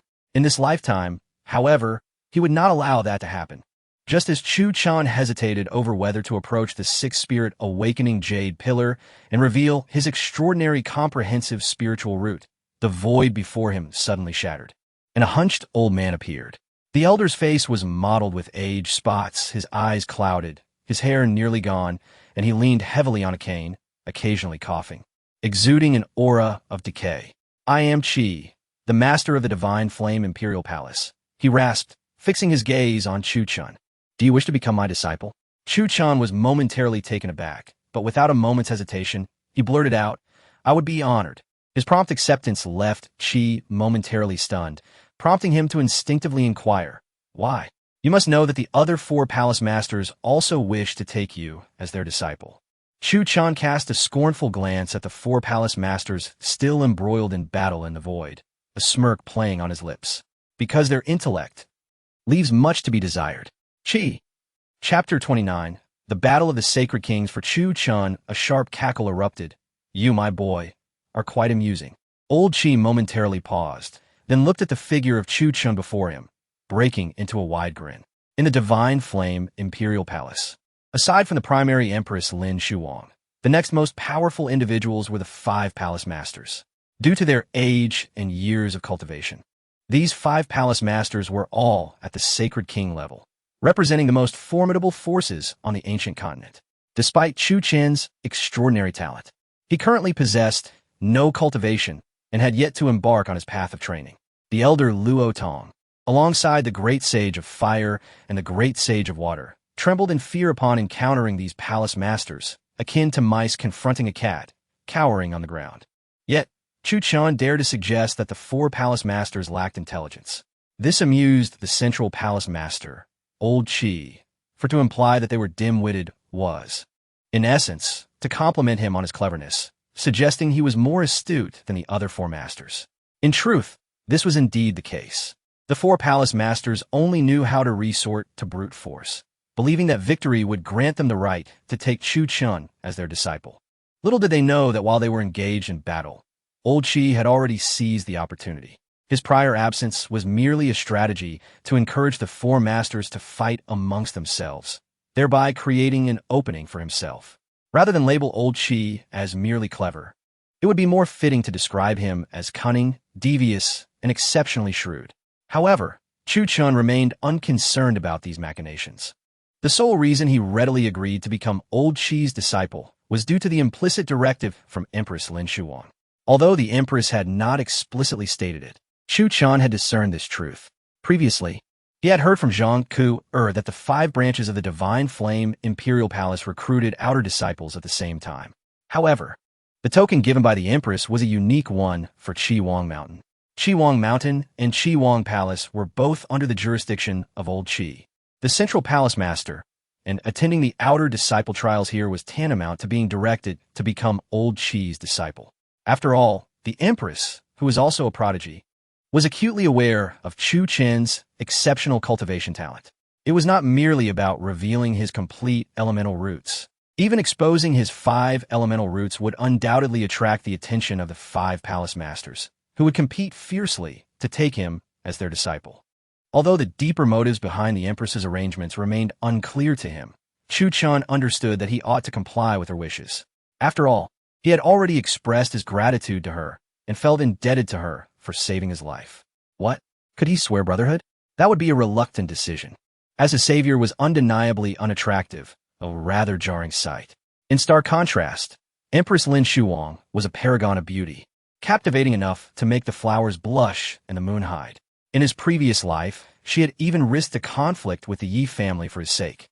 And in this life, she had endured the perils of diminishing her own cultivation to extract the divine phoenix feather from her body to heal his injuries and restore his path of cultivation. To not aid the Empress in completely seizing control of the divine flame imperial palace would be a disservice to himself, who was hailed as the greatest cultivation genius of the ancient continent. Thus, his current objective was to embed himself as a sharp thorn beside old Qi, waiting for the opportune moment to strike. Taking a deep breath, Chuchen's peripheral vision caught a glimpse of the six-spirit awakening jade pillar atop the high platform. After a moment of hesitation, he quietly exhaled, deciding against revealing the existence of his complete elemental roots. After all, even the 5 elemental roots he possessed were already extraordinarily remarkable, having attracted the attention of the 5 palace masters and successfully securing him the position of old Qi's disciple. Revealing any more would only heighten the risk. It is essential to understand that once the sixth spirit awakening jade pillar was ignited, the heavens would unleash terrifying phenomena. Images of dragons and phoenixes in battle, ethereal melodies, and purple mist stretching for thousands of miles would materialize above Qi Wang Mountain, making it impossible to conceal. Such an event would not only rouse the 5 palace masters, but also attract the attention of demonic sanctuaries and immortal sects beyond the divine flame imperial palace, who would send representatives to investigate. It would be unfathomable for the Empress Lin Shuwang not to appear in such circumstances. Yet, she was currently in seclusion due to the depletion of her cultivation after relinquishing the divine phoenix feather. In his previous life, the impetuous Chuchen would have revealed everything without reservation. However, having experienced death once and living anew, he understood that some cards must be kept hidden before one has fully matured. Even the most extraordinary prodigy, if thoroughly understood by others, would be perilously close to demise. "Young man, what is your name?" Old Qi inquired, his attention divided between the ongoing battle in the void and his curiosity regarding Chuchen. "With such talent, why have you not yet embarked on your cultivation journey at this age?" Chuchen was momentarily taken aback, aware that some truths could not be concealed. As he pondered how to respond to these 2 queries, a resounding explosion erupted above as the void battlefield was forcefully torn apart, followed by 4 furious figures launching a coordinated attack against old Qi. The momentum was overwhelming. It was evident that the 4 palace masters had realized they had been played and were now seething with rage. "Not good. You must return to my Qi Wang palace at once, young man. Wait until I have dealt with these 4 before seeking you out." As soon as the words left his mouth, old Qi thrust his gnarled and wrinkled hand down with his staff, instantly forming a spatial passage. A surge of spatial energy radiated outward like ripples on water, enveloping Chuchen and drawing him into the passage. "Master, be cautious facing 4 opponents alone. I am worried." Chuchen's words faded as he was transported deep into Qi Wang Palace, vanishing from sight. "This young disciple of mine seems genuinely concerned for my well-being. But alas!" Old Qi gazed at the closing spatial fissure, breaking into a wide grin. His cloudy old eyes, despite their murkiness, retained a sharpness reminiscent of a hawk, making it difficult for anyone to meet his gaze directly. Swish, swish, swish. Barely a moment after Chuchen's departure, 4 formidable figures descended from the cardinal directions surrounding old Qi, their terrifying sacred king artifacts beginning to awaken, instantly confining the surrounding space. Although the 5 palace masters of the divine flame imperial palace were of varying strengths, they were all sacred kings and possessed ample means of self-preservation. Even if old Qi was powerful, he could not face 4 opponents alone. Yet, as the 4 masters attacked, old Qi merely narrowed his eyes, displaying no sign of panic. "Old Qi, you are truly cunning. You've played us all for fools," one of them exclaimed. "Indeed, while we dueled in the void, you cleverly snatched that young man away." Another added, frustration evident in their tone. "Do you think that merely having him become your disciple will suffice? If we do not receive an explanation today, none of us will leave, even among the palace masters of the divine flame imperial palace. The dignity of sacred king must be upheld." Having been publicly deceived and robbed, the hot-tempered Tuoba Kuang and Gung Yin pointed their fingers at old Qi, their tempers flaring. Tuoba Kuang, known for his volatility, brandished 2 mountain-splitting axes, ready to strike. Old Qi, This matter has indeed gone too far. Even the refined Bai Yu furrowed his brow, firmly blocking old Qi's escape route. It's not that I am despicable, but this extraordinary five-element root belongs to only one person. We all wish to take him as our disciple. If we don't employ some clever tactics, what else can we do? Old Qi replied, his eyes still narrowed, unfazed by the pressure. Are you suggesting that we allow that young man to take us all as his masters? That would be far too advantageous for him. My ultimate techniques will not be easily shared with others. Upon hearing this, the four palace masters scoffed in unison, pressing forward once more. Gung Yen, still huffing in indignation, questioned, what you say is not entirely false, but surely we cannot allow you, old Qi, to benefit without consequence.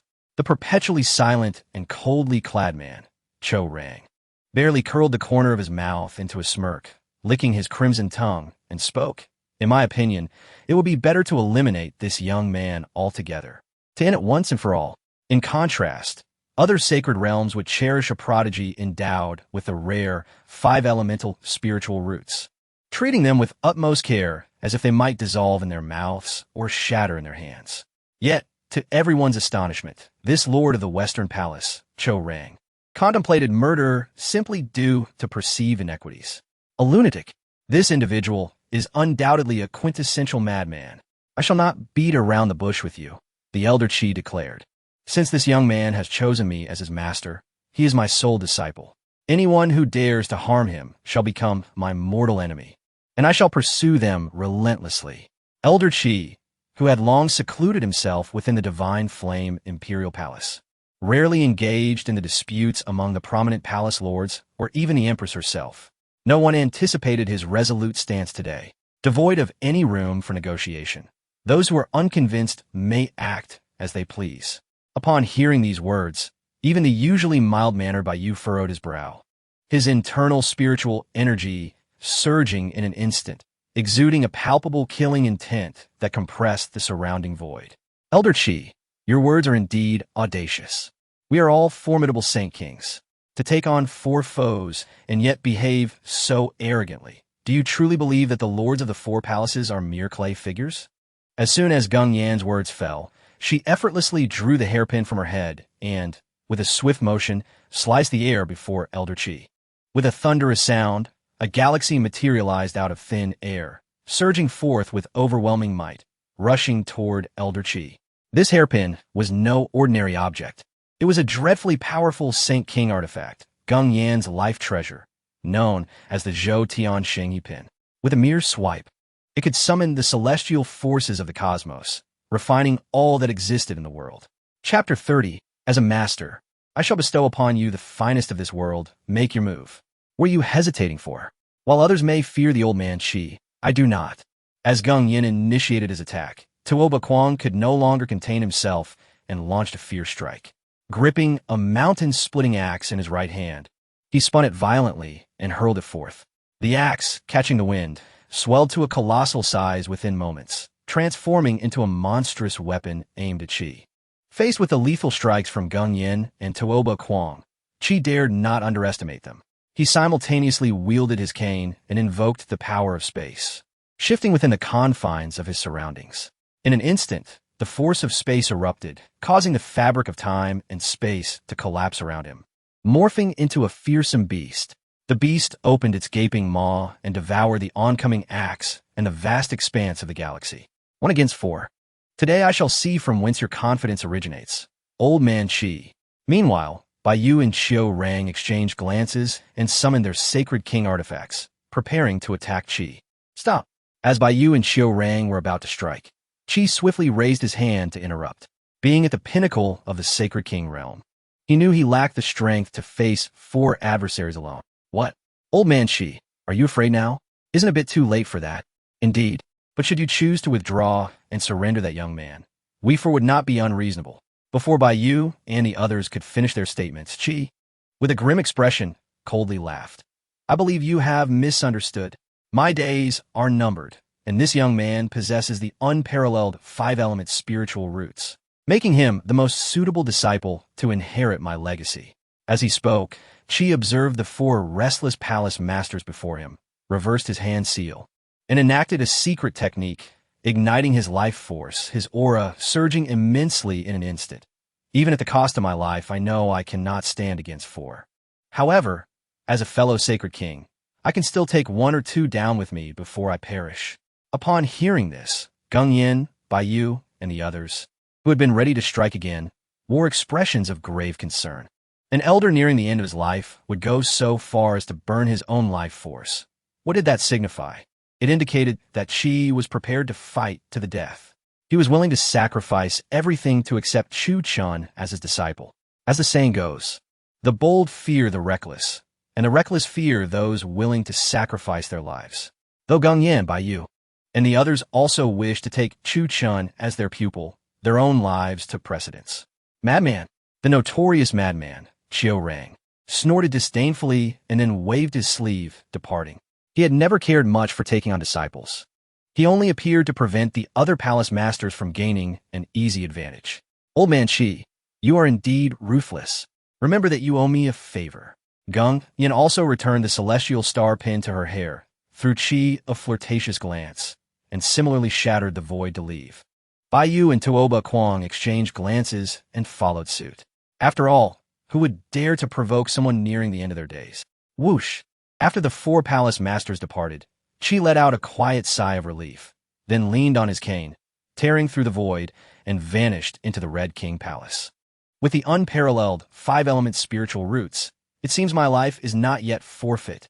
I'm quite curious. Why has a young man with such exceptional roots, now in his 20s or 30s, yet to embark on the path of cultivation? Furthermore, who exactly are you, and who is behind you? Chuchen was forcibly relocated to the Red King Palace by the power of space, surrounded by a series of sacred-level formations that activated one after another. In an unseen manner, these several sacred-level formations drifting through the void interconnected, weaving a transparent net that firmly enveloped the entire Red King Palace. Such meticulous protection would make it exceedingly difficult for an average sacred-level powerhouse to breach, and even fellow sacred kings would be delayed until Qi arrived for rescue. Qi had calculated every detail. He had anticipated that under the threat of death, the 4 palace masters would remain unmoved, choosing instead to perish together. Thus, he had to activate the sacred formations within the Red King Palace in advance to safeguard Chuchen. This was the true reason for Qi's delayed appearance on Red King Mountain compared to the other 4 palace masters. To protect his newly accepted disciple, Qi had revealed his trump card right from the start, showing no signs of concealment. His intentions were unmistakably earnest. Chuchen, being exceptionally astute, immediately discerned the underlying reasons and felt a surge of emotion. Of course, these several sacred formations floating in the void served another crucial purpose aside from protecting Chuchen. They also prevented him from seizing the opportunity to escape amidst the chaos. Crack, crack, bang. Just as Chuchen was surveying the entirety of the Red King Palace, a fissure suddenly appeared in the void before him, widening until it shattered like a mirror, forming a massive spatial rift. Step, step. A cane extended from the void, followed by Qi's frail figure stepping into the Red King Hall. Wheeze, wheeze. Qi, with his head full of white hair and stooped form, had barely taken 2 steps before he began to gasp for breath. No one would expect that such a feeble, elderly figure, struggling to walk, would actually be the master of the Divine Flame Empire, a formidable sacred king powerhouse. Young man, I ask you once more. Qi seated himself upon the throne, retrieved several restorative pills from his storage ring, and swallowed them while gazing at Chuchen before him, forcing a smile as he inquired again. Do you wish to enter the gates of the Red King Palace and take me as your master? Compared to his earlier demeanor on Red King Mountain, Qi appeared even older and more frail now, as if he might close his eyes and depart this world at any moment. Clearly, the act of scaring off the 4 palace masters had taken a toll on the already aged Qi, who had willingly burned his life force. This was akin to pouring oil on fire, further exacerbating his condition. Originally possessing more than a decade of life left, this self-sacrifice had reduced his remaining time to less than 10 years. Yet, gazing at Chuchen before him, Qi felt no urgency. All of this was worth it. To be honest, my days are numbered, and within less than 10 years, I shall meet my end. If you agree to become my disciple, I shall devote all my efforts to cultivate you. Before I die, If I can find an heir to pass on my arts and abilities, I shall leave this world without regret. Fearing Chuchen might decline, Chi, still panting heavily, strove to paint a bright future for him. You will be my only direct disciple, and after my passing, the position of Palace Master within the Divine Flame Empire will be yours. Upon hearing this, Chuchen's eyes brightened. Had the Empress Lin Shuwang urged him to take Chi as his master with such considerations in mind? Was this paving the way for his future? I am willing to be your disciple, Chuchen exclaimed, deeply moved by his master's willingness to confront the 4 palace masters for his sake. In that moment, he performed a respectful bow to Chi, straightforward and unpretentious. To hesitate now would be mere pretense. To refuse would be akin to courting death. Excellent. Splendid. From this moment forth, you shall be my direct disciple, and within the Divine Flame Empire, you will stand above all others. Chi was overjoyed, stroking his nearly bald beard, his face alight with excitement as he gazed at Chuchen, who was bowing in respect. His murky old eyes even shimmered with tears. As an elderly man who cherishes tranquility, I prefer to keep the initiation ceremony simple. However, I will soon announce to the entire Divine Flame Imperial Palace that you are my disciple, Chi Lao Heir's disciple, and a direct disciple of the Divine Flame Imperial Palace. A direct disciple? Chuchen was taken aback by these words. He had previously heard from Zhang Kuer that the disciples of the Divine Flame Imperial Palace were distinctly ranked. There were outer disciples, inner disciples, true disciples, and direct disciples. Above the direct disciples was the position of the Holy Son of the Divine Flame Imperial Palace, which required the approval of the 5 palace masters and the Empress, who would personally appoint the Holy Son. Thus, the position of Holy Son remains vacant to this day. Generally, those who have just joined the Divine Flame Imperial Palace are considered outer disciples, the lowest tier. To ascend to the rank of inner disciple, one must complete the inner disciple trials and achieve at least a breakthrough in the condensing Yuan realm. To become a true disciple, one must undertake tasks issued by the sect, facing perilous challenges to accumulate points. Only those who reach the required points can hope to advance to true disciple status. This process can take several years or even decades, depending on one's fortune. Ascending from a true disciple to a direct disciple is even more arduous. Not only must one attain the spiritual connection realm, but they must also be favored by one of the 5 palace masters or an elder from the council. There is no rationale to this. It is all reliant on fate. Some disciples may have already reached the spiritual connection realm, yet remain unchosen by the palace masters and elders, waiting in vain for decades until their demise, with no hope of becoming direct disciples. And he, Chuchen, achieved this status in a single day, becoming a direct disciple of the Divine Flame Imperial Palace. In the Central Palace, he stands above all others, second only to Chi Lao Heir, the Palace Master. Master, I thought I was participating in the outer disciple trials? Chuchen et Galim, Biwi. How did I suddenly become a direct disciple? Moreover, I have no cultivation, not even at the Gathering Chi realm. Is this in accordance with the sect's regulations? Will you be targeted by the other palace masters? It is important to note that a direct disciple is not merely a title. They receive a monthly stipend that is thousands or even tens of thousands of times that of an outer disciple. Faced with such immense wealth, he naturally felt the need to feign modesty to avoid appearing overly ambitious before his benefactor. Rest assured, as long as you are my disciple, you are inherently a direct disciple of the Divine Flame Imperial Palace. Chi Lao Heir observed Chuchen with increasing satisfaction, unhurried and composed. I will follow your arrangements, Master. Chuchen ziplit non chalen. Now that his meridians had been restored, he was determined to embark on the path of cultivation anew. Breaking through realms and enhancing his cultivation was of utmost importance. However, resources for cultivation, wealth, companions, and land were indispensable. By becoming a disciple and joining the sect, Chuchen was indeed strategizing for his cultivation resources. He understood, well, that to excel in his craft, one must first sharpen their tools. Pleased, Chi Lao Heir nodded and abruptly waved his hand. A storage ring, levitating with spiritual energy, floated before Chuchen. This storage ring is your initiation gift from me. You must not refuse it. Inside, there are 10,000 top-grade spirit stones, 100,000 high-grade spirit stones, and 10,000 various elixirs, including recovery pills, gathering spirit pills, and detoxification pills. Furthermore, there is a token that signifies your status as a direct disciple. With this token, you may freely enter the Hall of Techniques, the Treasure Pavilion, and the Spiritual Herb Hall of the Crimson King Palace. You may choose any technique within the Hall of Techniques, any treasure in the Treasure Pavilion, and any spiritual herb or medicine in the Spiritual Herb Hall. Additionally, I shall designate a mountain peak for you to establish your cultivation grounds and bestow upon you 1,000 servants and maidens to assist you in your practice. Chuchen was left utterly speechless by the overwhelming wealth presented before him. It was as if he was in heaven while comparing it to his past at the Yi family. Finally, Qi Lao Air added, "My disciple, I intend to give you the very best that this world has to offer." Chapter 31. The Scheming Master and Disciple. 10,000 top-grade spirit stones. 100,000 high-grade spirit stones. Commonly used elixirs, such as the recovery pill and detoxification pill, also amount to 10,000. Such treatment is unparalleled. Not only could the former holy son of the Yi family not compare, but it is likely that none of the holy sons across the entire ancient wilderness continent can match this. This is a bounty of elixirs, spirit stones, and spiritual herbs. The methods and magical treasures are available for selection, and an entire mountain peak has been designated as a training ground.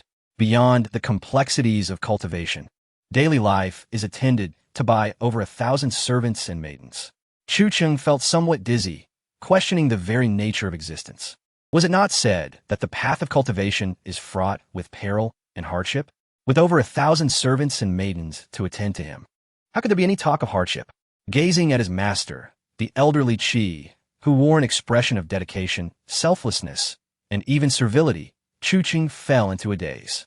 In the Yi family, not to mention the 3 years after his fall from grace, even prior to that, he had never received such treatment. From birth until now, apart from the Empress Lin Shuwang, this white-haired Qi is the only one who has treated him with such kindness. If Qi were a few hundred years younger, with his wrinkles and age spots erased, and perhaps even a change in gender, never mind.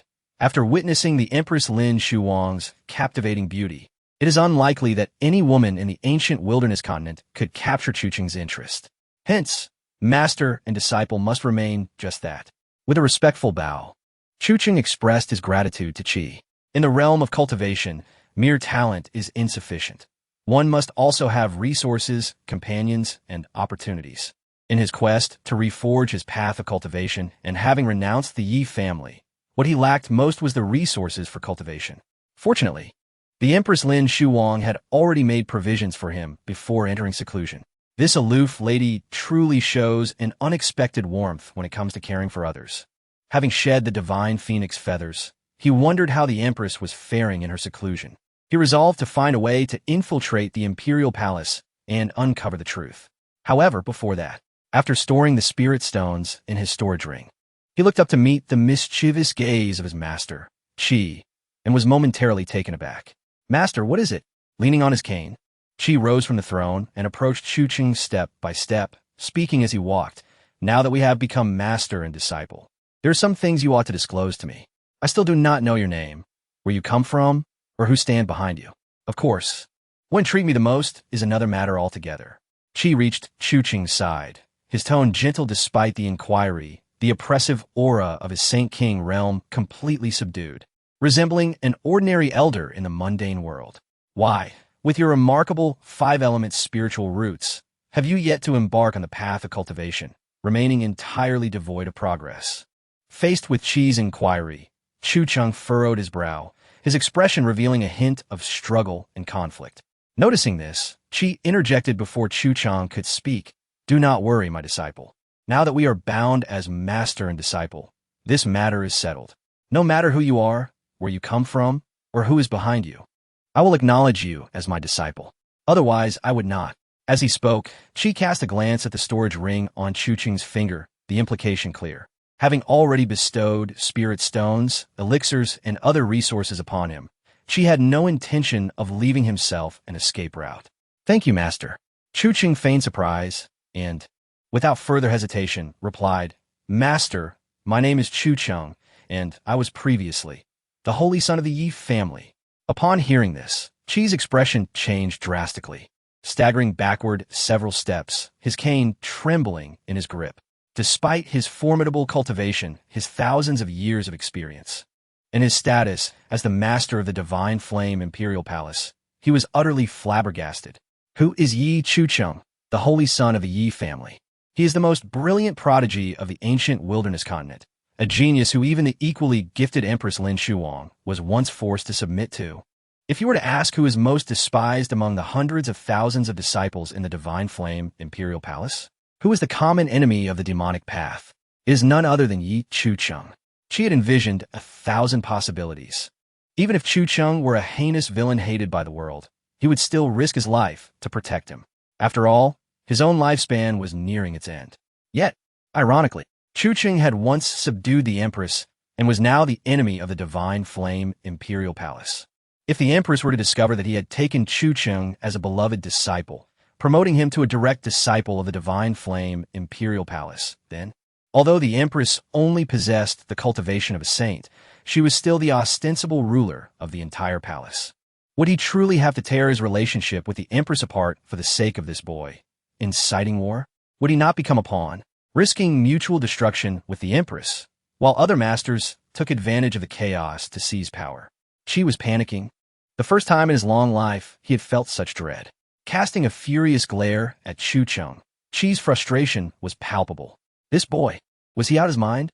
3 years ago, he had nearly killed the Empress, and now he had returned to her territory, seeking to become her disciple. Was he courting death? Was he truly this foolish? Master, you need not worry. Observing Chi's troubled and conflicted expression, Chuchen waved his hand in reassurance. Before coming here, I had already met the Empress and even sent her a challenge. Oh no, I mean a love letter. Upon hearing this, Chi nearly breathed a sigh of relief. But as the realization hit him, he exploded with rage, striding toward Chuchen and demanding, "What did you say? You haven't met the Empress? And you sent her a challenge, love letter?" Chuchen nodded. His public declaration of affection had been witnessed by the entire Council of Elders, leaving no room for concealment. Furthermore, during the battle 3 years prior, his face had been seen by the elders and disciples of the Divine Flame Imperial Palace, making it impossible to hide. It was better to admit it openly. As he had the Empress backing him, what was there to fear? You. Chi struggled to suppress his inner turmoil and disbelief, his eyes wide as he stared at Chuchen. Quick, tell me the whole story.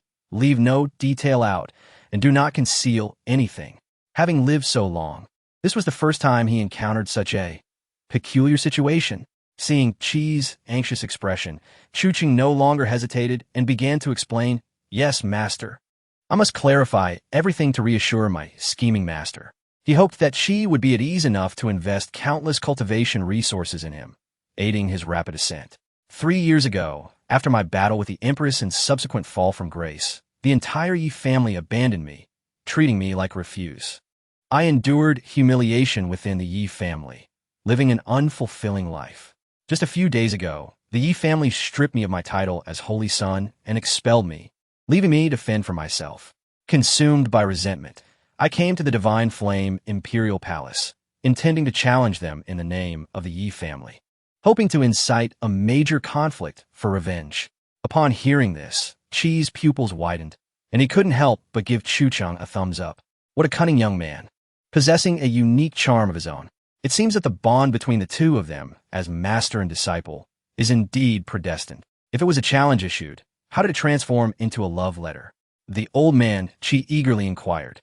Captivated by the bizarre and intricate tale recounted by Chuchen, even this ancient being, who had lived for millennia, found himself enthralled. The Empress is truly stunning, and the disciple, unable to restrain himself in the moment, inadvertently altered the challenge into a love confession, professing his feelings to Her Majesty the Empress. Upon reaching this point, Chuchen lowered his gaze, his face flushed with embarrassment. Old man Shi was momentarily taken aback, his eyes widening in disbelief, his mouth agape, convinced he had misheard. However, witnessing Chuchen's bashful demeanor, head bowed in silence, only heightened his anxiety as he scratched his head in frustration. Stepping closer, he fixated on Chuchen, demanding, and then, "Speak up. Why are you so shy? What did the Empress say or do in response to your confession? Did she not order your execution? Did those elders not strike you down on the spot?" Chapter 32. The rival emerges, generally speaking. The more powerful a cultivator is, the less sensible they tend to be. Chuchen had never believed this until today when he encountered his rather inept master, Chilar. Upon hearing Chuchen's confession to the Empress, this old man incessantly inquired whether he had been sentenced to death by her. Even if the Empress had not personally struck him down, the elders of the Divine Flame Imperial Palace should have forcibly executed him on the spot. In this old man's eyes, it seemed that Chuchen was destined to die. However, if Chuchen were to perish, who would stand before him? Chuchen wanted to exclaim in frustration, but restrained himself, feeling the weight of the storage ring on his finger. After all, one should be cautious when dealing with those who hold power over them. "Master," Chuchen said, "neither the Empress nor the Elder Council has made a move against me." He clasped his hands and, hesitating momentarily, added, "On the contrary, Chilar's interest was piqued once more, and Chuchen could sense a formidable aura of the Holy King enveloping the surroundings. If he were not the disciple of this old man, he might have already faced dire consequences.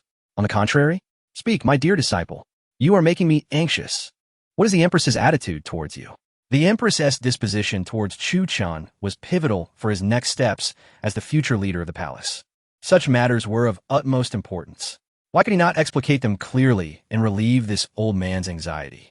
Then, it appeared that the Empress was on the verge of a breakthrough, her energy fluctuating, prompting her to retreat into seclusion. However, before doing so, she entrusted him with a token to participate in the outer disciple trials at Huang Mountain. Upon hearing this, Chilar visibly relaxed. Yet, his relief was short-lived as a frown creased his brow, his murky old eyes fixated on Chuchen, lost in thought. Chilar had never anticipated that the individual behind Chuchen was none other than the Empress, Lin Shuwang. Furthermore, the Empress had sent him to Huang Mountain for the trials, which meant that this young man was no longer someone Chilar could easily manipulate.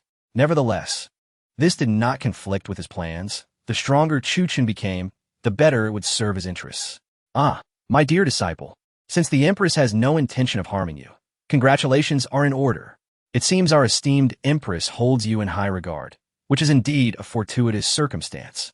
Suddenly, as if struck by inspiration, Chilar clapped Chuchen on the shoulder, laughing heartily. "I have little time left in this world, and I am not well versed in matters of the heart. But since you have confessed to the Empress and yet remain unscathed, it indicates her favorable impression of you. However, do not forget, on the ancient continent, strength reigns supreme. My dear disciple, you must cast aside all distractions and focus on enhancing your cultivation. That should be your primary concern." As Chilar finished speaking, Chuchen was so moved he could hardly respond, immediately bowing in respect. "Yes, master." Though both master and disciple harbored their own ulterior motives, on the surface, their relationship appeared one of mutual respect and affection. "By the way, although I did not witness your battle with the Empress 3 years ago, I have heard that she was gravely injured and nearly perished while Chilar paused, leaning on his cane as if recalling something, then turned to Chuchen, continuing his inquiry. What was the outcome of that encounter? How is it that now, before Chilar could finish, Chuchen had already prepared his explanation and quickly replied, "I do not know, master. I merely encountered a walking ancient tea tree while traversing the Tianyao Gorge, its fragrance intoxicating. Recognizing its value, I attempted to seize it, but it vanished in an instant. I only managed to pluck a single leaf. After consuming it, I felt warmth throughout my body, and then before Chuchen could elaborate further, Chilan's face reddened with excitement, exclaiming, "An elixir of immortality, the enlightenment tea tree. No wonder. Only a legendary elixir could possibly restore your path of cultivation." As Chilar spoke, his expression was one of envy, his dim eyes sparkling with intrigue. "What a pity. Had I encountered that tree, I would not be in my current state." The elixir of immortality was a miraculous substance capable of granting even ancient emperors a second life. Chilar, being merely a holy king, did not require a complete elixir to rejuvenate himself. He could achieve a youthful rebirth. Alas, he lacked the fortune to do so. Wait, an elixir appeared in the Tianyao Gorge? How splendid. The enlightenment tea tree is said to possess healing properties and aid in enlightenment. If I were to obtain that elixir, not only could I reclaim my youth, but I might also breach the threshold of quasi-emperor. I must go to the Tianyao Gorge at once. In the midst of his speech, Qi Lao neglected Chuchen entirely, gripping his cane and using spatial techniques to teleport to the Tianyao Gorge. Chuchen was taken aback. He had not expected his impulsive master to act so rashly. He had merely made a passing remark. Yet this old man was eager to plunge into the dangers of the Tianyao Gorge. What was this place? It was a paradise for demonic beasts, one of the forbidden zones on the ancient continent. If not careful, Qi Lao could very well meet his demise there. After living for several thousand years, one would think he would demonstrate more prudence. With a resigned shake of his head, Chuchen pushed open the palace doors and exited the Shuwang palace. Having secured a mentor and the necessary resources for cultivation, he was now ready to embark on his training. In this new life, Chuchen was eager to discover how quickly he could cultivate. Furthermore, being able to cultivate meant he could refine and store spiritual energy, enabling him to thoroughly assimilate the heaven-swallowing demon cauldron, an ultimate imperial artifact. Imperial artifacts possessed spirit. Once fully refined, he could summon the spirit to serve him. With an imperial artifact's spirit as his protection, would he not stride confidently through the divine flame imperial palace? The heaven-swallowing demon cauldron was Chuchen's greatest reliance and trump card. Finally, in 2 days, he would have fulfilled the 10-day deadline, allowing him to once again utilize the heaven-swallowing demon cauldrons, seize the heavens. What treasures could he acquire this second time? Chuchen was filled with curiosity. Ideally, he would like to capture something beneficial to the Empress, for she was the one person to whom he owed a debt of gratitude. Lost in thought, Chuchen made his way toward the purple bamboo grove, where Zhang Kuo resided. Having successfully entered the Divine Flame Imperial Palace and gained Qi Lao as a master, he felt it was essential to inform both the Empress and Zhang Kuo before commencing his training. Moreover, considering the Empress had sacrificed her divine phoenix feather to save him, causing her own cultivation to decline, he was keen to check on her current condition. As he exited the Shuwang Palace, he looked up to see a full moon hanging like a silver disk in the sky. The cool moonlight bathed Shuwang Mountain, casting an enchanting glow over the night. Following the directional signs, he descended the steps, crossing a tranquil lake until he reached the purple bamboo grove. Pushing open the half-closed gate, he barely took a few steps when a protective formation activated, blocking his path with a dazzling star-like light. Zhang Kuo, is anyone there? It's Chuchen. Standing before the formation, Chuchen hesitated to breach it, instead calling out. Despite his extraordinary talent, he had yet to begin his training. This situation is unfortunate. To be ensnared by a formation is truly unjust.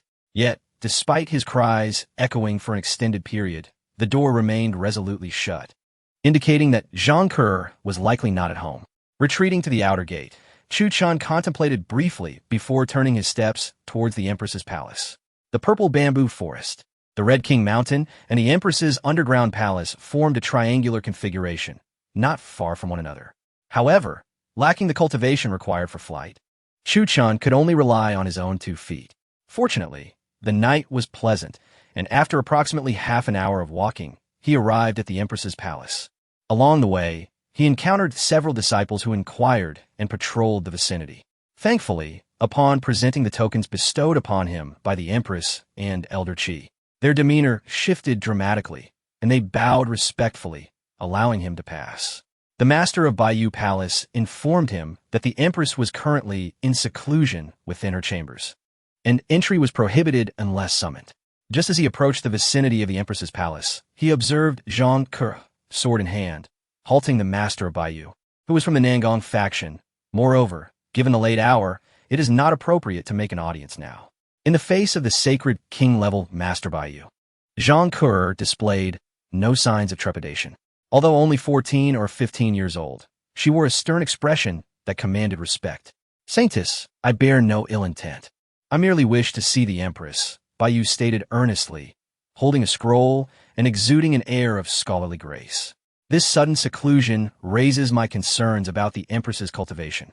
I have also heard that today, the Saint Son of the Yi family has issued a challenge to the Empress. I am worried. Before Baiyu could finish his sentence, Zhang Ke swiftly drew her sword, her voice cold and resolute. It is my duty. Please forgive me. Should the master of Baiyu insist on entering, you must step over my dead body. Baiyu was momentarily taken aback, then sighed inwardly. He was well aware of Zhang Ke's temperament, being of the same faction. This stubborn girl was utterly unyielding, impervious to persuasion. In the sacred flame palace, she heeded only the words of the Empress, showing a degree of courtesy towards him, yet remaining unyielding to others. Baiyu could not possibly harm Zhang Ke. After all, she was the saintess of the sacred flame palace and a beloved disciple of the Empress. To take action against her would mean severing ties with both the Empress and the sacred flame palace. Very well. Should the Empress emerge from her seclusion, please inform me. Saintess, he conceded with a slight sigh, preparing to depart. As if struck by a sudden thought, he clenched his hand, revealing a crimson fruit.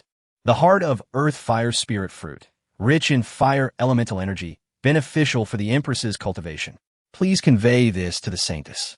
I shall take my leave now.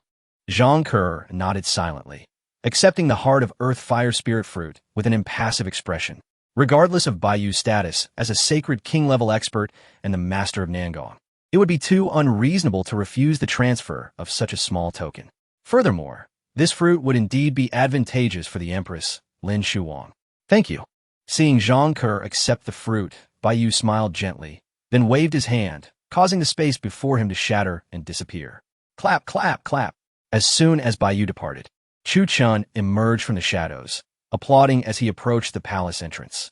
The Saintess is truly magnificent. I am in awe, he exclaimed, his face beaming with admiration. To dare draw your sword against a sacred king-level expert is a display of true prowess. The Saintess is indeed a dragon among men, destined to ascend to the Emperor's realm and achieve greatness. Before he could finish his flattery, Zhang Ke's cold snort interrupted him.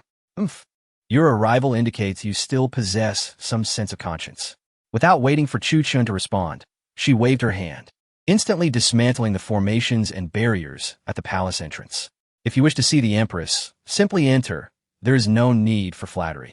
Momentarily at a loss for words, Chuchen gave Zhang Ke a thumbs up before seizing the heart of earth fire spirit fruit from her hands and stepping directly into the palace. Since it is a gift for the Empress, I shall take it upon myself to deliver it.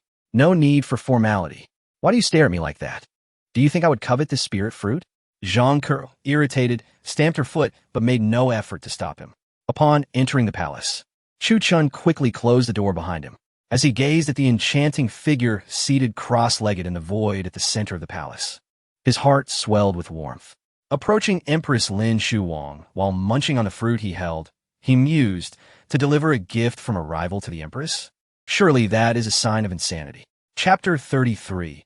A night in the Empress's chambers with a creak, the heavy palace doors of the imperial palace closed. Two female disciples, who had been lurking in the shadows, rushed out in a flurry. They surrounded the Saintess, Zhang Ke, chattering incessantly, their faces painted with incredulity and disbelief. Saintess, how could you let him in? Isn't the Empress in seclusion? Isn't it forbidden to disturb her? You turned away the palace master of Baiyu. So why permit him to enter the imperial palace? Who is he? I have never seen him in the divine flame imperial palace before. When Baiyu was present, the two disciples had been so frightened that they had hidden away. Zhang Ke, as the Saintess and the Empress's sole beloved disciple, possessed the strength and courage to confront a powerful sage king, unlike them. Please, Ke, tell us quickly. That boy has no cultivation, not a trace of spiritual power within him. He's just an ordinary person. You allowed him in. What will happen when the Empress learns of this? These disciples had a decent rapport with Zhang Ke, or else they would not dare speak so freely. Although Zhang Ke was known for her strictness, stubbornness, and unyielding nature, she was particularly kind to ordinary disciples, without a hint of the Saintess's arrogance, earning her great popularity among them. Rest assured, by letting him in, not only will the Empress not blame me, but Zhang Ke's cheeks flushed slightly as she noticed the curious expressions of her fellow disciples and quickly changed her tone. Oh, why are you asking so much? The more you know, the more dangerous it becomes. I won't say anything. I promise I won't say a word. Before receiving the Empress's approval, Zankaya meintend a Tichtlipichtanks. The imperial palace, being the residence of the Empress Lin Shuwang, was where she spent most of her days in seclusion and cultivation. Such a private place, allowing Chuchen entry, was a testament to her confidence, even though the Empress had not explicitly stated it and had even denied it. As her cherished disciple, Zhang Kuer was the first to perceive that her master had developed human feelings. Although she was unaware of how Chuchen had confessed to her master, the Empress had gone so far as to part with her divine phoenix feather and risk her own cultivation level to assist Chuchen in resuming his path of cultivation and healing his injuries. She had even put her life on the line. Such feelings could not possibly fade away. Despite the Empress's countless admonitions instructing her not to divulge these matters to Chuchen, his choice to stay or leave resting solely on his own will, Zhang Kuer was not naive. Keeping such a secret would be a tremendous loss. How could she not tell him, given that her master was willing to risk her life for him? It was perplexing how her otherwise astute master could become so muddled when it came to matters of the heart. Seeing the mutual feelings between them, Zhang Kuer resolved to be an effective matchmaker, creating opportunities for their meetings. Hence, she allowed Chuchen entry even before he had spoken. The Empress must be eager to see him as well. Zhang Kuer sighed softly, casting a wistful glance at the full moon above. You promised to remain single for 10,000 years, yet you have succumbed to human feelings first. And you dare tell me that men are ferocious beasts, unworthy of our cultivation?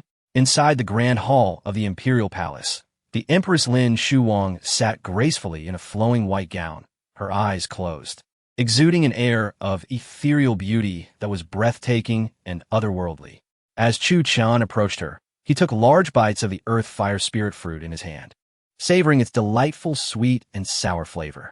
The rich juice filled his mouth, and as he swallowed, an overwhelming surge of fire-type spiritual energy coursed through his body, invigorating every fiber of his being. The power of a sage king was indeed extraordinary. Chuchen's entire form flushed crimson, steam rising from his head. As the potency of the earth fire spirit fruit was overwhelmingly strong, he was unable to refine the influx of spiritual energy fast enough. This Baiyu, after all, was the palace master of the divine flame imperial palace, a sage king, and such a gift to the Empress Lin Shuwang was undoubtedly precious. The earth fire spirit fruit was at least a high-grade earth-level spiritual item, rich in spiritual and life force energy, although not comparable to the legendary elixirs of immortality. In the ancient continent, spiritual items and elixirs were classified into 6 grades: mortal, spiritual, yellow, profound, earth, and heaven. Each grade was further divided into upper, middle, and lower tiers, with the elixirs of immortality being the only ones above the heaven grade. The earth fire spirit fruit was classified as a mid-grade earth-level item, and even sage kings would not easily part with such treasures. Boom! As soon as Chuchen swallowed the entire earth fire spirit fruit, the violent fire-type spiritual energy filled his premium fire spiritual root in an instant, surging through his body as meridians. Although he had no intention of cultivating, the sheer magnitude of the spiritual energy propelled him forward, allowing him to break through to the gathering chi realm, transforming from an ordinary person into a practitioner. Just when he thought his journey into cultivation had concluded, the overwhelming potency of the fruit's power showed no signs of diminishing. With each step he took, his aura surged dramatically. Step. With one stride, he broke through to the second layer of gathering chi. Step. With another step, he ascended to the third layer. Step. As he approached the Empress, his aura blazed like a wildfire, reaching the heights of the 10th layer of gathering chi. In mere moments, he had achieved 10 breakthroughs. Yet the potency of the earth fire spirit fruit had only depleted by a fraction, still surging through his meridians and turning his body a fiery red, threatening to explode. This is bad. The power is too overwhelming. My body cannot handle it. He could no longer afford to break through. Doing so would lead to the condensing Yuan realm. Chuchen, possessing all attributes and a supreme spiritual root, had only absorbed enough fire-type spiritual energy from his premium fire root, while his other attributes, like the premium water and metal roots, had not received corresponding energies to reach a state of fullness.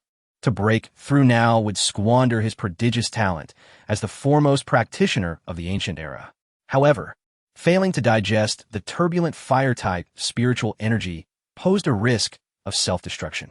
So, would Chuchen choose to recklessly break through or risk explosion. Naturally, Chuchen opted for neither. Devour the heavenly demon cauldron. Consume it for me. As soon as he spoke, he summoned his internal heavenly demon cauldron, an extraordinary imperial weapon. Using his spiritual power, although he had just reached the 10th layer of gathering chi and had not fully refined the cauldron, he still possessed residual spiritual energy to command it. Boom! Under Chuchen's control, the heavenly demon cauldron unleashed a terrifying devouring force, instantly swallowing all the excess fire-type spiritual energy within him. Subsequently, without any need for Chuchen to direct it, the cauldron seemingly possessed its own consciousness, autonomously refining the absorbed fire-type energy into crimson fire pills. Upon closer examination, there are as many as 10 crimson fire pills. In the future, when it comes time to break through, one need only refine these fire pills, leaving no room for waste. Who could have imagined that the wildly rampant fire elemental energy within Chuchen would become exceedingly docile and compliant upon reaching the heavenly devouring demon cauldron, not even putting up the slightest resistance when transformed into fire pills? Chuchen let out a quiet sigh of relief, with the crisis averted. He hastily severed all connections with the heavenly devouring demon cauldron within him. Glancing around the grand and expansive hall, he couldn't shake the feeling that a pair of eyes were secretly observing him. This sensation intensified, particularly when manipulating the heavenly devouring demon cauldron, leaving him feeling as if he were sitting on pins and needles, a thorn in his back, or a lump in his throat. Fortunately, he had not fully awakened the heavenly devouring demon cauldron, as he sensed that doing so could lead to disastrous consequences. Surveying the imperial palace, he found no one besides the Empress, which only deepened the enigma of the divine flame imperial palace in his heart, instilling a sense of trepidation within him. Gathering his focus and banishing distracting thoughts, he looked at the Empress, Lin Shuwang, who lay before him with closed eyes, her delicate brows slightly furrowed, her exquisitely beautiful face occasionally revealing traces of pain and struggle. A pang of sorrow struck Chuchen. There was no time to ponder. He needed to attend to the matter at hand. Chuchen stepped forward, retrieved a dagger from his storage ring, and with a swift motion, he drew it across his left wrist. The blade gleamed coldly as it sliced through flesh, crimson blood gushing forth. He pressed the wound against the Empress's luscious red lips and beckoned with his finger, allowing the blood to flow into her mouth under the guidance of his spiritual energy. The world knew of Chuchen's battle against the Empress 3 years prior, where his chaotic divine body was shattered, rendering him a mere shell of his former self. However, few were aware that the chaotic divine body, revered as the foremost divine body of the ancient era, would imbue even the shattered remnants with chaotic essence, a precious elixir in the present age. During his 3 years with the Yi family, aware that his time was limited, Chuchen selflessly used his own blood to refine chaotic blood pills, administering them to his father, Yi Ding, his 7 sisters, and Yi Xian to aid in their cultivation. This was Chuchen's greatest secret, buried deep within his heart, never revealed to anyone. Yet they not only failed to express gratitude, but often mocked and rolled their eyes at him. Fortunately, having lived a second life, Chuchen had severed the so-called familial ties and bonds. In this life, he lived solely for himself and for those he loved. As the chaotic blood flowed incessantly into the Empress Lin Shuwang's body, her previously languid aura and frail form underwent a remarkable transformation in an instant. Her cultivation soared from the 4th heavenly layer of the Great Saint to the 5th, 6th, and 7th heavenly layers. In the blink of an eye, the Empress Lin Shuwang's realm surged back to the 8th heavenly layer of the Great Saint, reaching her zenith once more. The decline in her realm was reversed in an instant, as if awakening from a dream. Even more terrifying was the fact that the chaotic blood mingling within her body began to resonate with the drop of divine phoenix blood he had stored in his ring. With a resounding call of the divine phoenix echoing throughout the hall, that drop of divine phoenix blood, enveloped in flames, transformed into a blazing divine phoenix, soaring into the Empress Lin Shuwang's brow. Boom! Under the combined influence of the chaotic blood and divine phoenix blood, the Empress Lin Shuwang, already restored to the 8th heavenly layer of the Great Saint, exhibited faint signs of yet another breakthrough. Who could have predicted that the Empress, having lost her divine phoenix feathers, would not only retain her strength but grow even more formidable? Yet, Just as the Empress Lin Shuwang was on the verge of breaking through, Chuchen succumbed to excessive blood loss, collapsing into her embrace, unconscious. Meanwhile, as dawn approached, Chuchen had yet to emerge from the imperial palace. At the palace gate, the Saintess Zhang Kur anxiously paced, her foot tapping in agitation. Chapter 34. Emergence from the wall as Chuchen stepped into the Empress's palace. A tale of poignant love, stirring and heart-wrenching, began to unfold, an act orchestrated by none other than Zhang Kur herself. The mere thought of this filled Zhang Kur with self-satisfaction and pride. However, as time trickled by, an unsettling apprehension began to creep into her heart. Was her decision truly the right one? An hour passed, gazing at the still-closed palace gates. The smile on Zhang Kur's face faded entirely. What could Chuchen and the Empress be engaging in behind those doors? 2 hours later, Zhang Kur was pacing anxiously at the palace entrance, her heart racing with worry. What was happening? Wasn't it said that such encounters were typically brief?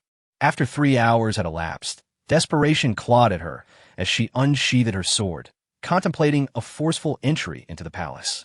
She envisioned kicking the door open and dragging Chuchen out by his collar for his audacious behavior. But then, concern for the Empress's dignity held her back. What could possibly have transpired within the palace throughout the night?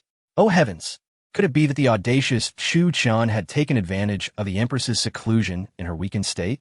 The Empress, having lost strength due to the separation from the divine phoenix feathers, was in no condition to resist. Though Chuchen was merely immortal, he possessed the audacity to exploit the situation, turning raw intentions into reality.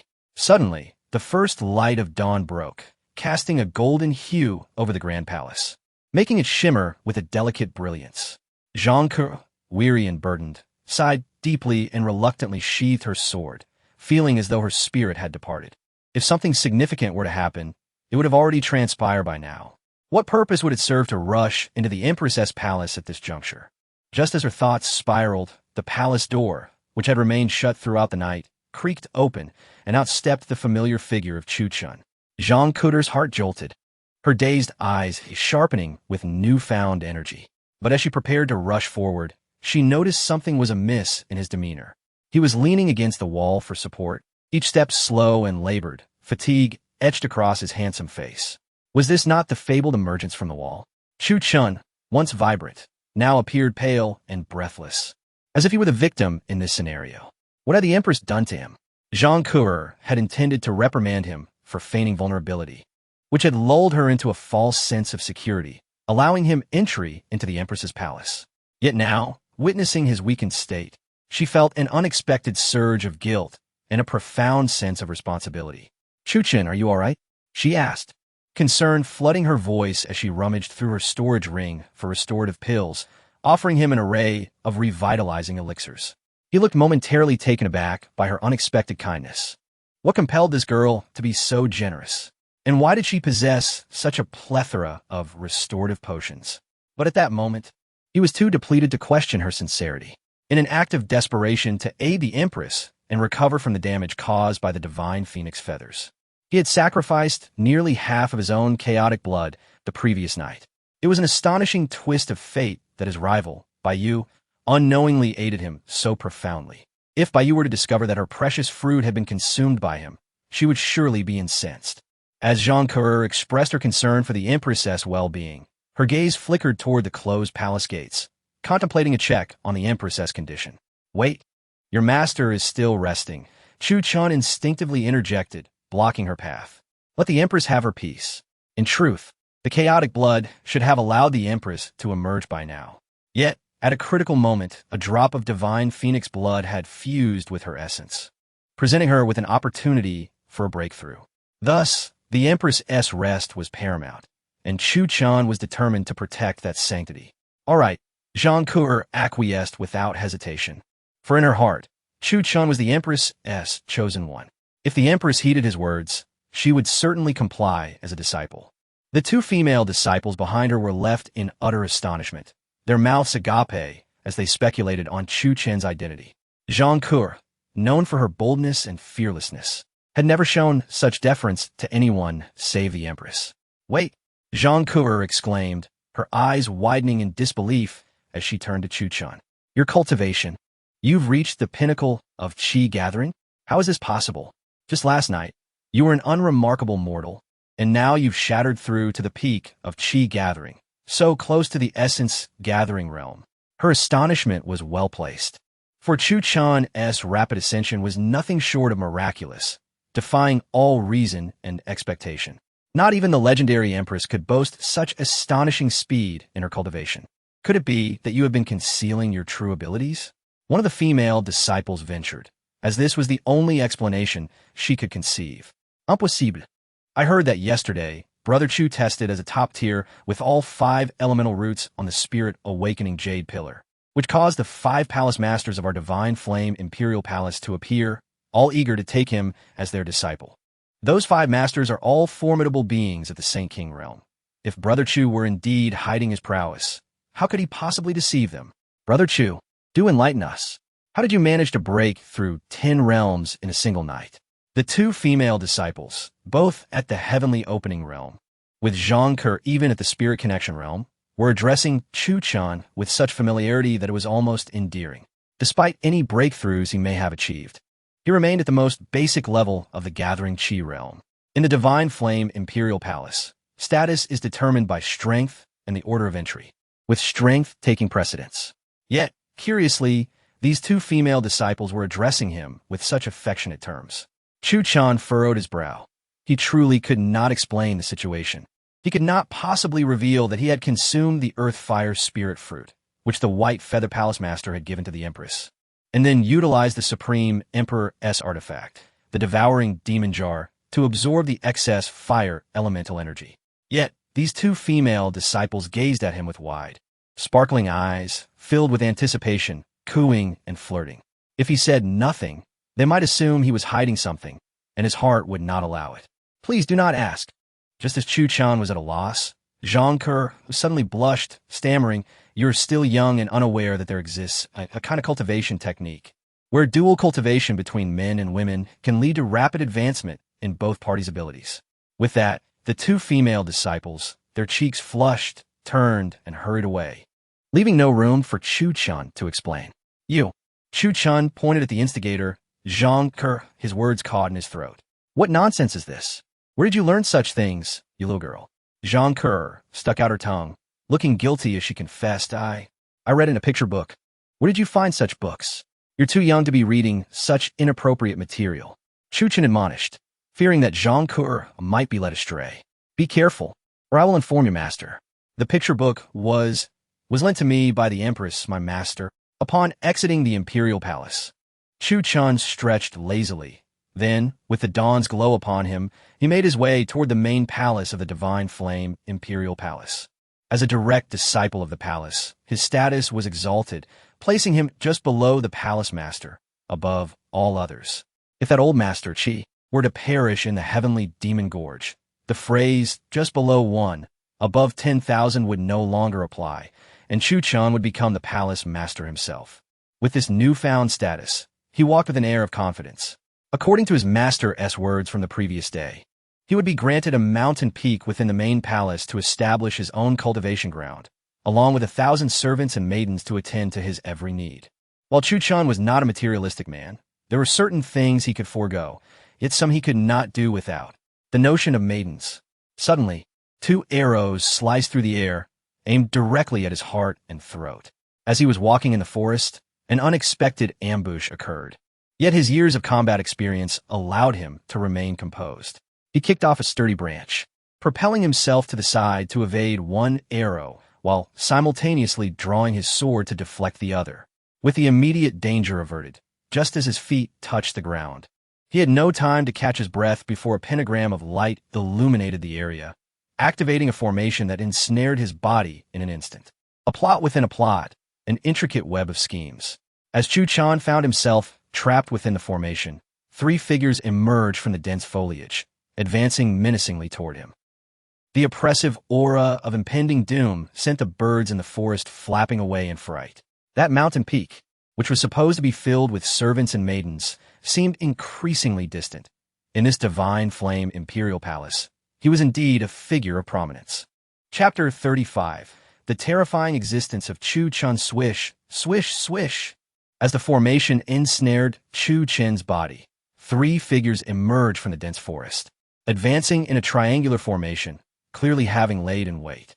Leading the charge was a young man clad in a python robe, exuding an air of nobility, his sword adorned with precious rubies, indicating an extraordinary identity. The other two, dressed in black, flanked him, their faces stern, eyes betraying a chilling intent. Clearly seasoned veterans of countless battlefields, accustomed to bloodshed. The trio moved in unison, ready to advance or retreat, ensuring that from any direction of attack, the remaining two could swiftly pivot to provide aid. The second prince was indeed wise and formidable. Were it not for his prior deployment of the Four Seas dragon trapping formation, mere arrows would scarcely suffice to hinder this youth. Despite lacking cultivation, Chuchen's agility revealed him as a formidable practitioner. However, having offended the second prince, regardless of his identity, he was doomed to perish. While the trio approached, the second prince, Lin, smirked at the praises of his subordinates, casting a disdainful glance at the ensnared Chuchen. Lin, the second prince? I do not recall any enmity between us. It seems I, Chuchen, have not wronged you in any way. The trio spoke openly, allowing Chuchen to hear every word. He found it peculiar that, having only arrived at the Divine Flame Imperial Palace a day or two prior, aside from interactions with the Empress Lin Shuwang, the Saintess Zhang Ke, and the 5 palace masters along with the Elder Council, he had scarcely conversed with anyone else. How could there be any grievances? For instance, the second prince before him was utterly unfamiliar to Chuchen, yet he sought his demise. Was this not absurd? You, Chuchen, you deserve to die. Assuming that Chuchen, ensnared by the formation and on the brink of death, would cower and plead for mercy.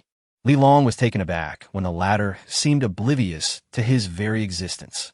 The greatest insult in this world is not the clash of swords or verbal abuse. It is indifference. I am Lin, the second prince of the Qian dynasty. Just yesterday, we participated together in the outer disciple trials at Red King Mountain. To think that you, Chuchen, could forget me in such a short span is unforgivable. The trials at Red King Mountain spanned 3 days, and Lin had deliberately waited until the last moment to make his grand entrance. With his exceptional water spirit root, he had astonished the other participants and the elder Luo Tong, seemingly securing the title of newcomer king and the associated rewards. Yet out of the blue, Chuchen had emerged, robbing him of his glory and accolades. Not only did Chuchen possess a supreme water root, but he also held perfect fire, metal, wood, and earth roots. Such a complete set of elemental roots was unmatched, even within the Divine Flame Imperial Palace. Allowing such a person to live was akin to inviting trouble. By eliminating Chuchen, Lin would reclaim his title as the newcomer king and all the rewards that rightfully belonged to him. How dare a mere commoner contend with a prince of the empire? Such audacity was a capital offense. Offend? Were it not for this Red King Mountain, a commoner like you would never even meet a royal. How dare you speak of offenses?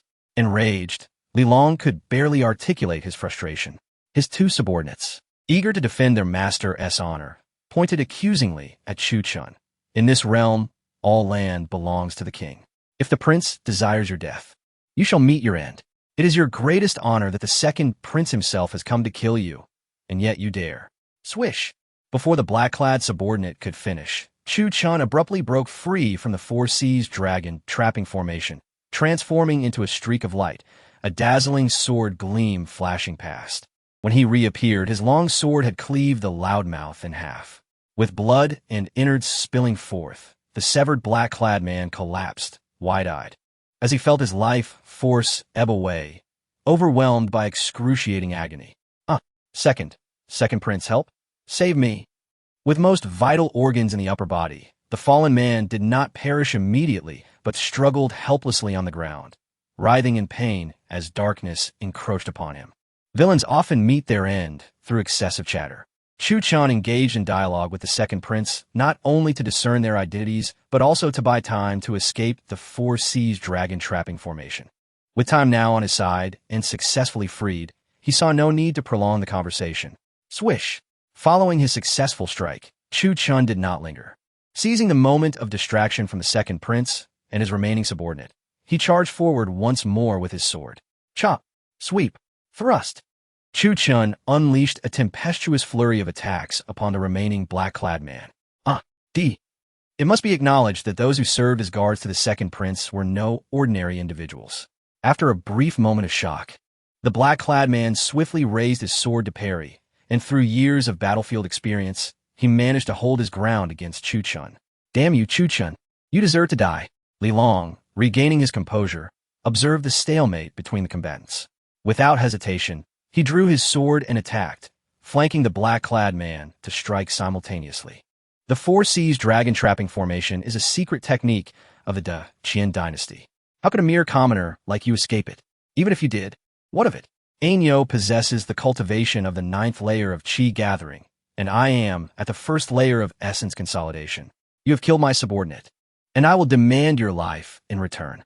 Before Li Long could finish, the so-called commoner suddenly unleashed a formidable aura.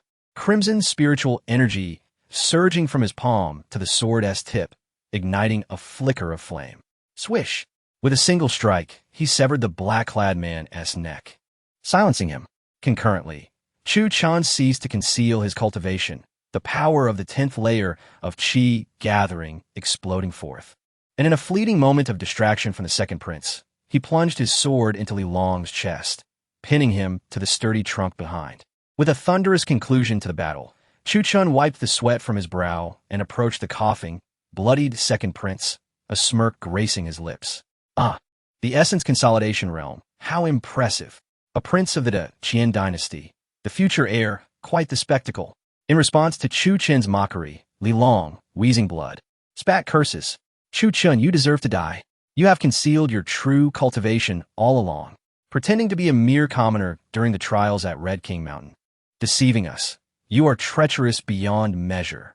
Had I known you were at the 10th layer of Qi gathering from the start, I would never have underestimated you. While the 4 Cs dragon trapping formation was indeed powerful, it could only ensnare cultivators of the Qi gathering realm. As the second prince of the great Qian dynasty, Li Long possesses a storage ring containing formations and concealed weapons capable of confronting masters at the condensing yuan realm. However, these are merely his trump cards and means of survival. Who would recklessly reveal their strongest hand? I could claim that I just commenced my cultivation last night and, in a single night, achieved a breakthrough to the 10th layer of Qi gathering. Would you believe that?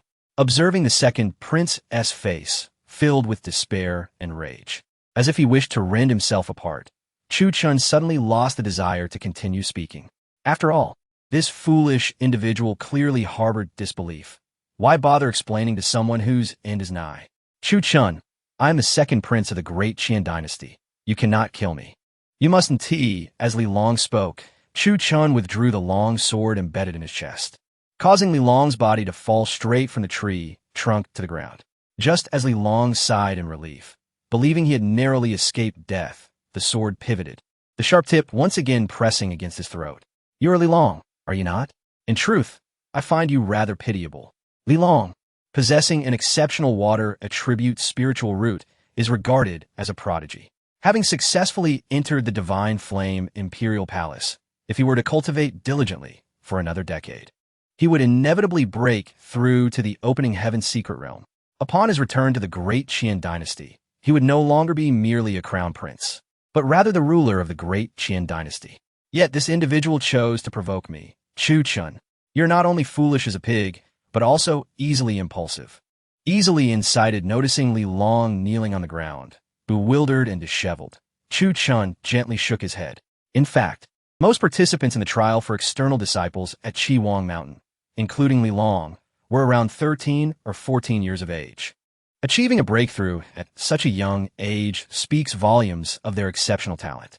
Chuchen, having lived a second life and resumed his cultivation, is already 23. Rendering Li Long and his peers akin to mere children in his eyes. You see, my cultivation talent surpasses yours, and you believe I have usurped all that belongs to you, thus harboring resentment and plotting to kill me. Chuchen regarded the kneeling, wretched Li Long with a look of disdain, speaking calmly. Yet have you considered that I possess an exceptional 5-element spiritual root? Even the 5 palace masters of the divine flame imperial palace vie to take me as their disciple, going so far as to engage in fierce battles on the void battlefield.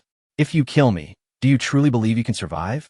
Upon hearing this, the second prince, Li Long, finally came to a realization, his body trembling uncontrollably. Allow me to guess, as a prince of the great Qian dynasty, you're not truly foolish. Your actions must be incited by someone. This instigator holds a significant position and power within the Divine Flame Imperial Palace, or rather, within the Qi Wang Palace. They promised that if you eliminate me, they would not only intercede on your behalf before the palace master, but also bestow upon you numerous treasures to aid your cultivation. Witnessing the fear etched on Li Long's face as he slumped to the ground like a deflated balloon, Chuchen knew his conjecture was correct. Chuchen, spare me. Spare me. As you said, there is no enmity between us. The only lives I took were those of two insignificant guards, hardly worth mentioning. If you let this prince go, I assure you, casting a glance at the two lifeless guards nearby, Chuchen's expression hardened, his patience waning. Tell me, who is the mastermind behind this? Who incited you to attempt my assassination? Previously, I avoided your vital points with my sword. Had you received timely aid, you would still have breath. In response to Chuchen's inquiry, the second Prince Li Long, surprisingly calm, struggled to rise, leaning against the tree trunk. He dared to negotiate. If you wish to know who is behind this, you must first promise to spare me. Otherwise, I, Li Long, would rather die than swish. Before Li Long could finish his grandiose declaration, Chuchen flicked his sword, effortlessly slicing through his throat. Chuchen, you, the second prince's hands clutched his throat desperately, yet blood gushed forth uncontrollably. He could not fathom how, as a prince of the great Qian dynasty and the future crown prince, Chuchen dared to kill him without a single condition. Did he not wish to know the identity of the mastermind? Bang! The lifeless body of the second prince collapsed to the ground. Chuchen bent down, skillfully removing the storage ring from Li Long's fingers before turning to leave. Who the mastermind is, it matters not. After all, they will surely make another attempt against him. There was one final statement that Chuchen forgot to convey to this pitiable second prince. Li Long's mission was never to kill Chuchen. Rather, it was to use his life to frame Chuchen for the murder of his peers, allowing the true mastermind to act with impunity. This, indeed, is the tragic fate of a pawn. Yet, the mastermind could never fathom the true terror of provoking Chuchen, not in terms of cultivation or realm, but something far more formidable. Chapter 36. Kill him, and you shall become my personal maid, Chuchen. In the dense forest leading from the Empress's palace to the Red King's palace, 3 lifeless bodies lay sprawled on the ground, amidst tree trunks and small mounds of earth. Severed limbs, ruptured organs, and pools of blood stained the earth. 6 eyes, wide open in death, would never close again. All of these elements narrated the perilous and brutal nature of the recent battle. Soon after Chuchen's departure, 3 figures descended from the heavens, gracefully riding their flying swords.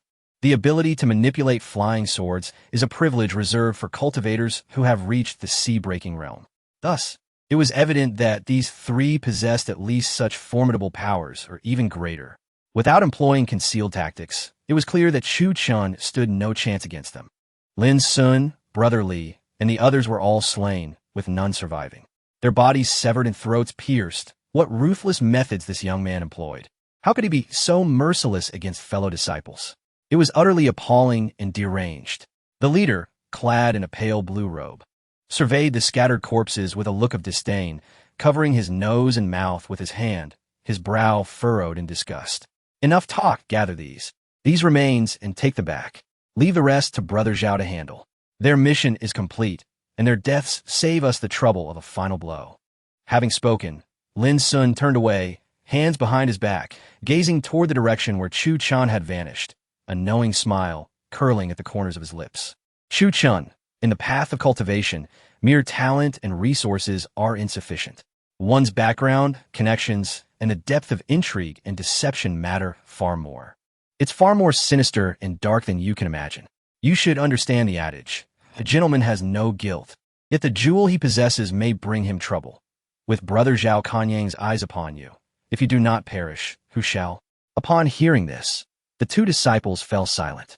They suppressed their disgust, channeling their spiritual energy to collect the scattered remains and organs, before flying deeper into the Red King's palace. After eliminating Brother Li and the others, Chuchen had anticipated the existence of a hidden mastermind, and that soon someone would come to retrieve the corpses. The true orchestrator would then use the remains to openly challenge him, invoking the rules of the sect. However, Chuchen did not lay ambush in the forest. He sought not to transform his passive predicament into an active one. After all, his cultivation was still nascent, having progressed only through a single night. Even if he had broken through to the 10th level, he was still merely at the gathering chi stage's zenith. For one of his extraordinary talent, it was normal to be invincible among peers and to battle across realms. Even when facing cultivators at the condensing essence stage, he could still contend and suppress them. Yet, against those at the sea-breaking realm, the opening heaven realm, or even the spirit-connecting realm, he would be no match unless he resorted to his ultimate life-preserving techniques. Thus, it mattered not who targeted Chuchen. They would all reveal themselves to provoke him. He might as well wait for the situation to escalate to an irretrievable point before he would strike with the force of autumn winds sweeping away leaves. Whistling a tune, Chuchen made his way to another towering mountain near the Red King Mountain. Lifting his gaze, he was greeted by ancient trees and lush bamboo, an overwhelming sense of awe washing over him. This mountain was majestic and imposing, soaring into the clouds like a jade pillar reaching for the azure sky. Surrounding peaks were enveloped in swirling mists, a boundless sea of clouds. Amidst the fog, several grand palaces lay nestled atop the mountain, resembling ancient mythical beasts resting in a celestial realm, shrouded in mystery. As he treaded upon the winding stone path, he encountered a cascading waterfall tumbling from the summit, its waters gurgling and shimmering. What a splendid paradise! That old fellow truly has a knack for choosing locations. Chuchen ascended the steps, feeling the abundant spiritual energy surrounding the peak, which invigorated his spirit and quickened his pace. This mountain was the sacred ground that his master, the venerable Chi, had carved out for him. In the entire divine flame imperial palace, for millennia, apart from the palace master Chi, only he, Chuchen, had the honor of claiming a mountain as his domain. Approximately half an hour later, Chuchen leaped to the summit. The peak appeared to have been leveled by a powerful being with a single stroke, revealing a spacious plaza alongside 4 or 5 palaces nestled among the trees. With the rising sun casting its warm glow, the whole mountain was bathed in a golden hue, painting the palaces, waterfalls, celestial cranes, and spiritual deer into a breathtaking tableau. Hurry, everyone get moving! Before a master arrives at the mountain, be sharp and diligent. Clean the ground thoroughly, secure the spirit beasts, and dust the windows until they are spotless. If anyone falters, I will not hesitate to deal with them severely. Following the voice, Chuchen noticed a portly old steward seated in an armchair, wielding a whip as he reprimanded the servants while guzzling wine from a jug. Hundreds of servants below hunched their bodies, shrinking back in fear. At that moment, a group of armed guards escorted a ragged girl, covered in whip marks, before the old steward. This woman is quite obstinate. She refuses to clean herself up and wait for you. My brothers have already dealt with her severely, breaking 2 whips in the process, yet she even took the opportunity to mar her face with a knife. She steadfastly refuses to submit, claiming that you killed her parents and that she will haunt you as a ghost for eternity. She would rather die than serve you. The guard's words were loud enough for the old steward and the hundreds of servants to hear, and the atmosphere instantly became oppressive. Seeking death are we. With a swift motion, the old steward leapt from his chair, brandishing the whip, which fell upon the girl like a rain of daggers, leaving her flesh torn and raw. This whip was no ordinary tool. It was a treasure of the lowest grade, yet its power was formidable. When it struck, it felt as though a venomous snake had bitten her. To be chosen by me is your fortune from several lifetimes. You, a lowly servant, should be doomed to servitude for eternity. Yet, if you marry me as a concubine, you could shed your bonds. How dare you resist? Your wretched father and your sickly mother deserve their fate. If I killed them, it was a favor to them. They should have been flayed alive and reduced to a human puppet. As the old steward struck and cursed, the girl collapsed to the ground, barely clinging to life. She lacked the strength to speak, yet her bloodshot eyes remained fixed on the steward, filled with boundless hatred, determined to resist until her last breath. Still daring to glare at me, the steward, infuriated, scratched his head in frustration, swinging the whip with renewed vigor. After the flurry of strikes ceased, The girl lay gasping for breath, her life nearing its end. The old steward, panting heavily, finally commanded, "Take this wretched woman to the back mountain and toss her to the dogs." As he wiped the cold sweat from his brow with a handkerchief, he gestured carelessly at a few guards, instructing, "Listen well. Our mountain's master is about to arrive. If anyone lets this matter slip, they shall face my wrath." "Yes," the guards responded, moving to carry the barely conscious girl toward the back mountain. Though the old steward spoke with bravado, he harbored no concern that Chuchen would uncover the truth. The reason was simple. In the eyes of cultivators capable of moving mountains and filling seas, does the life of an ordinary mortal truly hold any value? Certainly not. To these exalted beings, these lowly commoners are worth even less than spirit beasts, ores, or a single sprig of spiritual herb. Furthermore, while the woman may possess beauty, her once exquisite visage was marred by a dagger's wound, rendering her countenance grotesque. As for Bao, he was still a seasoned steward, possessing the cultivation of the 10th layer of qi gathering. Chuchen, observing the guards carrying the woman past him, let out a silent sigh and reached out to halt them. Gazing at the woman's scarred face and her hollow eyes, he retrieved from his storage ring several top-tier healing pills. He then bent down, pried open her lips, and placed the pills within her mouth. If she wished to avenge her parents, she must strive to survive, rather than wallow in complaints about the injustices of the world. After imparting this advice, Chuchen straightened up and strode confidently towards the old steward Bao, who sat regally in his armchair. "Who are you, boy? Do you dare meddle in my affairs? Do you seek death?" The old steward exclaimed, leaping to his feet in a fit of rage. He retaliated with a whip-like strike aimed at Chuchen, furiously declaring, "I warn you, it matters not whether you are an outer disciple, inner disciple, or a true disciple of the divine flame Emperor Palace. Our master is a direct disciple of the esteemed Qi, the lord of the Central Palace." Bang! Before the old steward could finish his sentence, Chuchen surged forward with lightning speed, delivering a powerful kick to the steward's plump face, sending him sprawling several meters away. Swish! Before the old steward could rise, Chuchen unsheathed his long sword and, with a flicker of motion, launched an onslaught of sword techniques upon him. Although both were at the 10th layer of qi gathering, the old steward stood no chance against Chuchen's ferocity, let alone escape under his watchful gaze. With a deft twist of his sword, Chuchen severed the tendons in the old steward's hands and feet. Then, with a sweeping gesture, he seized the long swords from the hands of the 4 guards charging towards him. In the eyes of the horrified onlookers, the 4 swords pierced through the old steward's limbs, pinning his corpulent body against the cliff wall in a scene of brutal carnage. The once imperious steward, who wielded power over life and death, now coughed blood and gasped, "My master is a direct disciple. When he arrives, he will surely." All unfolded with breathtaking speed. The guards were utterly unprepared to intervene, and the battle was concluded. Swish! Chuchen leaped onto the high platform, taking the seat of authority. Facing the 100-armed guards advancing towards him, he raised his hand, revealing a token that gleamed in his palm. "I am Chuchen, a direct disciple of the divine flame Emperor Palace, a student of Qi, the lord of the Central Palace, and the master of this peak. Those who dare approach with weapons shall face execution without mercy." At these words, the hundreds of guards encircling him, along with the throngs of servants below, fell to their knees, burying their heads in the dirt and trembling in fear. A sea of bodies lay prostrate across the peak, with not a single person standing. Meanwhile, the old steward Bao, impaled against the stone wall, stared wide-eyed in despair. Swish! With a flick of his hand, Chuchen sent his sword soaring through the air, embedding it just half a meter in front of the disfigured woman. "Kill him, and you shall become my servant. You will be the new steward of this mountain." Chapter 37. The clothes attended Yu Wei, though the disfigured woman had ingested a highly precious healing elixir. Her injuries were too severe, leaving her curled on the ground. Her appearance still harrowing. Yet, with each breath, she managed to draw in air and exhale, having been pulled back from the brink of death by Chuchen. Swish!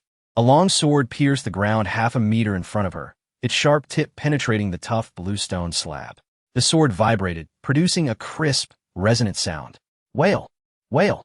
The woman struggled to rise, tears streaming down her face uncontrollably. She opened her mouth to speak, but only choked sobs and anguished cries escaped her.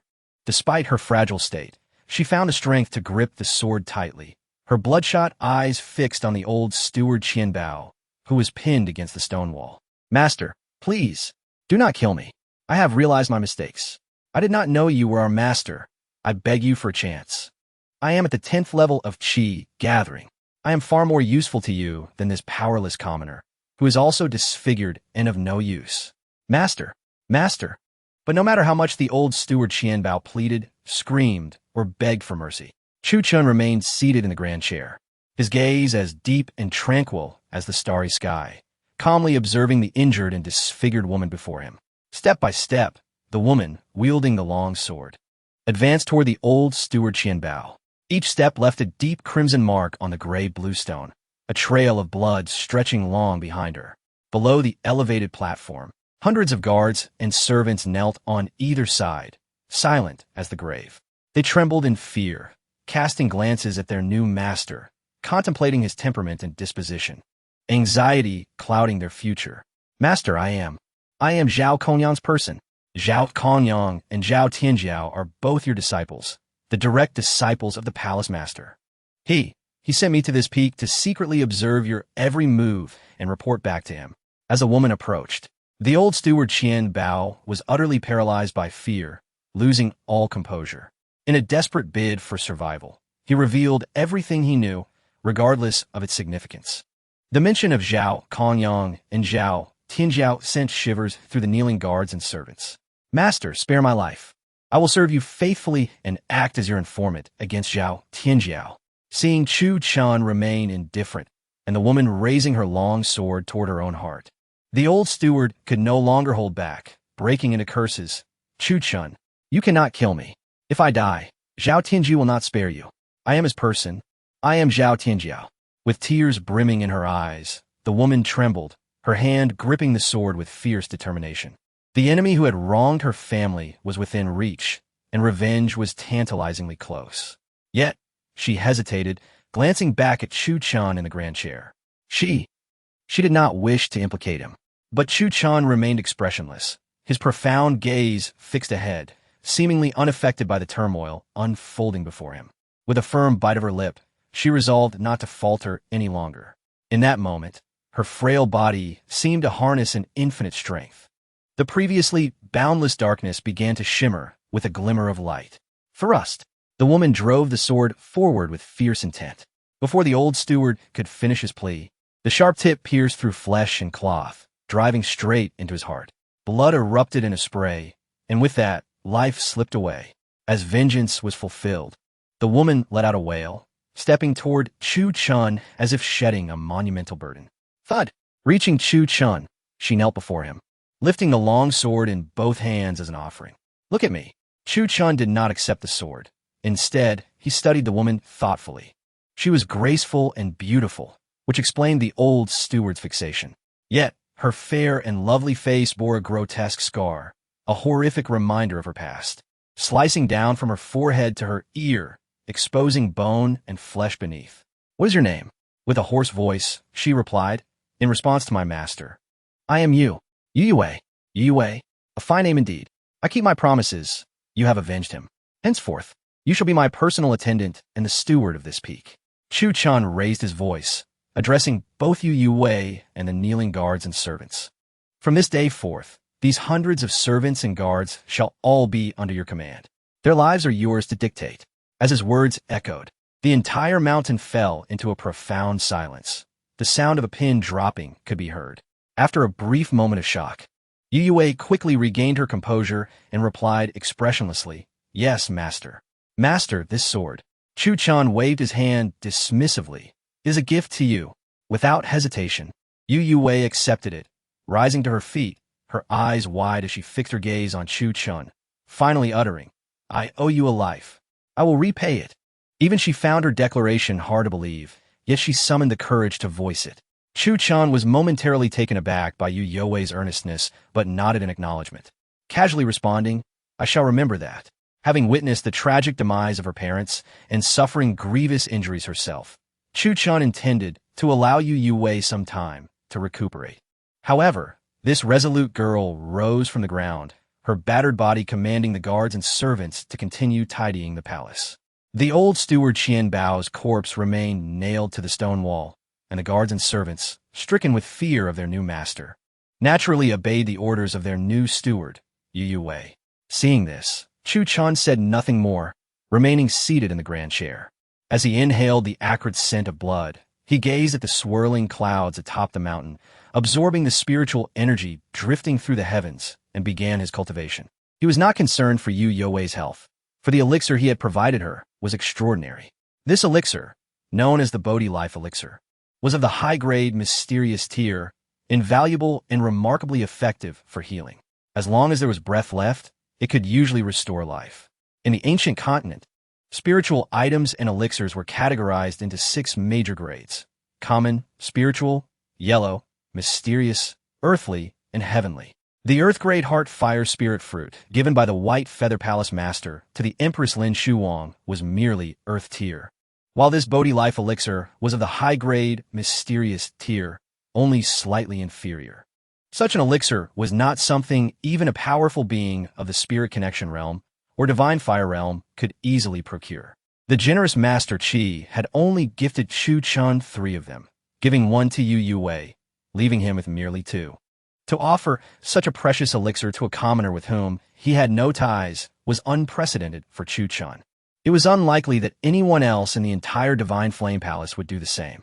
Yet, for Chuchen, he acted without regard for gain or loss, seeking only a clear conscience. If he deemed it worthwhile, then it was indeed worthwhile. Under Yu Wei's direction, over 1,000 servants and guards efficiently organized the entirety of the mountain. The nurturing of spiritual beasts, the mining of ores, the cultivation of spiritual herbs.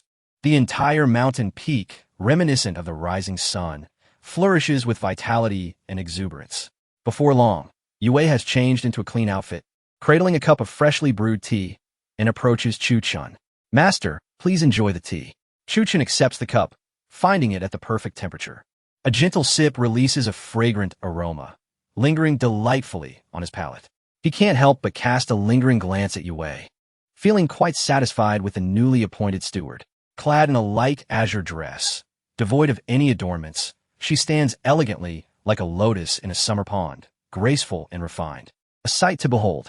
Yet, the grotesque scar running across her ears and nose tarnishes the beauty, making one hesitate to approach. The Bodhi Spirit Elixir may save your life, but it cannot restore your visage. With this thought, Chuchen lets out a faint sigh. Although he possesses many treasures, he lacks the rare elixirs and spiritual items that could heal her appearance. Do you find me repugnant, master?" Startled by her question, Chuchen instinctively shakes his head. Yu Wei bows expressionlessly, her once hollow eyes now sparkling with a glimmer of hope. As long as the master does not find her distasteful, she cares not. To divert the conversation, Yu Wei retrieves prepared paper and ink, laying them before Chuchen, then bows and states, "Master, the mountain has been arranged. This peak will serve as your training ground. And according to the customs of the Divine Flame Imperial Palace, I kindly request that you bestow a name upon it." "A name?" Chuchen is momentarily taken aback, before instinctively nodding. He must think of an apt name since he will spend a considerable amount of time here. The training ground not only serves as a place for daily cultivation and seclusion, but also as a venue for receiving fellow practitioners who come to discuss the Tao. Without a fitting name, he would be at a disadvantage in terms of grandeur. What should he name it? His master's peak is called Red King Mountain. Thus, the Divine Flame Imperial Palace is also known as Red King Palace, a truly imposing title. Taking a deep breath, an idea suddenly strikes Chuchen, and he picks up the brush to inscribe on the Xian paper. Chaos Peak. The 3 characters flow gracefully, imbuing the paper with vitality. Chuchen, possessing the chaos divine body, though shattered after battling the Empress, has the essence of chaos already woven into his flesh and blood. Naming it after chaos is indeed fitting. As the name resonates, the fortune of the entire mountain peak surges dramatically, soaring to the heavens. All things in the world evolve from chaos. Chaos Peak, a splendid name. Yu Wei carefully stores the paper inscribed with Chaos Peak and promptly states, "Master, I shall have a plaque made and hung above the main hall of the mountain." Chuchen gazes at Yu Wei with surprise. Such words are not uttered by the ordinary. With a wave of his hand, he dismisses her, and she retreats to arrange everything. When Yue returns, she finds Chuchen still seated in the grand chair, quietly observing the rolling sea of clouds. Curiosity piqued, she musters her courage to ask softly, "Master, are you waiting for someone?" Chuchen nods slightly before uttering a shocking reply. "Indeed, I await those who wish to kill me." As the words leave his lips, a crashing sound reverberates as the teacup in Yu Wei's hand shatters upon the ground. "Forgive me, master. It is my fault." Yet, Chuchen does not hold her accountable. Rising from the chair, he speaks meaningfully, "Yu Wei, if you wish to avoid death, you may still leave." Though surprised, Yu Wei does not depart. She stands resolutely beside Chuchen, silently guarding him. Though she cannot alter the course of events, she is willing to sacrifice herself to grant him a fleeting chance of escape. As Chuchen observes several streaks of light rushing towards them, dispersing the turbulent clouds, he calmly states, "No, it is too late." Just then, several banners descend from the sky. Spiritual energy erupts, forming a massive formation that envelopes Chaos Peak, commencing its refinement. Chuchen has slain his fellow disciples. According to the rules of the Divine Flame Imperial Palace, he shall be executed without mercy. A figure strides through the air, embodying the might of the spirit realm. In the absence of the palace master, I, Zhao Kongyang, shall execute the duty. Boom! The skies above Chaos Peak darken with ominous clouds, thunder rumbling. Just a moment ago, the skies were clear, but with the appearance of those figures, even the heavens seem altered. Chuchen narrows his eyes, gazing at the intruders with a frown. They arrive on flying swords, riding magical artifacts, or donning robes with flight capabilities, majestic and imposing. The leading man, clad in a brownish-green robe, stands with arms crossed, exuding an air of superiority. Surrounding him are clouds of mist, radiating brilliant light. If one listens closely, ethereal music resonates, like a celestial being descending from the heavens. This is Zhao Kongyang, the foremost youth of the Red King Palace. The second prince of the Qin dynasty, Li Long, was incited by this man to assassinate Chuchen, only to meet his demise. For Zhao Kongyang, however, Li Long's death holds greater value. From the moment he was chosen as a pawn, Li Long was destined to perish. If Li Long had successfully killed Chuchen, Zhao Kongyang would have struck him down to appease Qi Lauer. If Li Long were slain by Chuchen, Zhao Kongyang would personally deliver Li Long's corpse, executing Chuchen for the crime of slaying fellow disciples. Regardless of how Chuchen or Li Long chose, Zhao Kongyang would emerge as the ultimate victor. Such is the tragedy of being a pawn. Chuchen rises from the grand chair, hands clasped behind his back. Undaunted by the terrifying pressure, he lifts his chin, locking eyes with Zhao Kongyang. Their gazes meet in a provocative exchange. In an instant, the spiritual energy surrounding Chaos Peak erupts violently. There is no need for him to strike. The mere pressure emanating from his spirit realm cultivation is sufficient to make him untouchable in the Red King Palace, commanding all. If unleashed completely, it could crush thousands of guards and servants at Chaos Peak into dust. Chuchen, merely at the peak of the Qi gathering realm, how could he withstand it? How could he compare? How could he resist? This is the true power of Qi Lauer's beloved disciple. This is the strength of the Divine Flame Imperial Palace's direct disciples. This is the might of the foremost youth of the Red King Palace. Thud, thud, thud. Under the overwhelming pressure of the spirit realm, thousands of guards, servants, including Yue Wei by Chuchen's side, involuntarily kneel, unable to resist. Yue Wei remains relatively composed, while the others tremble in fear, their faces pale as parchment. They had anticipated that with the arrival of their new master, their status within the Divine Flame Imperial Palace would improve significantly. Little did they know, before even a day of good fortune could unfold, Chaos Peak faced the peril of annihilation. Chuchen, too, feels the weight of the spirit realm's pressure, as if bearing a 1,000-pound burden, his bones and flesh cracking under the strain. Yet, possessing the chaos divine body, even in its shattered state, the essence of chaos is deeply embedded within him, granting him superior resilience compared to his peers. Furthermore, having absorbed the divine phoenix feathers from the Empress, his physical strength now surpasses that of ordinary spirit realm practitioners. To think that mere pressure could compel him, Chuchen, to kneel and submit? Such an underestimation of the chaos divine body and the divine phoenix feathers is rather laughable. Are you Chuchen? It is said that during the trials of the outer disciples, you were found to possess a supreme, five-element spirit root. The mere display of pressure did not compel Chuchen to kneel in submission, much to Zhao Kongyang's surprise. However, he soon scoffed, his gaze towards Chuchen filled with mockery, much like a cat toying with a mouse. But you, a mere gathering disciple, dare not pay respect upon seeing me. Zhao Kongyang. Such audacity. As Zhao Kongyang's words fell, dozens of array flags erupted, unleashing beams of spiritual power. These beams intertwined, forming a grand array that enveloped the entire Chaos Peak, making it nearly impossible for any bird to cross. This was the heaven-locking Great Array. Not only the mortals on Chaos Peak, but even fellow spirit communicators would find it exceedingly difficult to escape once ensnared by this formation. Zhao Kongyang's intent was clear. Today, he must eliminate Chuchen on this very peak. How dare you, a mere gathering disciple, not kneel and pay respect to Senior Zhao? Do you not believe that I, Zhang can break your legs with a single strike without Zhao's intervention? I shall ask you once more, will you kneel voluntarily, or shall we take action?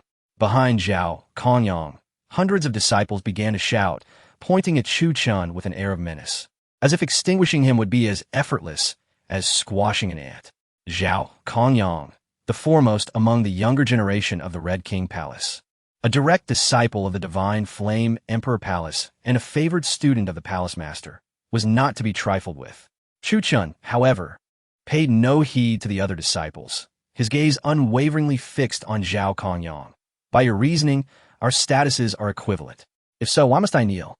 With a cold scoff, Chuchen pointed at the hundreds of disciples behind Zhao Kongyang and rebuked, "It is you who should kneel. I too am a direct disciple of the Divine Flame Emperor Palace, favored by the Palace Master. How dare you not kneel before me and dare to make such a ruckus here?" According to the palace's rules, those who disrespect their superiors and incite chaos are to be executed. Among the younger generation of the Red King Palace, aside from Zhao Kongyang, the rest were merely outer disciples, inner disciples, or true disciples. The individuals present were Zhao Kongyang's minions, undoubtedly powerful, yet they were still just true disciples.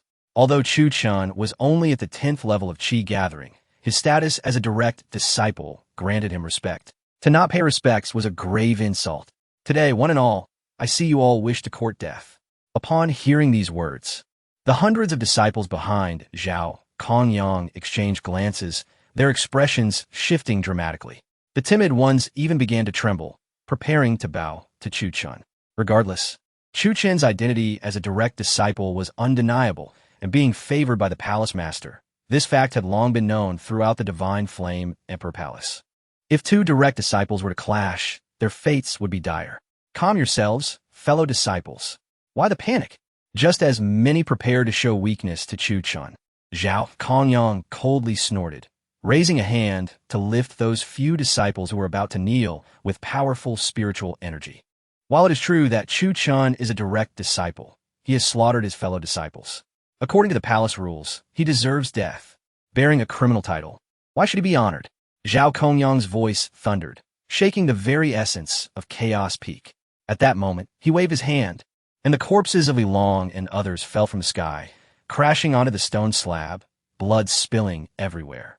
Chuchen, you not only slaughter your fellow disciples, but also show brutality towards the steward of the estate.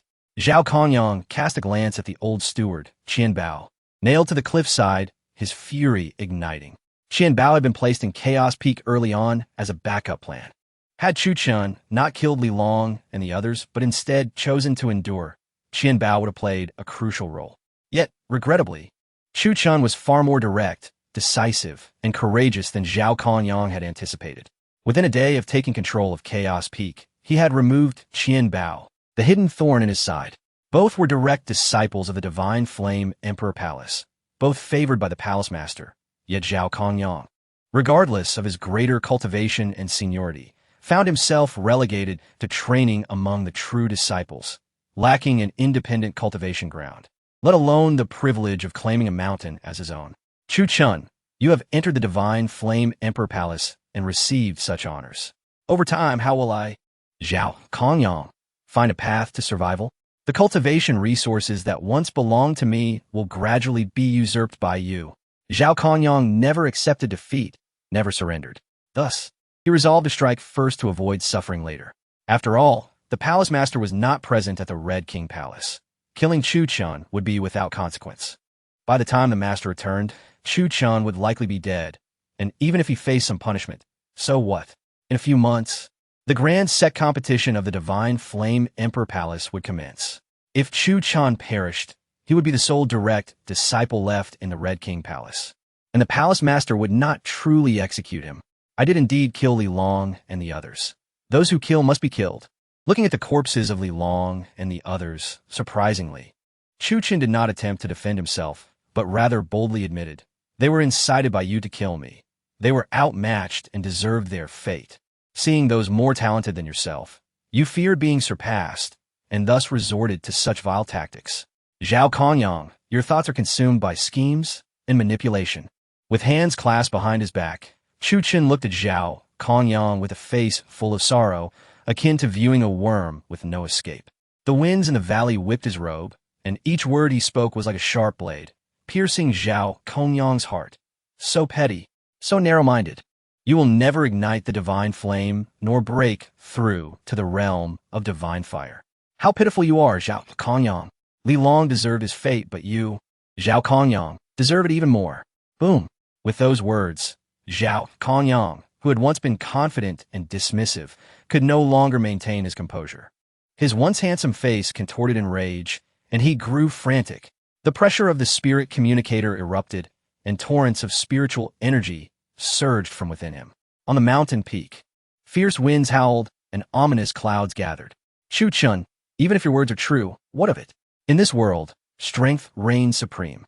Power is paramount. Seeing his scheme laid bare, Zhao Kongyang no longer concealed his intentions. With a grasp, a long spear materialized in his palm. You are merely in the Qi gathering realm. While I am in the second level of spirit communication, we are worlds apart. The protective array of the Red King Palace is already activated, and your chaos peak is ensnared by my heaven-locking great array. The palace master has gone to seek treasures in the heavenly demon gorge and has yet to return. Today you, Chuchen, are as good as dead.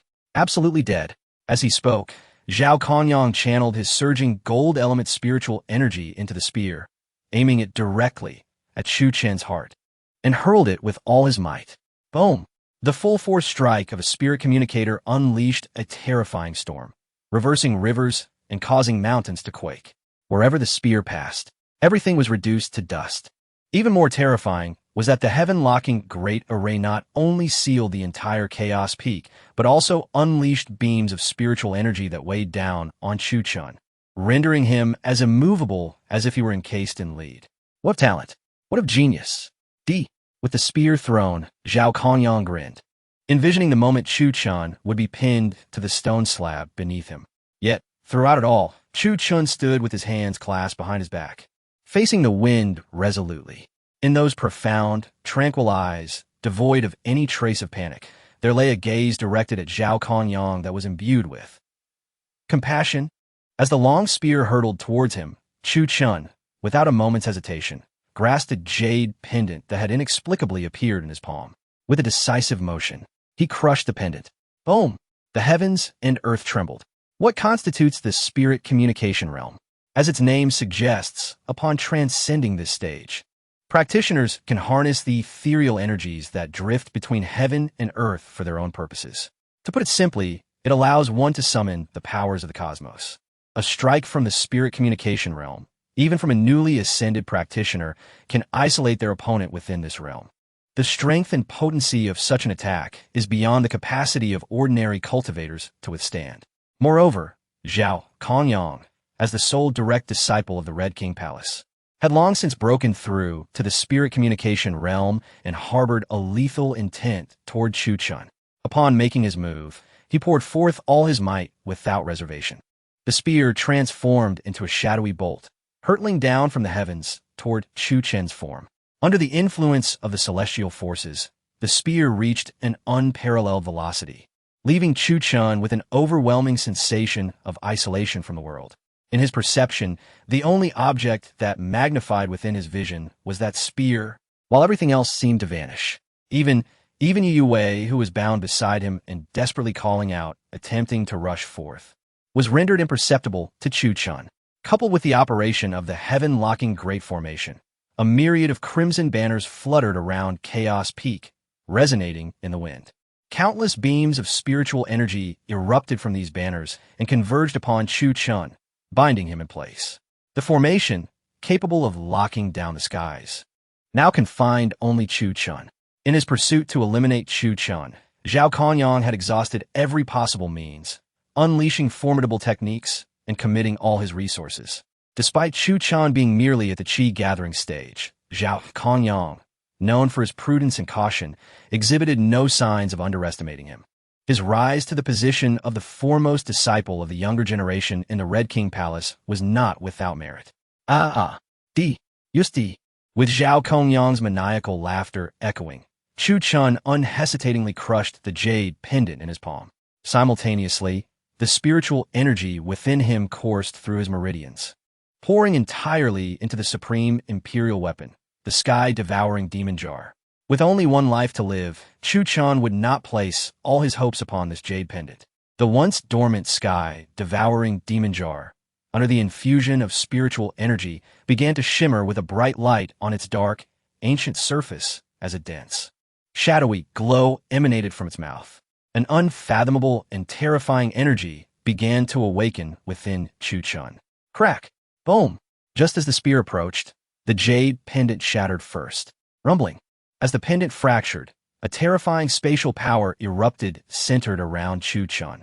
Subsequently, an exceedingly bizarre scene unfolded upon Chaos Peak. How to describe it? Chuchen, Zhao Kanyang, including Yu Wei, 1,000 guards, servants, and the hundreds of disciples behind Zhao Kanyang, both inner and outer sect disciples, true disciples. Every blade of grass, every stone, every pool of clear water, even the particles of dust suspended in the air were ensnared in this phenomenon. The entire space seemed to peel away from the reality, presenting itself in isolation, transcendent. As the shattered jade pendant continuously unleashed waves of spatial power, it spread outward, influencing this detached world. It was as if a tranquil lake had suddenly been disturbed by a small stone, sending ripples radiating outward. The ripples swiftly expanded, affecting the entire realm.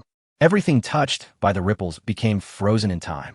Be it person or object, all seemed to be halted, as if a pause button had been pressed.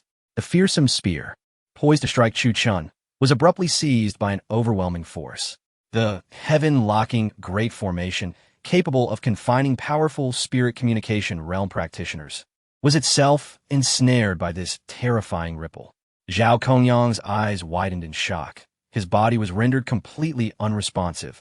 He could not move a single limb, nor even blink. While Zhao Kanyang, a practitioner of the spirit communication realm, found himself thus immobilized, the hundreds of inner and true disciples behind him were similarly affected. Aside from Chuchen, who harbored the supreme imperial weapon, the sky-devouring demon jar, all others were bound. The ripples generated by the jade pendant represented the spatial power. As this spatial energy permeated Chuchen's body, the sky-devouring demon jar activated, unleashing a devouring force that transcended spatial power, consuming everything in an instant. Though Chuchen could move freely, he chose to remain still, mimicking Zhao Kanyang, not daring to blink. Since the jade pendant had already saved his life, there was no need to reveal the existence of the supreme imperial weapon. After all, the value of such a weapon far surpassed that of a top-tier 5-element spiritual root. Chuchen believed that the moment the pendant was activated, even if his chief master, Elder Qi, was far away in the heavenly demon gorge, he would surely sense it. A saint-level expert, having comprehended the path of space, could shatter the void and perform spatial teleportation. A Saint King-level practitioner was even more formidable, capable of opening stable spatial passages across vast distances with a mere thought. For them, distance held no significance. According to legend, once a practitioner steps into the Emperor realm, even if merely at the semi-emperor level, they could conjure a spatial wormhole with a mere thought. As for the ancient emperors, their names could be sensed by their presence anywhere in the ancient continent, summoning down their devastating imperial wrath. Indeed, as Chuchen anticipated, the moment the pendant shattered, Elder Chi, who was searching for the immortal herb and the ancient tea tree in the heavenly demon gorge, realized something was amiss. He instantly shattered the void, teleporting to Chaos Peak in the blink of an eye, concealing himself in a corner of the void to observe. After taking Chuchen as his disciple, the most precious gift was not the 100,000 spirit stones or the myriad of pills, but the jade pendant inscribed with the Saint King protection talisman. The pendant contained immense spatial power. Upon shattering, this energy would sweep over a radius of several thousand meters, binding everything. Even among Saint King-level practitioners, breaking free from this spatial confinement would require at least 3 breaths of time. Yet, Elder Chi arrived in mere instants after the pendant shattered. Had the assailants been Saint King-level practitioners, or even semi-emperors or emperors, the pendant would have been ineffective. However, if an emperor-level expert were to strike, Elder Chi would be rushing to his own demise. Upon arriving at Chaos Peak, Elder Chi's gaze fell upon Zhao Kongyang and his hundreds of disciples, and a surge of fury erupted within him. Infighting. How outrageous! Zhao Kongyang had always been narrow-minded, and now, after only 2 days of Chuchen's arrival at the Red King Palace, he had already targeted him. It was clear to any discerning eye who was right and who was wrong. However, the cunning Elder Chi did not rush to reveal himself. The crisis had already been averted, and he patiently concealed himself in the void, fixated on Chuchen. It was highly likely that the Empress herself stood behind Chuchen. Elder Chi was eager to see whether, in this critical moment, the Empress would reveal herself. Moreover, Chuchen bore another identity, the holy son of the immortal Yi family. Even though he had been rendered powerless, who could say this was not a ploy orchestrated by Chuchen in conjunction with the Yi family? After all, who among the foolish would willingly cast out such a talent? As the moments dragged on without the appearance of Empress Lin Shuwang, even Chuchen did not reveal any further means at his disposal. Like Zhao Kongyang, he found himself utterly restrained by this terrifying power of space. Just as the spatial force was about to dissipate, Elder Chi, leaning on his cane, stepped forth from the void, gradually approaching the two. With a resounding thud, his cane struck the ground, and the spatial power binding the entire Chaos Peak melted away like snow under the sun, vanishing at a visibly rapid pace. In tandem, Chuchen, Zhao Kongyang, Yu Wei, and the hundreds of disciples and thousands of servants behind them regained their freedom simultaneously. Master, Master! Upon seeing the newcomer, Zhao Kongyang trembled with fear, hurriedly bowing in respect. Master, Chuchen casually acknowledged with a slight nod, feigning a facade of great grievance, harboring resentment, yet unable to voice it. Greetings, esteemed Palace Master. Greetings, esteemed Palace Master. Greetings, esteemed Palace Master. The other outer disciples, inner disciples, and true disciples, upon encountering Elder Chi, turned pale with fright, their bodies trembling as they hastily bowed in reverence. After all, their Palace Master, nearing the end of his lifespan, had developed an eccentric temperament, prone to unpredictable moods and an irascible disposition. As for Yu Wei and the other attendants, mere mortals, they had already succumbed to unconsciousness the moment the jade pendant shattered, overwhelmed by the terrifying force of space. Being disciples of the Crimson King Palace, provide me with an explanation. Elder Chi frowned, casting an unfriendly glance at Zhao Kongyang and the more than 300 disciples behind him. The formidable pressure of the Sacred King realm rendering them breathless. Given Elder Chi's cultivation and cunning, he need not inquire further. The bodies of Li Long and others on the ground provided ample clues. Chuchen remained silent, for they were all astute individuals. Zhao Kongyang also refrained from offering an explanation, merely signaling to the disciples beside him. Understanding the cue, one disciple promptly pointed at Chuchen, launching an accusation. Reporting to the esteemed Palace Master, Chuchen has killed our outer disciple Li Long and others from the Divine Flame Imperial Palace, slaughtering fellow disciples and thus violating the palace rules. Brother Zhao, seeing the Palace Master absent, has taken it upon himself to enforce the rules. The other disciples quickly joined in the chorus of condemnation against Chuchen. The more than 300 disciples were Zhao Kongyang's trusted allies, naturally inclined to support him. Moreover, Chuchen had only arrived at the Crimson King Palace a day prior, and being merely at the Gathering Chi realm, he was essentially without foundation. Furthermore, he had also slain the old steward, Qian Bao. His bloodthirst was undeniable. Indeed, esteemed palace master, if this individual is not swiftly apprehended and subjected to severe punishment, I fear for the lives of the thousands of servants on this mountain, as well as the safety of our tens of thousands of disciples in the Crimson King Palace. The voices of accusation and slander against Chuchen grew increasingly fervent, escalating to a point where they seemed eager to execute him on the spot to restore their honor. Before Chuchen could respond, Elder Qi could no longer tolerate the uproar. With a resounding crash, he waved his hand, and the overwhelming pressure of the Sacred King realm enveloped the surroundings, twisting the very fabric of space into numerous spatial prisons. All outer disciples, inner disciples, and true disciples, totaling 357, were confined within these cages, save for Zhao Kongyang and Chuchen. Regardless of right or wrong, Chuchen is my beloved disciple and a direct disciple of the Divine Flame Imperial Palace. You, upon seeing him, not only fail to pay your respects, but also slander and provoke him. This is an affront to authority. Is this what I have taught you?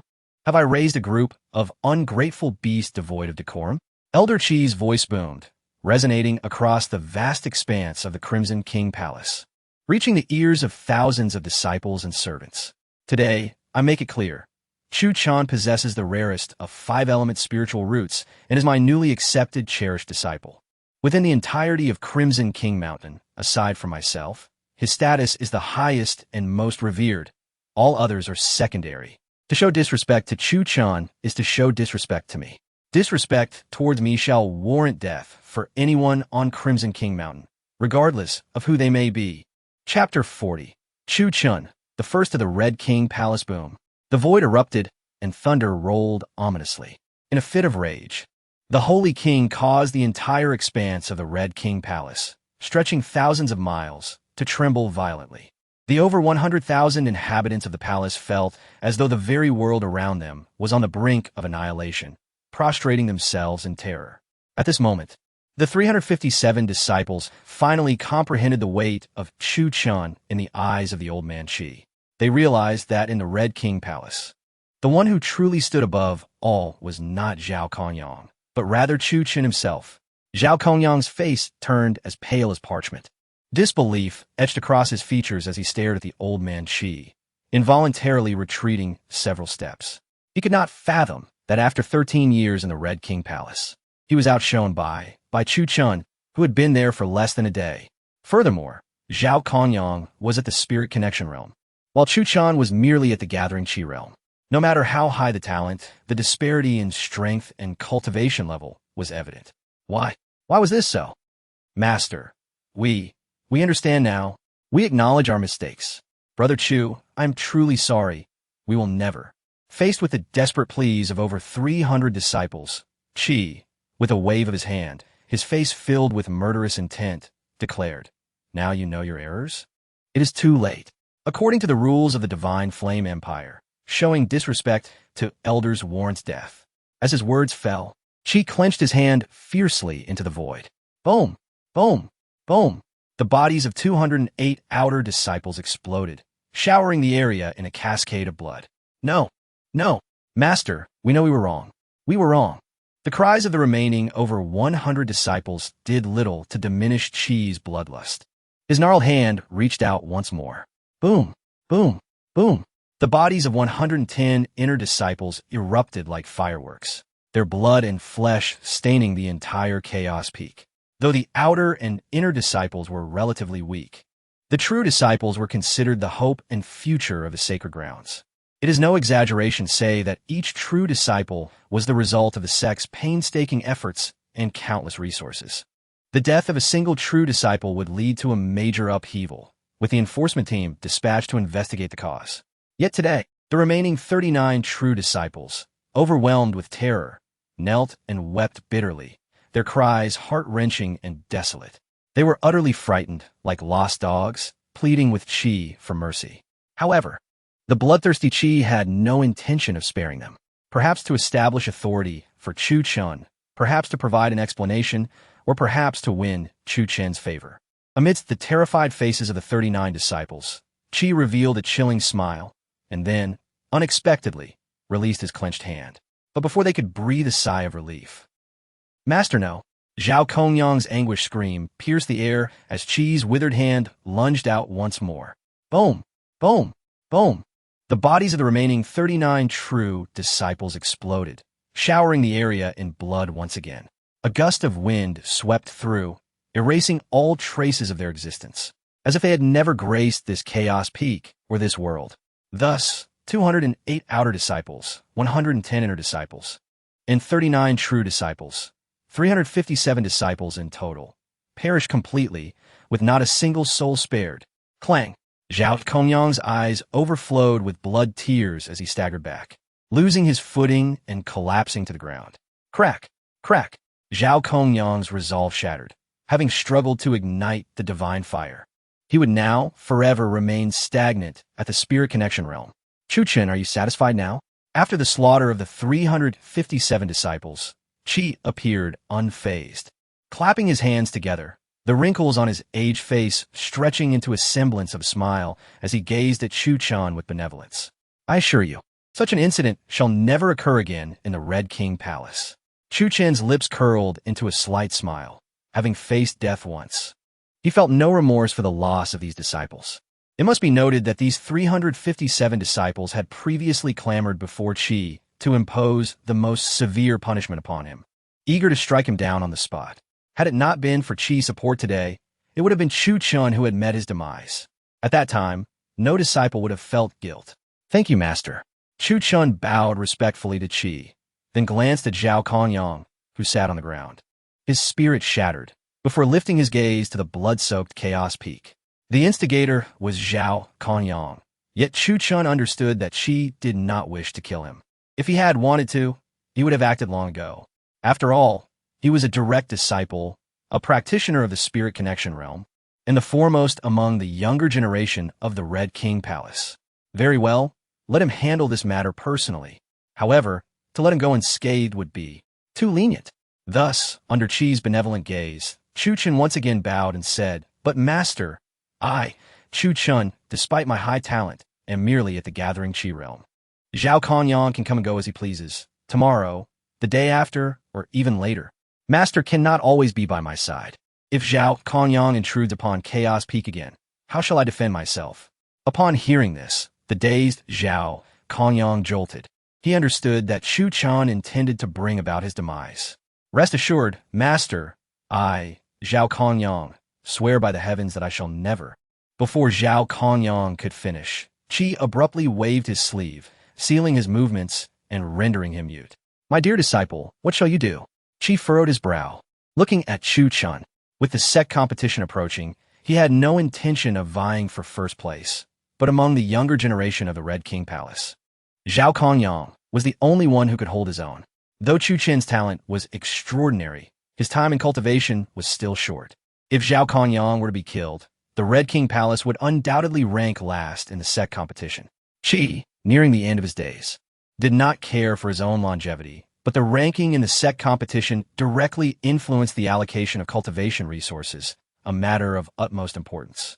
However, if Zhao Kongyang were not killed, and Chuchen grew dissatisfied, harboring resentment and neglecting his cultivation, what then? Just as Qi was at a loss for a decision, Chuchen spoke again, bowing, Master, rest assured, I have no desire for Zhao Kongyang's life. After all, it is not a great loss for me to endure some grievances, but I cannot allow the Red King Palace to suffer. Upon hearing this, both Qi and Zhao Kongyang sighed in relief. Yet Chuchen pointed to the numerous array flags planted atop Chaos Peak and continued, My training ground has just been established, and with no protective formations on Chaos Peak, I find Zhao Kongyang's heaven locking formation quite impressive. Swish! Before Chuchen could finish, Qi reached out, instantly drawing dozens of array flags into his palm, forcefully refining them before sending them before Chuchen. MMM. Zhao Kongyang, unable to speak, struggled and screamed desperately. The heaven-locking formation was his most treasured possession. If its full power were unleashed, even practitioners of the spirit connection realm would find it hard to withstand. Losing the heaven-locking formation would greatly diminish Zhao Kongyang's strength. However, before Zhao Kongyang could voice his protest, Qi impatiently waved his hand, causing Zhao Kongyang to roll away, disappearing from sight, utterly humiliated. My disciple, this matter is resolved. Elder Qi waved his sleeve, and the void before him shattered, forming a spatial passage leading to the heavenly demon gorge in an instant. Remember, you need only to diligently cultivate and break through your limits soon. As for the other matters, regardless of whether you are in the right or not, your master will handle them for you. With his words echoing, he stepped into the passage. Just before departing, Elder Qi hesitated for a moment, expending his energy to forge a jade pendant imbued with a protective charm for Chuchen, which then entered the palm of Chuchen. Yes, master, Chuchen responded, holding the pendant and bowing respectfully. Once Elder Qi left, Chuchen raised his gaze to the swirling mists atop the mountain, inhaling the thick scent of blood surrounding him, a slight smile gracing his lips. Who would dare to face him, Chuchen, on the Red King Mountain in the future? Having departed from the Yi family, his life would only improve, becoming freer and more carefree. After taking a deep breath to calm his restless heart, Chuchen stored the pendant in his spatial ring, a vital item for his survival. He then focused on the heaven-locking formation in his hands, his heart ablaze with desire to refine it. Reflecting on the fact that it had been 10 days since he first unleashed grasping the heavens, he realized he could perform it a second time. The first time he had captured the divine phoenix blood, which was of immense value to the Empress. He wondered what he might seize this time. Furthermore, despite only having cultivated for one night, Chuchen had already reached the peak of the Qi gathering realm and was on the verge of breaking through to the condensation realm. With this in mind, he no longer hesitated and spoke up. Yu Wei, help me find a secluded chamber. I wish to enter seclusion. After speaking, he waited for a response. But half a day passed with no reply. Turning around in confusion, Chuchen's pupils suddenly contracted. At the Yi family, on Lingdao Peak where Yi Ling'er resided, the scenery was picturesque, rich in spiritual energy, making it an excellent land of opportunity. 3 years prior, the Yi family had achieved unprecedented glory by defeating the Empress Lin Shuwang and dismantling the demonic coalition, leading to their ascendance as an immortal family, governing 99 spiritual veins across the land. Thus, the Yi family possessed abundant and robust resources for cultivation, and due to the limited number of direct descendants, they had ample access to elixirs, techniques, magical artifacts, scrolls, talismans, formations, as well as various spiritual herbs and rare heavenly treasures.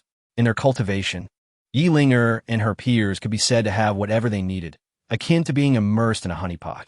However, at this moment, Lingdao Peak was devoid of its usual tranquility. Instead, boom, a violent explosion echoed, and billowing black smoke rose from Lingdao Peak. Startled, birds fluttered their wings and fled in panic. Boom! Less than half an hour after the initial explosion, another thunderous sound resonated, followed by another thick plume of black smoke. Boom! This time, mere moments later, the explosive sounds reverberated across the entire Lingdao Peak. This fire spirit pill is merely a mid-grade yellow-tier elixir. How could I, a third-tier alchemist, possibly fail to produce it? I succeeded in refining it before. Why can't I do so now? And I destroyed the alchemy furnace.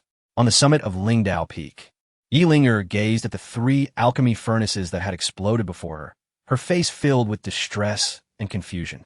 In the ancient land, spiritual objects and elixirs were categorized into 6 major ranks: mortal, spirit, yellow, profound, earth, and heaven.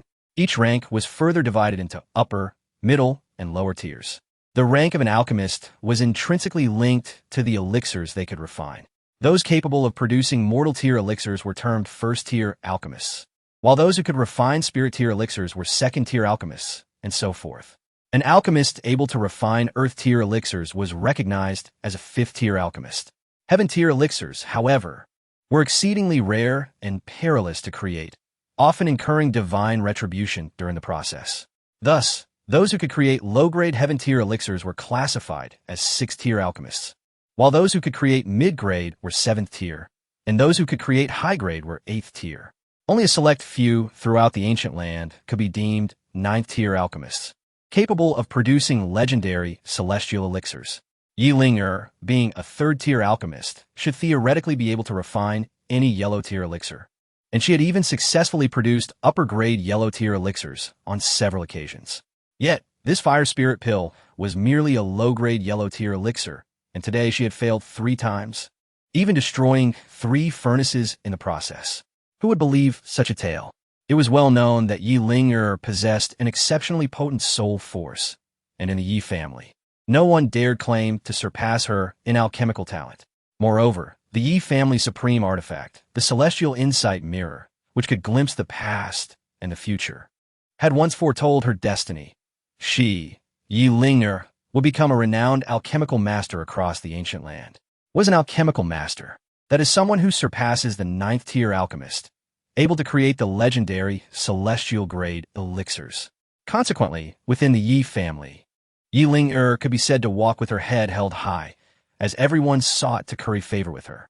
Her spoiled and headstrong demeanor was a product of this. Yet, in the past, Yi Ling had the foundation and confidence to be this way.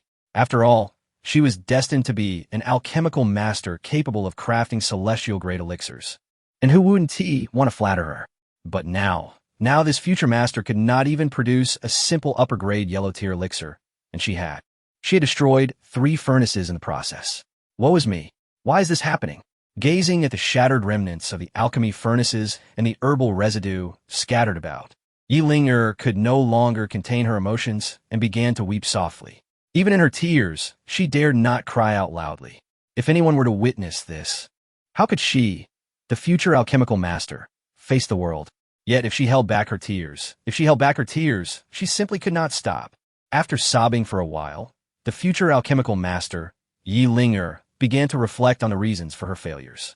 This shouldn't be happening. I'm a 3rd-tier alchemist, and the fire spirit pill is one of the simplest low-grade yellow-tier elixirs. Even a 2nd-tier alchemist with a slight mastery of fire control could concoct it. Where could the problem lie?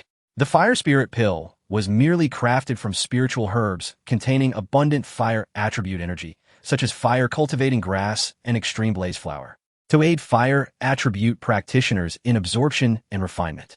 This elixir was incredibly common and ordinary. Yi Ling herself was a fire attribute practitioner and had often refined the fire spirit pill, succeeding effortlessly before, often producing large quantities in one go. Yet, her recent attempts had all ended in failure. I understand. It must be Chuchen. After pondering for a while, the astute Yi Ling quickly deduced the cause of her alchemical failures. That rascal Chuchen, wanting to rebel against the Yi family, ended up dying in the heavenly demon gorge, devoured by beasts. Counting the days, it is time for his 7th day of mourning. No wonder I, Yi Ling, have been so disturbed in my alchemical pursuits lately. It turns out that Chuchen's restless spirit is haunting me. How absurd. How utterly shameless. I have never encountered such a brazen person in my life, refusing to leave me alone even in death, like a pesky ghost. Having concluded that her failures were not due to her own shortcomings, but rather the lingering spirit of Chuchen, Yi Ling felt a sense of relief. With a wave of her hand, the remnants of medicinal herbs and fragments of the alchemical furnace were enveloped by her spiritual energy and cast into the abyss. She could not bear the thought of others discovering her failure in alchemy. Such disgrace was intolerable. Once the 7 days of mourning have passed, the restless spirit of that scoundrel Chuchen will dissipate, and then I shall once again be a master alchemist. Subsequently, Yi Ling hummed a cheerful tune, her feet alighting upon her flying sword as she soared from her spiritual peak towards the frost peak where her elder sister, Yi Han, resided. Disturbed by the troubles caused by Chuchen, she sought the company of her sister. She recalled that half a month prior, Yi Han had made a breakthrough in her array techniques, and by now, she must have ascended to the rank of a 4th-tier array master. It would be fortuitous for Yi Han to assist her in crafting an array scroll to enhance the spiritual energy of her peak. Murmuring to herself, Yi Ling regained her former confidence and cheerfulness, humming a merry tune as she flew straight towards Frost Peak. If her inability to concoct pills was indeed the result of Chuchen's malevolent spirit, then once that spirit faded, all would be well. The Yi family would continue to stand tall, and she, Yi Ling, would still be the future master alchemist capable of refining celestial-grade elixirs, revered by all. As Yi Ling approached Frost Peak, she sensed the violent fluctuations of spiritual energy surrounding it. The chaotic energies of gold, wood, water, fire, earth, wind, and thunder swirled in disarray, casting ominous clouds above, and a fierce wind howled. Boom! Before Yi Ling could react, a violent explosion erupted from deep within Frost Peak. Could it be? A terrifying thought surged within her, and Yi Ling instinctively clutched her chest, her eyes wide with disbelief, unable to suppress her nervous gulp. Sister, where are you? Without a moment to ponder further, she directed her flying sword into the depths of Frost Peak, until she spotted her sister Yi Han atop the mountain. Linger, do not come closer. Yi Han, who was engrossed in delineating an array on a scroll, turned at the sound of her sister's voice. Although her tones softened upon recognizing Yi Ling, her expression remained stern and frosty. I am in the midst of sketching the Wind Thunder Frost array, and I am nearing the completion stage. Please do not disturb me. Ahea words, Yi Ling nodded obediently, standing several meters away while anxiously watching Yi Han as she continued her work. The Wind Thunder Frost array was a third-tier defensive formation, typically employed to protect the mountain gate or sacred grounds. Once formed, it could unleash storms of frost and thunder upon intruders. Strangely, was this not the array that Yi Han excelled at, her signature technique? In the past, she could effortlessly converse with Yi Ling and Xiao Xian while simultaneously sketching the Wind Thunder Frost array with incredible speed and a flawless success rate. What was amiss today? Lost in thought, Yi Ling glanced down and stumbled back several steps in shock. Beneath Yi Han's feet lay 6 or 7 destroyed array scrolls, remnants of previous failures. Boom! Just as Yi Ling regained her bearings, Yi Han completed the final stroke of the Wind Thunder Frost array. However, the spiritual energy on the scroll faltered instantaneously, and a torrent of chaotic energy erupted, unleashing frost and thunder that rebounded violently into Yi Han's body. Puffed. Yi Han coughed up a mouthful of crimson blood, her vitality waning in an instant. Who could tell them what retribution this was? What calamity had befallen the Yi family? Chapter 42. It's all Chu-chan's fault. Even in death, he still haunts us. I am a 4th-tier formation master. How could I possibly fail to sketch a mere 3rd-tier Wind Thunder Frost formation? This formation is undoubtedly my forte. In the past, I could effortlessly draw 2 Wind Thunder Frost formations simultaneously with both hands. What on earth is wrong today? I refuse to believe it. I refuse to believe it. Yi Han felt as though she had suffered a tremendous blow, her resolve nearly crumbling. Overwhelmed by pride and confidence, she carelessly wiped the blood from the corner of her mouth, disregarding her sister Yi Ling, who stood frozen in shock beside her. With a flick of her wrist, she produced another formation scroll and began to inscribe it fervently. Sister, please, stop drawing. If you continue, you will lose yourself to madness, and your resolve will shatter. As Yi Han once again took up her brush, the spiritual energy on Frosty Peak surged violently. Only then did Yi Ling realize the gravity of the situation. She rushed forward, tightly embracing her older sister, pleading desperately. Sister, listen to me. I know why you can't even draw a simple 3rd-tier Wind Thunder Frost formation. It's because... Bang! Before Yi Ling could finish her sentence, a deafening roar erupted from the nearby Clearwater Peak, followed by a terrifying eruption of infernal flames from its summit, engulfing the mountain in a raging sea of fire. In an instant, the dreadful flames reduced all the spiritual herbs, medicinal plants, towering trees, and sprawling shrubs on Clearwater Peak to ashes, resembling a scene of apocalyptic devastation. Sister, this is bad. We must save her. Yi Ling and Yi Han exchanged alarm glances, abandoning all else as they simultaneously summoned their flying swords and plunged into Clearwater Peak, searching for the figure of their sister, Yi Qingqing, amid the inferno. Clearwater Peak was Yi Qingqing's sanctum, situated adjacent to Frosty Peak, which allowed Yi Han to sense any disturbances promptly. Swish, swish, as Yi Han and Yi Ling wielded their treasures to cleave through the flames. They finally spotted Yi Qingqing's form within a hidden chamber. At that moment, Yi Qingqing had already succumbed to unconsciousness. Had she not activated her protective artifact beforehand, she would surely have been consumed by the terrifying inferno. Even so, her body bore numerous burns, and the insidious fire poison had aggressively infiltrated her being. In stark contrast, the servants, guards, and even the lesser members of the Yi family on Clearwater Peak had been caught off guard and were swiftly engulfed by the dreadful flames, reduced to mere ashes. Quickly, let us flee. With Yi Qingqing cradled between them, Yi Han and Yi Ling navigated their flying swords through the conflagration, escaping Clearwater Peak. Just as the three sisters departed, a powerful figure from a Yi family materialized in an instant, wielding spatial forces to extinguish the flames. After being revived with several healing pills, Yi Qingqing slowly regained consciousness. Upon seeing her two sisters, both covered in soot and equally disheveled, she could no longer contain her grief and wailed. Why? I, Yi Qingqing, am clearly a 5th-tier artifact master, yet I could only forge a common 4th-tier artifact. And I failed, causing the infernal flames to erupt and bring devastation to Clearwater Peak. Yi Ling and Yi Qingqing exchanged glances, intending to console her. But as they recalled their own misfortunes, they too could not hold back their tears. After weeping for considerable time, the three sisters gradually emerged from their sorrow and confusion once the flames on Clearwater Peak were completely extinguished. They exchanged glances before lowering their heads in unison. Sister, do not be disheartened. It was merely a mountain that burned, and a few servants lost their lives. Yi Han, unable to bear the sight of her sister's tears, spoke soothingly. Our Yi family is an immortal lineage, overseeing 99 spiritual veins. We can easily establish another sanctum for you and grant you more servants. After all, you are the hope for the rise of our Yi family as a future master of artifact forging. As the notion of becoming a master artifact forger was mentioned, pride and delight illuminated the faces of the three sisters. This was their innate gift, a glory that none could take from them. In a glimpse of the future revealed by the Yi family's supreme artifact, the younger generation of the Yi family appeared as dragons and phoenixes among men, brimming with boundless potential.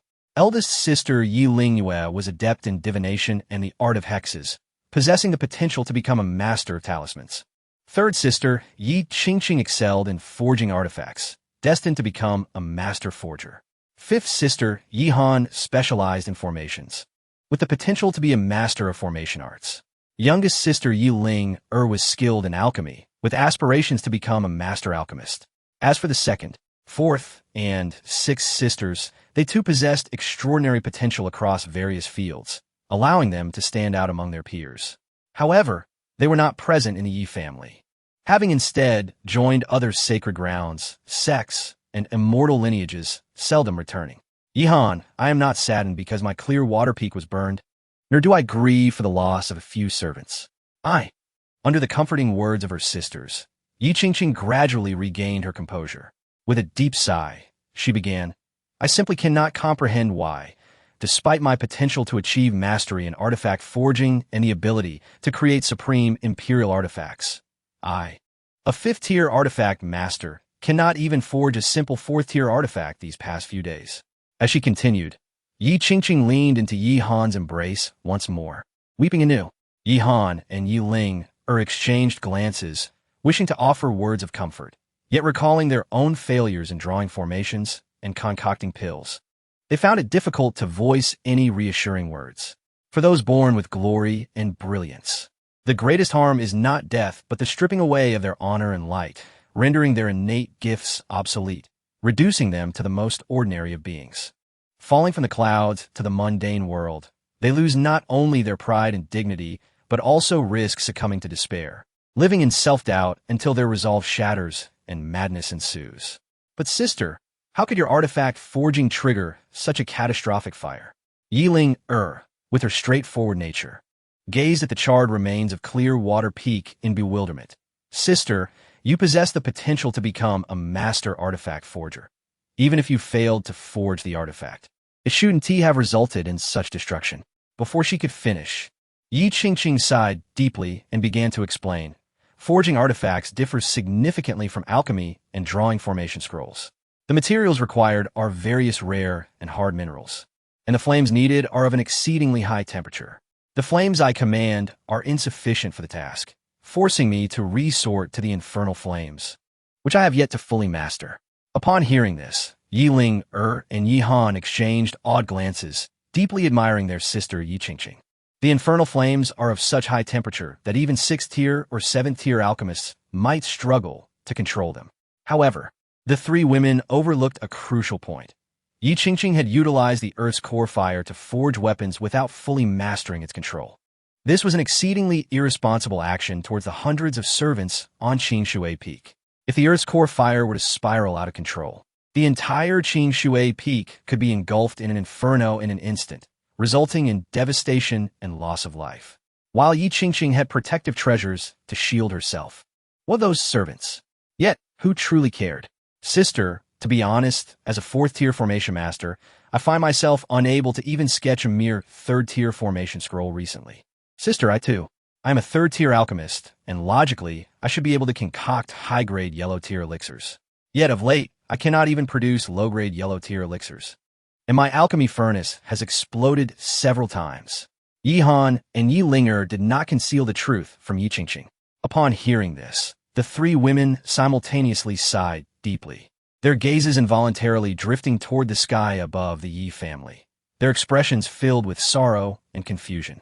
What they did not realize was that it had been 10 days since Chuchen's departure, and the Yi family's fortune had dissipated further.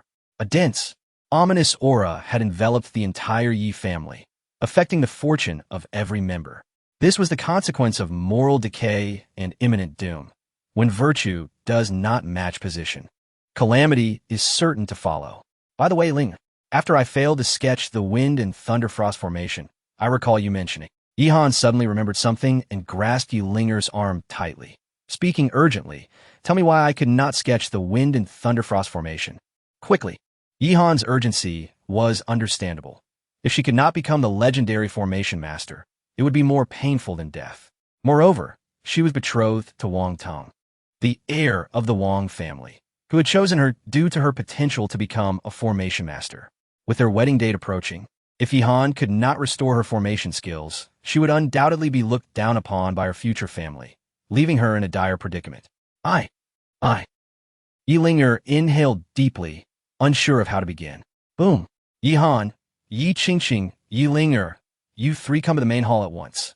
Just as Yi Ling'er was about to reveal the truth, the voice of the family head, Yi Ding, suddenly pierced the vast emptiness, resonating in their ears. The 3 women did not dare delay, and hurriedly summoned their treasures to fly into the Yi family's main hall. Father, what is the matter?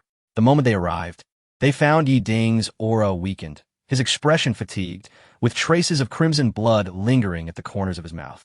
An unsettling thought surged through the minds of the 3 women. Surely, their father had not. And no matter, I'm merely. Yi Ding's face flushed slightly. Under the scrutiny of his 3 daughters, he attempted to brush it off for the sake of his pride. I merely failed to break through during my seclusion. Cultivation is inherently a defiance against the heavens. Failure is quite normal. Very normal. Normal? Certainly not. Yi Ding was a mighty saint, adept in spatial pathways, and was merely attempting to break through to the 7th level of the Saint Realm, not the Saint King Realm.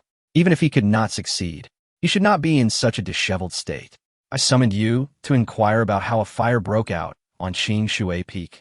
To change the subject and preserve his dignity, Yi Ding cleared his throat and continued. Furthermore, I have not seen Xiao Xian and your elder sister Yi Lingwen in recent days. I wonder where they are. But before Yi Ding could finish his sentence, he was interrupted by Yi Ling'er, her voice tinged with tears. Father, your failure to break through is no coincidence. 3rd sister's failure in crafting treasures ignited the fire. 5th sister's failure to sketch formation scrolls nearly caused her to lose her way. Even I have failed to concoct low-grade yellow-tier elixirs, and my furnaces have exploded 4 or 5 times. With so many coincidences occurring simultaneously, do you still believe it is mere chance? Do you still think we are not working hard enough? That is our own fault. As they looked at Yi Ling, whose face was filled with anguish and fury, Yi Ding and the others exchanged glances. Then, what could be the reason? Yi Ling'er took a deep breath, turning to point outside the palace gates. Do you know what date it is today? Today marks the 7th day since that waste Chuchen's demise. The reason for our failures in alchemy, forging, and formations, and your failure to break through. All these misfortunes are caused by him. Before anyone could respond, Yi Ling'er gritted her teeth. His lingering spirit refuses to depart. He cannot forget us and continues to haunt us. He would not even leave us in death. As Yi Ling'er vehemently condemned Chuchen, attributing all blame to him, the air around them seemed to freeze. The Yi family main hall fell into silence. The seventh day? Cannot forget? A lingering spirit? To haunt even in death? Such esoteric and bizarre claims. Yet to Yi Ding, Yi Han, and Yi Qingqing, they bore an unsettling semblance of truth. Now I understand why Yi Han, a fourth-tier formation master, cannot even sketch the third-tier wind and thunderfrost formation. It was indeed the doing of that waste, Chu-Chun. It all makes sense now. Yi Han, like a child who had just found hope, began to earnestly seek reasons for her failures. I, Yi Han, remain the same Yi Han. The brushes and scrolls I use for forming have not changed. And even my frost peak has remained unchanged. If there's been any alteration in the Yi family recently, it is the expulsion of that waste Chu-Chun from our family, his name stricken from the family tree. As these words fell, Yi Qingqing suddenly came to a realization. Nodding in agreement, Yi Han is correct. After that waste betrayed the Yi family, he dared to traverse Tianyao Gorge, attempting to use himself as bait to drag our family into the abyss. Only a foolish elder sister would fall for his tricks, nearly losing her life. We will not be deceived by that waste. Yi Qingqing nodded thoughtfully. When that waste was with us in the Yi family, he would often linger around Qing Shui, peak like a lapdog, impossible to chase away. Now that he has become a wandering spirit, he is still so bothersome. No wonder I always felt a chill on my back while forging. It seemed as if a pair of eyes were watching me. It turns out that waste was the culprit. Linger, you are indeed clever to have figured it out so quickly. Everyone nodded in agreement, and in an instant, the hall echoed with voices condemning Chu-Chun. Even Yi Ding, the family head, wore a grim expression, frowning and impatiently waving his hand to interrupt the three daughters' discussion. Yi Qingqing, Yi Han, and Yi Linger, startled, quickly fell silent. After all, they were well aware that placing all blame on Chu-Chun was quite far-fetched. Yet for so many years, this had been their narrative, and they found it difficult to change their perspective. But now that Chu-Chun was dead, was it too extreme to continue blaming him? Indeed, Father Yi Ding could no longer tolerate it and was about to admonish them. Yi Qingqing, Yi Han, and Yi Linger lowered their heads, bracing themselves for their father's scolding. I have always thought that tales of ghosts and spirits were too fantastical and refused to believe that wandering souls exist in this world. Unexpectedly, when Father Yi Ding spoke, his words were astonishing. This time, my breakthrough was supposed to be a natural progression, a matter set in stone. Yet at the critical moment of my ascendance, the once clear path of heaven and earth suddenly became obscure and difficult to comprehend. Who else could be responsible for this but that wretched creature?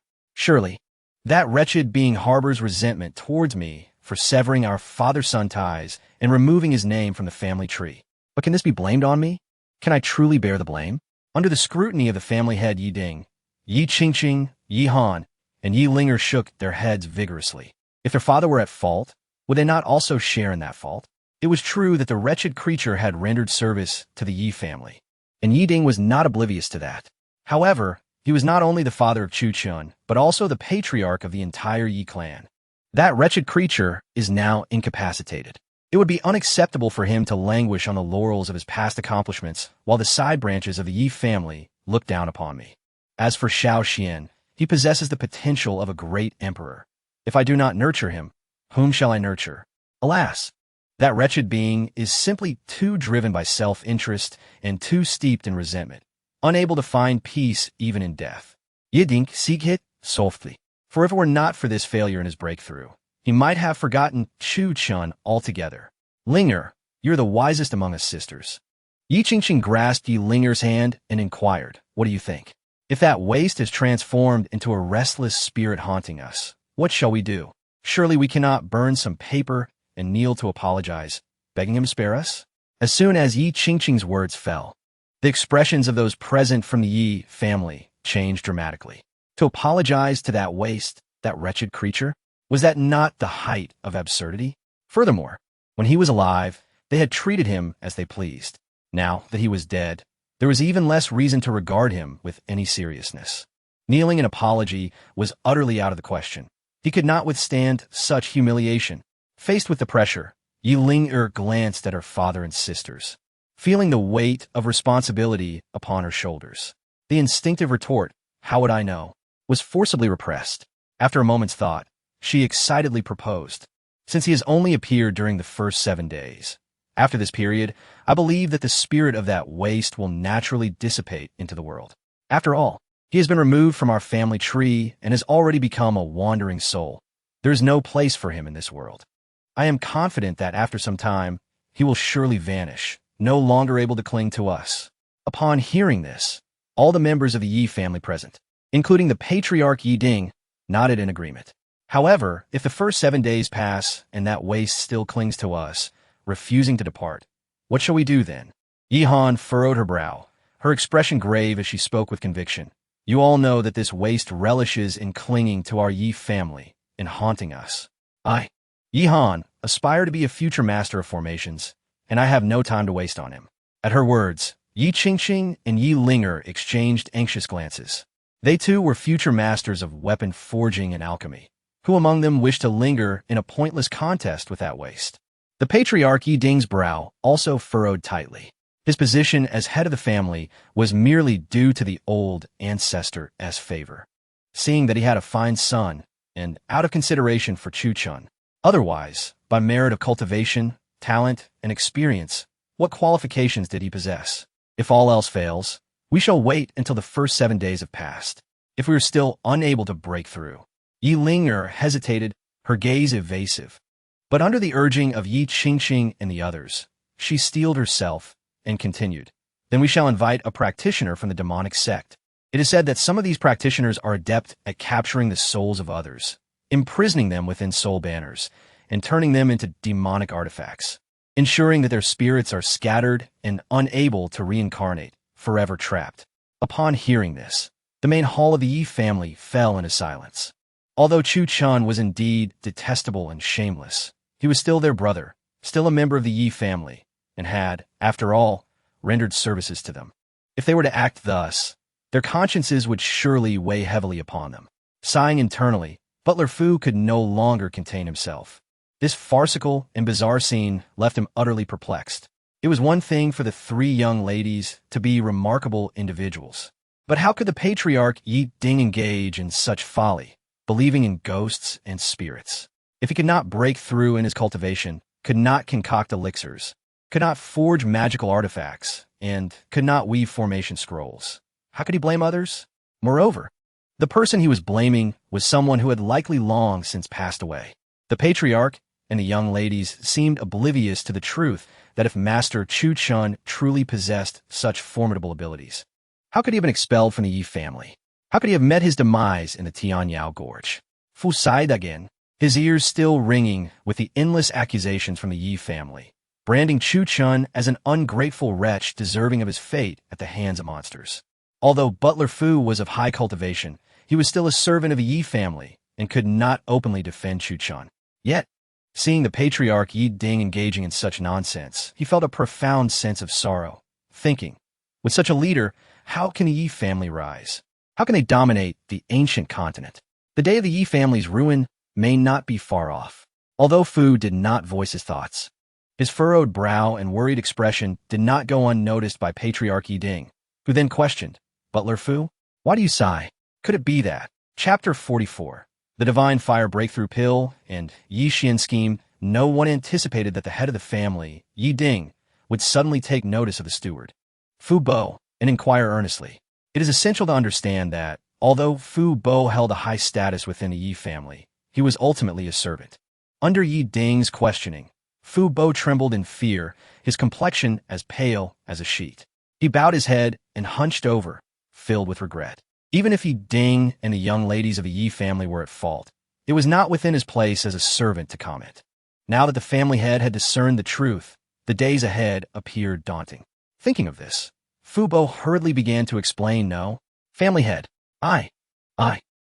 Yet, before Fu Bo could finish his words, Yi Ding, who had already grasped the situation, impatiently waved his hand and spoke with authority. Fu Bo, there is no need for you to explain. As the head of the Yi family, I am well aware of your thoughts. Upon hearing this, Fu Bo's face drained of color, and his body shook uncontrollably. No matter how muddled or inept Yi Ding might be, he was still the head of the Yi family. The revelation of his inner thoughts was a grave matter. Very well, young Master Chuchen, I shall follow you. I will serve you underground. Haha, Fu Bo. You must be hindered in your cultivation and entangled by the resentful spirit of that wretched creature. Am I right? Yi Ding laughed heartily, pointing at the despondent Fu Bo. This remark left Fu Bo utterly bewildered, momentarily frozen in place, uncertain whether to nod or shake his head. Ah, Lingner, your idea is commendable, but Yi Ding, sitting upright in the position of the family head, raised his hand and proclaimed with a voice like thunder, but it is far too lenient, far too sluggish, far too hesitant. That wretched creature is causing harm not only to us, but, if my conjecture is correct, also to our collateral relatives and the thousands of disciples of the Yi family. Many are suffering from blocked cultivation, and some have even fallen into madness, their hearts shattered. In my view, we need not wait for the 7 days to pass, nor for that creature to depart. This matter is of great significance. Lingya, go and summon the practitioners of the demonic sect. Capture that wretched creature's soul and refine it into a demonic artifact, so that it may never attain rebirth. Do not forget, our ancestor is in seclusion, striving to break through. If this creature delays our ancestor's cultivation, we will bear the responsibility for 100 deaths. With these words, Yi Ding rose from his seat as the family head, clasped his hands behind his back, and gazed with piercing eyes through the palace gates.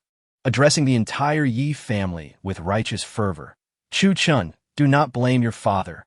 Apart from being a father, I am also the head of the Yi family. Asie dins desjeration equid, ye linger, ye vink, and ye hans tut in solemn respect.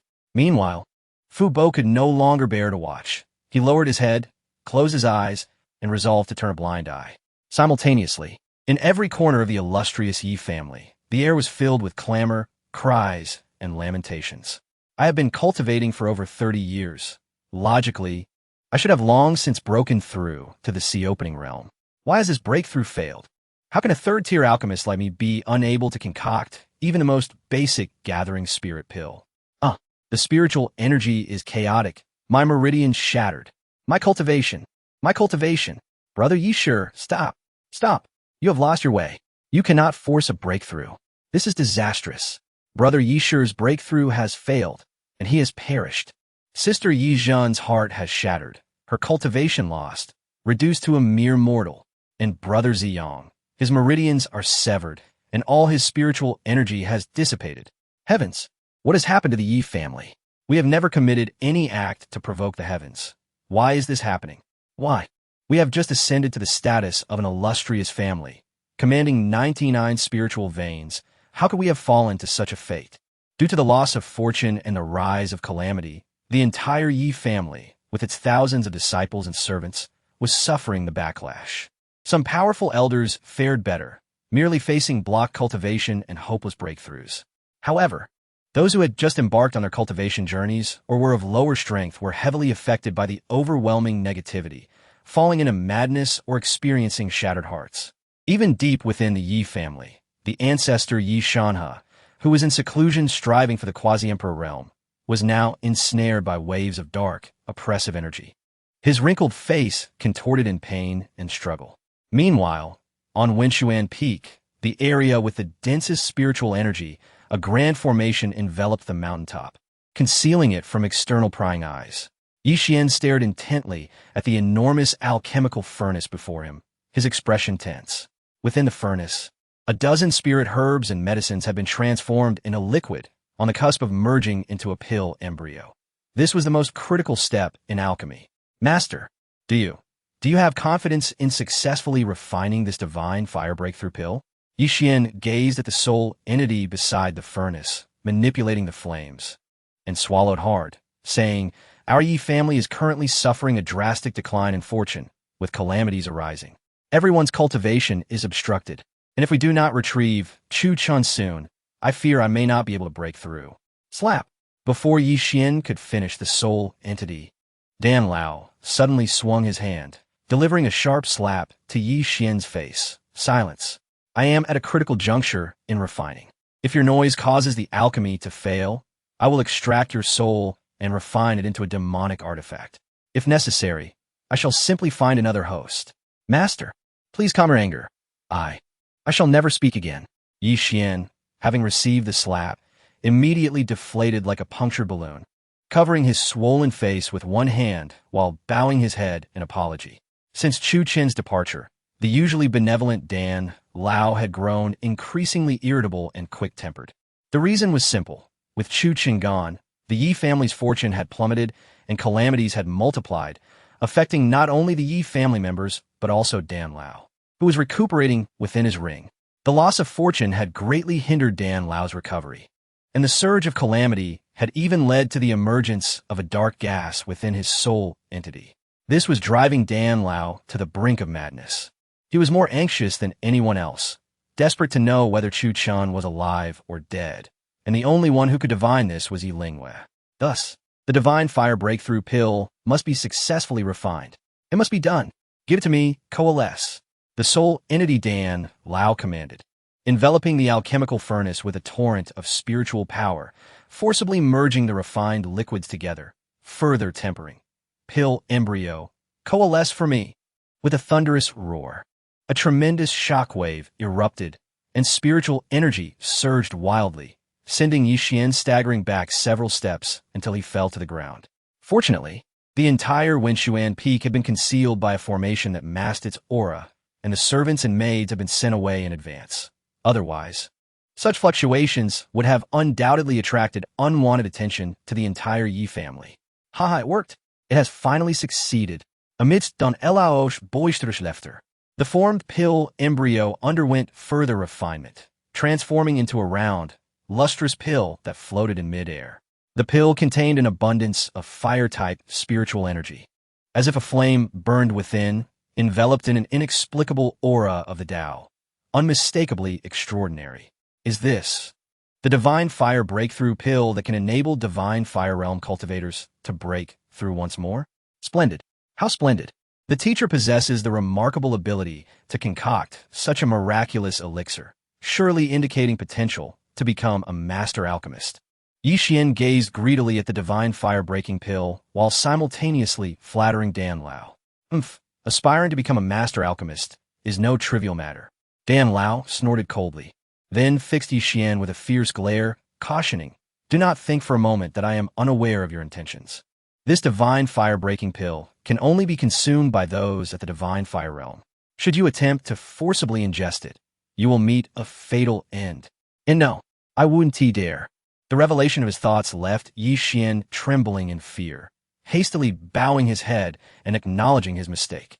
To craft this divine fire-breaking pill, I have expended considerable soul energy and am on the verge of entering a deep slumber. You shall deliver this pill to Yi Lingwei of the Yi family, aiding her in breaking through to the 9th layer of the divine fire realm. Then, employ divination to ascertain the whereabouts of Chuchen, to determine whether he is alive or dead. The child of destiny cannot perish so easily unless all his fortune is stripped away. As soon as the words left his lips, Dan Lao cast another frigid glance at Yixian, whose heart quaked under the icy stare. I warn you, if you fail to accomplish this task before I awaken, then your existence shall no longer be warranted. Whoosh! With that, Dan Lao's increasingly ethereal soul dissipated into a stream of light, vanishing into the black ring on Yixian's ring finger. You old wretch, just you wait. Yixian seethed, resentment etched across his face as he silently cursed. With a swift motion, he grasped the divine fire-breaking pill in his palm and hurried towards Lingwei Peak, where his elder sister, Yi Lingwei, resided. Uncovering the fate of Chuchen is crucial, as it pertains to the destiny of the entire Yi family and his own cultivation. Thus this matter must not be delayed. Moreover, Yi Lingwei was at a pivotal moment in her breakthrough. Presenting her with the divine fire-breaking pill would surely move her deeply. A meaningful smile crept across Yixian's lips as he hurried along, sending messages to Yi Ling'er, Yi Qingqing, Yi Han, and even the family head Yiding, summoning them all to Lingwei Peak. When performing a good deed, one must ensure the world is aware. Otherwise, what is the significance of such benevolence? Guset Jujian. Once I ascertain your whereabouts, I will undoubtedly compel those foolish members of the Yi family to retrieve you. I, Yixian, intend to shatter your limbs and confine you in a stable, treating you like livestock, gradually stripping away all the fortune that belongs to you. And your 6 elder sisters and 1 younger sister, each more beautiful than the last, shall all find a place in my harem. Ha ha ha ha. Chapter 45. The White Lotus will only act when the atmosphere is right in the Yi family. At Lingyue Peak, Yi Lingyue, as the eldest daughter, has a remarkable standing due to her high aptitude in divination and art of the Bagua, having been a disciple of a renowned fortune-teller. Previously, apart from the Holy Sun, Chuchen, all other members of the Yi clan were somewhat inferior to her. However, after Chuchen's meridians were destroyed and his cultivation lost, a dark horse emerged from the Yi family, Yi Xian. Otherwise, it would have been Yi Lingyue who represented the future hope of the Yi clan, the one most likely to break through to the secret realm of the quasi-emperor. As the eldest sister, her authority among her siblings was second only to their father, Yi Ding. Due to the early demise of their mother, Yi Lingyue had grown particularly mature, and sometimes even her father would feel a bit intimidated in her presence. Yet, at this moment, Lingyue Peak was anything but tranquil. The surrounding spiritual energy was boiling like water in a copper pot, bubbling violently with agitation. Today marked a crucial moment for Yi Lingyue as she aimed to break through to the 9th level of the divine fire realm. She had been in seclusion for nearly 10 days in preparation for this moment. After narrowly escaping with her life from the Tianyao Gorge, her heart ached for Chuchen, whose fate remained uncertain. Only by breaking through to the 9th level could she employ secret techniques to ascertain his whereabouts. Thus, she had no choice. Even if it meant risking her own sanity and breaking her Tao heart, she would strive to achieve this breakthrough today. Chuchen, wait for me, dear brother. I will certainly find you and bring you back safely to the Yi family.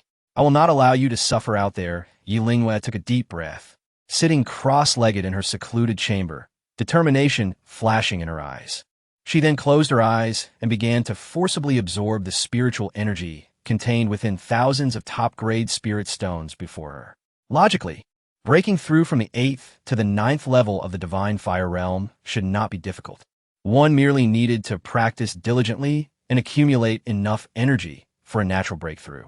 However, Yi Lingyue had only just broken through to the 8th level less than half a month ago, and now she was attempting to force a breakthrough to the 9th level. As the saying goes, haste makes waste.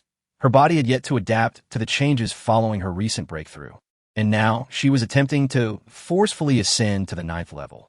The hope of success was slim, and even if she were to be fortunate enough to break through, it could very well lead to hidden dangers, making future cultivation exponentially more difficult, perhaps even leading to a complete cessation of her path in cultivation. Yet, with Chuchen's life hanging in the balance, Yi Lingyue could not afford to think of the consequences and relentlessly refine the energy from the 1,000 spirit stones. As the spiritual energy surged into her body, her skin became scorching hot, and her exquisite face contorted in pain. Boom! Boom! Waves of spiritual energy erupted from her body, rippling outward like water disturbed by a stone, encompassing the entire Lingyue Peak. Within a radius of several hundred meters around Yi Lingyue, all the spiritual energy became ferociously turbulent, dark clouds gathering above, and fierce winds swirling.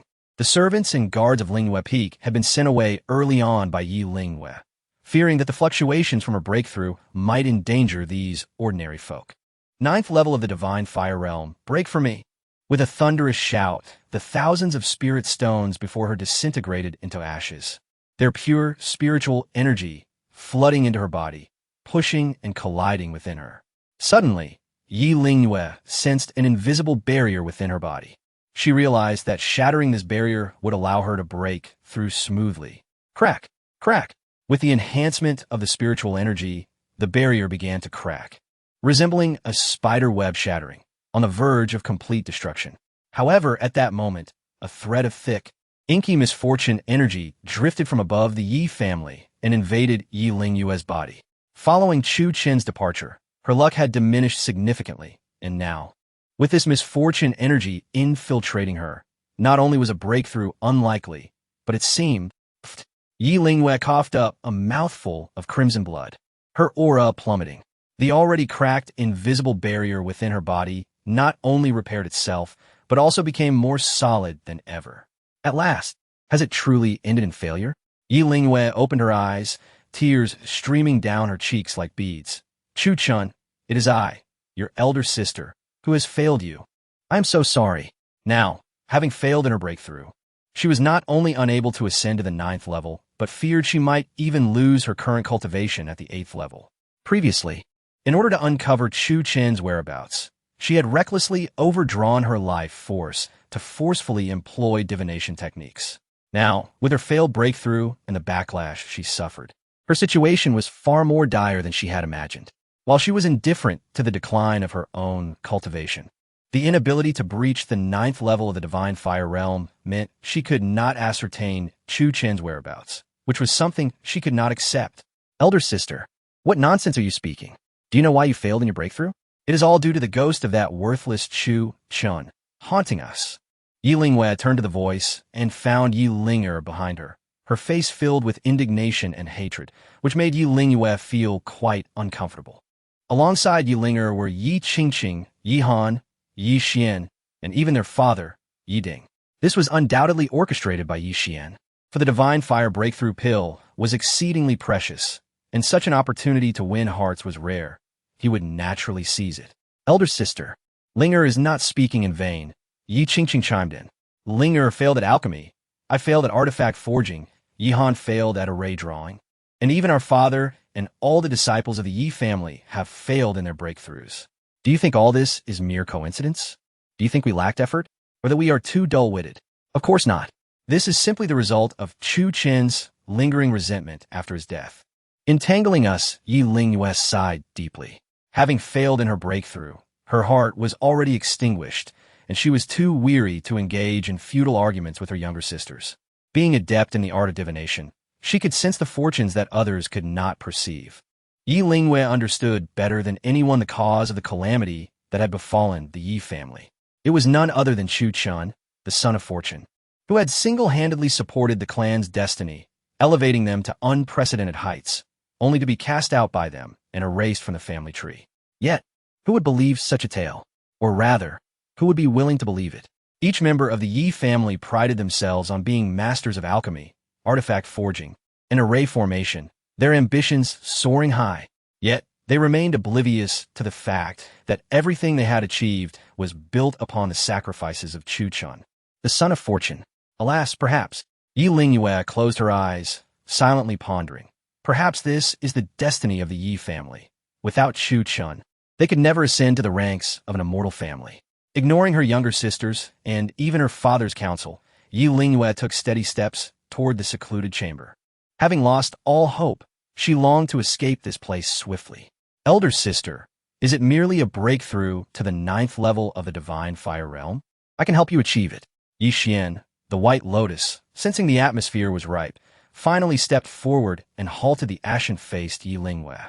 Simultaneously, he touched the storage ring on his finger, and a round, terrifyingly powerful Divine Fire Breakthrough Pill appeared in his palm. With this Divine Fire Breakthrough Pill, Elder Sister will surely break through to the 9th level of the Divine Fire Realm, and then she can employ secret methods to locate Brother Chuchen and bring him home. How wonderful! As soon as the Divine Fire Breaking Realm elixir emerged, Yi Lingwei's gaze was instantly captivated, unable to shift away. Not only Yi Lingwei, but even Yi Ding and Yi Qingqing were equally astonished by Yi Xian's actions. After all, being a White Lotus, one must wait for the atmosphere to be perfectly set before making a move. Chapter 46. Without the Yi family, Chuchen could only live as a dog. The Divine Fire Breakthrough Pill. It truly is the Divine Fire Breakthrough Pill. My heavens, this pill is exceedingly precious, and its formula has long been lost. Little Xian, how did you acquire it? Sister, Little Xian has presented such a treasure to you. His heart for you and our Yi family is evident for all to see. If Chuchen possessed this Divine Fire Breakthrough Pill, he would have long hidden himself away to consume it in secret, never willing to part with it for you, dear sister. Amidst the clamor, Yi Lingwei paid no heed to anyone, her gaze fixed in disbelief upon Yi Xian. With a voice slightly trembling, she asked Little Xian, such a precious pill, where did you obtain it? You could certainly keep it for your own breakthrough to the Divine Fire Realm. How could you bear to? Before Yi Lingwei could finish her words, Yi Xian pressed the Divine Fire Breakthrough Pill into her palm, smiling innocently like a pure lotus flower. This pill was a serendipitous find for me. Nothing is more important than family to me, dear sister. Quickly, take this pill and find Brother Chuchen. With her eyes slightly reddened, Yi Lingyue ruffled Yi Xian's hair and nodded vigorously. The divine fire breakthrough pill was indeed invaluable, but it paled in comparison to Chuchen's life. She vowed to repay Yi Xian for this sacrifice in the future, under the watchful eyes of her younger sisters. Yi Lingyue opened her mouth and swallowed the divine fire breakthrough pill, beginning its refinement. Boom! As the pill descended her throat, it transformed into warm currents, circulating through her limbs and bones. With a resounding bang, the invisible shackle shattered, and Yi Lingyue's aura surged dramatically. The 9th layer of the Divine Fire realm could be breached in an instant. The Divine Fire Breakthrough Pill allows one to advance a realm within the Divine Fire realm, but it is only effective upon consuming the first pill. Without hesitation, Yi Lingyue, having successfully broken through to the 9th layer of the Divine Fire realm, formed hand seals. Channeling her spiritual energy to utilize secret techniques and divine the location of Chuchen. As intricate hexagonal star formations materialized beneath her feet, the Yi family held their breath. I have employed secret techniques to extract the power of starlight. If within 10 breaths the starlight coalesces into Chuchen's figure, then, taking a deep breath to suppress her inner turmoil and uncertainty, Yi Lingyue looked at her younger sisters, her father, and Yi Xian, and spoke again. Then it would mean that Chuchen is still alive. Otherwise, before she could finish, her eyes had already turned red. Yi Lingyue, unconsonant, began to count down. 10, 9, 8, 3, 2. As the 10 breaths slipped away, the dimming hexagonal star formations were on the verge of collapse, threatening to vanish into nothingness. Yi Lingyue's heart sank to the depths, and Yi Xian clenched his fists, filled with regret. 1. Boom! Just at the final moment, the hexagonal star formations, which were about to shatter, reassembled, countless starlights converging into a figure that shimmered brightly. The figure was none other than Chuchen. Heavens, Chuchen is still alive? How is that possible? Indeed, how could that way survive? How could he escape before a holy level monster? That little wretch can live. It defies reason. Upon seeing Chuchen alive, Yi Qingqing and Yi Lingyue could hardly contain their thoughts, exclaiming without hesitation. Previously, they had attributed their failures to Chuchen's ghostly interference, and now that he was alive, did that not amount to slapping their own faces? Not only Yi Lingyue and the others, but even the family head, Yi Ding, wore a sullen expression upon witnessing Chuchen's survival, devoid of joy, only disdain and loathing beneath the surface. Wonderful! Brother Chuchen is still alive. Among those rejoicing, besides Yi Lingyue, only Yi Xian shared her elation. Sister, quickly deduce Brother Chuchen's location. Yi Lingyue nodded heavily, deeply moved by Yi Xian's sincere joy at knowing Chuchen was alive. Until now, she had believed Yi Xian to be like Yi Lingyue and Yi Qingqing, disapproving of Chuchen, bullying him, and wanting to expel him from the Yi family. It appeared that Yi Xian's concern for Chuchen was no less than her own. With this thought in mind, Yi Lingyue hesitated no longer. She reignited her life force, forcefully employing secret techniques to deduce Chuchen's whereabouts. Sister, what good is it to search for that waste? Even if he is still alive, what of it? Without the protection of our Yi family, Chuchen could only serve as a dog for others. To live like a sycophant, bowing and scraping, he would not even measure up to our Yi family servants. Yi Lingyue disregarded the mocking voices of Yi Lingyue and the others, focusing intently on her secret technique to trace Chuchen's movements. As streams of spiritual energy flowed into the hexagonal star formations, faint starlight gathered from all directions, coalescing in the void to reveal 2 large characters. South Wilderness. The South Wilderness is vast. Merely discovering that Chuchen is in the South Wilderness is akin to searching for a needle in a haystack. But just as Yi Lingyue prepared to employ her secret techniques once more, the hexagonal star formations before her unexpectedly erupted, scattering starlight across the sky, vanishing without a trace. Along with it, Yi Lingyue coughed up a mouthful of blood, staggering. Had Yi Lingyue and Yi Qingqing not supported her, she might have collapsed to the ground. Something seems to be obscuring Chuchen's fate, preventing me from divining it. As Yi Lingyue wiped the blood from the corner of her mouth, she lamented. It is a pity that my divination skills are but a fraction of Master S. Had he been here, he would have surely discerned Chuchen's precise location. Taking a deep breath, Yi Lingwei did not give up but turned to her father Yi Ding, bowing respectfully. Father, although I could not ascertain Chuchen's exact location, I have a general idea in my heart. Please grant me permission to set out for the South Wilderness to retrieve Chuchen. No one expected Yi Lingwei to be so eager, having just discovered Chuchen's whereabouts, to rush off in search of him. No, the journey to the South Wilderness is far too perilous. I cannot rest easy allowing you to go. Yi Ding immediately dismissed her without a moment's thought. To him, Chuchen's life or death was of no consequence. Father, please allow sister to find brother Chuchen. Regardless of the circumstances, he is a member of the Yi family. If he is suffering outside, it reflects poorly on us. Having finally located Chuchen's whereabouts, Yi Xian was even more excited than Yi Lingwei. Now that Yi Lingwei was willing to search for him, he could not be happier. But alas, Yi Ding, with his stubbornness, interfered. If you do not permit it, Xianer. Xianer will kneel and not rise. As he spoke, Yi Xian knelt before Yi Ding. Get up, get up. Whatever little Xian requests, father will agree to. Anything. Seeing Yi Xian kneeling, Yi Ding quickly consented without a second thought. Lingwei, your protective talisman has already shattered. This time, traveling to the South Wilderness to find that waste, the journey is long. I worry for your safety. Yi Han, you shall accompany your elder sister. A father worries for his children traveling 1,000 miles. As a father, Yi Ding loves each of his children, except for that waste, Chuchen. Father, I do not wish to. Yi Han's face was contorted with resistance. To seek out a useless person, she had traversed such a distance, squandered so much time. What was the purpose of this? Was it not merely a waste of time, a squandering of life? Yet, before Yi Han's refusal could escape her lips, she was met with a cold, piercing glare from Yi Lingwei, prompting her to fall silent immediately. Chuchen, await me. Yi Lingwei, with a heart full of gratitude, cast a fleeting glance at Yi Xian before reluctantly ushering the unwilling Yi Han onto her flying sword, soaring into the sky. Elder sister will surely find you and bring you back to the Yi family. Meanwhile, atop the chaos peak of the divine flame emperor palace, having just dealt with Zhao Kongyang and preparing to instruct the newly appointed housekeeper, Yu Wei, to attend to other matters, Chuchen found himself met with an unsettling silence. Turning to where Yu Wei was, his pupils constricted in shock, for he beheld Yu Wei, once an ordinary mortal, now enveloped in a terrifying divine radiance that lifted her body into the air. Though she remained unconscious, the divine light emanating from her was overwhelmingly brilliant and formidable.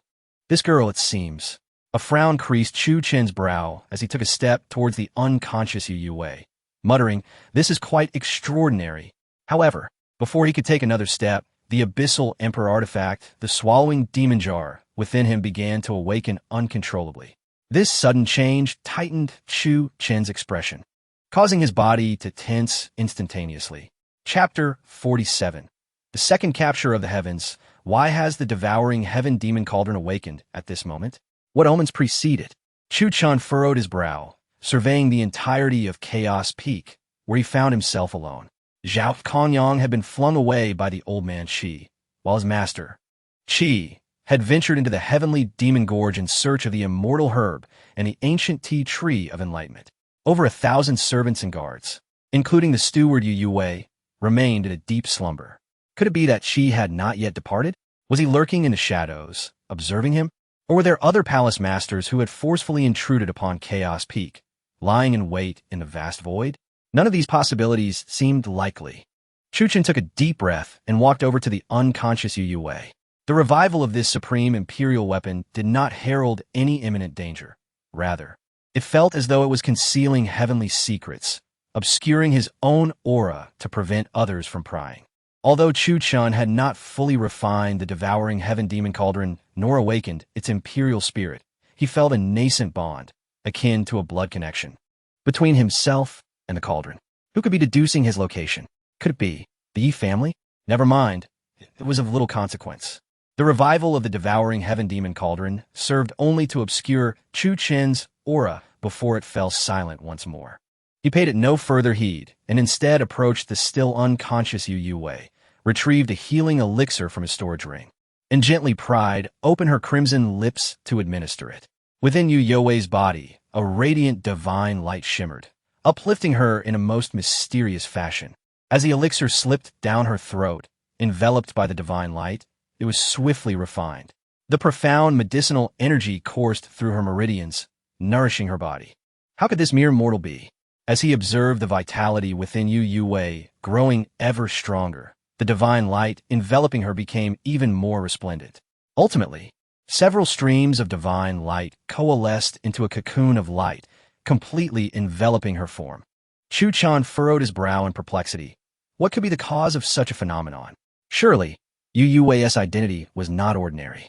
To experience such an anomaly before even embarking on the path of cultivation. As the brilliant divine light gradually dissipated, Yu Youwei's injuries healed in an instant, and her vitality surged to levels far beyond her previous state. Aside from the scar that ran through her ear and nose, the whip marks on her body scabbed over, fell away, and new skin emerged almost simultaneously. As the divine light slowly faded, her breathing steadied, her eyelashes fluttered, and she appeared on the verge of awakening. What is this? Master, I. Upon awakening, Yu Youwei opened her eyes to find herself cradled in Chuchen's embrace. Her face instantly flushed with embarrassment, resembling a frightened rabbit as she bolted upright. Master, the servant deserves death. The servant deserves death. Chuchen waved his hand dismissively, uttering no further words. He then retrieved a bottle of low-grade healing elixirs from his storage ring and tossed it to Yu Youwei. I shall retreat into the secret chamber to meditate. Administer these healing elixirs to the servants and guards of Chaos Peak. Those who wish to leave may do so, but those who remain must each fulfill their duties. As soon as he finished speaking, Chuchen activated the celestial locking formation and made his way into the secret chamber. Leaving Yu Youwei, her face still flushed, to nod in agreement. As the saying goes, those who survive great calamities are destined for great fortunes. Chaos Peak had just been established. Without enduring trials of life and death, how could one stand firm within the Crimson King Palace or the Divine Flame Imperial Palace? After this battle, not only had Chuchen solidified his position as the foremost in the Crimson King Palace, but he had also acquired the precious celestial locking formation. Under the oppressive aura of the Saint King realm, Yu Youwei had fortuitously awakened the mysterious power hidden within her body. Chuchen naturally recognized her exceptional qualities and was certain that once she embarked on the path of cultivation, her talents would surpass those of 99 of the direct disciples within the Divine Flame Imperial Palace, and even some elders would pale in comparison. However, Chuchen chose not to disclose this to Yu Youwei, nor did he intend to guide her in her cultivation, at least not for the moment. Having been oppressed to death by the Yi family in his previous life, Chuchen was determined to be more vigilant in this lifetime. The old steward, Qin Bao, was a subordinate of Zhao Kongyang. What about Yu Youwei? Orphaned and having suffered humiliation at the hands of the steward, nearly beaten to death in public. All of this transpired right under Chuchen's nose. It was undeniably too coincidental. So coincidental that Chuchen could not help but wonder if Yu Youwei had also become a pawn in someone else's scheme. Who would dare to claim this was not a premeditated ploy of self-sacrifice? All for the purpose of gaining Chuchen's trust. It sounded somewhat mystical, but having faced death once, Chuchen had to exercise caution. Yet, none of this was of paramount importance. What truly mattered was his own strength. In the face of absolute power, any conspiracy would appear pale and laughable. Whether Yu Youwei was a pawn of others was irrelevant. What mattered was that should Chuchen discern any threat she posed to him or to Chaos Peak, she would surely perish. Upon entering the main hall's secret chamber, Chuchen closed the stone door and lit incense. Taking a deep breath, he retrieved a protective formation to obscure his aura from his storage ring, activating it to envelop the entire secret chamber. This formation had been gifted to him by Qi, a Saint King-level powerhouse, and thus its grade was naturally high, capable of shielding against prying eyes, even those of great saints. Yet, in the presence of a Saint King, it was hardly sufficient. Hence, this protective formation was merely a facade. Chuchen's true trump card lay within the Devouring Heaven Demon Cauldron. He formed hand seals, and the ancient imperial weapon began to awaken, the weathered and scarred cauldron materializing before him, hovering within the secret chamber. Gulp! Gulp! The devouring heaven demon cauldron continuously exhaled dark light, each ray dense and heavy, imbued with terrifying Tao rhythms, exuding an enigmatic and fearsome aura. With the presence of the devouring heaven demon cauldron, not only would Qi and other St. King realm powerhouses be unable to probe, but even the divine consciousness released by quasi-imperial powerhouses would be obstructed. Only those of the same pinnacle as the human Tao emperors could potentially breach the defenses of the devouring heaven demon cauldron and glimpse the interior of the chamber. First, refine this celestial locking formation to fortify Chaos Peak with a protective barrier. There are many tasks at hand, but Chaos Peak was Chuchen's sanctuary. He could not allow others to come and go as they pleased. The celestial locking formation was the most precious and vital treasure possessed by Zhao Kongyang, a direct disciple. With this formation to guard him, any intruder below the spirit communication realm would undoubtedly meet their demise. As for those of the spirit communication realm, breaching the peak would not guarantee success unless they were pinnacle powerhouses with extraordinary combat prowess. Even those of the divine fire realm could be deterred. Although the formation could not stop great saints, should they attempt to force their way in, it would serve as an early warning to Chuchen, allowing him to prepare and buy time. In other words, even though Chuchen was merely at the gathering Qi realm, should he refine the celestial locking formation, he could confront any adversary below the divine fire realm within Chaos Peak without relying on any external artifacts. Thus, at this moment, this celestial locking formation was of utmost importance to Chuchen. A mere spirit communication realm artifact dares to resist? As soon as dozens of formation flags were extracted, they erupted with an immense force of resistance, breaking free from Chuchen's grasp and transforming into arrows that dashed wildly within the secret chamber. Although the heavenly lock array has been refined by the old Qi, erasing the sole imprint left by Zhao Kongyang, re-refining and mastering it remains a formidable challenge. Chuchen, merely at the peak of the Qi gathering realm, has yet to break through to the condensation realm. Logically, given his cultivation level, it should be impossible for him to refine a treasure of the spirit connection realm. However, who is Chuchen? He is the most extraordinary prodigy in the ancient continent, unparalleled in his cultivation talent. With a mere wave of his hand, the devouring demon jar exudes a dark radiance, unleashing an overwhelming pressure that sends dozens of array flags, which are careening about the chamber, trembling in fear like mice before a cat. These flags obediently soar to Chuchen's side, no longer daring to show any sign of resistance. Although the spirit connection realm treasure has yet to give birth to a spirit, it possesses a certain degree of sentience, instinctively aware of how to seek benefit and avoid harm. Refine for me. The spiritual energy flows outward, enveloping the array flags before him. The power of his soul extends, leaving marks upon each flag, completely refining them. Go!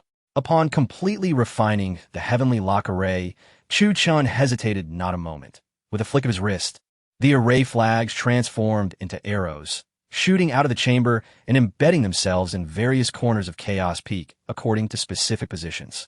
Boom!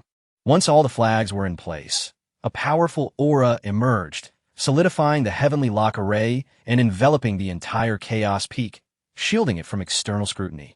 The terrifying pressure of the heavenly lock array deterred the prying eyes from the outside, marking Zhao Kongyang's utter defeat at the hands of Chuchen.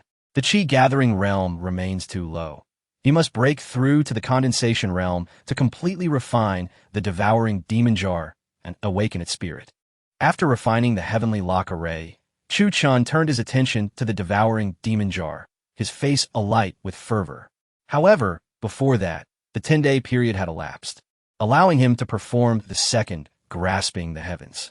Taking a deep breath, without a hint of hesitation, Chuchen summoned the devouring demon jar before him, suppressing his restless heart as he rolled up his sleeves and plunged his entire arm into the jar's interior, feeling around.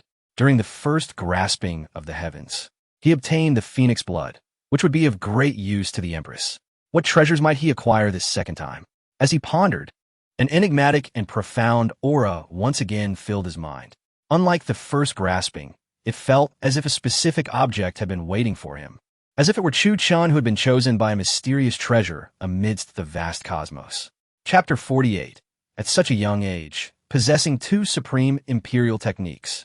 As with his first use of the grasping the heavens, when Chuchen extended his hand into the abyssal devouring cauldron, his consciousness was irresistibly drawn into an otherworldly space by an unfathomably powerful force.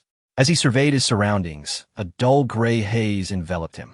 It felt as though he stood upon an incredibly desolate planet, steeped in profound loneliness and insignificance. Looking up, he beheld a vast river of stars composed of countless celestial bodies, each twinkling with a faint luminescence. The nearer stars radiated brilliant light, while those further away appeared obscured, seemingly separated by vast distances. Yet, even across such immeasurable space, Chuchen could sense the terrifying energy and oppressive force emanating from these celestial bodies. Among them were pressures that could rival the Sacred King, the Quasi-Emperor, and even the Emperor level. At the very end of this cosmic river, there seemed to be a pressure that surpassed that of ancient emperors. Merely casting a glance left Chuchen feeling dizzy, as if the spiritual energy within him was on the verge of exploding. Taking a deep breath, he quickly regained his composure, aware that some terrifying and mysterious existence was beyond his current reach. Although Chuchen was the child of destiny, enveloped by a powerful aura of fortune that turned calamities into blessings, it did not imply invincibility. Misalignment of virtue could lead to disaster, and a lack of capability would invite calamity. Should he recklessly pursue death, even the might of his fortune could not shield him. Having learned from his initial experience, as soon as Chuchen's consciousness entered this alien space, he reached out towards the depths of the starry sky. In an instant, his slender and fair arm transformed into a colossal arm capable of plucking stars from the heavens. This star actually. Chuchen intended to grasp a star that was relatively close, but to his surprise, a distant star, deep within the cosmos, responded to his reach and flew directly toward his outstretched arm. He had never encountered a star so eager to embrace him. How intriguing. Boom! Chuchen did not refuse, guiding the colossal arm to seize the approaching star. And in that moment, his consciousness withdrew from the otherworldly space. Buzz, buzz, buzz. As his consciousness exited, the star he had captured transformed into a golden speck of light, hovering deep within his sea of consciousness. This is a technique? Stunned, Chuchen barely had time to react before the golden speck erupted, morphing into a vast ocean of golden waves that inundated his entire sea of consciousness. Intense pain coursed through every fiber of his being, causing cold sweat to bead upon his forehead. Who could have imagined that a mere technique could be so immense as to nearly shatter his sea of consciousness, rendering him unconscious? As the pain gradually subsided, Chuchen regained his senses. Peering into his sea of consciousness, he saw several shimmering golden characters suspended above the vast ocean of gold. Devouring technique. Is this the name of the technique? It claims to devour the heavens. Such boldness. Taking a deep breath, Chuchen began to delve into the comprehension of this extraordinary technique with great anticipation. Devouring technique. Capable of devouring the heavens and earth, forcibly seizing the cultivation of others, and appropriating their Tao fruits for one's own use. Wow! Upon reading this, Chuchen was utterly astonished. In his understanding, cultivation required practitioners to absorb the spiritual energy that roamed between heaven and earth, comprehending the Tao and accumulating it bit by bit. Yet, this chaos-devouring technique did not rely on arduous self-cultivation, but instead forcibly plundered the cultivation of others. Bring it on. Bring it all. If this were true, would his tail not soar to the heavens? 3 years prior, after battling the Empress Lin Shuwang, Chuchen, the youngest great sage on the ancient continent, had his cultivation destroyed and fell to the realm of mortals. Now, as he resumed his cultivation journey, even if he could begin again, he would have to start from the gathering Qi realm and progress slowly. Despite possessing an exceptional all-attribute spirit root that allowed for accelerated cultivation, he would still struggle to catch up to talents of the same age. However, with the chaos-devouring technique, everything would be different. He could devour, whether it be the genius of the demon race, the prodigies of the human race, or even spiritual stones, spiritual minds, and natural treasures brimming with potent energy, Chuchen could forcibly consume them for his own benefit. Consequently, all the time lost could be regained. Even the Empress Lin Shuwang would find it impossible to keep pace with him. Such a heaven-defying technique warranted immediate comprehension and cultivation. Seated cross-legged on the mat in his secluded chamber, Chuchen calmed his mind, dispelling distractions, and began to earnestly comprehend the Devouring technique. With such an extraordinary ability, it was needless to say that the complexity of the Devouring technique far exceeded that of ordinary techniques. To grasp it was no simple feat, fortunately. Chuchen was an unparalleled genius with an all-attribute spirit root, possessing cultivation aptitude and comprehension that even Empress Lin Shuwang could not rival. His consciousness drifted within the golden ocean, where intricate and convoluted formulas and runes flooded his mind. In this space, Chuchen lost track of time and everything else. As moments passed, after gaining a preliminary understanding of the entirety of the Devouring technique, he was left astounded. This technique was undoubtedly of imperial caliber, perhaps even surpassing that level. Its value was incalculable. Techniques, like treasures, are ranked according to cultivation levels. Gathering chi, condensing essence, opening the sea, creating the heavens, communicating with spirits, divine fire, great sage, sacred king, quasi-emperor, and emperor. In the realm of cultivation, there are 10 secret arts, each corresponding to 10 levels of techniques. Although the Devouring technique did not explicitly indicate its level, Chuchen was acutely aware of its significance. Before his cultivation was destroyed, as the scion of the Yi family, he had naturally practiced their imperial technique, the time and space transcendence technique. The Yi family had once produced an emperor. Though they later fell from grace, yet the supreme imperial treasure, the celestial mirror, and the imperial technique, time and space transcendence technique, still existed, safeguarding the Yi family through the ages. This was the true foundation of the Yi family, and only direct descendants were permitted to cultivate it. Chuchen had once comprehended the time and space transcendence technique, understanding the terror and mystery of imperial techniques. Yet compared to the time and space transcendence technique, the horror, complexity, and enigma of the Devouring technique far surpassed it.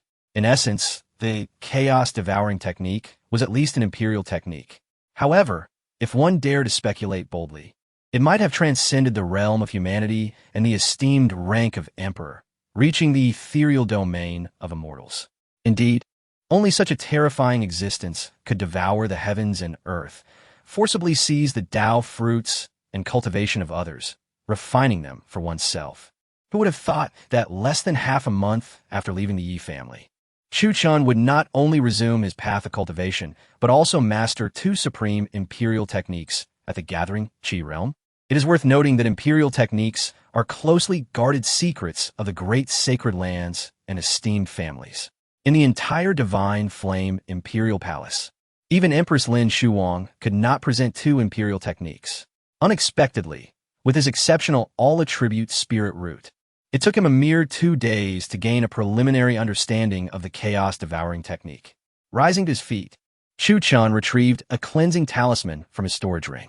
Upon channeling his spiritual energy, a flicker of spiritual light enveloped him, instantly clearing away the dust that clung to him, leaving his robes immaculate.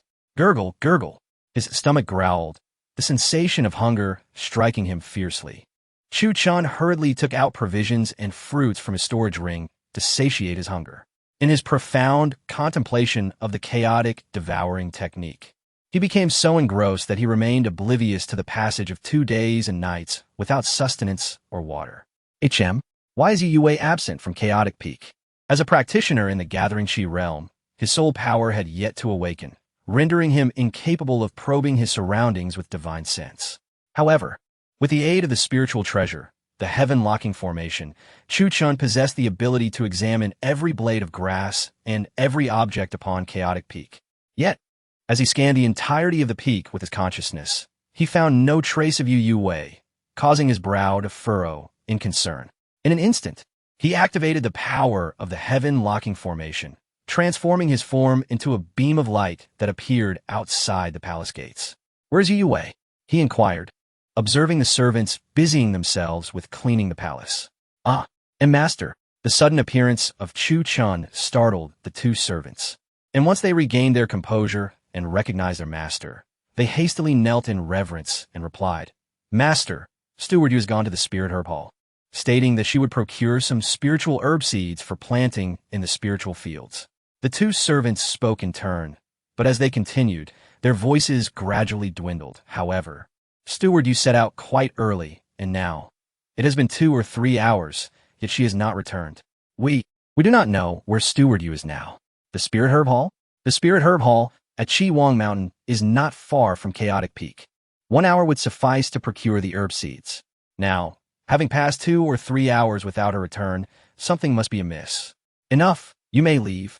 Chuchen furrowed his brow and, speaking with authority, utilized the power of the heaven-locking formation to instantly transport himself to the base of Chaotic Peak, then proceeded directly towards the Spirit Herb Hall.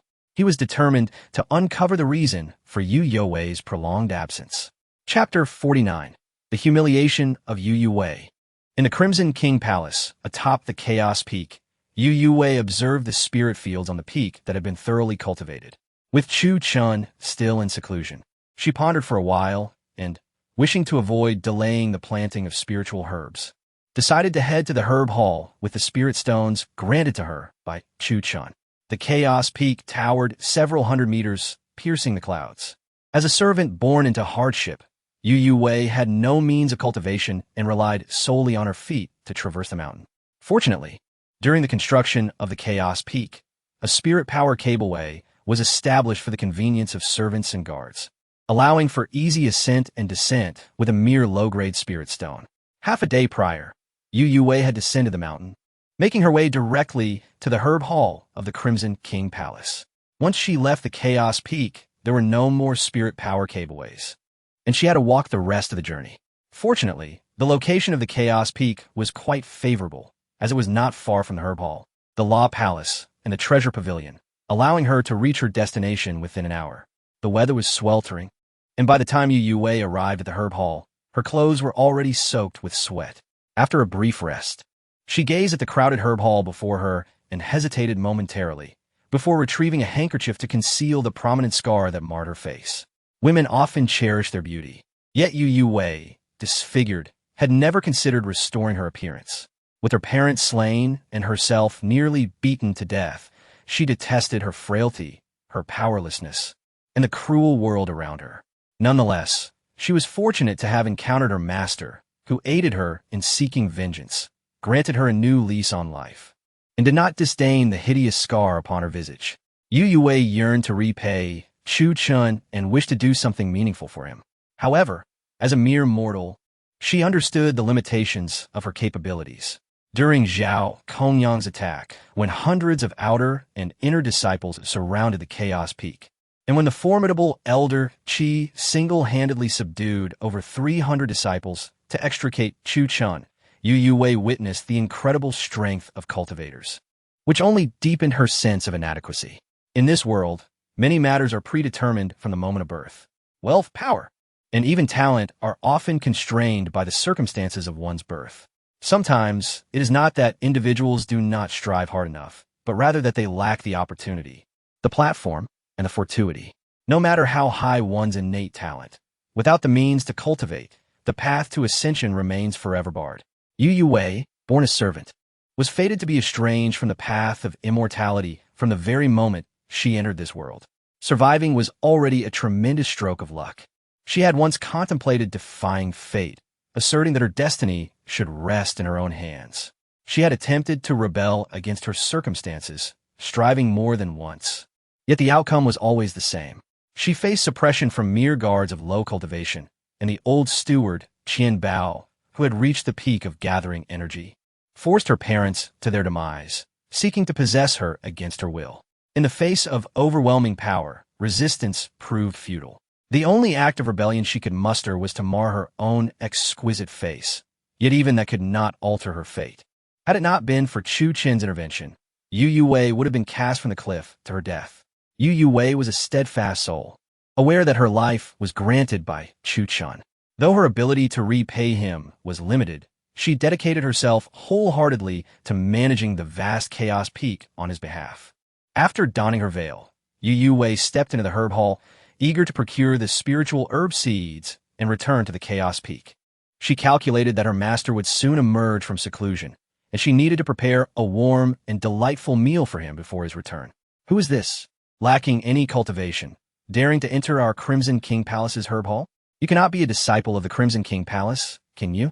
Even the lowest-ranked outer disciples should possess gathering energy cultivation. As she entered the herb hall, Yu Wei was immediately intercepted by several disciples guarding the entrance. Although her visage was marred, the veil concealed her disfigurement well, rendering it difficult for them to discern the ghastly scar beneath. Moreover, Yu Wei's graceful figure and elegant demeanor, coupled with the veil, added an air of mystery that captivated several male disciples within the hall. Brother Zhongshan, I see her flustered and stammering. She must harbor sinister intentions. She resembles a spy. Why not seize her and take her to your quarters? It was easy to discern her lack of cultivation. To the male disciples, Yu Wei appeared as a lamb awaiting slaughter. This girl seems to be acting furtively. She must be a servant. Brother, you are right. Let us capture her. If she resists, we shall eliminate her on the spot. As they spoke, Brother Zhongshan swiftly drew his sword, and his internal spirit surged forth, the overwhelming pressure of gathering energy bearing down upon Yu Wei. Why you all have misunderstood. I'm Yu Wei and I. Boom. Under the pressure of gathering energy, Yu Wei stumbled, nearly falling to the ground. She knew she could not contend with them.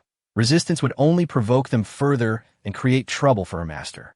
So, she quickly cupped her hands in respect and explained, I'm not a spy. I am the steward of the Chaos Peak, and my master is Chuchen. Clang. Upon hearing the name Chaos Peak and Chuchen, the disciples before her dropped their swords in shock. The pressure of gathering energy dissipated as their faces turned pale. Trembling uncontrollably, cold sweat pouring down their brows. Why you say you are from the Chaos Peak? Brother Zhongshan stammered as he picked up his sword. His eyes filled with panic and terror. Is your master Chuchen? Yu Wei nodded, and the commotion drew the attention of numerous surrounding disciples, who began to whisper and point. Yu Wei despised being the center of attention, especially after her disfigurement. She wished only to escape this place as soon as possible. Thud! In the next moment, before the throngs of disciples in the herb hall, Brother Zhongshan knelt without hesitation, repeatedly bowing his head as if pounding garlic. Seeing this, the other disciples followed suit, kneeling before Yu Wei, begging for her mercy. Mississippi, we have been blind to your greatness and have offended you. Please forgive us. We were tempted by your beauty. We deserve to die. We hope you can show us pity and spare us, please. Please do not inform Master Chuchen of this matter. Under Brother Zhongshan's lead, several disciples knelt, slapping their faces in remorse as they pleaded for Yu Wei's forgiveness. Compared to their previous arrogance, they seemed like entirely different people. Why you may rise. As more disciples gathered to witness, Yu Wei's face flushed, and she reached out to assist them, but they refused to stand. I merely came to the herb hall to purchase spiritual herb seeds. You need not worry. I will not inform my master. As soon as she spoke, Yu Wei squeezed through the crowd and made her way deeper into the herb hall. Even as she distanced herself, Zhongshan and the others remained on their knees, pale-faced and trembling, too frightened to rise. They are all disciples of the Red King Palace, and they are well aware of Zhao Kongyang's aggressive siege on the Chaos Peak with over 300 disciples. The palace master, the old Qi, fiercely slaughtered more than 300 disciples to protect Chuchen, seizing Zhao Kongyang's locking heaven great array and publicly declaring that Chuchen is the foremost figure of the Red King Palace. Who among them would dare to provoke this formidable adversary? Truly, the master possesses great prowess. Just the name suffices to intimidate them. Yu Wei walked with a light step, lost in thought, her lips curving into a subtle smile, radiating joy. It was the first time she had experienced such a feeling. Having someone to protect her is indeed wonderful. Brother Zhongshan, rise. Hurry up. That wretched girl has gone far away. What are you still kneeling for? Not long after Yu Wei departed, a stunningly beautiful female disciple entered the spiritual herb hall. Upon seeing Zhongshan and others kneeling on the ground, her lips pouted in indignation. So what if that wretched girl is Brother Chuchen's steward? A servant is a servant. We are formal disciples of the divine flame imperial palace, not to be compared with a lowly servant. This enchanting disciple, named Feng Jiao, was at the first level of the condensing element realm and was Zhang Shan's partner. She had witnessed the events unfold, but had been uncertain about how to act. Hence her silence until now. She did not mind her man frolicking with others, nor did she care about his humiliation.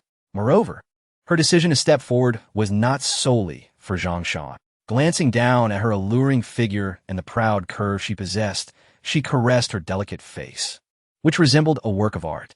With a charming smile, Feng Jiao thought of the age-old saying, "Fortune favors the bold." Having witnessed Chuchen's terrifying might, she was emboldened by a daring notion. Chapter 50. First mar your face, then send you to die, confronted with Feng Jiao's astonishing words. Zhang Shan was so frightened that cold sweat trickled down his back.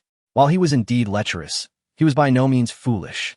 He held disdain for those foolish enough to flail about in front of the protagonist, eager to throw away their lives and willingly serve as stepping stones. If one could not even control their own emotions, how could they cultivate? How could they survive in the Red King Palace? Stop. Please, cease your words. Senior brother Chuchen is a direct disciple. He is the beloved student of the palace master. He is the foremost figure in the Red King Palace. Silence. Silence. Zhang Shan, nearly paralyzed with fear from Feng Jiao's threats, hurriedly rose from the ground, grasping her arm and urging her to hush. This herbal shop was filled with gossipers, and if news reached Chuchen's ears, the consequences would be dire. You may fear this wretched girl, but I do not. Unexpectedly, Feng Jiao shook off Zhang Shan's grip, defiantly addressing Yu Wei's retreating figure. How dare a lowly servant compel us, the official disciples, to kneel? Preposterous. You wretched girl, halt. Yu Wei was taken aback. Not wishing to incite trouble, she quickened her pace to leave the scene. Seeking death. Seeing this, Feng Jiao unleashed her flying sword with a swift motion. Bang! With the strength of the condensation realm, a single strike brought Yu Wei crashing to the ground. Feng Jiao showed no signs of restraint. Just one blow caused blood to trickle from the corner of Yu Wei's mouth. As Yu Wei struggled to rise, Feng Jiao swiftly reappeared before her. I must see the face of this wretched girl. Without granting Yu Wei a moment to resist, Feng Jiao waved her hand, removing the veil from Yu Wei's face. A ghastly scar, stretching across her nose and ear, was suddenly exposed to the crowd. A commotion erupted as onlookers pointed and gasped. Heavens, what an ugly scar. Indeed, it makes me feel nauseous just to look at it. No wonder she hides behind a veil. Her appearance has been ruined. How revolting. Why does she not find a place to hide instead of showing herself? In the wake of the jeering remarks, tears welled up in Yu Wei's eyes. One hand covered her face while the other reached out to reclaim her veil from Feng Jiao. Yet, as an ordinary person, she stood no chance against a practitioner of the condensation realm. Feng Jiao appeared to be deliberately toying with Yu Wei, moving the veil just out of her reach. Heavens! How audacious is Feng Jiao! Though the servant girl is ugly, she is still under senior brother Chuchen's protection. How dare she? Feng Jiao, known for her astuteness and cunning, had always been wise. Upon entering the Red King Palace, she had attached herself to Zhang Shan. Why then was she acting so recklessly today? Did she not fear that senior brother Chuchen would hold her accountable and vent his wrath upon her? The surrounding disciples watched the spectacle in awe, finding Feng Jiao's behavior unusually erratic. What do you know? Feng Jiao's cunning is profound. Her actions today may seem impulsive, but they are likely premeditated. Pray tell, what do you mean? Do not forget how Feng Jiao climbed to Zhang Shan's side. Now that she has broken through to the condensation realm, compared to Zhang Shan, senior brother Chuchen is the true towering figure. Feng Jiao possesses both beauty and figure. And more importantly, she knows how to play the game with men. Which man wouldn't want to claim her? Her actions today could be seen as standing up for Zhang Shan, or perhaps to attract senior brother Chuchen's attention, aiming for a place in his bed. Had Yu Wei not been disfigured, Feng Jiao's odds would have been merely 50-50. After all, she was a practitioner. But with Yu Wei's ruined appearance, it must be said that Feng Jiao had once again gambled wisely. It seems we may soon be calling her Sister Feng, as she rises to a position of power in the Red King Palace. Could it be? Feng Jiao is truly gambling with her life. As cultivators, we defy the heavens. The pursuit of wealth and power is fraught with danger, and Feng Jiao has seen through it all. But what if? There are no what-ifs. If you were senior brother Chuchen, would you choose a lowly maid with a ruined face or a refined and beautiful female cultivator who understands man? Choose Feng Jiao. I hear her skills in bed are quite remarkable. The disciples murmured amongst themselves, some noticing Feng Jiao's true intentions. I imagine it would be a beauty serving senior brother Chuchen, but to think it would be this ugly creature with a ruined face. How can she still have the audacity to stay by senior brother Chuchen's side? If I were her, I would find a tree to hang myself from. Being disfigured is not your fault, but coming out to intimidate others is where you are in the wrong. After a round of mocking, Feng Jiao seemed to grow tired of the game. With a surge of spiritual power, she reduced the veil to ashes before Yu Yue's horrified eyes. Yu Yue staggered back, tears streaming down her face. For her, the veil was not merely a piece of cloth. It represented her dwindling, fragmented self-esteem. However, as the veil turned to dust, her heart plummeted into despair. At that moment, a young man in black, one hand behind his back and the other holding a sword, parted the crowd and approached slowly. The young man was strikingly handsome, exuding an air of elegance. His expression was neutral, as if he were above the fray. With every movement, he radiated an aura of nobility, setting him apart from the rest. Do you truly believe appearance is of utmost importance? The young man gazed at Feng Jiao, who was tormenting Yu Yue, and spoke in a calm tone. Strangely, despite being merely at the 10th layer of the gathering Qi realm, far beneath the condensation realm, he shone brightly among the disciples of various realms, standing out like a crane among chickens. What? Feng Jiao was momentarily stunned, unable to process the sight of the approaching young man. Upon realizing that he was merely at the 10th layer of the gathering Qi realm, she scoffed derisively. Of course, appearance matters. The desire to be beautiful is inherent in all. Have I said something incorrect? Is my statement not valid? Feng Jiao's tone turned hostile. After all, she was one who thrived on bullying the weak and ingratiating herself with the powerful. The young man was weaker than her, so why not retaliate? But as soon as the words left her lips, she regretted them. Feng Jiao was not foolish. In fact, she was exceedingly clever and cunning. The young man before her was unfamiliar. It was clear he had only recently arrived at the Red King Palace. Given his 10th layer of the gathering Qi realm cultivation and the timing of his appearance as she tormented Yu Yue, her heart raced. In an instant, she deduced the identity of the young man. Thus, her demeanor shifted dramatically, her gaze softened, and her voice turned sultry and enchanting. Of course, to us mere mortals, appearance may hold significance, but for exalted beings like senior brother Chuchen, while appearance is essential, character holds greater weight. After all, before she could finish, the black-clad youth raised his hand to stop her, interrupting forcefully. I believe you are entirely correct. The desire for beauty is universal. And appearance is indeed crucial for an individual. As those words fell, Feng Jiao was caught completely off guard. Casting a glance at the weeping fish Yue beside her, Feng Jiao felt a surge of elation within her heart, having confirmed the identity of the cloaked youth.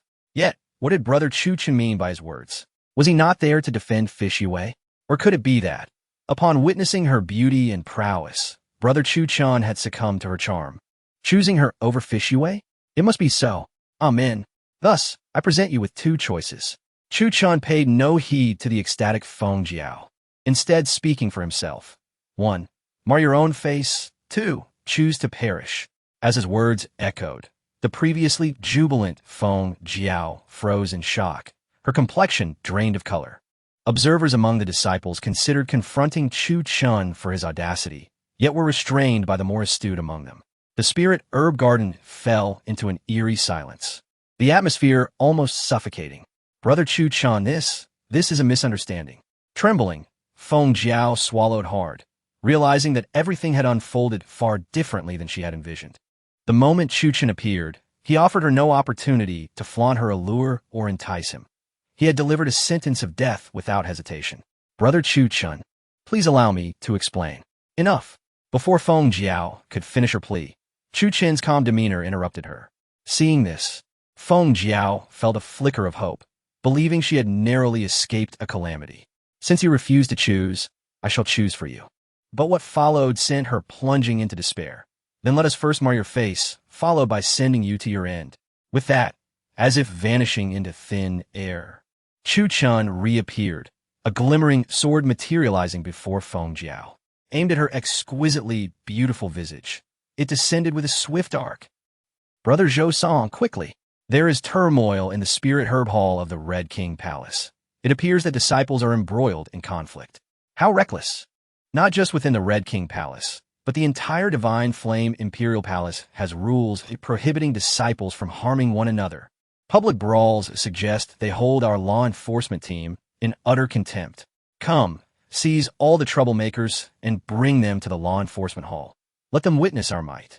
Zhou Song, the one designated as such, was a senior disciple of the law enforcement hall, possessing formidable strength at the opening heaven stage. A true disciple of the Divine Flame Imperial Palace. The law enforcement hall operates independently from the 5 major divisions, established by the Empress herself, comprised of disciples drawn from throughout the Divine Flame Imperial Palace. Its purpose is to regulate the conduct of the palace's disciples, ensuring adherence to the rules. With substantial authority. Aside from the powerful elders, all disciples must abide by the regulations of the law enforcement hall, depending on the severity of the offenses committed by disciples. The law enforcement hall is empowered to punish them on behalf of the Empress. Punishments can range from a mere whipping to being sent to the cliff of reflection for contemplation. The most severe punishments entail the complete stripping of one's cultivation and abilities, reducing them to mere mortals. In extreme cases, the law enforcement hall may execute a death sentence. Thus, the fear of the law enforcement hall is ingrained in every disciple of the Divine Flame Imperial Palace. No one dares to provoke them. Upon hearing of the unrest in the Spirit Herb Hall, Zhou Song, who had been indulging in wine and merriment, was instantly alert, grinning broadly. Equipping himself with his flying sword and rallying fellow disciples from the law enforcement hall, he hastened towards the Spirit Herb Hall of the Red King Palace. How long had it been? Days? Months? Not a single disciple had dared to cause a ruckus in the Divine Flame Imperial Palace. Zhou Song, a high-ranking disciple of the law enforcement hall, was growing increasingly bored. Finally, an unwitting individual had appeared, and today, Zhou Song intended to make an example of them, establishing his reputation throughout the Red King Palace. Such is the nature of wielding power. If one cannot put their authority to use, what purpose does it serve? Within the Spirit Herb Hall of the Red King Palace, the reborn Chuchen had always believed in taking action rather than engaging in idle chatter, fully aware that villains often perish through excessive words. Thus, when presented with 2 choices and Feng Jiao hesitated, Chuchen took it upon himself to make the decision for her. Regardless of her choice, today, she would bear the scars upon her face and meet her demise. No one could save her. Though framed as a choice, it was, in truth, a foregone conclusion. With a swift motion, Chuchen's sword descended upon Feng Jiao's stunning face, its sharp blade slicing through skin, flesh, and even bone in an instant. The sound of the blade, cleaving through flesh and bone, rang out sharply, invigorating all who heard it. Had Feng Jiao not reacted at the critical moment, retreating a few steps to create distance, that single strike could have shattered her skull. Nevertheless, this stroke left a gash that traversed her ear and nose, cleaving her beautiful profile in twain. Flesh rolled, bones protruded, blood splattered, painting a gruesome scene. Ah! As she staggered backward, clutching her bleeding face, Feng Jiao's shrieks of despair echoed. My face. My face. She could not fathom why Chuchen would suddenly turn against her, delivering such a ruthless blow without offering any chance for negotiation or response. Compared to the wretched, lowly servant, she believed she surpassed in every aspect, figure, beauty, and cultivation. Why not choose her, Feng Jiao, over a mere maid, a steward, or a servant? Why? Even her proud attempts at seduction and allure were thwarted before she had a chance to enact them, as Chuchen's sword struck, marring her exquisite visage. Among the onlookers, a crowd of over 100 disciples had gathered, many of whom were formidable in their own right. Though Chuchen's strike was executed with incredible speed, some disciples at the sea-cleaving and opening heaven stages could have intervened to save Feng Jiao. Yet, the wielder of the sword was Chuchen. Who among the Red King Palace would dare to obstruct him? Even the arrogant Zhao Kongyang had been brought to his knees. and the over 300 disciples attacking the Chaos Peak had been ruthlessly annihilated. The foremost figure of the Red King Palace was not to be trifled with. Moreover, even Feng Jiao's partner, Zhang Shan, dared not intervene. What chance did others have? Pardon me. Observing Feng Jiao weeping and wailing, clutching her face in agony, Chuchen offered an apology. I had promised to mar your face first, but it seems I miscalculated the force of my initial strike, nearly shattering your skull. I assure you, I will control my strength in the subsequent strikes, ensuring I do not take your life before marring your face. With so many witnesses present, how could Chuchen be deemed a man of empty words? In the midst of Feng Jiao's sheer terror, Chuchen, sword in hand, moved like a specter, advancing once more with lethal intent. Chuchen, you seek your own demise. In a panic, Feng Jiao brandished her sword in defense. Forgetting her fear in the face of death, I merely struck at a lowly servant, and you dare to kill me? You have violated the palace rules. Do not think that the palace master's protection grants you impunity within the Red King Palace. You are but a mere gathering chi stage, while I, Feng Jiao, am at the condensed yuan stage. Let's see how you intend to kill me. Clash! Clash! The two figures clashed fiercely, the sound of their swords ringing out around them. Fish Yue stood frozen, eyes reddened, silently watching Chuchen defend her, her palms slick with sweat.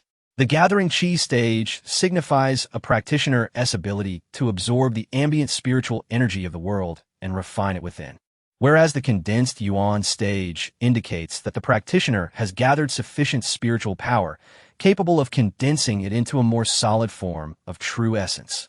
In battle, true essence overwhelmingly surpasses spiritual energy in both strength and properties.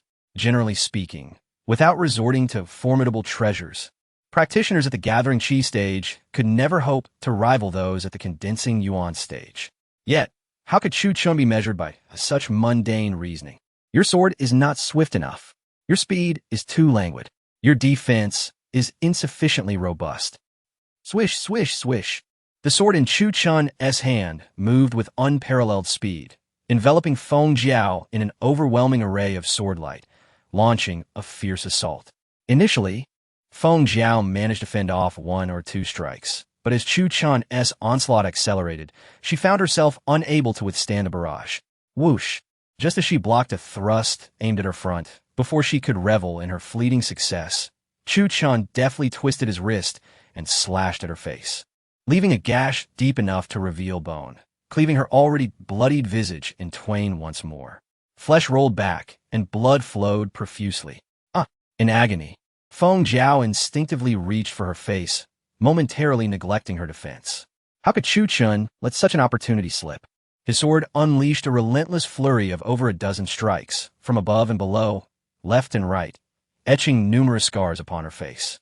As Feng Jiao instinctively shielded her face, the razor-sharp blade severed two of her fingers, leaving her in a pitiful state.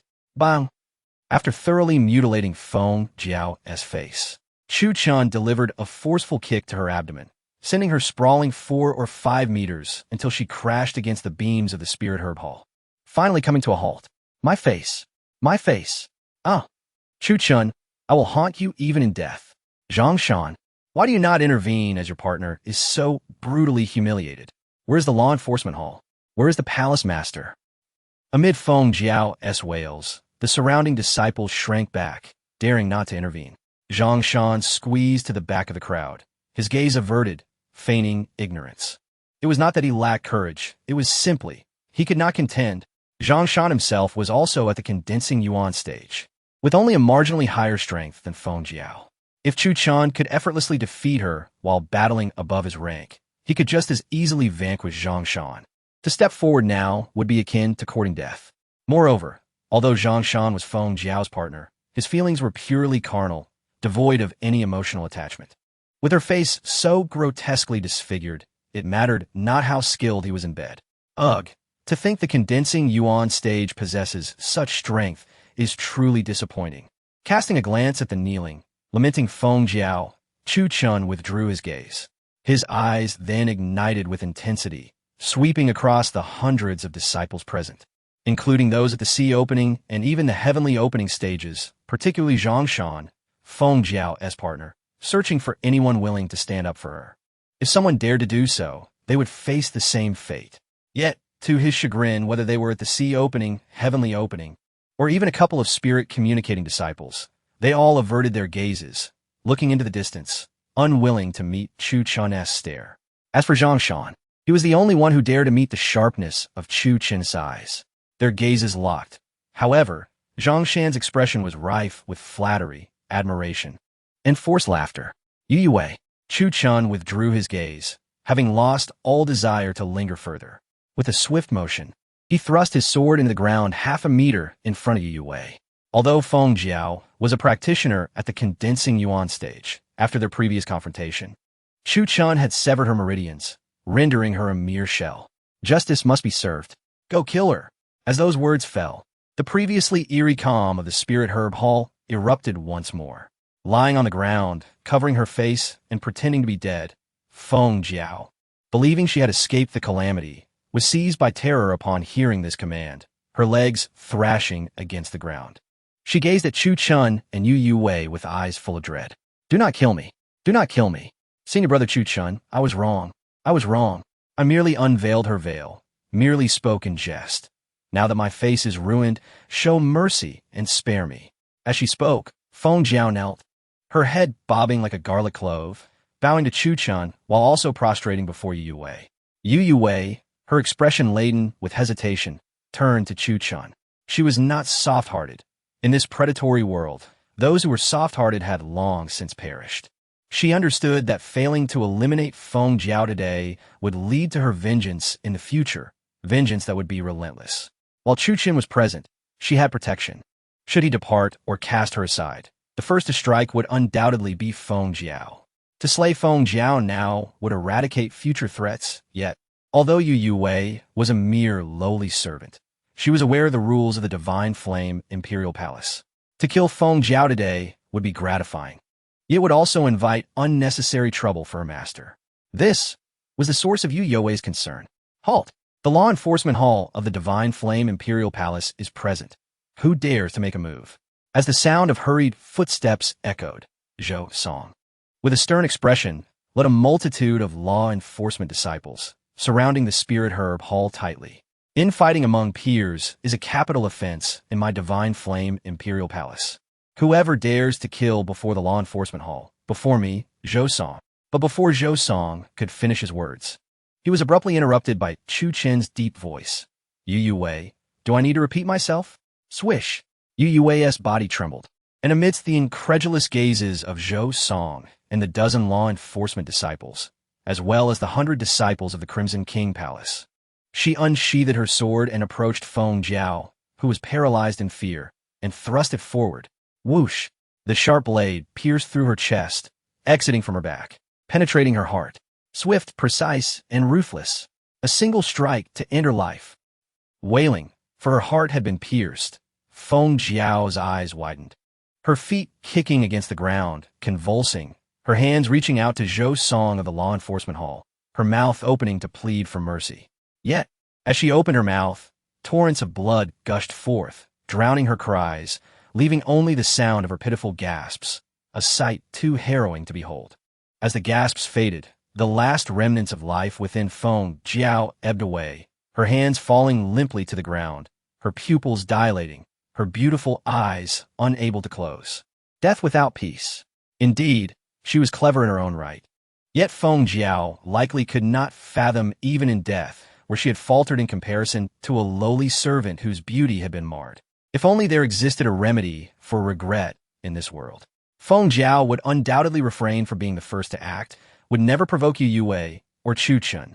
Alas, even the alchemists capable of concocting elixirs of immortality on the ancient continent cannot produce such a so-called remedy for regret. Wealth and honor are sought amidst peril. The vast majority of people only perceive the first two words, forgetting the truly significant third. Chuchen, how dare you? With Feng Jiao's demise, Zhou Song, a high-ranking disciple of the law enforcement hall, was utterly enraged. He spun around suddenly, fixing a fierce glare upon the calm-faced Chuchen, his anger boiling over. In the presence of my law enforcement hall, you dare to commit murder so brazenly? Do you take me, Zhou Song, for a fool? When I arrived, Feng Jiao was still alive. I clearly commanded you to halt. Why did you not listen? Why did you still deliver the fatal blow?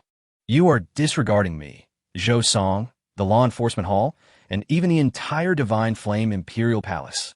Swish! Zhou Song scoffed coldly, unleashing his heavenly opening stage pressure upon Chuchen.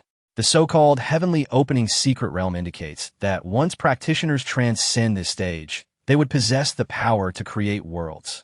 Their strength unparalleled, truly embodying the essence of a cultivator. Zhou Song was of a similar age to Chuchen, having broken through to the heavenly opening stage at this young age and having been selected into the law enforcement hall of the Divine Flame Imperial Palace. Thus he could be hailed as a prodigy. A mere heavenly opening stage cultivator dares to be so brazen before me. Who bestowed upon you such audacity? Confronted with the overwhelming pressure emanating from Zhou Song, who had attained the realm of heaven opening, Chuchen let out a cold snort, seemingly unaffected by the oppressive force. Instead, he stepped forward, coldly locking his gaze with Zhou Song's. In his tranquil eyes, there was only disdain. Although Chuchen was merely at the Qi gathering stage, he possessed the chaos divine body and had refined the feathers of the divine phoenix, granting him a physical strength comparable to those at the spirit connection and even the divine fire realms. The notion that he could be coerced into kneeling and begging for mercy through mere pressure was nothing short of a delusion. It was not only beyond Zhou Song's capabilities, but even Zhao Kongyang from the spirit connection realm could not achieve such a feat. You! Zhou Song's face flushed crimson with anger, his finger trembling as he pointed at the defiant Chuchen, despite his superior strength and realm. As a disciple of the law enforcement hall, he believed he could crush all opposition. In the past, merely uttering the words law enforcement hall would compel even those of lesser strength and status to bow their heads and pay their respects, regardless of whether they were stronger or of higher rank than Zhou Song. Chuchen, I know you. Is it not just your lofty talent that emboldens you? A rare 5-element root is indeed exceptional, but what of it? In my Divine Flame Imperial Palace, the rules must be upheld. Those who kill must be killed in return. Zhou Song continued, not allowing Chuchen a moment to speak. With a sudden wave of his hand, a dozen disciples from the law enforcement hall swiftly unsheathed their long knives, surrounding Chuchen and leaving no escape. Seize him. If he resists, show no mercy. The sound of blades being drawn echoed ominously, their cold light aimed directly at Chuchen. The atmosphere turned grim, and no one anticipated that the once formidable Chuchen, who held the power of life and death over them, would soon be reduced to a prisoner. Experience told them that being captured by the law enforcement hall meant a grim fate awaited. Even if one survived, it would come at a substantial cost. From the outset, Zhou Song's true target had always been the extraordinary Chuchen. After all, as a fellow prodigy, he could not tolerate witnessing a rival talent rise to prominence, potentially surpassing him. Otherwise, with his strength at the 5th level of heaven opening, if he had wished to save, Yu Yue would not have been able to kill Feng Jiao. Come now, Chuchen, resist. Zhou Song's hand was already resting on the hilt of his sword. He ordered his disciples to capture Chuchen, knowing that if Chuchen dared to fight back, even the slightest push or drawing of his sword could warrant immediate execution under the rules. Zhou Song, being at the 5th level of heaven opening, was capable of delivering a fatal blow. Just as Zhou Song was fixated on Chuchen, ready to strike, a voice unexpectedly pierced through the crowd, startling everyone. Senior brother Zhou, Chuchen, that scoundrel has murdered my companion, disregarding the rules. He must be severely punished. Zhang Shan, in a moment of theatricality, pushed through the crowd, tears streaming down his face as he lamented Feng Jiao's demise, crying out, "Oh Jiao, you died so tragically. I didn't even have the chance to intervene. How could you be killed so swiftly? Woe is me." As Chuchen appeared on the verge of becoming captive, Zhang Shan suddenly found his courage, stepping forward to accuse Chuchen of his supposed transgressions. "Chuchen, how dare you slay my companion? You are utterly deranged, a villain of the highest order. If it were not for senior brother Zhou and the law enforcement hall, I would challenge you to a fight to avenge my Jiao." Zhang Shan's display of sorrow elicited disdainful reactions from the onlookers, who found it utterly revolting. For all the time that Chuchen had been engaged with Feng Jiao, and even as Yu Yue approached with her sword, Zhang Shan had not lifted a finger to assist, nor had he uttered a single word. Now, as Chuchen faced capture, he leaped forth to play the martyr, flaunting his authority. How shameless! Junior brother Zhang, step back. Zhou Song interrupted, his displeasure evident. Yet he restrained his fury, knowing that his primary target was Chuchen. Rest assured, Chuchen will be held accountable for killing your companion. The law enforcement hall will ensure justice is served. I only hope that, after his capture and execution, you will testify before the elders regarding our handling of this matter.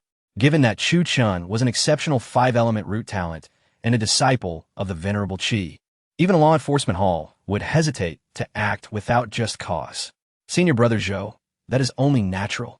Zhang Shan replied eagerly, his face lighting up with joy as he nodded vigorously. The glances he cast at Chuchen were now filled with mockery and twisted delight. As he envisioned the misfortunes that awaited Chuchen, disciples of the law enforcement hall seize him.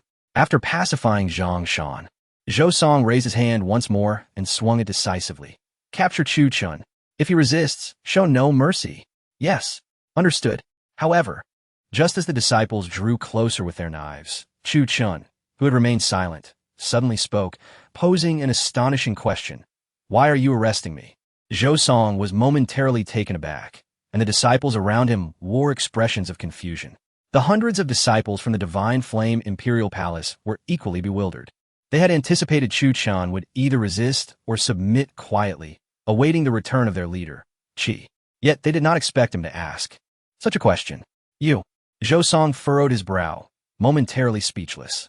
His nature was not to engage in lengthy explanations. He preferred to act decisively.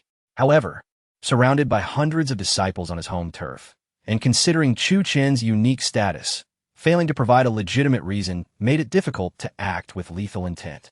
Once Zhou Song regained his composure, he spoke gravely. You have slaughtered your fellow disciples, which is a grave violation of our Divine Flame Imperial Palace's rules. This is a serious offense. Which of your eyes saw me commit murder? Without waiting for Zhou Song to finish, Chuchen interjected forcefully, turning to address the hundreds of disciples around him. Did I kill anyone? Did I kill Feng Jiao? As his words echoed, a stunned silence fell over the assembly. However, it did not take long for some astute individuals to grasp Chuchen's intentions. It became clear that he had a backup plan. He intended to shift the blame onto that contemptible slave, sacrificing a mere servant to secure his own escape. But was such an act not profoundly immoral? Chapter 53. The Guardian. Zhongsheng, the onlooking disciples, who had discerned Chuchen's intentions, erupted into a cacophony of discussions. The entire Spirit Herb Garden once again fell into a tumultuous uproar. Indeed, it was evident that Feng Jiao had met her demise at the hands of that female slave. Not by Chuchen's own hand. Although Chuchen had marred Feng Jiao's visage, he had not claimed her life. Even if culpable, the punishment was not death. When grievances have a source and debts have a master, if the law enforcement hall sought to apprehend someone, it ought to be the female slave. This young man possesses a profound cunning. No wonder he refrained from committing the act himself, and instead incited his slave to do so. He had clearly plotted this from the outset, diverting the calamity onto another. Sacrificing a mere slave to eliminate trouble not only served to bolster his authority, but also revealed a lack of scruples. Amidst the whispers of the crowd, Zhou Song and Zhang Shan's expressions darkened considerably. Chuchen, a direct disciple, held a status beyond reproach, without personally shedding blood or slaughtering his peers. Even a law enforcement hall could not lay a hand on him. Chuchen, you despicable, shameless. Zhou Song glared fiercely at Chuchen, then pointed accusingly at the silent Yu Yue beside him, gesturing emphatically. Since she is the one who committed the murder, I can certainly take her away, can't I? I heard your slave is named Yu Yue, right?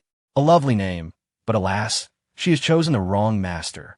When danger arises, to be cast forth as a shield is truly wretched.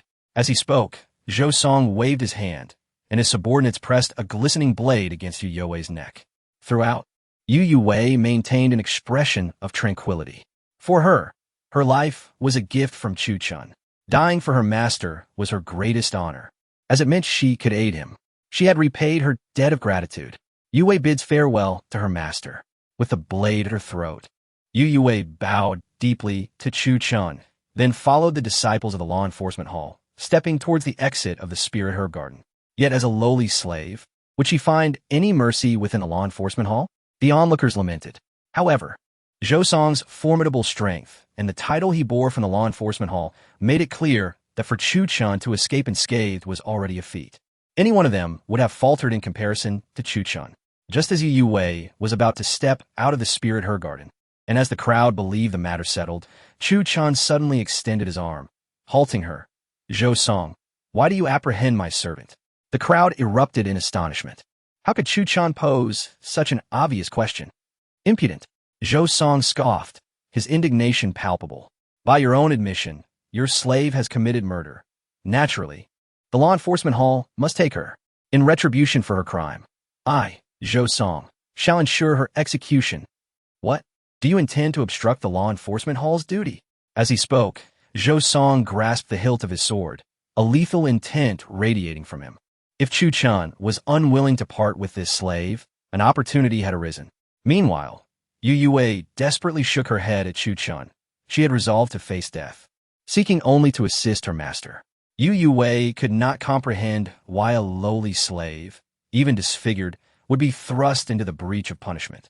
Was it not better to let a seemingly inconsequential figure bear the blame? Why? Why stand up? Why provoke the law enforcement hall?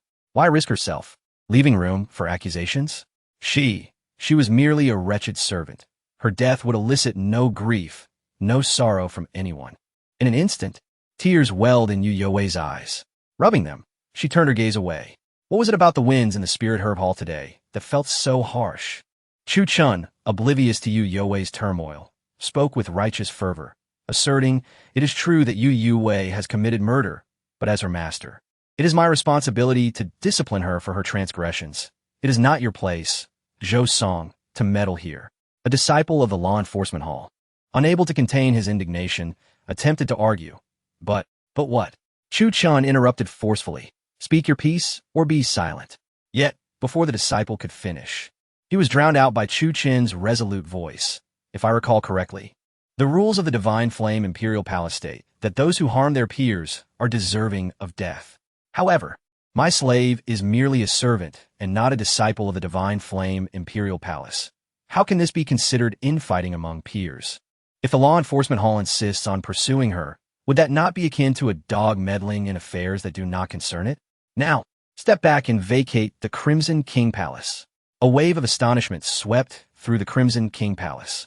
The hundreds of observing disciples exchanged bewildered glances, momentarily rendered speechless. Though his reasoning seemed flawed, each of his statements bore a semblance of logic that rendered them indefensible. Chuchen, Zhou Song's face flushed with rage. Since joining the law enforcement hall, he had never faced such humiliation. It was only at this moment that he realized, Chuchen, are you toying with me? You dare to mock me? Well, now you know. I've been playing you, Chuchen declared, pulling the still-dazed Yu Wei behind him, then stepped forward, leaning in closely to deliver his words. But you are far more foolish than I anticipated. It took you this long to grasp the situation, akin to a dim-witted swine. Boom! Zhou Song could no longer contain himself. He drew his sword, his internal energy surging as he aimed a lethal strike towards Chuchen's throat. The full force of a fifth-tier opening heaven realm cultivator was nothing to scoff at, even if Chuchen were merely at the chi gathering level. He would not dare to confront such an assault head-on. Yet, throughout it all, Chuchen exhibited an audacious demeanor, utterly unfazed, exuding an arrogance that knew no bounds. Even as Zhou Song's sword approached, he did not bother to evade. Don't, Master, flee!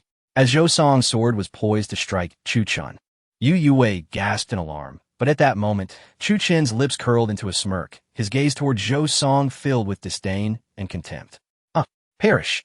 Infuriated by the derisive glint in Chuchen's eyes, Zhou Song's internal energy surged once more, his sword moving with increased speed. Even knowing he might face punishment from the sect afterward, he was determined to slay this reckless fool, Chuchen, today. Whoosh! Just as Zhou Song's sword was a mere finger's breadth from Chuchen's neck, the air before him shattered, and an elder clad in dark robes materialized. The spatial forces trembled, instantaneously freezing Zhou Song's sword and the surrounding area within 100 meters, an overwhelming aura of authority saturating the space. All within the spirit herb hall, including Chuchen and Zhou Song, found themselves immobilized, unable even to blink. You young rascal, you truly possess an audacity beyond measure.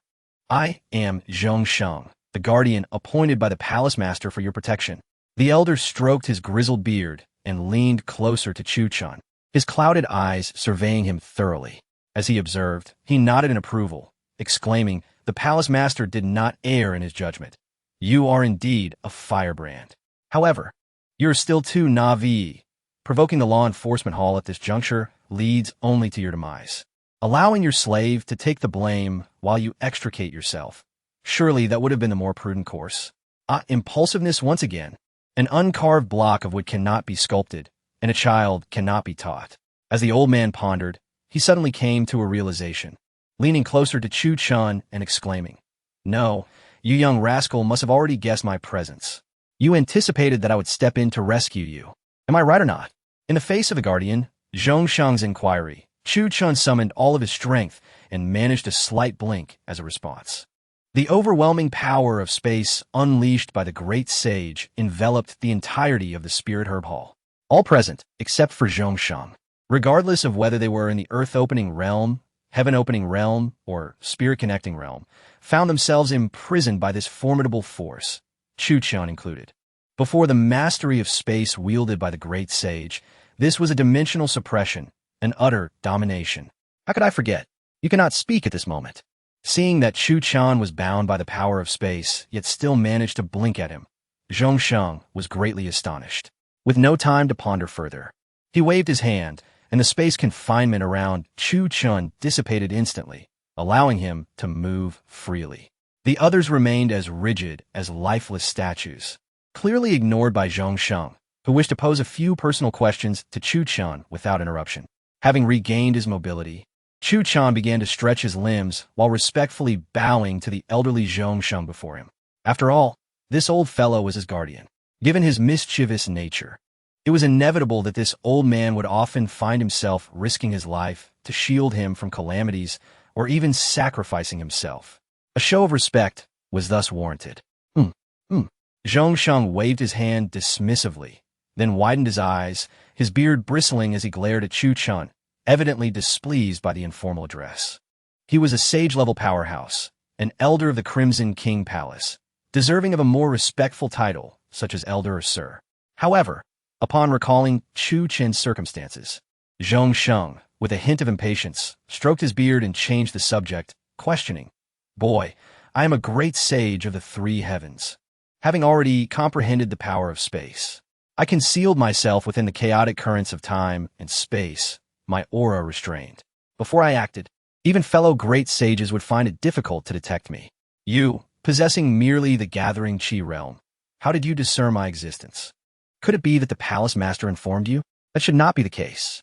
After transmitting a message to me, the palace master immediately relocated to the heavenly demon gorge in search of the immortal elixir." Observing the somewhat dazed and wooden Zhongshang, a faint smile crept onto Chuchen's lips. After offering a respectful salute, he slowly replied, "I am but a mere gathering chi cultivator, and thus could not perceive Elder Zhong's presence. My master did not disclose your existence to me. My conclusions were drawn purely from conjecture. I am certain of this because of the deep bond between my master and me. I believe he would have arranged for someone to secretly protect me before his departure. Otherwise, with my arrogant disposition and penchant for trouble, would I not be doomed without a guardian?" Upon hearing that Chuchen's realization was merely conjecture, Zhongshang stroked his beard while letting out a soft sigh. This lad was indeed clever, yet still too reckless. Such behavior would hinder his future potential. To place one's life in the hands of another was a grave taboo among practitioners. While he had gambled correctly this time, what about the next? Or the one after that? With this thought, Zhongshang's gaze towards Chuchen shifted, tinged with a hint of condescension. Chuchen chuckled, choosing not to clarify. Trusting one's life to another? Would he, Chuchen, be so foolish? Not to mention, he bore a jade pendant imbued with a protective charm from the esteemed Chi Lao, as well as a sacred class dragon he had subdued in the heavenly demon gorge. In a life-or-death scenario, He could unleash the sacred dragon to decimate the entirety of the Spirit Herb Hall. Of course, Chuchen's true trump card was the extreme Tao Emperor weapon, the swallowing heaven demon jar within him. This was his cornerstone, a true weapon of mass destruction, and he would not reveal it until the very last moment. The notion of entrusting his life to Guardian Zhongsheng was merely a ruse. Moreover, this served another purpose, to test whether Zhongsheng was aware of the protective jade pendant crafted by Qi Lao that he possessed. Judging by Zhongsheng's reaction, he seemed oblivious. This detail was crucial and would prove invaluable in his future endeavors to escape the grasp of this guardian. Disregarding Guardian Zhongsheng, Chuchen seized the opportunity while the high-ranking disciples of the law enforcement hall, such as Zhou Song, remained immobilized by the power of space. He stepped forward, and in the midst of Zhongsheng's incredulous expression, he raised his right hand and delivered a series of resounding slaps to Zhou Song's handsome face.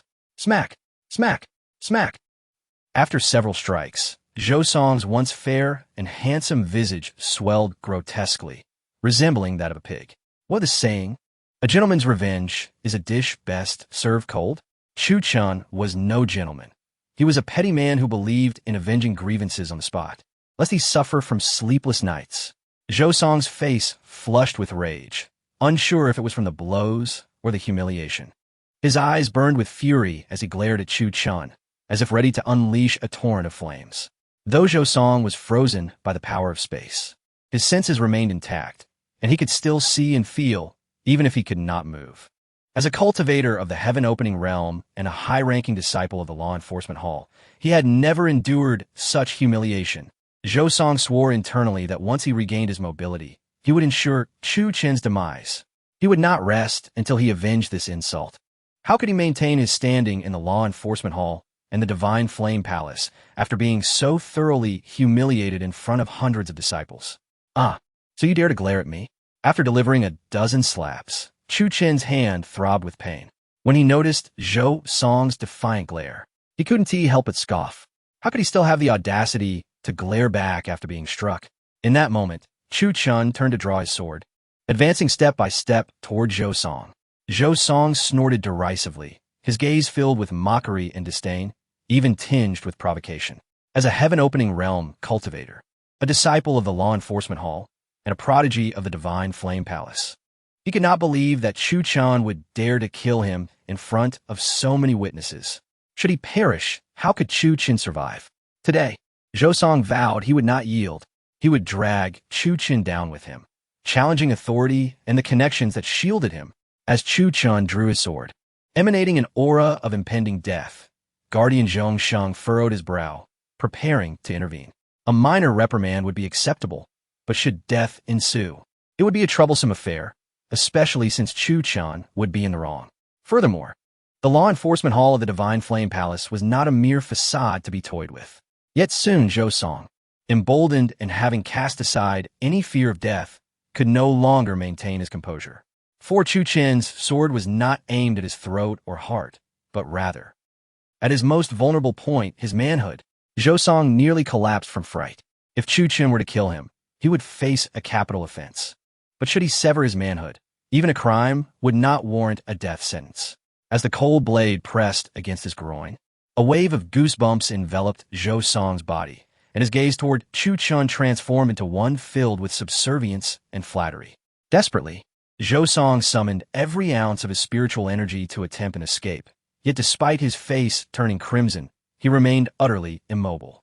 Your name is Zhou Song, is it?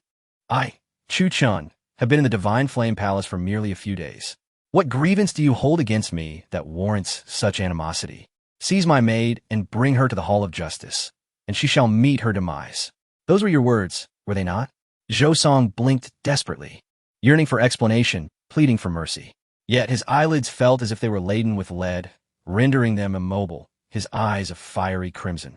He reminded himself to advise his younger brethren not to provoke those beyond their means in the next life. In an instant, with a swift flick of his sword, Chuchen caused Zhou Song to bleed profusely, a dark mass falling to the ground. Having faced death once, what was there to fear? The act of castration was executed without hesitation. After completing the grim task, Chuchen disdainfully discarded the sword, for it was nothing but an ordinary weapon. unworthy even of being considered a magical artifact. Soiled, it was fit only for disposal. Brushing off his hands, Chuchen approached the similarly restrained Yue, surveying the hundreds of disciples present. His previously playful demeanor shifted to one of chilling authority. I am Chuchen, a paragon of the five elements with a complete spiritual root, a direct disciple of the divine flame imperial palace, the cherished student of the Lord of the Red King Palace, master of Chaos Peak. As he spoke, he grasped Yue's delicate hand, his tone intensifying, his gaze turning fiercely menacing.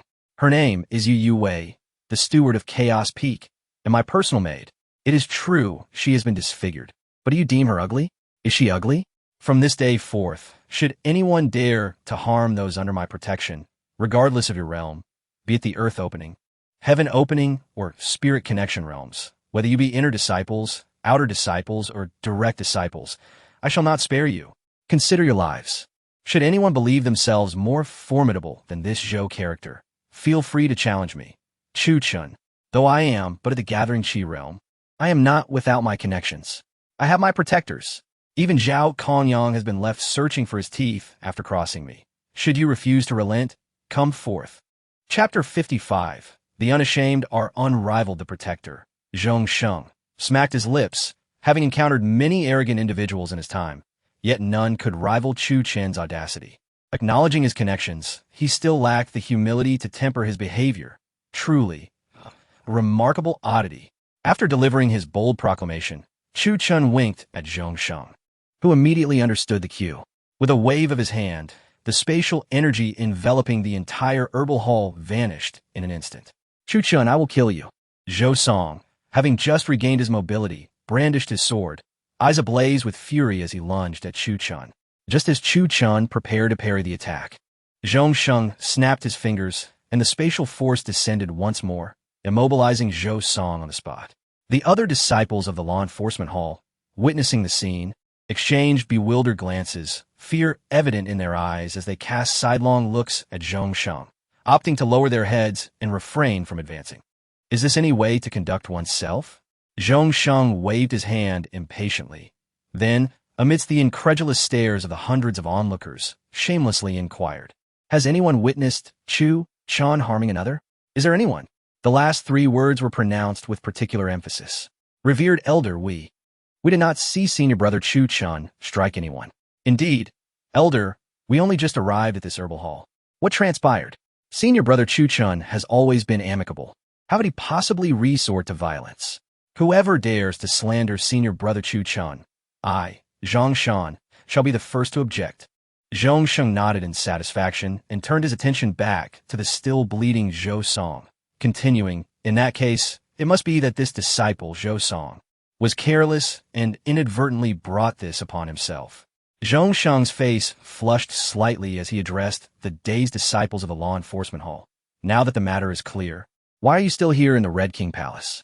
Do you require me to invite you to dinner? As soon as the words left his mouth, a formidable pressure emanated from him, bearing down on the dozen or so disciples of the law enforcement hall. And no need. We shall take our leave immediately.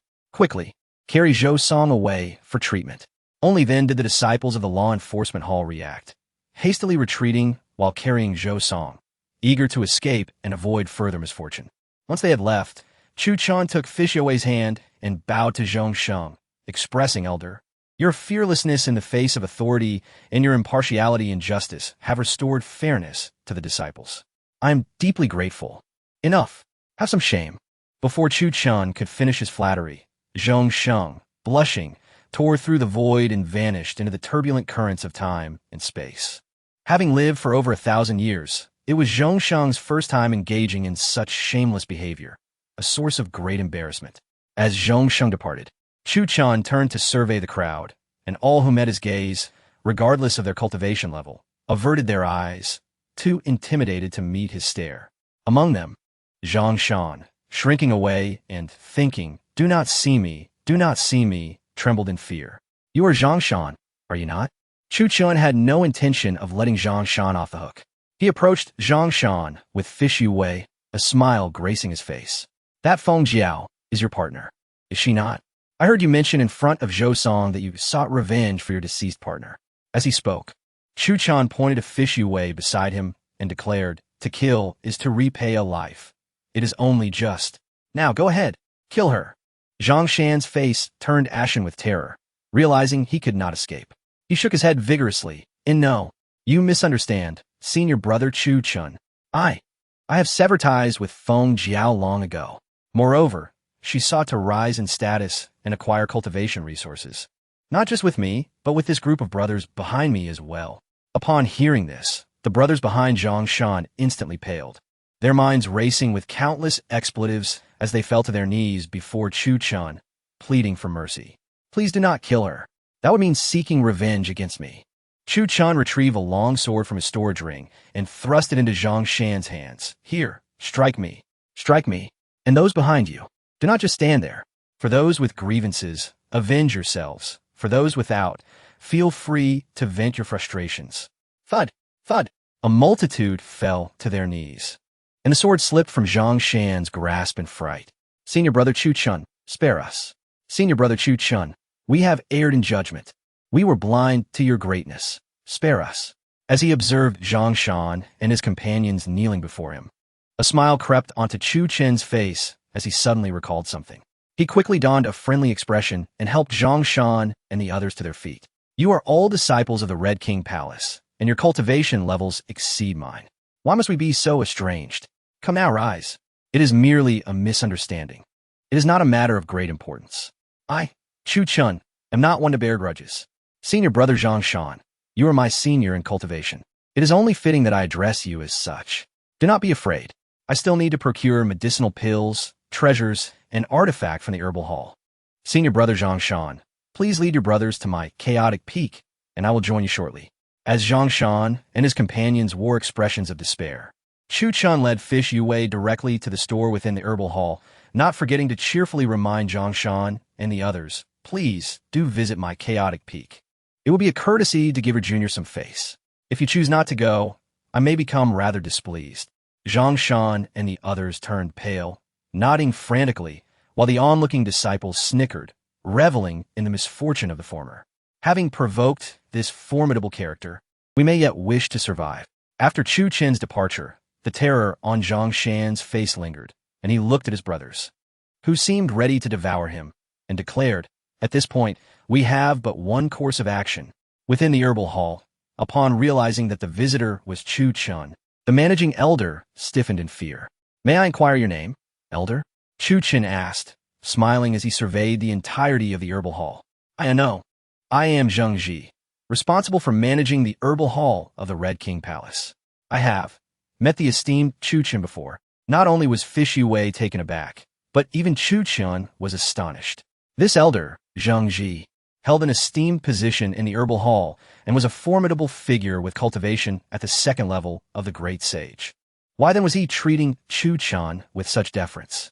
It was important to note that although Chuchen was a direct disciple, he was still merely a disciple with cultivation at the gathering cheese stage. "There is no need for such formality, elder.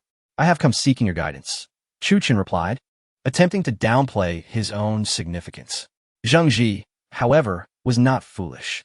He had witnessed everything that had transpired outside the herbal hall. If even Zhong Shang, who was stronger than him, treated Chuchen with such respect, how could he, the manager of the herbal hall, dare to act otherwise? "Esteemed Chuchen, allow me to explain." Previously, the unseeing enforcement hall had been a source of vexation for Lord Chuchen. With a heart that detests evil, I could no longer endure their insolence, and I contemplated stepping forth to eliminate these ignorant beings on behalf of Lord Chuchen. However, before Zheng Ji could finish his words, Chuchen promptly interjected, "Then why do you not take action?" Zheng Ji's aged visage flushed crimson, and he stammered an explanation. I merely perceive that you possess a guardian, with Elder Zhong protecting you. Thus, I deemed it inappropriate to overstep my bounds. Were not for that, Zheng Ji, would undoubtedly be the first to charge forth and vanquish all adversaries for Lord Chuchen. Chuchen raised his thumb in genuine admiration. Today, he finally witnessed the truth of the saying that there are always greater beings beyond oneself. He had fancied himself quite thick-skinned after having faced death once. Yet in comparison to Zheng Ji, he was but a mere novice, far from mastering the art of flattery. Well then, I extend my gratitude to Elder Zhang. Chuchen, weary of conversing with his sycophant, saw no reason to offend him. For one, not strike a smiling face. He beckoned to Yue Wei beside him, instructing, Yue Wei, did you not intend to procure spiritual herb seeds? Go ahead and choose. I shall settle the bill. Yue Wei inclined her body in a respectful gesture, nodded in agreement, and promptly turned to select the precious spiritual herb seeds. Yet, upon hearing this, Elder Zhengji's countenance darkened, and he sternly addressed Chuchen, Lord Chuchen. Settle the bill? For what? The spiritual herb seeds in my hall are a privilege for you to consider. It is an honor for me. How could I dare to accept payment? Come, feel free to choose as you please. They're all on my account. Chapter 56. A grand procurement to amass necessary items, can you imagine? In the Spirit Herb Hall of the Crimson Palace within the Divine Flame Imperial Palace, a venerable elder of the great sage level is currying favor with a newly initiated disciple, who is merely at the chi gathering stage. Had he not experienced it firsthand, Chuchen would hardly have dared to conceive such a scenario. A great sage is a formidable being who comprehends the power of space, capable of effortlessly tearing through the void and executing spatial translocations. In contrast, the chi gathering stage represents just the nascent steps of cultivation, where one has only begun to absorb the spiritual essence of the world. It is no exaggeration to state that if a great sage were to confront a chi gathering practitioner with a mere wave of their hand, terrifying spatial forces could descend from all directions, capable of obliterating tens of thousands of chi gathering cultivators in an instant. The two are not even on the same plane. To say there is a chasm between them would be an understatement. Yet now, observing Elder Zheng's eager demeanor, fearing that he might offend, Chuchen took a deep breath, patted Zheng's shoulder, and gave him a thumbs up. As a junior, a disciple, and a youth, such an impolite gesture brought Zheng great delight. From this, Chuchen grasped a fundamental truth about cultivation. What is cultivation? Beyond the pursuit of laws, wealth, companions, and land, it ultimately boils down to the intricacies of human relationships. Having connections and backing indeed facilitates endeavors. Reflecting on his past life, where he was the foremost genius of the ancient continent, endowed with the supreme chaotic body and all-encompassing attributes, he had nonetheless met a tragic end at the hands of the Yi family, enduring humiliation to the last, even using his own blood to concoct chaotic blood pills for them. Truly, it was as if he had been blinded by folly. Yue Wei, since Elder Zheng is so kind, let us. Noticing the astonished and somewhat restrained Yue Wei beside him, Chuchen waved his hand nonchalantly. Do not decline. Take whatever you deem useful for Chaos Peak. Zheng immediately nodded in agreement, displaying no airs of superiority befitting a great sage or elder. In fact, he was even more attentive than the servants of Chaos Peak. Indeed, I feel an instant connection with Lord Chuchen. If I were to stand on ceremony, it would surely chill this old man's heart. One cannot deny that Zheng's rise to his position is not without merit. Thus, Yue Wei expressed her gratitude on behalf of her master to the elder. After receiving Chuchen's approval, she beamed and gracefully bowed to both Chuchen and Zheng before turning to select spiritual herb seeds. Following the earlier confrontation outside the Spirit Herb Hall, Yue Wei appeared considerably more open, having discarded her veil and allowing the scar that pierced her nose and ear to be visible. Curiously, this once fearsome wound seemed less terrifying in light of her radiant smile, exuding a fragmented beauty accentuated by her delicate features and cool demeanor. This sentiment was not solely Chuchen's. Even Elder Zheng appeared momentarily entranced as Yue Wei bowed and smiled. Soon enough, she had gathered a total of 7 large bags of spiritual herb seeds before them. Master, Elder, Yue Wei has selected the spiritual herb seeds. Before Chuchen could finish speaking, Zheng waved his hand, and a surge of spiritual energy lifted the 7 bags of seeds, scrutinizing them closely. Ah, firegrass, golden flower of gung, shinmoon vine, cold wave fruit, and yellow essence land dragon. Lord Chuchen, with your supreme 5-element spiritual root, your attendant has chosen seeds that embody all 5 elements. Excellent, indeed quite thoughtful. However, after examining these 5 bags, Zheng's brow furrowed as he glanced at the other 2 bags with a hint of confusion. But these wind spirit fruits and thunderlight flowers contain wind and lightning spiritual power, which do not correspond with your spiritual root, Lord Chuchen. The cultivation of spiritual plants serves not only the purpose of harvesting and consuming them once matured, but also plays a more significant role. While these spiritual herbs grow, they continuously absorb and concentrate the specific attributes of spiritual power present in the surrounding environment. Over time, this enhances the cultivation ground's spiritual energy far beyond that of the outside world, greatly benefiting practitioners. For instance, a fire attribute practitioner whose cultivation ground is abundant in firegrass will find the fire spiritual energy within to be significantly higher than in the outside world, thus facilitating their cultivation process. Conversely, if a fire attribute practitioner were to cultivate a large quantity of cold wave fruits, which contain water attribute spiritual energy, it would be counterproductive, as they would have to expel the water energy to seek the fire energy suitable for their root. It is crucial to understand that, for spiritual practitioners, it is not the quantity of energy absorbed that matters, but rather finding the energy that aligns with their spiritual root. Forcing a fire-rooted practitioner to absorb water energy would not only inhibit their cultivation speed, but could also lead to the risk of demonic deviation and explosive demise. This is precisely why having multiple spiritual roots accelerates cultivation and simplifies the process of breaking through barriers.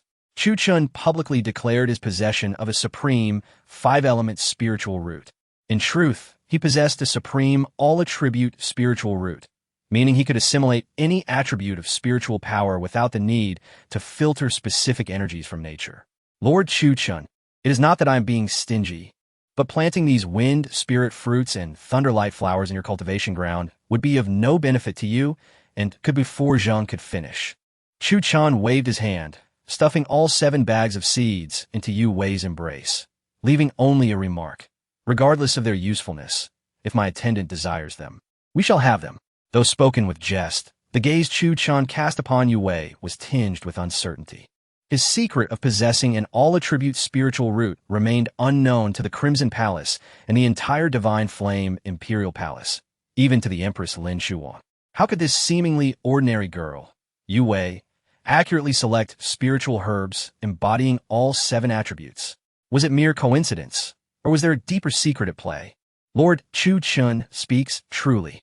If you desire them, take them, Zhang exclaimed in astonishment, eager to prove his generosity. Pulling from his robes a bag containing potent ginseng seeds, rich in vitality, and pressing them into Yu Wei's hands. Consider this a token of respect for Lord Chuchen. Only then did Chuchen nod in satisfaction, patting Zhang's shoulder before turning and leading Yu Wei out of the spirit herb hall. Once outside, Chuchen refrained from inquiring further about Yu Wei, directing his steps toward the spirit object pavilion within the Crimson Palace, which specializes in the sale of worldly spiritual items. His purpose in this endeavor was not solely to find Yu Wei, but also to procure spiritual items embodying the attributes of gold, wood, water, and earth, to facilitate his breakthrough into the condensing yuan stage. Having consumed the earth fire spirit fruit bestowed by the Lord of the White Feather Palace, his fire spiritual energy had already reached the level necessary for a breakthrough, with the excess being absorbed and refined by the celestial devouring demon cauldron into fire pills for future use. The Spirit Herb Hall primarily sold herb seeds, while the Spirit Object Pavilion offered various worldly spiritual items. Naturally, seeds are more affordable, while mature spiritual items command a higher price. As time, the most precious commodity, cannot be purchased with any amount of spirit stones. The rarer and more valuable a worldly spiritual item, the longer its growth period. Lord Chuchen, I am Sun Shuo, the head of the Spirit Object Pavilion. Chuchen has undoubtedly become a prominent figure in the Red King Palace, attracting throngs of disciples wherever he goes. Thus, when he and Yu Wei entered the Spirit Artifact Pavilion, the Pavilion Master, Sun Shuo, immediately came forward to greet them. Greetings, Pavilion Master Sun. Chuchen humbly returned the gesture with a cupped fist salute, acknowledging him. Sun Shuo, a saint-level powerhouse, surpassed Zheng Ji in strength and was likely one of the elders of the Red King Palace. Master Chuchen, I may not possess the wealth of that old Koot Zheng Ji, as spirit herb seeds hold little value. However, I assure you that within the entire Spirit Artifact Pavilion, anything you desire I will sell to you at the procurement price, typically at a 50 discount. Lin Shuwang continued, please do not think me stingy. For this spirit artifact pavilion is not solely mine. Chuchen nodded, believing that a 50 discount was indeed a rare concession from the Red King Palace. If the heavenly spirit artifacts were given away like spirit herb seeds, his nature would compel him to seize them all, even if he had no use for them. He could sell them to others for a considerable profit. In such a scenario, the other disciples would find themselves deprived, potentially bringing the entire Red King Palace to a standstill. It was likely that Elder Qi considered this aspect, but also needed to ensure Chuchen's cultivation resources. Hence the establishment of this rule. Yue, go ahead and select. After waving his hand, Yue nodded in agreement, gracefully bowing before selecting the heavenly spirit artifacts imbued with the 5 elemental powers on behalf of Chuchen. Chuchen observed that Yue possessed a keen and perceptive heart, skillfully discerning his intentions. With her assistance, many matters were simplified, and Chuchen was able to conceal his secrets from others. Before long, Yue had chosen 6 heavenly spirit artifacts, each representing the elemental powers of metal, wood, water, fire, earth, and wind.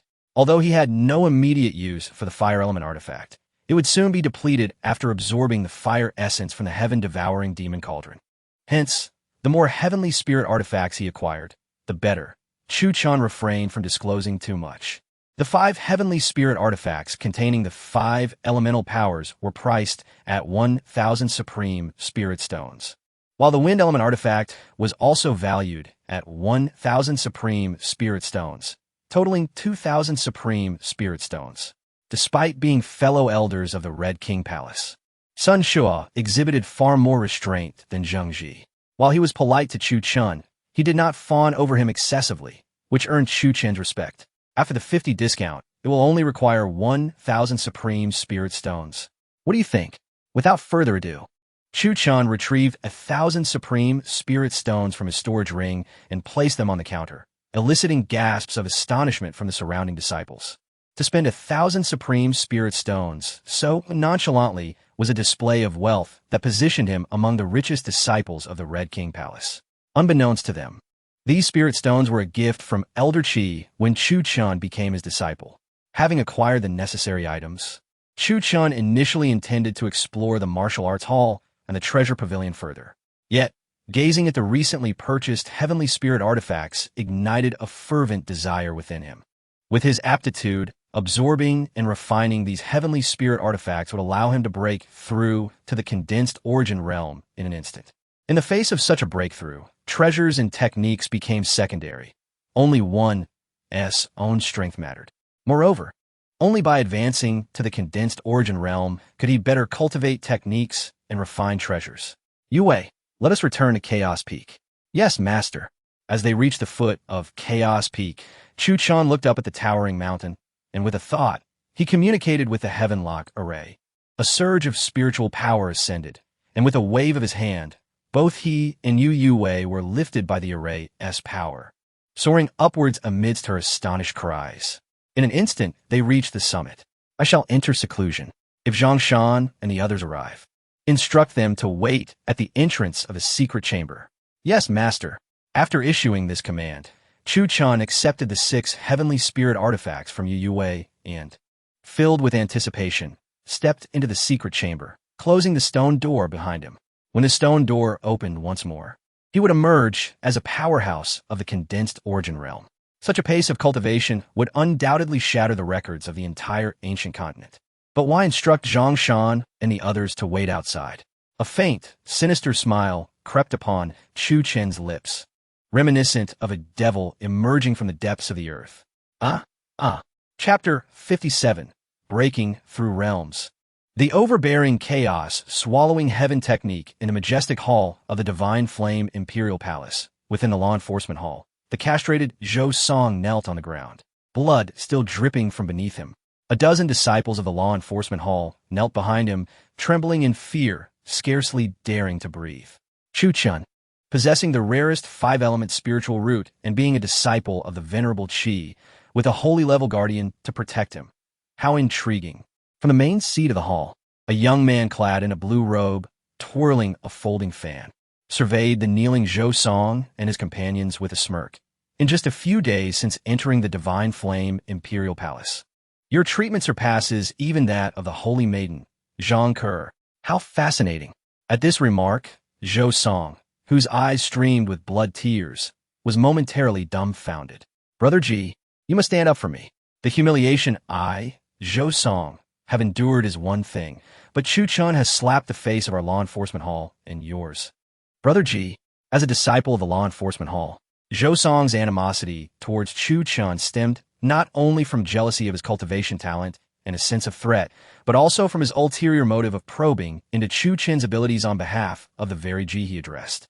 Ji, the foremost among the younger generation of the law enforcement hall, though unable to compare with past prodigies, was invincible among his peers and second only to Holy Maiden Zhang Ke in the entire Divine Flame Imperial Palace.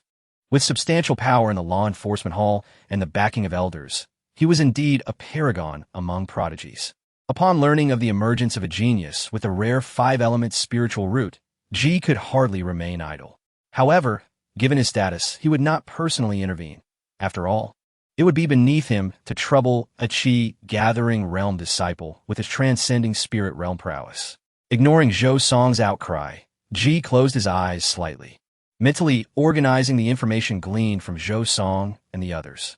A Qi gathering realm disciple had the potential to slay a condensing Yuan realm practitioner.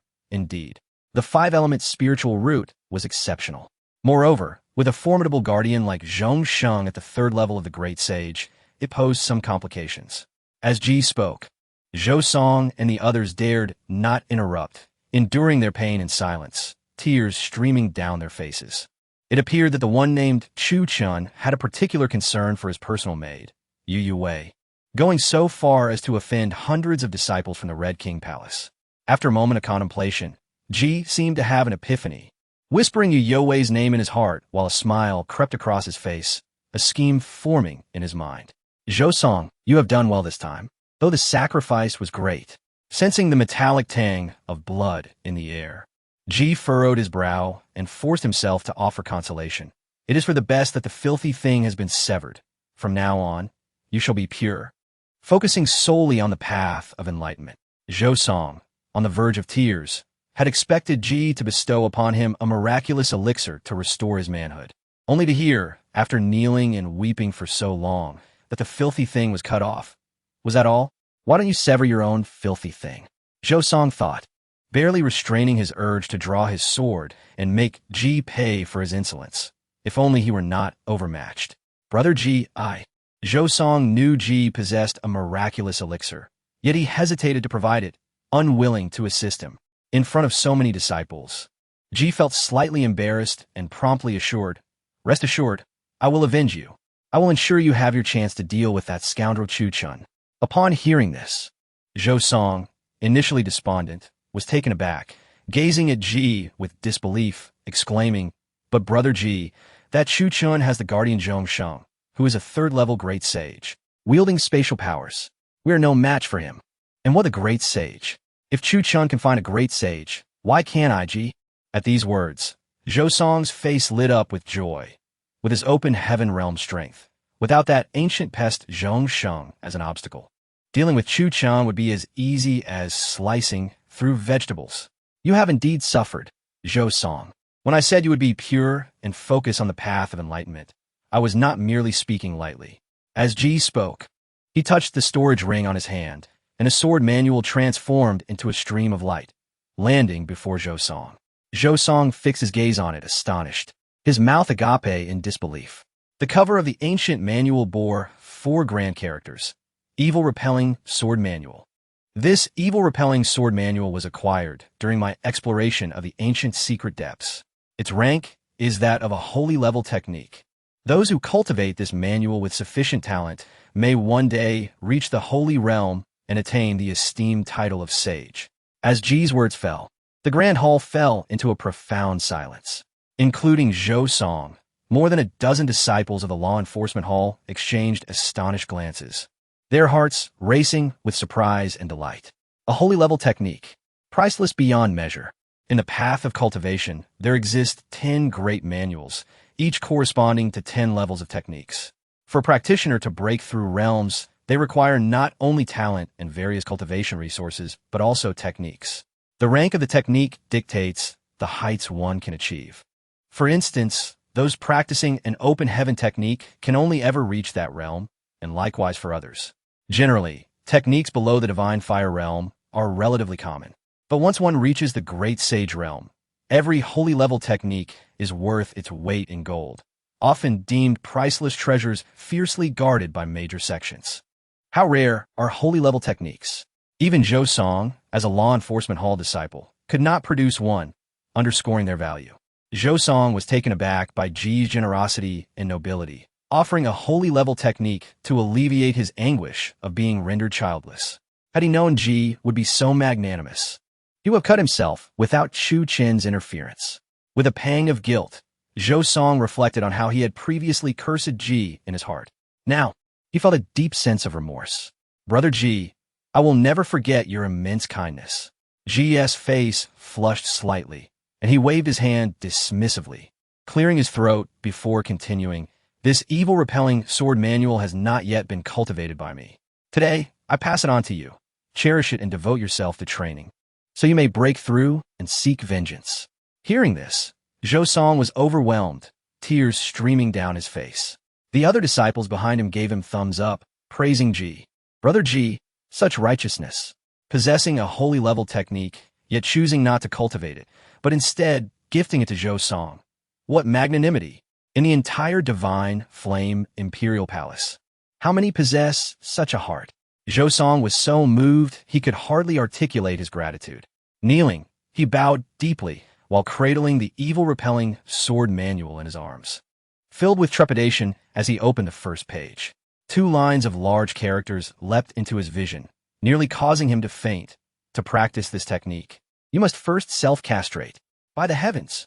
Zhou Song inhaled sharply, realizing why the G-man possessed a sacred-level martial art, yet refrained from practicing it, instead bestowing it upon himself. It was evident that they were reluctant to part with such a tainted object. Now, having been severed, he inadvertently satisfied the requirements to cultivate the evil-repelling sword manual. Truly, it was infuriating. Who could he turn to for vindication? Zhou Song delicately pinched his fingers, and in an instant, his demeanor transformed, his gaze becoming exceptionally alluring. Regardless, as long as he could eliminate Chuchen, that insufferable entity could be discarded. With his sacred-level technique in his possession, he chuckled darkly. Chuchen, you shall await your reckoning. Next time we meet, I shall ensure you face the consequences. Chapter 58. The Light in Your Eyes. Mysterious Yu Wei, in the secluded chamber of Chaos Peak, Chuchen, as was his custom, activated the formation that concealed his aura. He then discreetly mobilized the power of the supreme imperial weapon, the Devouring demon jar, enveloping the entire room before he felt a sense of security. Indeed, his caution was not unwarranted. In a corner of the void, the guardian, Zhong Sheng, who had his eyes tightly shut, suddenly opened them, emitting 2 beams of brilliance that pierced through the chaotic fabric of time and space. Directed towards the chamber of Chaos Peak, his face etched with confusion. Strange. I cannot sense this little fellow's aura. I am a sage of the 3rd level. Even the external locking heaven formation cannot hinder me. Could it be that this lad possesses an even mightier formation than the locking heaven formation? Regardless, to be held in such high regard by the palace lord, and having once defeated the Empress 3 years ago, it would be unusual for him to lack secrets. As he spoke, the guardian Zhong Sheng tore through the void and returned to the real world, suppressing his aura and concealing himself in a corner of Chaos Peak. Entering a state of deep meditation, the guardian's primary duty was to safeguard Chuchen's safety. Should Chuchen perish, Zhong Sheng would undoubtedly meet a ruthless demise at the hands of the old Qi. Currently, Zhong Sheng was merely at the 3rd level of sagehood. While he could wield spatial power, his understanding was not profound enough to remain hidden in the void for extended periods. After a certain duration, he must return to the real world, lest he be shredded into ashes by the chaotic currents of time and space. Only by breaking through to the Saint King realm could he linger in the boundless void for long, exploring the hidden relics and divine treasures concealed within the chaotic currents of time and space. Items such as the golden vidra fruit, hibiscus flower, Bayou cold fruit, fruitwood vine, and gale stone, though relatively lower-tier spiritual materials, were more than adequate for breaking through to the condensation realm. With a wave of his hand, Chuchen summoned 5 richly infused spiritual materials from his storage ring, which floated in midair, their spiritual energy illuminating the entire chamber. Go! With a thunderous command, he unleashed the spiritual energy within him, enveloping the spiritual materials in an instant before beginning their gradual refinement. Typically, a practitioner at the Gathering Chi realm would require at least 3 days to refine and absorb these 5 spiritual materials, and even Chuchen, with his exceptional all-attribute roots, would need a day's time. However, with the Imperial-level technique, the chaotic devouring technique, this time was forcibly compressed to the blink of an eye. Chaotic devouring technique. Refined for me. Bang, bang, bang. Before the tyrannical ancient continent's foremost technique, the chaotic devouring technique. These spiritual materials did not last even a breath's time before being completely refined into the purest energy. Upon witnessing this, Chuchen was overjoyed. Using his own spiritual energy as a conduit, he absorbed all the modeled energy into his body, simultaneously channeling the chaotic devouring technique to forcibly absorb the errant spiritual energy drifting in the world. As the energies of various attributes continuously flowed into his body, Chuchen's spiritual roots were successively ignited. Condensation realm, break for me. Boom. The invisible barrier within him was forcefully shattered, and Chuchen's aura surged instantaneously, transforming his spiritual energy into a more solidified and potent true essence that filled his entire being. First level of the condensation realm, achieved. Having successfully broken through, Chuchen reveled in the power that far surpassed that of an ordinary practitioner at the condensation realm, a faint smile gracing his lips. Though his chaotic divine body was shattered, the chaotic energy had thoroughly melded with his flesh and blood, turning misfortune into fortune. Coupled with the divine phoenix feathers he had refined and absorbed from the Empress Lin Shuwang, which were akin to a miraculous elixir, Chuchen's physical prowess now rivaled that of a divine fire realm expert. For Chuchen, being invincible among his peers was merely a prelude. Battling beyond his rank had become a norm. Yue. Just as Chuchen was preparing to rise, he suddenly heard a faint breath approaching from behind the stone door. He spoke, "I have completed my seclusion. Enter." Upon hearing that Chuchen had concluded his retreat, Yue outside the door finally dared to open it and stepped into the chamber. Sensing the increasingly potent aura emanating from Chuchen, she hurriedly bowed in respect and spoke, "Master, Zhongshan and the other disciples are waiting outside. What do you wish to?" Before Yue could finish her sentence, Chuchen waved his hand, forcefully interrupting her. "This matter is not urgent. First, tell me how you came to know that I possess exceptional all-attribute roots." As he spoke, Chuchen's gaze fixated intently on Yue, scrutinizing every subtle expression on her face. In the face of this overwhelming killing intent, Yue's petite face turned pale with fear, her small frame trembling uncontrollably. Thud! Without a moment's hesitation, Yue promptly knelt on the ground. "Master, please quell your anger. Yue would never deceive you, nor has she done anything to betray Chaos Peak or you." Though their acquaintance had been brief, Yue had already discerned Chuchen's nature. She understood how terrifying this man could be. One moment he could be filled with warmth and laughter, and the next he could just as easily draw his blade for a lethal strike, targeting vital points without a second thought. He acted without regard for consequences, unafraid of heaven or earth. He could kill disciples of the Divine Flame Imperial Palace at will, and castrate those from the law enforcement hall. She, a mere humble servant, would not even draw a blink if he chose to end her life. Yet, under the deathly threat from Chuchen, Yue had not considered fleeing or defending herself. After a brief moment of panic, she swiftly regained her composure and tranquility. Her life had been saved by her master. Without him, she would have long since perished.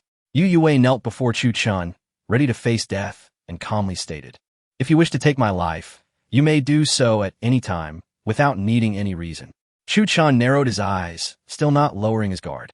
The true essence gathering in his palm grew increasingly fierce. With a single strike, not even Yue, a mere mortal, could withstand it.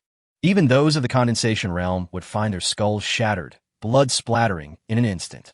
Tell me, how did you come to know of my exceptional all-attribute roots? Chuchun's possession of supreme, five-element roots was not surprising, given that his name had already reverberated throughout the divine flame imperial palace after the 5 spiritual pillars were ignited on Huang Mountain. However, he had never revealed the existence of his rare wind and lightning attributes to anyone, not even during his battle with the Empress 3 years ago. This secret, known only to the members of the Yi family who had spent their days and nights together. How could Yu Wei have learned of it? Could it be the Yi family's hands had already reached into the southern wilderness, into the divine flame imperial palace, right under the Empress Lin Shuwang's nose? Impossible. The Yi family, a group of inept fools. If they had such a scheme, would they have committed the foolish act of expelling him from their clan? Return, Master. Yu Wei does not know what exceptional all-attribute roots are. Yu Wei paused slightly, then, without waiting for Chuchen to speak, hurriedly explained, Yu Wei only saw within your body, saw 6 spiritual roots. In addition to the 5 elemental roots of gold, wood, water, fire, and earth, there is also a root with a highly modeled attribute. In the spiritual herb hall and the spiritual object pavilion, Yu Wei thought that you would require spiritual materials containing attributes beyond the 5 elements. So she took the liberty to act on her own, and she begs for your punishment. After explaining, Yu Wei knelt on the ground, lowering her small head. Chuchen furrowed his brows. This was an occurrence he had never encountered before. Could it be that Yu Wei's eyes possessed some extraordinary quality? Was she able to see things beyond the perception of ordinary people? If what Yu Wei claims is true, then this woman's talent is indeed terrifying.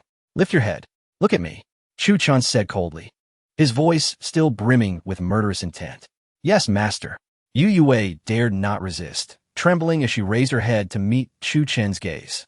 In a flash, their eyes locked, having just broken through to the condensing Yuan realm, coupled with possessing the chaos divine body and having absorbed the feathers of the divine phoenix. Chuchen's senses were extraordinarily acute. In Yu Wei's eyes, he seemed to perceive 2 brilliant divine lights flickering. Yu Wei possessed a light in her eyes. Like flames, they burned deep within her pupils. It was fleeting, a small, faint flame, concealed deep within her pupils, almost imperceptible unless one looked closely. Yet, Chuchen managed to capture it, confirming the veracity of Yu Wei's words. But what kind of power lay hidden within those eyes? What was Yu Wei's true origin? Taking a deep breath, the true energy he had gathered in his palm dissipated and his murderous aura receded. Observing Yu Wei still prostrated on the ground, astonished and fearful, Chuchen spoke calmly. Since when were you able to perceive the spiritual roots within others? Sensing the dissipating aura of menace from Chuchen, Yu Wei secretly breathed a sigh of relief and hurriedly replied, reporting to Master, it began when you made me consume the healing elixir. My eyes underwent a transformation. Master, is this change good or bad? Will I cause you trouble? If, before Yu Wei could finish her sentence, Chuchen waved his hand, forcefully interrupting her. Do not speak of this to anyone, and let it end here. Now, please invite Zhang Shan and the others in. Yu Wei was taken aback. She expected Chuchen to so easily let her off the hook. However, she spoke the truth, so she thought little of it, quickly rising to bow respectfully before exiting the secret chamber. Yes, master. Once Yu Wei left, Chuchen activated the formation and awakened the supreme imperial weapon, the devouring demon jar, cloaking the entire secret chamber and concealing its secrets. Yu Wei's eyes were evidently extraordinary, and the energy within them had not yet been fully activated. Otherwise, their terrifying potential would surely exceed imagination.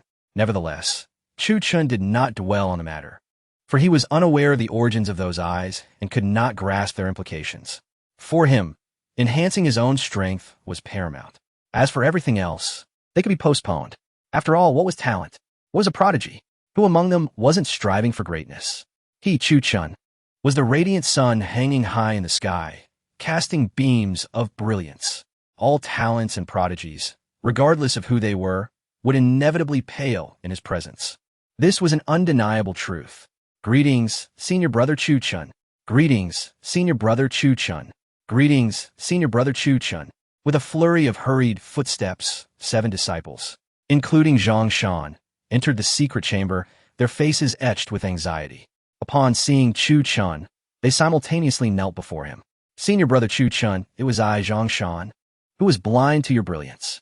Please, show mercy and spare us. Senior brother Chuchen, we have long severed ties with Feng Jiao and drawn clear boundaries. Indeed, it was Feng Jiao who sought to extract cultivation resources from us, coercing us into dual cultivation. She even dared to aspire to your bed, senior brother Chuchen.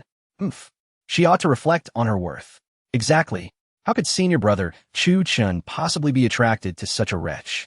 Seeing Chuchen's expression grow impatient, Zhang Shan and the others broke into a cold sweat, exchanging fearful glances. They touched the storage rings on their fingers, and a multitude of spirit stones, elixirs, and celestial treasures appeared before Chuchen.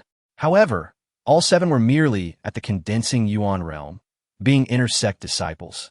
So the spirit stones they offered were mostly of medium or low grade, and the elixirs and celestial treasures were the most common. Such offerings were beneath Chuchen's notice. Senior brother Chuchen, these are our carefully preserved cultivation resources. We hope you will accept them. Indeed, senior brother Chuchen, you hold the law enforcement hall in disdain and have the trust of the palace master. Your rise to prominence is imminent, and breaking through to the saint realm is just around the corner. We hope you will overlook our past transgressions. We are willing to serve you. Faced with the flattery of the 7 disciples, Chuchen waved his hand and said, there is no need for you all to be anxious. I summoned you to Chaos Peak today because I have a request for your assistance. Upon hearing Chuchen's friendly demeanor and expressing a desire for their help, Zhang Shan and the others were taken aback, then completely relaxed. Zhang Shan, in particular, wore a confident and proud expression, having already surmised that Chuchen sought to win them over. After all, despite his formidable background, Chuchen was still a newcomer without roots in the Red King Palace. Wouldn't some menial tasks fall to them, his loyal followers? Had they known, they wouldn't have offered up those spirit stones and elixirs. What a pity. Rest assured, senior brother Chuchen, whatever it may be, we will brave fire and water, sacrificing ourselves if need be. Senior brother Chuchen, does this mean you no longer hold our past against us?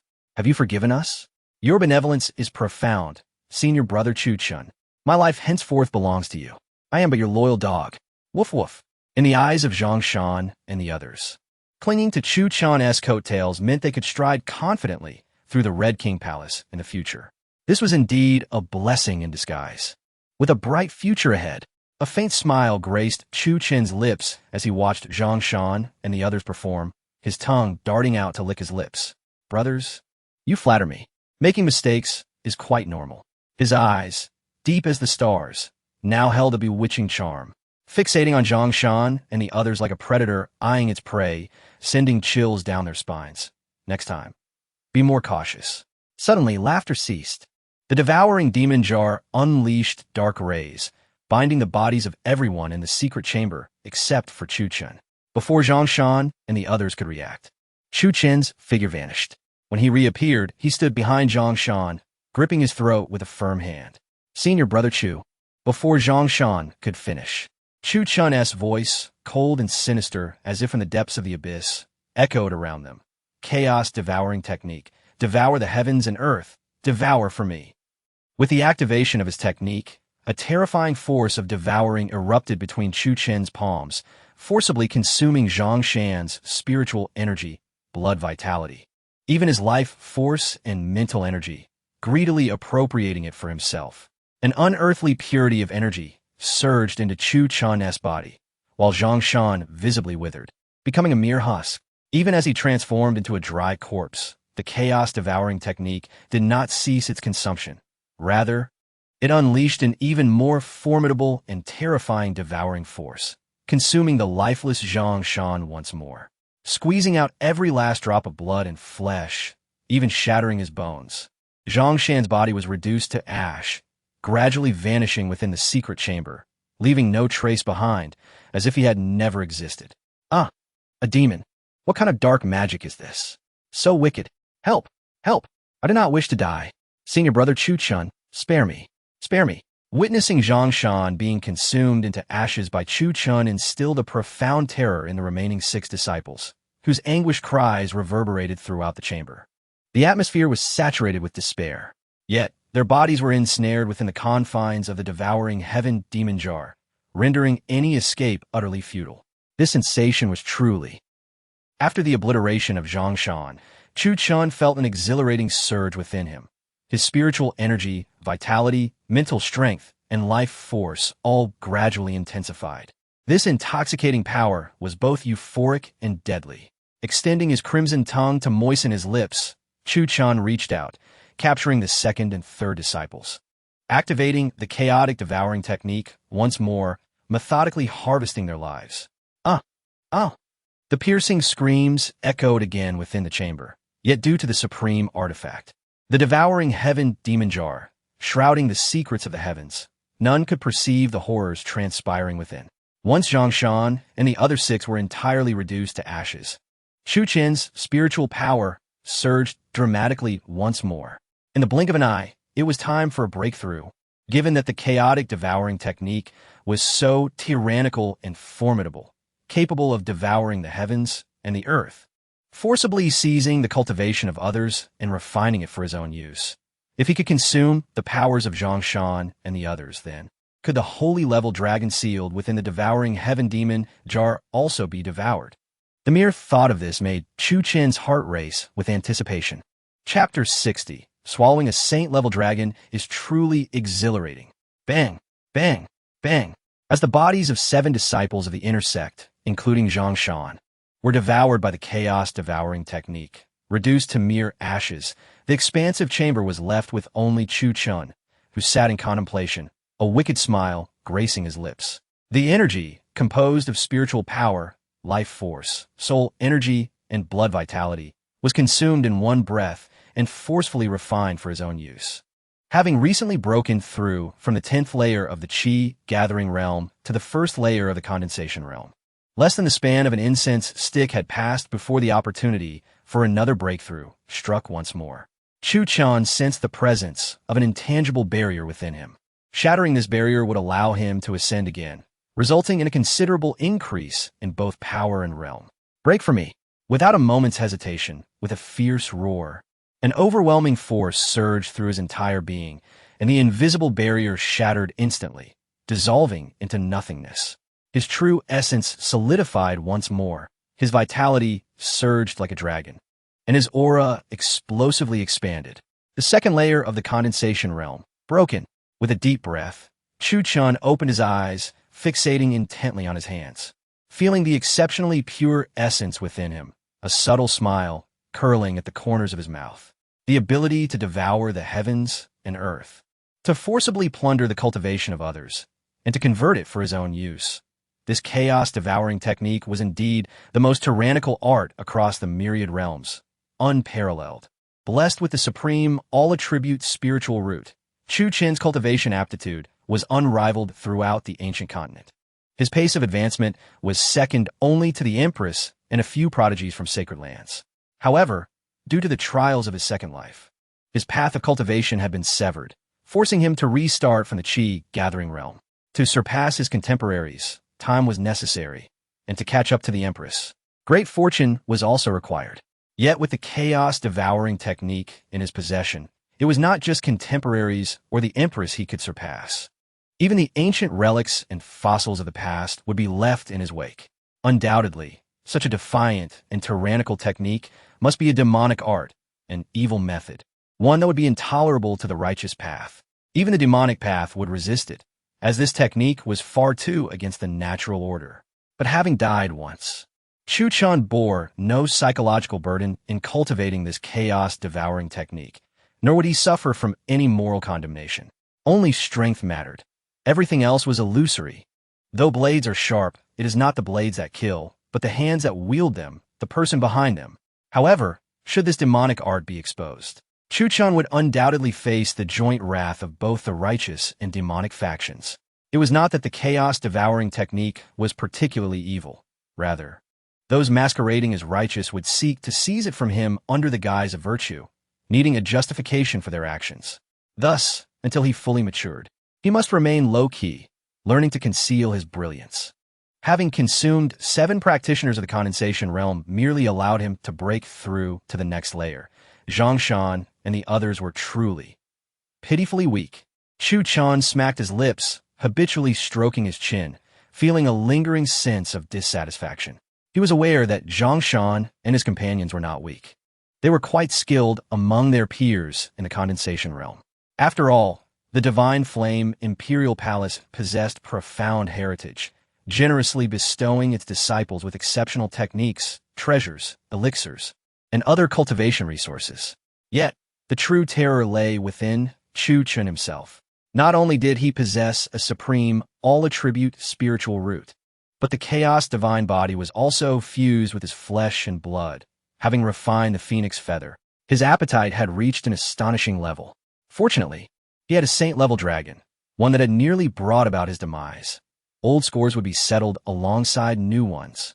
Remembering the dragon that had attacked both Yi Lingyue and himself at the Heavenly Demon Gorge, inadvertently activating the Devouring Heaven Demon Jar, Chuchen licked his lips with a crimson tongue. He unleashed his true essence forcefully, reaching out to communicate with the Devouring Heaven Demon Jar, attempting to release the saint-level dragon sealed within.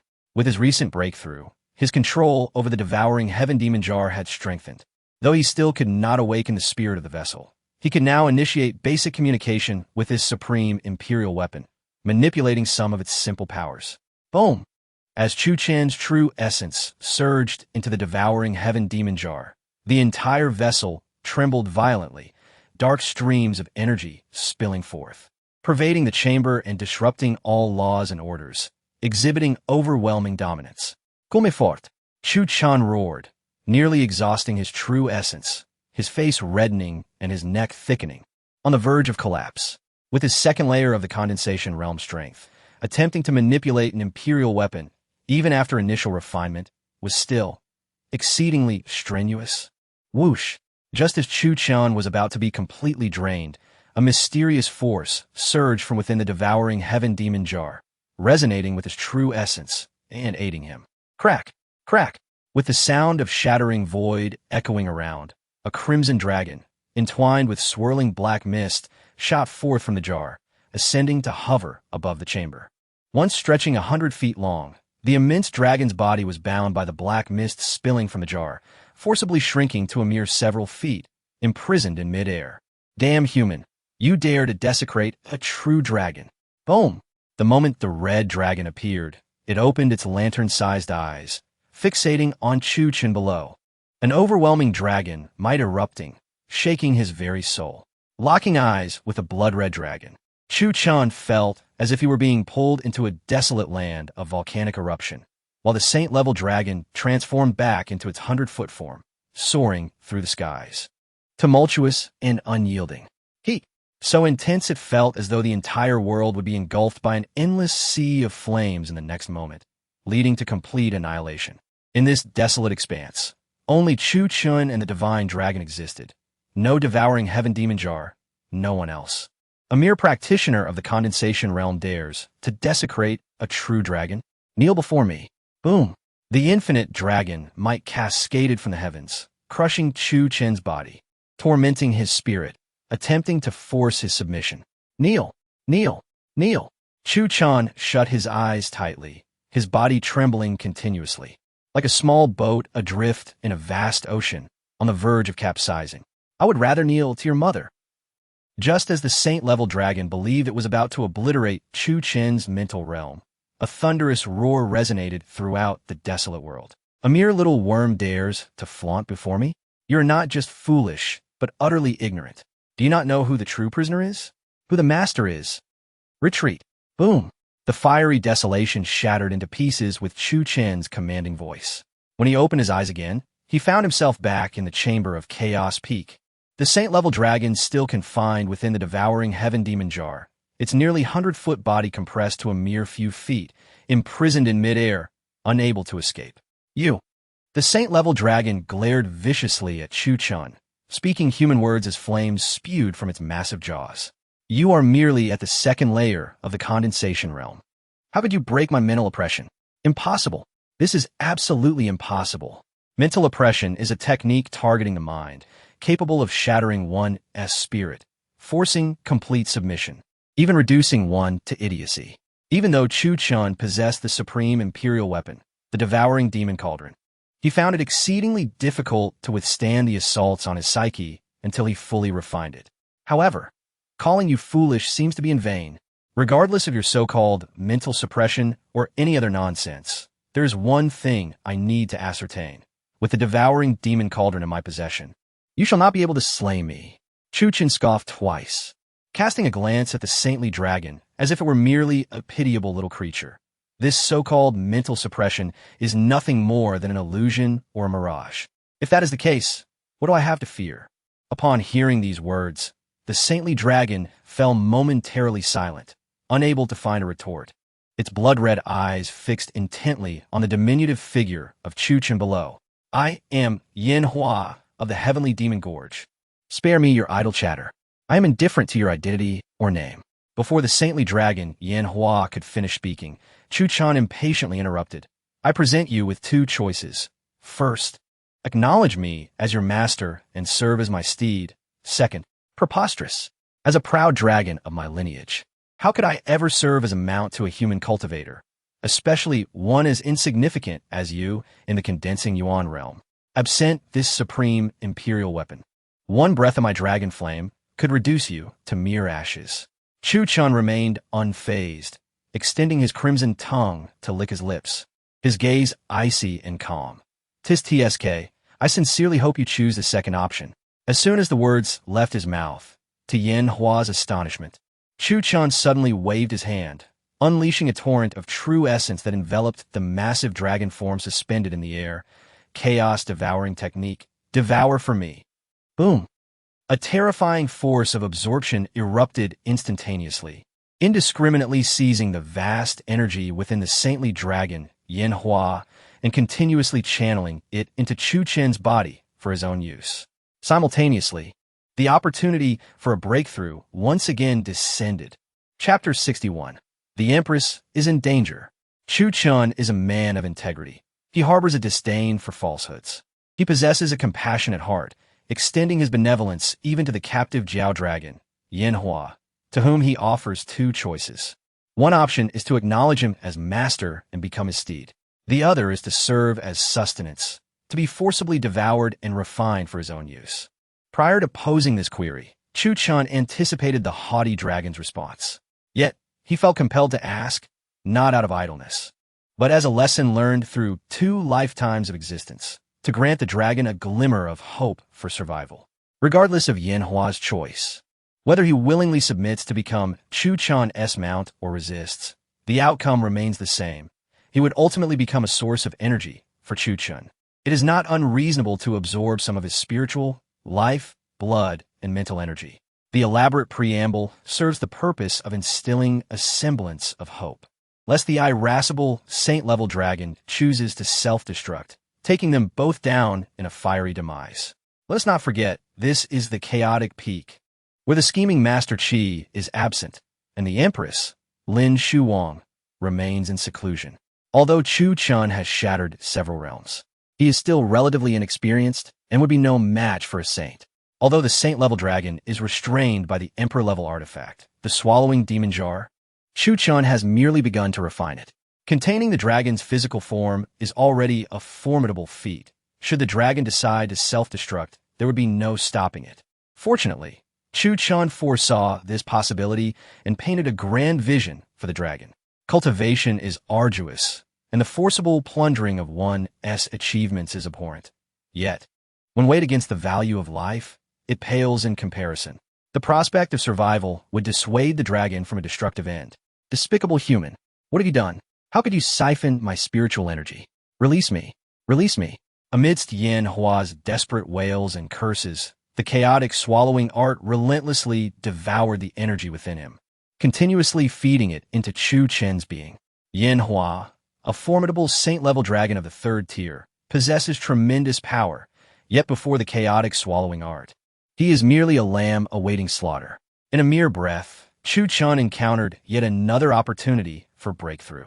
An invisible barrier within him re-emerged, Under the onslaught of overwhelming energy, it shattered instantaneously, dissolving into nothingness.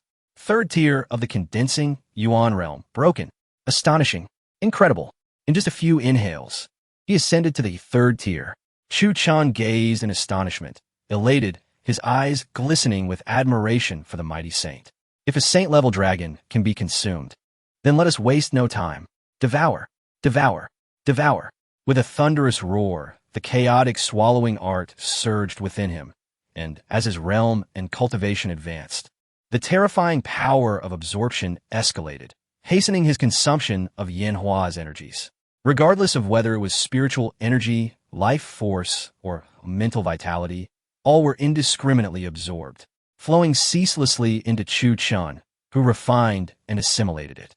Thus, Chuchen's growth encompassed not only his cultivation, but also his strength and soul power. This was a holistic enhancement, far superior to merely absorbing the ambient spiritual energy of the heavens.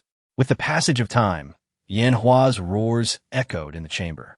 Yet he found himself powerless, left with no recourse but to contemplate self-destruction. However, should he choose that path, the outcome would be his utter obliteration, leaving him with no chance of survival. The energy Chuchen siphoned was but a mere fraction compared to the vast reservoir within a saint-level being. It was not yet time for desperate measures, and Yanhua could only curse while secretly seeking an escape route. In less than an hour, he had ascended to the 7th tier of the condensing Yuan realm. This was astonishing. Upon ceasing the absorption, Chuchen felt the tumultuous power within him and was taken aback. You foolish dragon, how is it that you remain at the 3rd tier of the saint level? Your realm has not diminished at all? Though only an hour had passed, Chuchen had surged from the 2nd to the 7th tier, 5 realms in total.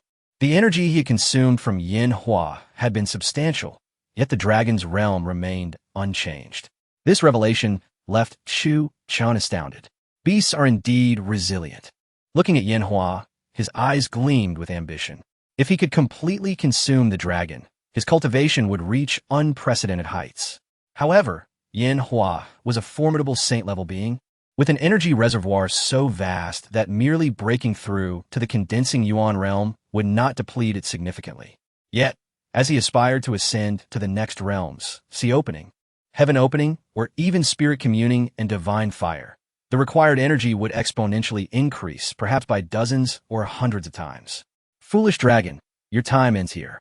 Chuchen stood, dusting himself off and gazing at the enraged Yanhua, a slight smile gracing his lips.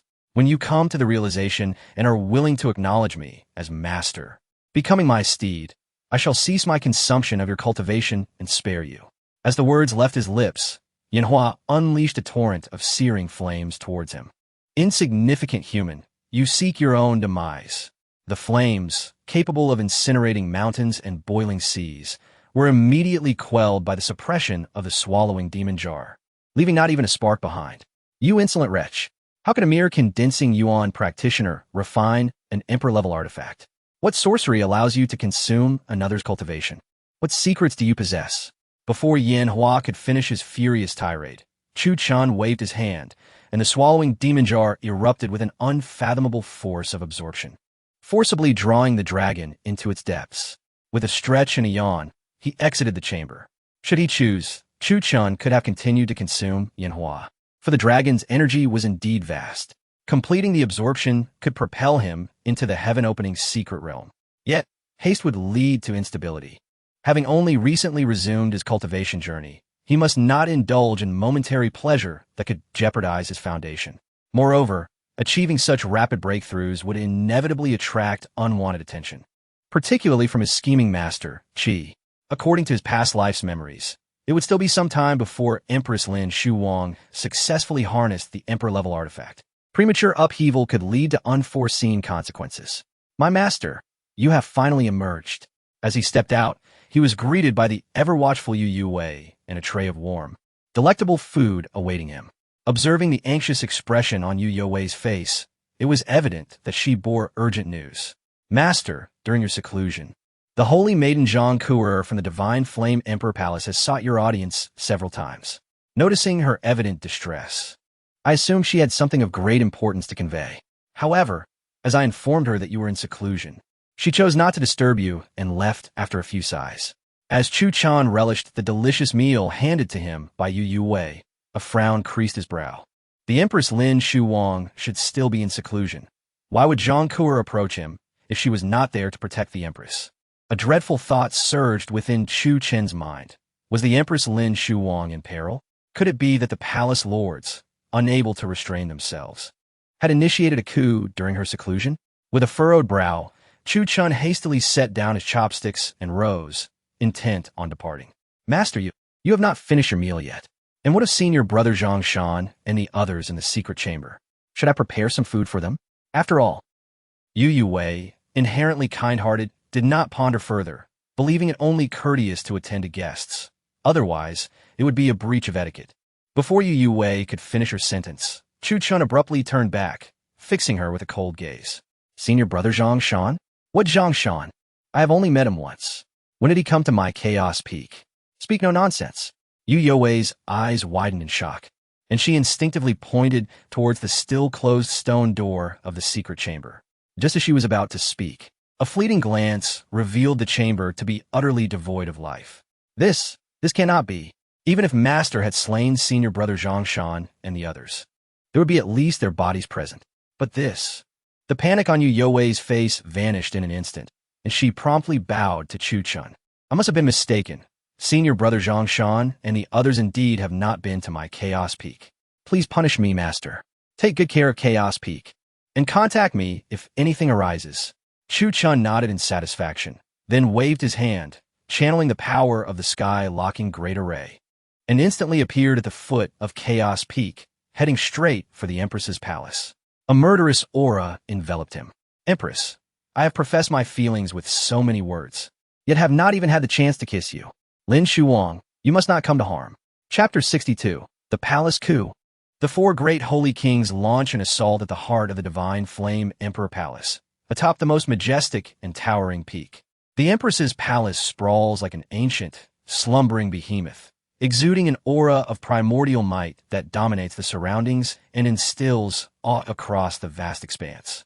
However, at this moment, the void surrounding the Empress's palace is rippling with invisible fluctuations, akin to the sudden emergence of ripples on a tranquil water surface, expanding outwardly in waves.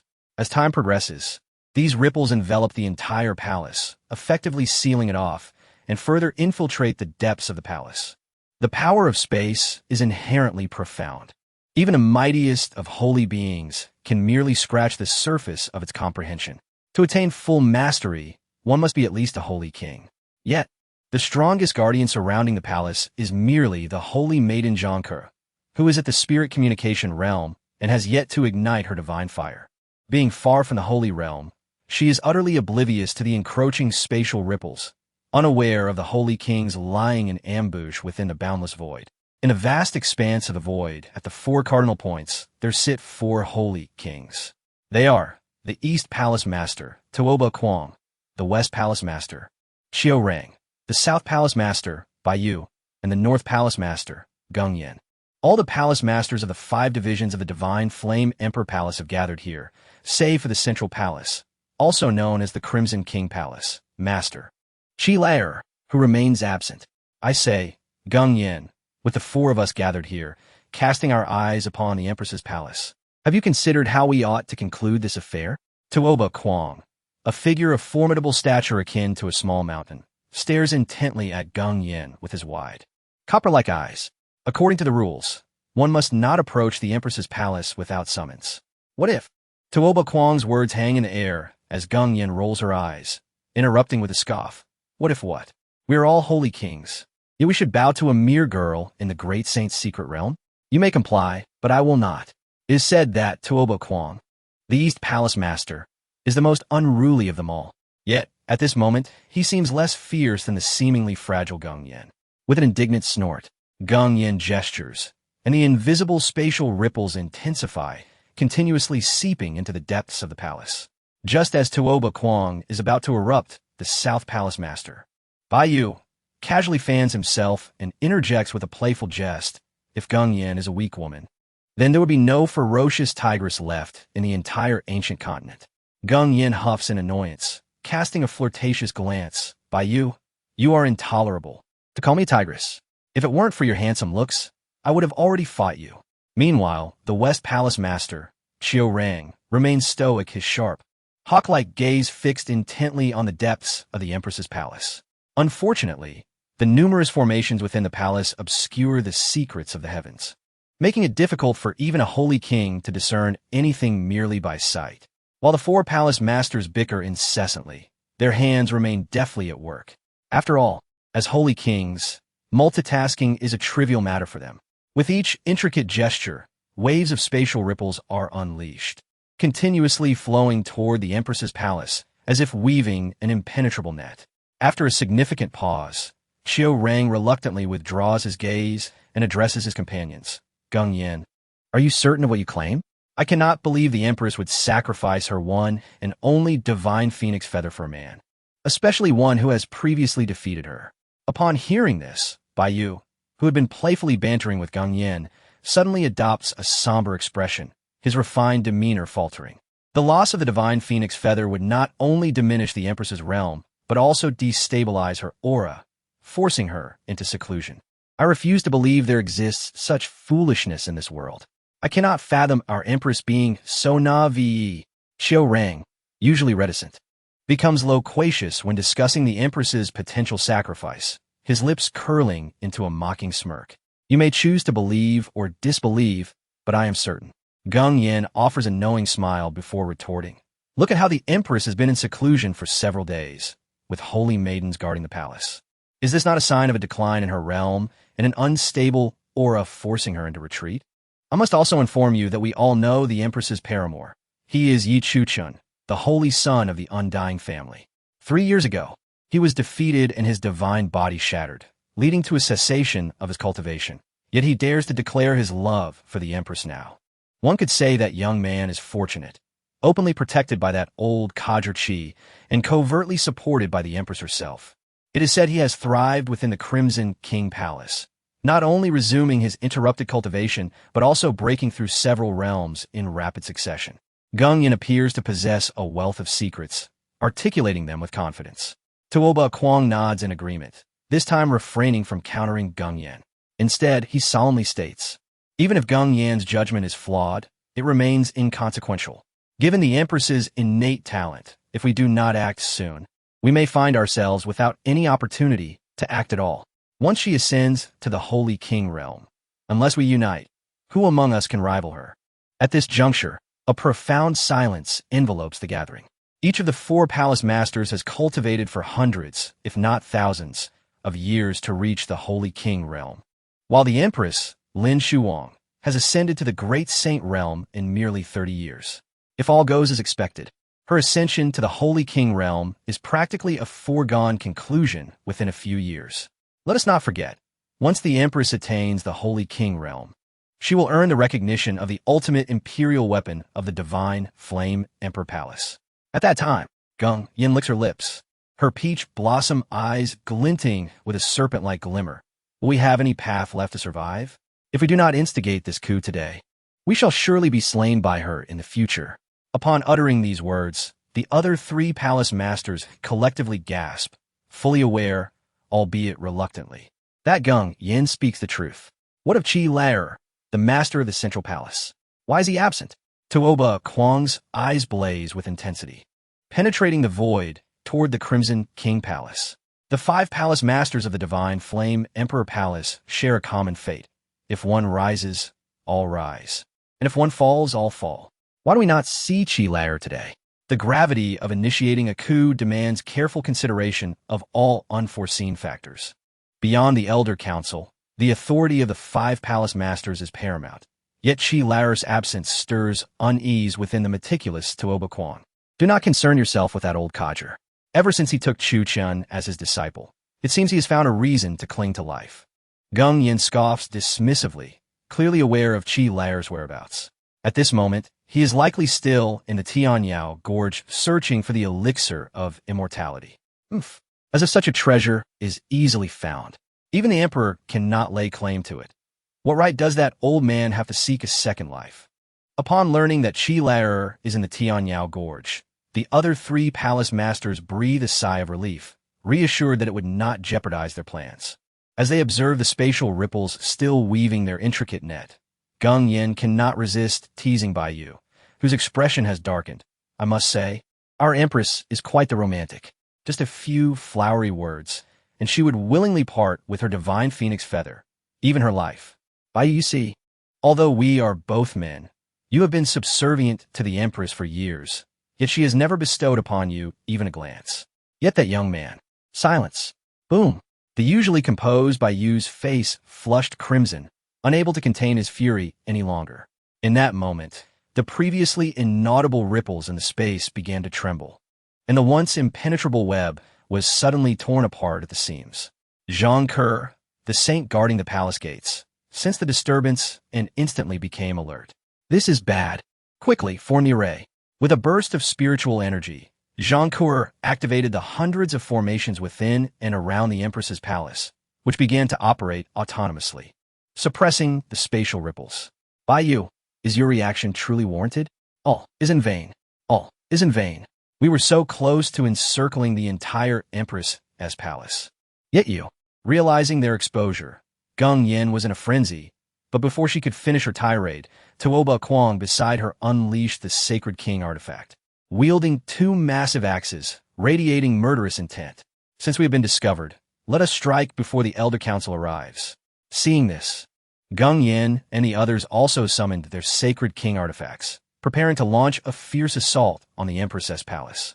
With 4 formidable Sacred King realm experts attacking, no one could withstand such force, especially with the Empress, Lin Shuwang, still in seclusion.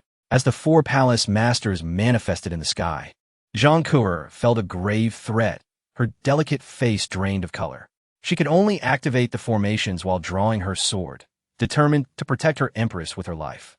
Gung Yin, standing in the void, wore a mocking expression, regarding Zhang Ke as if she were a mere insect. With a flourish, Gung Yin drew the Sacred King artifact. The Zhou Tian Xing he hairpin, and with a swift motion, a vast river of stars, composed of countless celestial bodies, emerged from thin air.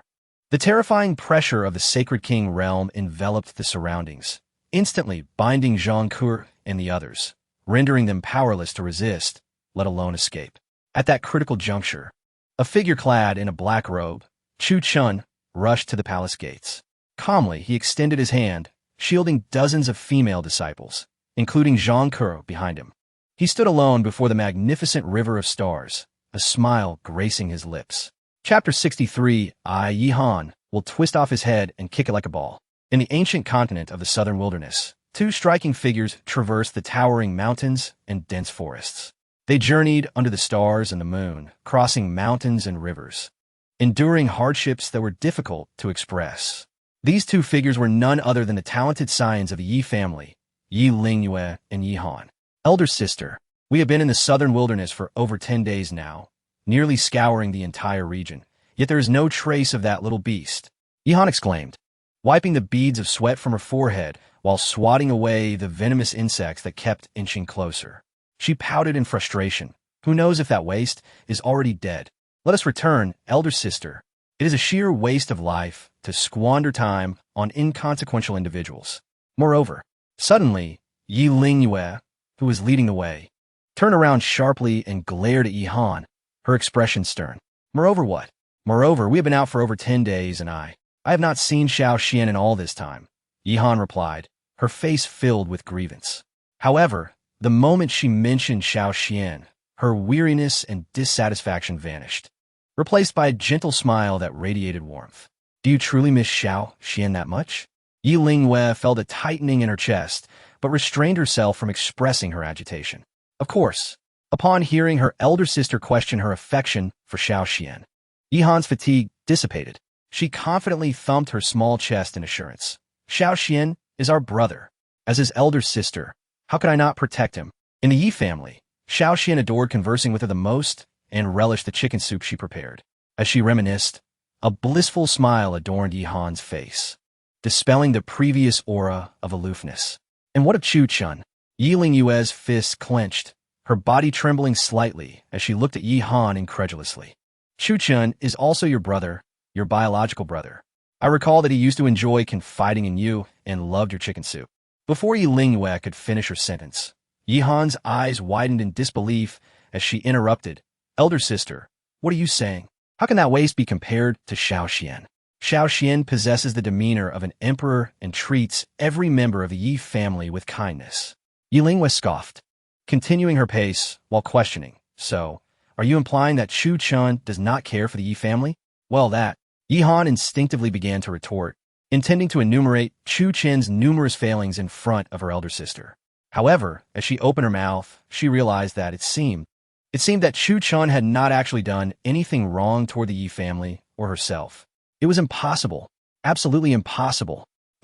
Before Chuchen's cultivation was ruined, he was tolerable, but after his cultivation was destroyed, he became unhinged, unable to bear the sight of us sisters thriving.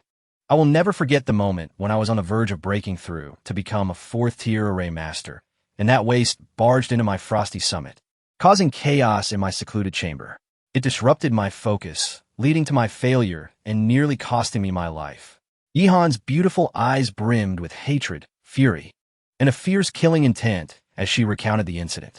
Yi Lingyue was taken aback. She had heard of this matter as well. For their father, Yi Ding, had captured Chuchen and whipped him for an entire day and night, leaving him bruised and bloodied. Had it not been for Xiao Xian pleading on his knees for their father's mercy, Chuchen would have been beaten to death. But I believe Chuchen is not that kind of person. Surely there must be some hidden truth? That waste brought this upon himself. He cannot cultivate anymore, and now he wants to drag me down with him so he won't feel so alone. Whenever Chuchen was mentioned, Yi Han's fury surged uncontrollably. The once noble and aloof Yi Han now resembled a street brawler, ranting furiously. Moreover, elder sister, you are unaware. That waste Chuchen continually forces us sisters to consume the pills he concocts. You tell me, he is not even an alchemist. What can he possibly refine?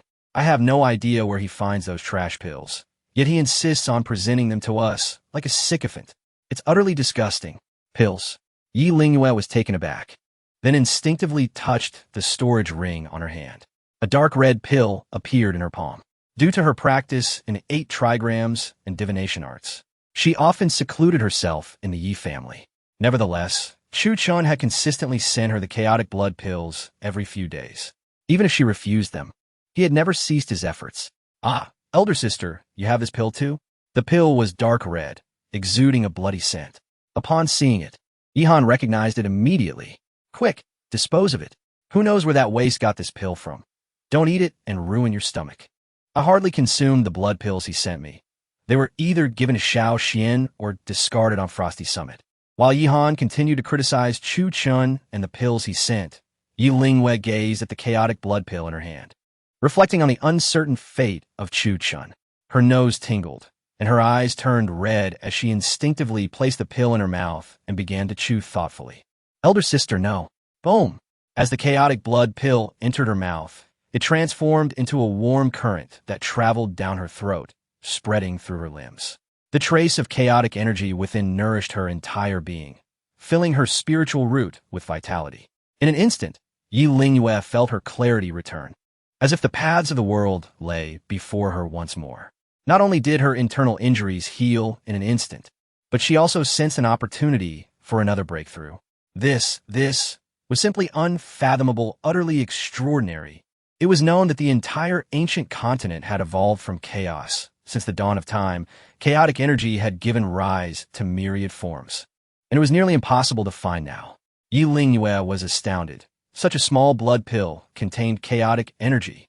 Consuming a chaotic blood pill not only healed her hidden injuries, but also granted her the sensation of a breakthrough opportunity. If she were to consume 2 more, it would not take much, just 2. Yi Lingyue could once again encounter a chance for a breakthrough, forcefully advancing to the pinnacle of the 10th layer of Divine Fire Realm. At that point, her mastery of the 8 trigrams and divination arts would surely reach new heights, making her search for Chuchen even more effortless. Yi Lingyue clutched her chest, dismissing the incessant chatter of Yi Han beside her, as she frantically rummaged through her storage ring, hoping to find more chaotic blood pills. Yet even after searching multiple times, she could not find a second one. Yi Lingyue recalled that the only reason she had a chaotic blood pill in her storage ring was because when Chuchen had first gifted her a large vial of this pill, she had taken one out for inspection. At that time, she had been revolted by the disheveled appearance of Chuchen and the overwhelming bloody scent, carelessly discarding it within her storage ring. Little did she expect. Xiaohan, do you still have the blood pills that Chuchen gave you?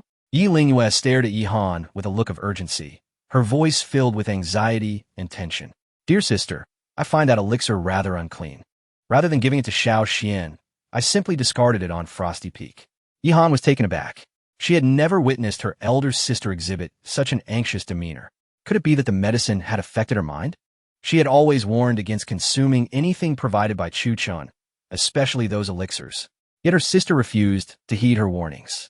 Ah, Xiaoan, this elixir is not as wretched as you presume. On the contrary, why did the elixir bestowed by Chuchen possess a strong scent of blood, infused with the precious essence of chaos? Yi Lingyue felt a pang of sorrow, her eyes welling with tears. She had begun to form a hypothesis, yet it required further validation. Why are you crying, dear sister?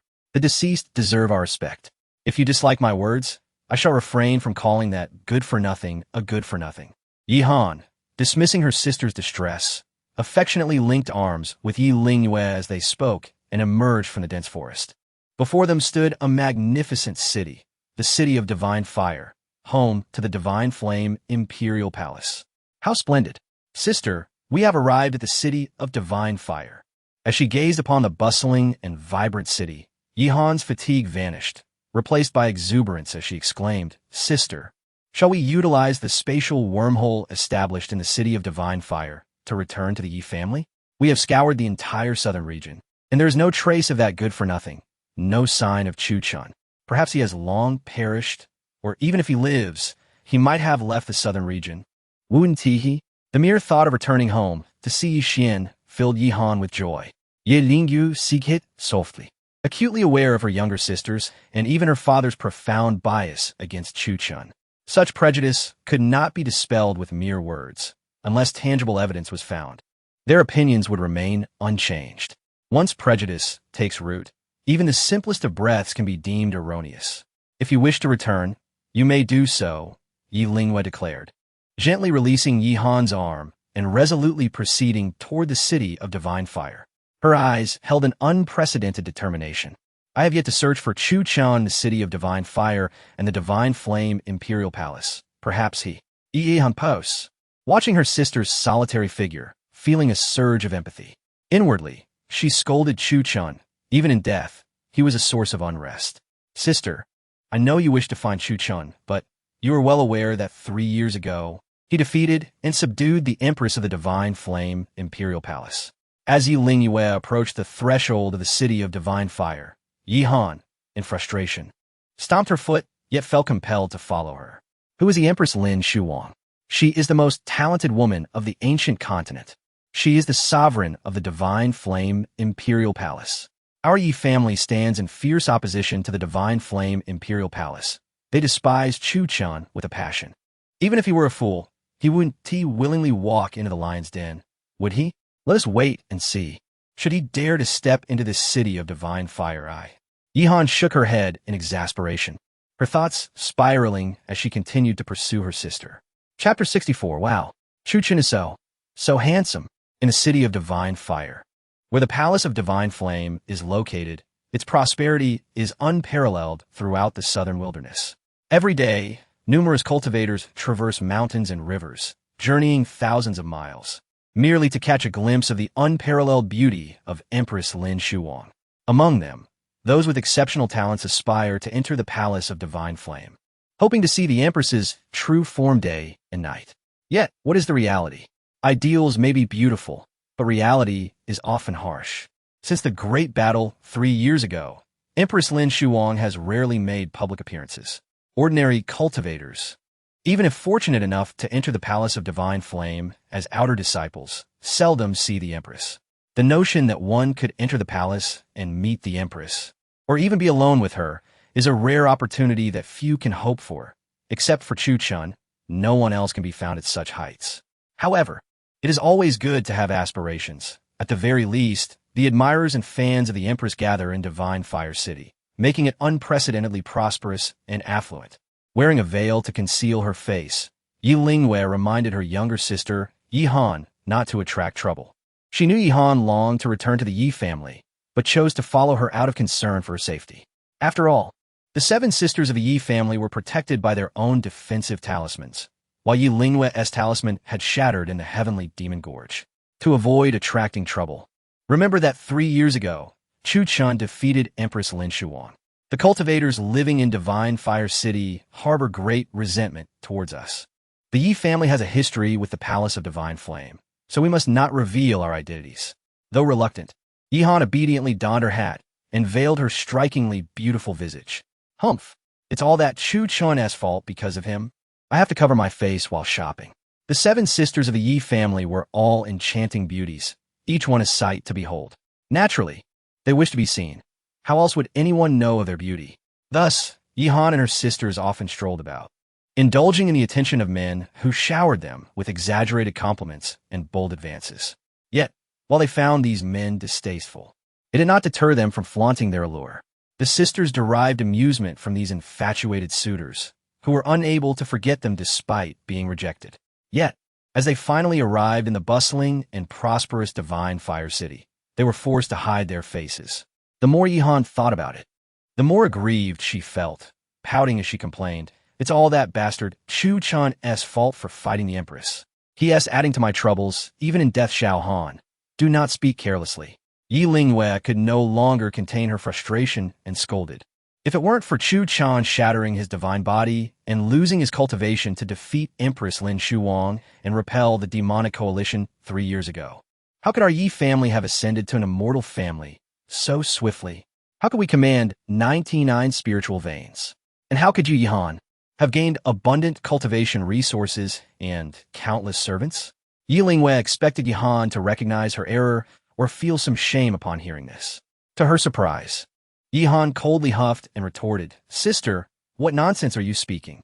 Xiao Xian and father both said that even without Chuchen, our Yi family would still ascend to an immortal family." It was only a matter of time. Seeing Yi Lingwei's vexed expression, Yi Han stuck out her tongue in submission, quickly backing down. All right, big sister. I was just joking. You know that I, Yi Han, will always prioritize family. Big sister, this Divine Fire City is so vast. Where shall we find that useless find Chuchen? Yi Lingwei sighed inwardly, aware of her sister's deep-seated prejudice against Chuchen, and realized that changing their minds would take time. Thus, she chose not to dwell on it further. For the urgent matter was to locate Chuchen and bring him back to the Yi family. This time, she vowed to make amends with him properly. As they walked along the broad streets, amidst the clamor of vendors, Yi Lingwei asked, "Xiao Han, you've always been clever. What do you think?" Yi Han clung to Yi Lingwei's arm and, with a twinkle in her eye, replied, "Sister, Chuchen has betrayed his family and lost the protection of the Yi family. Surely, he must be living a wretched life. With his cultivation crippled, he must be hungry, poorly clothed, homeless, and wandering without a trace. If he dares come to Divine Fire City, he would never approach the Palace of Divine Flame. I believe the only place he could go is." Before Yi Lingwei could ask for clarification, Yi Han pointed to a beggar huddled in a corner, begging along the street, and exclaimed, "The slums." Yi Lingwei was momentarily taken aback, looking at the disheveled beggars kneeling on the ground, begging passersby for food. Her heart ached. "Xiao Han, among all my sisters, you are the wisest. Let us hurry to the slums to find Chuchen. Once we locate him, I will treat him well. At least within the Yi family, he will never suffer from hunger or lack of clothing." As she spoke, Yi Lingwei and Yi Han, dressed in exquisite garments and exuding an elegant demeanor like celestial beings descending to earth, ventured into the slums. They searched through straw huts and tiled houses, seeking the Chuchen whom they believed could barely find enough to eat and wear. Meanwhile, before the Empress's palace, a perilous scene unfolded. As the masters of the 4 major sub-palaces appeared in the boundless void, a terrifying pressure from the Saint King realm enveloped the entire palace, causing the very fabric of space to tremble. Upon sensing the invasion, Zhang Ku immediately activated all protective arrays within and around the palace. Yet, her cultivation was too low. Despite the high level of the arrays, the limited strength of their master rendered them ineffective. As Gung Yin wielded the Saint King artifact, the heavenly starpin, and swept his hand. A vast river of stars, composed of billions of celestial bodies, appeared out of thin air, descending from the heavens to annihilate them. Zhang Ku, holding her longsword, wore a face of despair. Yet, even knowing she faced certain death, she did not falter. She understood that her Empress mentor was still in seclusion and must not be disturbed by outsiders. Aware that she could not withstand a single blow from a Saint King realm expert, she nonetheless resolved to guard her mentor, willing to perish before her. What Zhang Ku could do was die in front of her Empress mentor, allowing those with ulterior motives among the palace masters to tread upon her corpse to enter the Great Hall, even if it was just to buy her mentor a moment's breath. Zhang Ku would find joy in it. Just as the vast river of stars was about to descend and completely engulf Zhang Ku and the others, the sound of footsteps echoed, and a familiar figure forcefully appeared before them at this moment of life and death. The young man who suddenly intruded extended a hand, sheltering all the sisters behind him, including Zhang Ku. His black robe billowed in the wind, his hair danced wildly, and he stood tall, radiating an aura of celestial grace. He resembled a divine monarch descending from the heavens, surveying the world, exuding an overwhelming sense of security. So handsome. Oh my brother is so handsome. In my heart, he is the prince of the white dragon. I want to bear his children. Behind him, a chorus of exclamations erupted from the sisters, who seemed to forget the gravity of the life and death situation. It became clear that handsomeness could heal all wounds. Gazing at the back of the young man, Zhang Ku swallowed hard, her heart blooming with joy. The one she had envisioned countless times now stood before her. The striking figure, riding a white horse and treading upon vibrant, multicolored clouds, descended from the heavens at the precipice of life and death. He suppressed all adversaries with an imposing presence and boldly cradled her in his embrace, proclaiming his claim over her. Chuchen, how can it be you? As Zhang Ku finally recognized the visitor, she became utterly bewildered, her mind buzzing with disbelief. How could someone, whose prowess paled in comparison to hers, with merely the cultivation of the gathering Qi realm, wait, the seventh layer of the condensing Yuan realm? Songkar pointed, starting Chuchen in utter incredulity. How much time had passed since their last encounter? Was there truly a way to consume elixirs at such a pace? Yet, such considerations seemed trivial compared to the pressing concern at hand. Faced with a multitude of formidable Saint King experts launching an assault, even if he broke through 7 realms in a single day, he remained in the condensing Yuan realm, a mere insect in the grand scheme of things. What was he doing amidst this chaos? Though we may not share the same birth, month, or day, must we share the same demise? They were destined to traverse the yellow springs together, becoming a pair of ill-fated lovers. Zhang Ku was not opposed to the thought, but Chuchen was not her beloved. He was the favorite of her esteemed teacher, the Empress. What had transpired? Blushing, she looked at Chuchen again, feeling a mix of embarrassment and disdain, accompanied by a hint of unexpected delight. Chuchen, equally perplexed by the girl's antics, had come to rescue the Empress and her companions. Had he inadvertently arrived in the wrong place? Ignoring Zhang Kaiya es itzi demiano, he straightened his posture and fixed his gaze upon the 4 terrifying figures hovering above him, a slight smile gracing his lips. Upon recognizing Chuchen, Gung Yin paused, struggling to comprehend why a mere practitioner of the condensing Yuan realm would dare intervene in such a celestial conflict. This momentary distraction caused the terrifying galaxy, initially aimed at the Empress's palace, to falter. Chuchen, I recall you. You are that remarkable genius with a perfect 5 elements spiritual root.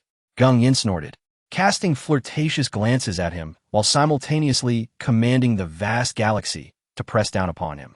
You may be handsome, but your intellect seems lacking. I shall grant you a moment to depart, or else. Before Gung Yin could finish her threat, Chuchen, with his hands behind his back and brows slightly raised in disdain, interjected, Are you certain you can kill me? There are those who protect me. As soon as the words left his lips, the surrounding void shattered with a deafening crash, and an elderly figure rushed forth in a panic. Ancestor. Ancestor. We must flee. We cannot contend with her. Chapter 65. The blade still sharp without a doubt. The guardian, Zhong Sheng, emerged from the boundless void, tumbling and scrambling. a dignified, saint-level powerhouse. He was in such a hurry, his face marked by anxiety and panic that he had lost one of his shoes, utterly devoid of dignity. Yet despite this, upon his appearance, he called out to Chuchen, ancestor, ancestor, while urgently dragging him toward the infinite void. His expression was one of ingratiation and flattery, abandoning any semblance of a saint-level figure, his authority gone. But such trivialities were insignificant compared to the life of Chuchen. Oh no, more accurately, it was his own life at stake. As a guardian, if the one he protected, Chuchen, were to perish, how could Zhongsheng possibly survive? That irritable and ruthless old man, was notorious not just in the Red King Palace, but throughout the entire Divine Flame Imperial Palace. In recent years, with his lifespan nearing its end, his temperament had become increasingly unpredictable and reclusive. Besides his disciple, Chuchen, he regarded everyone else as mere fodder, ready to kill without a second thought. This was evident from the slaughter of over 300 disciples of the Red King Palace and the brutal treatment of his direct disciple, Zhao Kongyang, merely to establish authority for Chuchen. Though Zhongsheng was a saint-level powerhouse with profound comprehension of spatial arts, and held the esteemed position of an elder in the Red King Palace, to the ordinary disciples and common folk. In the presence of the formidable saint kings and palace masters, he was insignificant. With a mere gesture, they could extinguish him without even a word of warning. Ancestor, please come with me. This conflict between the palace masters and the Empress has nothing to do with us. Why meddle in a heavenly battle? Isn't that courting death? As Zhongsheng bowed in salute to the 4 palace masters hovering in the void, he desperately tugged at Chuchen, urging him to move aside. He was nearly in tears, exasperated by the recklessness of this youth. Is this lad's mind? Not quite right? He wishes to show off, to attract attention, to be a hero, saving a beauty. I understand these youthful whims, having been young myself. But to act this way in the Red King Palace is one thing. To flaunt oneself in the law enforcement hall is another. If the stage is too small, is it not enough to challenge the disciples of the Divine Flame Imperial Palace or confront any elder? I would risk my life to handle that. Yet this fool insists on involving himself in the clash between the Saint Kings and the Empress. Isn't that akin to a muddy mishap in one's trousers? Neither here nor there, but still a disaster. Upon Zhongsheng's arrival, Gung Yin and her compatriots halted their attacks. It wasn't fear of Zhongsheng, for to her, a mere trifling saint-level third realm was as insignificant as an ant, easily crushable. The decision to refrain from annihilating Zhongsheng, Chuchen, and Zhongku in one blow was merely a courtesy to Qi, an elder and her beloved disciple. To kill them all would be hard to justify. Moreover, as a fellow Saint King, Qi's days were numbered, and provoking him could lead to dire consequences. Thus, Gung Yin hoped Zhongsheng would take Chuchen away, sparing her the trouble. Zhonglao, what is there to fear? You are my Chuchen's guardian, a saint-level powerhouse. Master once mentioned your extraordinary talent, allowing you to battle beyond your realm. Naturally, Chuchen would not retreat at this moment. He pushed Zhongsheng aside, pointing defiantly at Gung Yin and her companions above, encouraging Zhongsheng. Isn't it just the Saint Kings? You're a saint too, just one king short. Why fear a mere woman? Charge at her. Damn it. Chuchen's voice was loud enough for all to hear, including Zhongku and the surrounding disciples, as well as Zhongsheng, who stood beside him. Gung Yin's face flushed with indignation, her chest heaving. It was unclear whether she was stirred by Chuchen's audacity or if she found it exhilarating. Ancestor, please, don't say any more. At my age, I've long since transcended such matters, becoming a sage.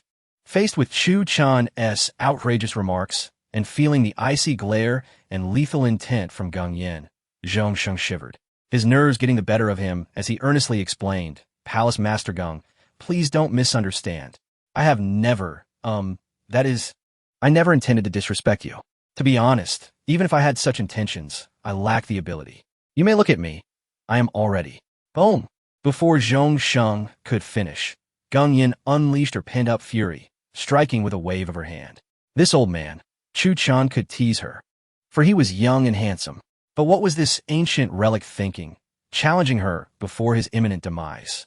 The cosmic tides surged violently, sweeping through the heavens. targeting Zhong Sheng. The pressure of the Saint King's sword, enveloping the surroundings for hundreds of miles, encompassing the entire Empress's palace. Crack, crack, the surrounding void compressed, becoming solid and impenetrable, forming a barrier that surrounded the Empress's palace, sealing it completely. In the face of such a terrifying spatial prison, neither Chuchen nor his companions could escape, not even Zhong Sheng, who understood spatial arts. Confronted by the overwhelming force descending from the starry expanse, Zhong Sheng strained with all his might, his face flushed crimson, but he could not even tear a fissure in the surrounding void, let alone escape this place. Gung Yin clearly harbored murderous intent. If she chose to strike, it was to obliterate Chuchen, Zhong Sheng, and the dozens of female disciples behind them. Under Chuchen's provocative words, the situation had escalated beyond mere escape. It was now a matter of life and death. With his cultivation at the 7th level of the Gathering Yuan realm, he was no match for the 4 Saint Kings. So his only option was to stir the waters and escalate the situation. The larger the disturbance, the better.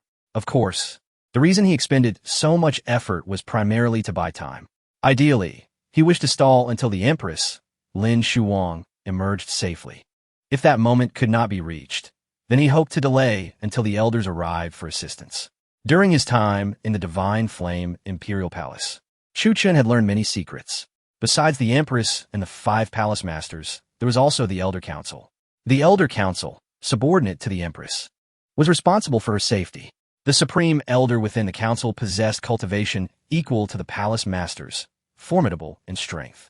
When Gung Yin and her companions decided to act against the Empress, they refrained from launching an immediate frontal assault, instead opting to infiltrate the palace gradually using spatial ripples, weaving an impervious net to avoid alarming the Elder Council. Little did they anticipate that mentioning Chuchen would provoke Baiyu, causing a crack in their tightly woven web and drawing Zhang Ku's attention. Zhang Ku is indeed a formidable individual, exhibiting no hesitation as she instantaneously activates all the formations within and outside the Imperial Palace, destabilizing the spatial ripples. This compels Gung Yin and others to launch a direct assault before the Elder Council's arrival. Logically, the combined might of the 4 supreme sovereigns could swiftly suppress Zhang Ku and seize the Empress's palace. However, at this critical juncture, Chuchen reappears. "Get out of here, you little rascal. I shall hold them off." With the vast expanse of the Starry River advancing ominously, Zhong Sheng realizes that escape is no longer an option.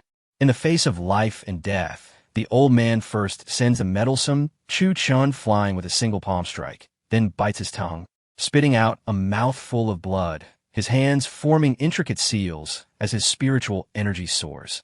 He begins to burn his life force, exhausting his soul to unleash a secret technique intended to thwart the impending Starry River. Yunlong 3000/shield me. In an instant, Zhong Sheng's garments explode, revealing his bronze-hued skin and well-defined biceps, his presence towering. It becomes evident that this old fellow has been concealing his true strength. He remains a sharp blade, still capable of battling Gung Yin. Gung Yin glances at Zhong Sheng's formidable weapon, her thoughts inscrutable, as a flush of embarrassment colors her cheeks. Chapter 66. The Empress's blood-stained lips. Gung Yin let out a soft huff, her enchanting eyes shimmering like spring waters, casting a bewitching glance at Zhong Sheng. Yet, in the next instant, fury ignited within her. She clenched her delicate hand, and the vast galaxy trembled violently. Boom! In the following moment, Zhong Sheng emitted a wretched scream, blood spurting from his mouth. His entire being was then engulfed by the boundless cosmos, beginning the process of complete refinement. Child, within 10 breaths, this old fool shall undoubtedly perish.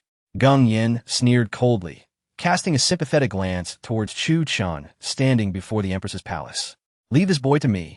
To dare defile the Empress, I, Baiyu, shall ensure his demise.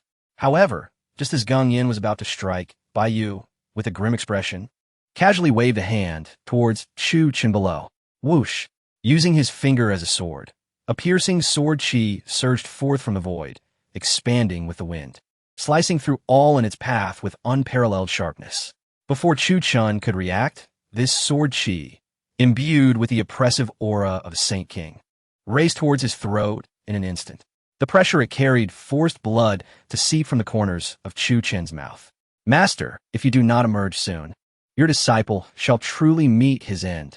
At the brink of life and death, Chuchen crushed the jade pendant in his grasp and roared towards the heavens. Thud! With the sound of a staff striking the ground, the spatial prison and the fierce sword chi shattered simultaneously. An ancient figure, exuding a sense of decay and death, slowly approached from the boundless void.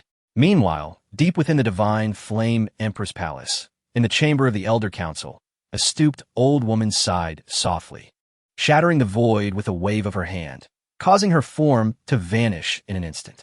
At the same time, deep within the Empress's palace, the Empress Lin Shuwang, enveloped in vast swathes of crimson flames, slowly opened her eyes after days of seclusion. Lifting her delicate hand, she touched her vibrant red lips, then brought her fingers to her nose, frowning slightly. Why does my mouth taste so metallic? Could it be something strange happened while I was unconscious? The jade pendant that Chuchen had shattered was a life-saving talisman gifted by his master, Qi Lao, crafted through immense effort by a powerful Saint King. It contained terrifying spatial power. Upon shattering, the spatial force enveloped the surroundings, freezing time and space. No matter where Qi Lao was in the ancient continent, he would sense the moment Chuchen broke the pendant, constructing a spatial passage to appear before him. Chuchen had used this pendant twice before. The last instance was during an assault led by Zhao Kongyang with over 300 disciples against the Chaos Peak. When the pendant shattered, Qi Lao forcefully intervened, decimating over 300 disciples in an instant and leaving Zhao Kongyang utterly terrified. And now, as the pendant shattered, before its spatial power could fully erupt, Qi Lao had already materialized before Chuchen. With a gentle tap of his staff, he shielded Chuchen behind him. This time, the adversaries were no longer the insignificant true disciples or inner and outer sect disciples. They were the masters of the branch palaces, equally powerful Saint Kings. Bayu's casual sword strike, though seemingly unintentional, was laced with the utmost sharpness and penetrating spatial power, impossible to block with the pendant's energy alone. Had Qi Lao not personally appeared or arrived a moment later, Chuchen's head would have already been severed by that sword. Only Qi Lao, a fellow Saint King, understood the true terror of Bayu, Gung Yin, Xiu Reng, and Tuaba Quan. Master! Master! Seeing Qi Lao suddenly appear to shield him from the terrifying sword Qi, Chuchen felt the awakening of the supreme imperial artifact, the devouring demon jar, recede into silence once more. He was aware that the protector behind him was neither the guardian Zhongsheng nor his master Qi Lao. In this second life, he held his fate firmly in his own hands. The devouring demon jar was his greatest trump card. Indeed, Chuchen realized that even with the devouring demon jar, facing the combined might of the four Saint Kings would still mean a perilous struggle. However, there was no choice. The Empress Lin Shuwang was in danger, and he had to muster his courage. This time, Chuchen had to take a gamble. According to his memories from his previous life, once the Empress learned of his tragic predicament in the Yi family, she forcefully intervened at the brink of his demise. To avenge him, she did not hesitate to burn her life force, using secret methods to awaken the imperial artifact, clashing violently with the ancestral figures of the Yi family. This indicated that, following the original timeline, the Empress Lin Shuwang, relying solely on her strength, could have subdued the 5 branch palace masters and successfully refined the imperial artifact, unifying the entire divine flame Empress palace, becoming a true empress. However, because of his presence in this life, the Empress, in her effort to restore Chuchen's path, had to strip away her divine phoenix feathers, resulting in a significant decline in her power, forcing her into seclusion.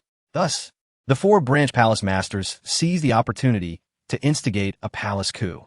If Chuchen did not step forward now, the Empress would surely be in grave danger.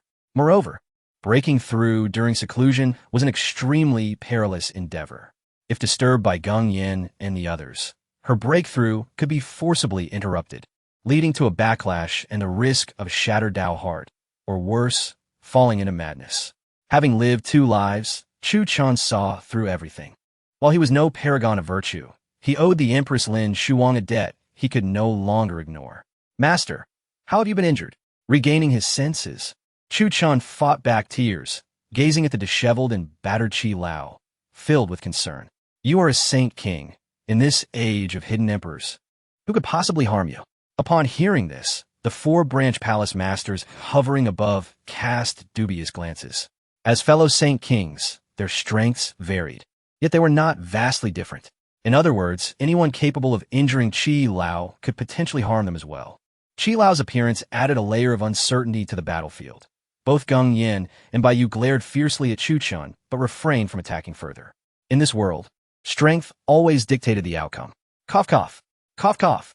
Qi Lao coughed violently several times, ignoring Chuchen's concern and the suspicious gazes from the four masters.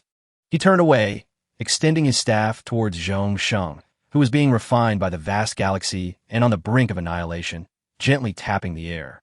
Whoosh! A burst of spiritual light flashed from the base of his staff, transforming into an ethereal hand that forcefully plunged into the cosmic expanse, retrieving the barely living Zhong Sheng and pulling him closer. Seeing this, Geng Yin furrowed her brows, tightly gripping the Zhou Tian Star River hairpin, tempted to strike several times but ultimately holding back. Thank you, Palace Master, for saving my life. Zhong Sheng shall forever be grateful. Zhong Sheng, now clinging to life, fell to his knees, tears and snot flowing freely in a display of utter humiliation. As a protector, he had not failed in his duty. Qi Lao casually waved his hand, infusing a potent stream of spiritual energy into Zhong Sheng's body, aiding his recovery. In a moment of crisis, had you not pushed Chuchen away, it would not have been necessary for Geng Yin to act. I would have personally dealt with you. At these words, Zhong Sheng trembled, his face a mask of terror as he bowed deeply to Qi Lao, then turned to Chuchen to offer his respects. Master, please do not speak. You yourself are injured. The corners of Chuchen's eyes glistened with a hint of red. Whether from emotion or the biting wind, it was uncertain. Nonetheless, they had turned crimson. Master, I have healing elixirs here for you. Please take some. Old Qi, with a beaming smile, waved his hand dismissively at Chuchen, his face radiating warmth. It is of no consequence. I had a little scuffle with a few demon emperors in the heavenly demon gorge. It's nothing serious. Nothing serious at all. Upon hearing this, not only did Chuchen's expression shift dramatically, but so did those of Geng Yin and Bai Yu. The heavenly demon gorge. This was the realm of fierce beasts. The demon emperors were akin to cultivators at the Sacred King realm. Could it be that old Qi had lost his wits? Why would he recklessly venture into the heavenly demon gorge, courting danger as if he had a death wish? Seeking mere thrills? My good disciple, you have not deceived me. Despite his numerous injuries, old Qi remained in high spirits. As he stroked his beard, a smile danced across his face as he looked at Chuchen and said, I indeed stumbled upon traces of the immortal medicine in the heavenly demon gorge. Chapter 67. The Empress is my beloved. At the utterance of these words, the atmosphere in the room erupted into a frenzy. The elixir of immortality, a miraculous substance capable of granting even the ancient emperors a second life. If such a treasure were to fall into the hands of these formidable beings at the Holy King realm, not only could they attain a second existence, but they might also find the opportunity to break through to the imperial realm. No wonder Elder Qi, despite nearing the end of his days, dared to venture deep into the heavenly demon gorge and engage in battle with several demon emperors. It turns out there were indeed traces of the elixir of immortality. Alas, this divine elixir is guarded by a demon emperor, and despite Elder Qi's willingness to risk his life, he could only gaze upon it from a distance, too fearful to approach recklessly. At this point, Elder Qi lamented, his heart heavy with regret. With a demon emperor as the guardian, the elixir was beyond the reach of mere holy kings. The demon emperor is a formidable being who has ascended to the imperial realm. Even if it were merely the threshold of the imperial secret realm, it is a realm far beyond that of the holy kings. The fact that Elder Qi could return alive is nothing short of a miracle. Chuchen could only gasp in astonishment. He never expected that his offhand words would be taken seriously by Elder Qi, who had genuinely sought him out. Who could he turn to for an explanation? It seems that as the child of destiny, after leaving the Yi family, his fortunes have once again soared to their zenith. He stumbles upon treasures at every turn, and regardless of the dangers he encounters, he manages to turn misfortune into fortune. The seemingly nonsensical remark he made was, in fact, intertwined with immense luck. Gentlemen, Your grievances with the Empress are not something I wish to involve myself in. After stating this, Elder Chi leaned heavily on his cane and approached the 4 leaders of the factions with an impassive expression. I cannot tolerate those who bully my beloved disciple. If the young generation wishes to engage in competition among themselves, I shall not intervene. However, should anyone disregard honor, oppress the weak, and abuse their power, then I cannot remain idle. As he spoke, Elder Chi's frail form, once withered and weak, suddenly appeared towering and robust, his vitality surging to unprecedented levels. His blood surged like a dragon. The overwhelming pressure of a holy king erupted, causing the surrounding air to creak ominously, transforming him from a fragile old man into a figure of immense power. You all know that my time is limited. If you insist on labeling me as an old fool, then so be it. I am aware that I am no match for the 4 of you. But if you wish to take my life, you must at least take 1 or 2 of you with me. Which of you is willing to accompany me into the underworld? Here we go again. Again. Have you no shame? Can we not have a civil discussion? The expressions on Gung Yin's and Bai Yu's faces darkened, and Xiu Rang's turned grim while Tuo Ba Kuang's paled. This old man has begun his threats anew. Yet, they find themselves at a loss against him. Having cultivated for over a millennium, he has finally broken through to the Holy King realm. And in the Divine Flame Imperial Palace, he stands just below the pinnacle of power. Who would dare to risk their lives against an old man on the brink of death?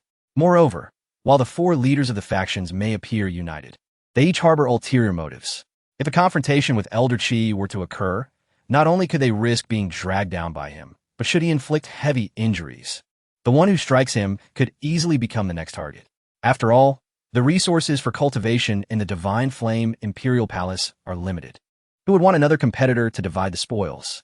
Furthermore, the reason these faction leaders chose rebellion against the Empress is that they covet the ultimate imperial weapon hidden deep within the Divine Flame Imperial Palace.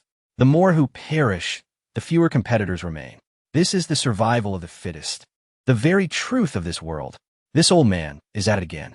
After a brief silence, Gung Yin cast a flirtatious glance at Elder Chi and sweetly remarked, We understand. This Chuchen is your precious disciple, and we have no intention of harming him. Truly, as fellow leaders of the Divine Flame Imperial Palace, we should stand united against our enemies, sharing both glory and loss. Why must we quarrel over trivial matters? A mere Chuchen, regardless of his talent, holds little weight in their eyes before he is fully matured. Furthermore, with Elder Chi nearing the end of his life, provoking him now would not be a wise course of action. It is important to remember that the 5 leaders of the Divine Flame Imperial Palace, other than Elder Chi, who is frail and on his last legs, are all in their prime, with lifespans ranging from hundreds to thousands of years. They can afford to wait a few years. No, we cannot allow this young man to leave. The typically graceful Baiyu suddenly spoke forcefully, his starry eyes ablaze with fury. Those who defy us and show disrespect shall face my wrath. As he spoke, Baiyu's fingertips coalesced into a sharp sword energy, slicing through the air in a predatory manner. I have already declared that whoever seeks to harm my beloved disciple shall be my mortal enemy. Elder Chi snorted coldly, thrusting his holy king's staff forward, revealing his murderous intent. I shall risk my life to drag you, Baiyu, and the others into the underworld and into reincarnation. As the atmosphere grew increasingly tense, Gung Yin, Xiu Rang, and Tuo Ba Kuang exchanged glances and simultaneously raised their hands to restrain the furious Baiyu. While they spoke, Elder Chi must also understand one thing. Our restraint is not born of fear, but of respect. As the tension began to ease, the previously silent Xiu Rang stepped forward, his hawk-like gaze sweeping over Elder Chi and Chu Chun, speaking coldly. The actions we intend to undertake next must not be interfered with, otherwise. Xiu Rang's words trailed off, but the meaning was crystal clear. As soon as this was said, Gung Yin, Baiyu, and Tuo Ba Kuang stepped forward, affirming their stance. Elder Chi furrowed his brow, letting out a quiet sigh, yet he understood the situation. The actions that Xiu Rang and the others planned were undoubtedly a coup. Elder Chi wished to intervene, but knew he lacked the strength. He realized that if he were to forcefully obstruct them, not only would he fail to save the Empress, but he would also jeopardize Chu Chun and even himself. Enough of this nonsense. The Empress, Lin Shuwang, is my beloved. I have come today solely to see her. Before Elder Chi could respond, Chuchen, with resolve, pointed at the four faction leaders hovering in the air and exclaimed passionately, "If I cannot even protect my beloved, what is the point of my cultivation? What is the point of seeking the throne? I might as well die now." The silence that followed was deafening. The disciples guarding the gates of the imperial palace, including Zhang Ke, were utterly dumbfounded. Each of them widened their eyes, fixated on Chuchen's audacious and imperious figure, their hearts swelling with admiration. Some even appeared starry-eyed, drooling in awe. How courageous! How fierce! His display of strength is overwhelming. In the face of a multitude of holy king realm experts, this mere seventh layer of the Qi condensation realm youth not only showed no fear, but dared to confront them directly, all for the sake of protecting his beloved. Oh heavens! The aloof Empress has fallen in love. Who could resist a man like this? No wonder the illustrious heir of the Yi clan would choose to betray his family, relinquish everything, and journey thousands of miles to become a mere disciple within the divine flame imperial palace. It is, after all, due to love. Zhang Ke felt a pang in her heart. She was filled with envy and yearned for romance. Seizing the moment amidst the celestial clash, unnoticed in her little corner, she retrieved a recording orb from her storage ring. With the orb aimed at Chuchen's silhouette, she began to capture his image, documenting every moment of his charm.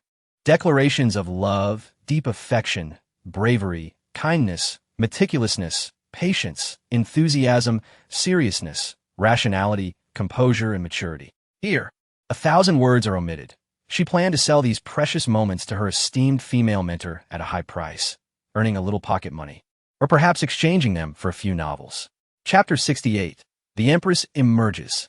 Grasping the Empress's delicate hand, you seek death. Qiu Jiang let out a cold snort as a spear of destruction materialized in his palm, which he hurled fiercely at Chuchen. Boom! Wherever the spear passed, the avenues crumbled, the void shattered, and the power of the rules spread. In an instant, Chuchen felt as though he had been isolated from the entire world. His mind momentarily suspended. Simultaneously, the abyssal emperor weapon, the devouring demon jar within him, began to hum ominously, the mottled sword marks on its surface seeming to awaken. Forcefully pulling Chuchen's consciousness from the void, he regained clarity, goosebumps prickling his skin, a chill creeping down his spine. Bang! I will annihilate you. At this critical juncture, Elder Chi once again wielded his cane, striking the spear that was about to reach Chuchen, averting disaster. However, after this blow, Elder Chi began to gasp for breath. Elder Chi, do you truly wish to stand against us? Qiu Jiang was now truly furious, summoning another spear into his palm, the murderous intent rising sharply, as if he would charge at Elder Chi in the next moment. Elder Chi furrowed his brow, glancing from Chuchen to the united four palace masters, momentarily caught in a dilemma. Just as Elder Chi was at a loss, Chuchen clenched his hand, and a long sword appeared in his palm. When everyone thought Chuchen was preparing to fight desperately, he unexpectedly reversed the blade, aiming it at his own neck. Master, if I cannot save my beloved, I will be obstructed in my path of cultivation, giving rise to inner demons, and my progress will be stymied. Better to die. Elder Chi was taken aback, instantly dismissing the thought of knocking Chuchen unconscious and forcibly taking him away. His body, which had been prepared to retreat, now strained to step forward, staring resolutely at the four palace masters, ready to confront them. Under Chuchen's coercion, he had lost all avenues of retreat. In truth, Chuchen was not foolish. He understood that even if Elder Chi risked his life to protect him, they would still be no match for the four palace masters. Regardless of whether Elder Chi could drag one or two to the grave with him, once combat ensued, both he and the Empress, Lin Shuwang, along with Zhang Ke and the others behind them, would undoubtedly perish. Yet he had no choice, and he did not panic.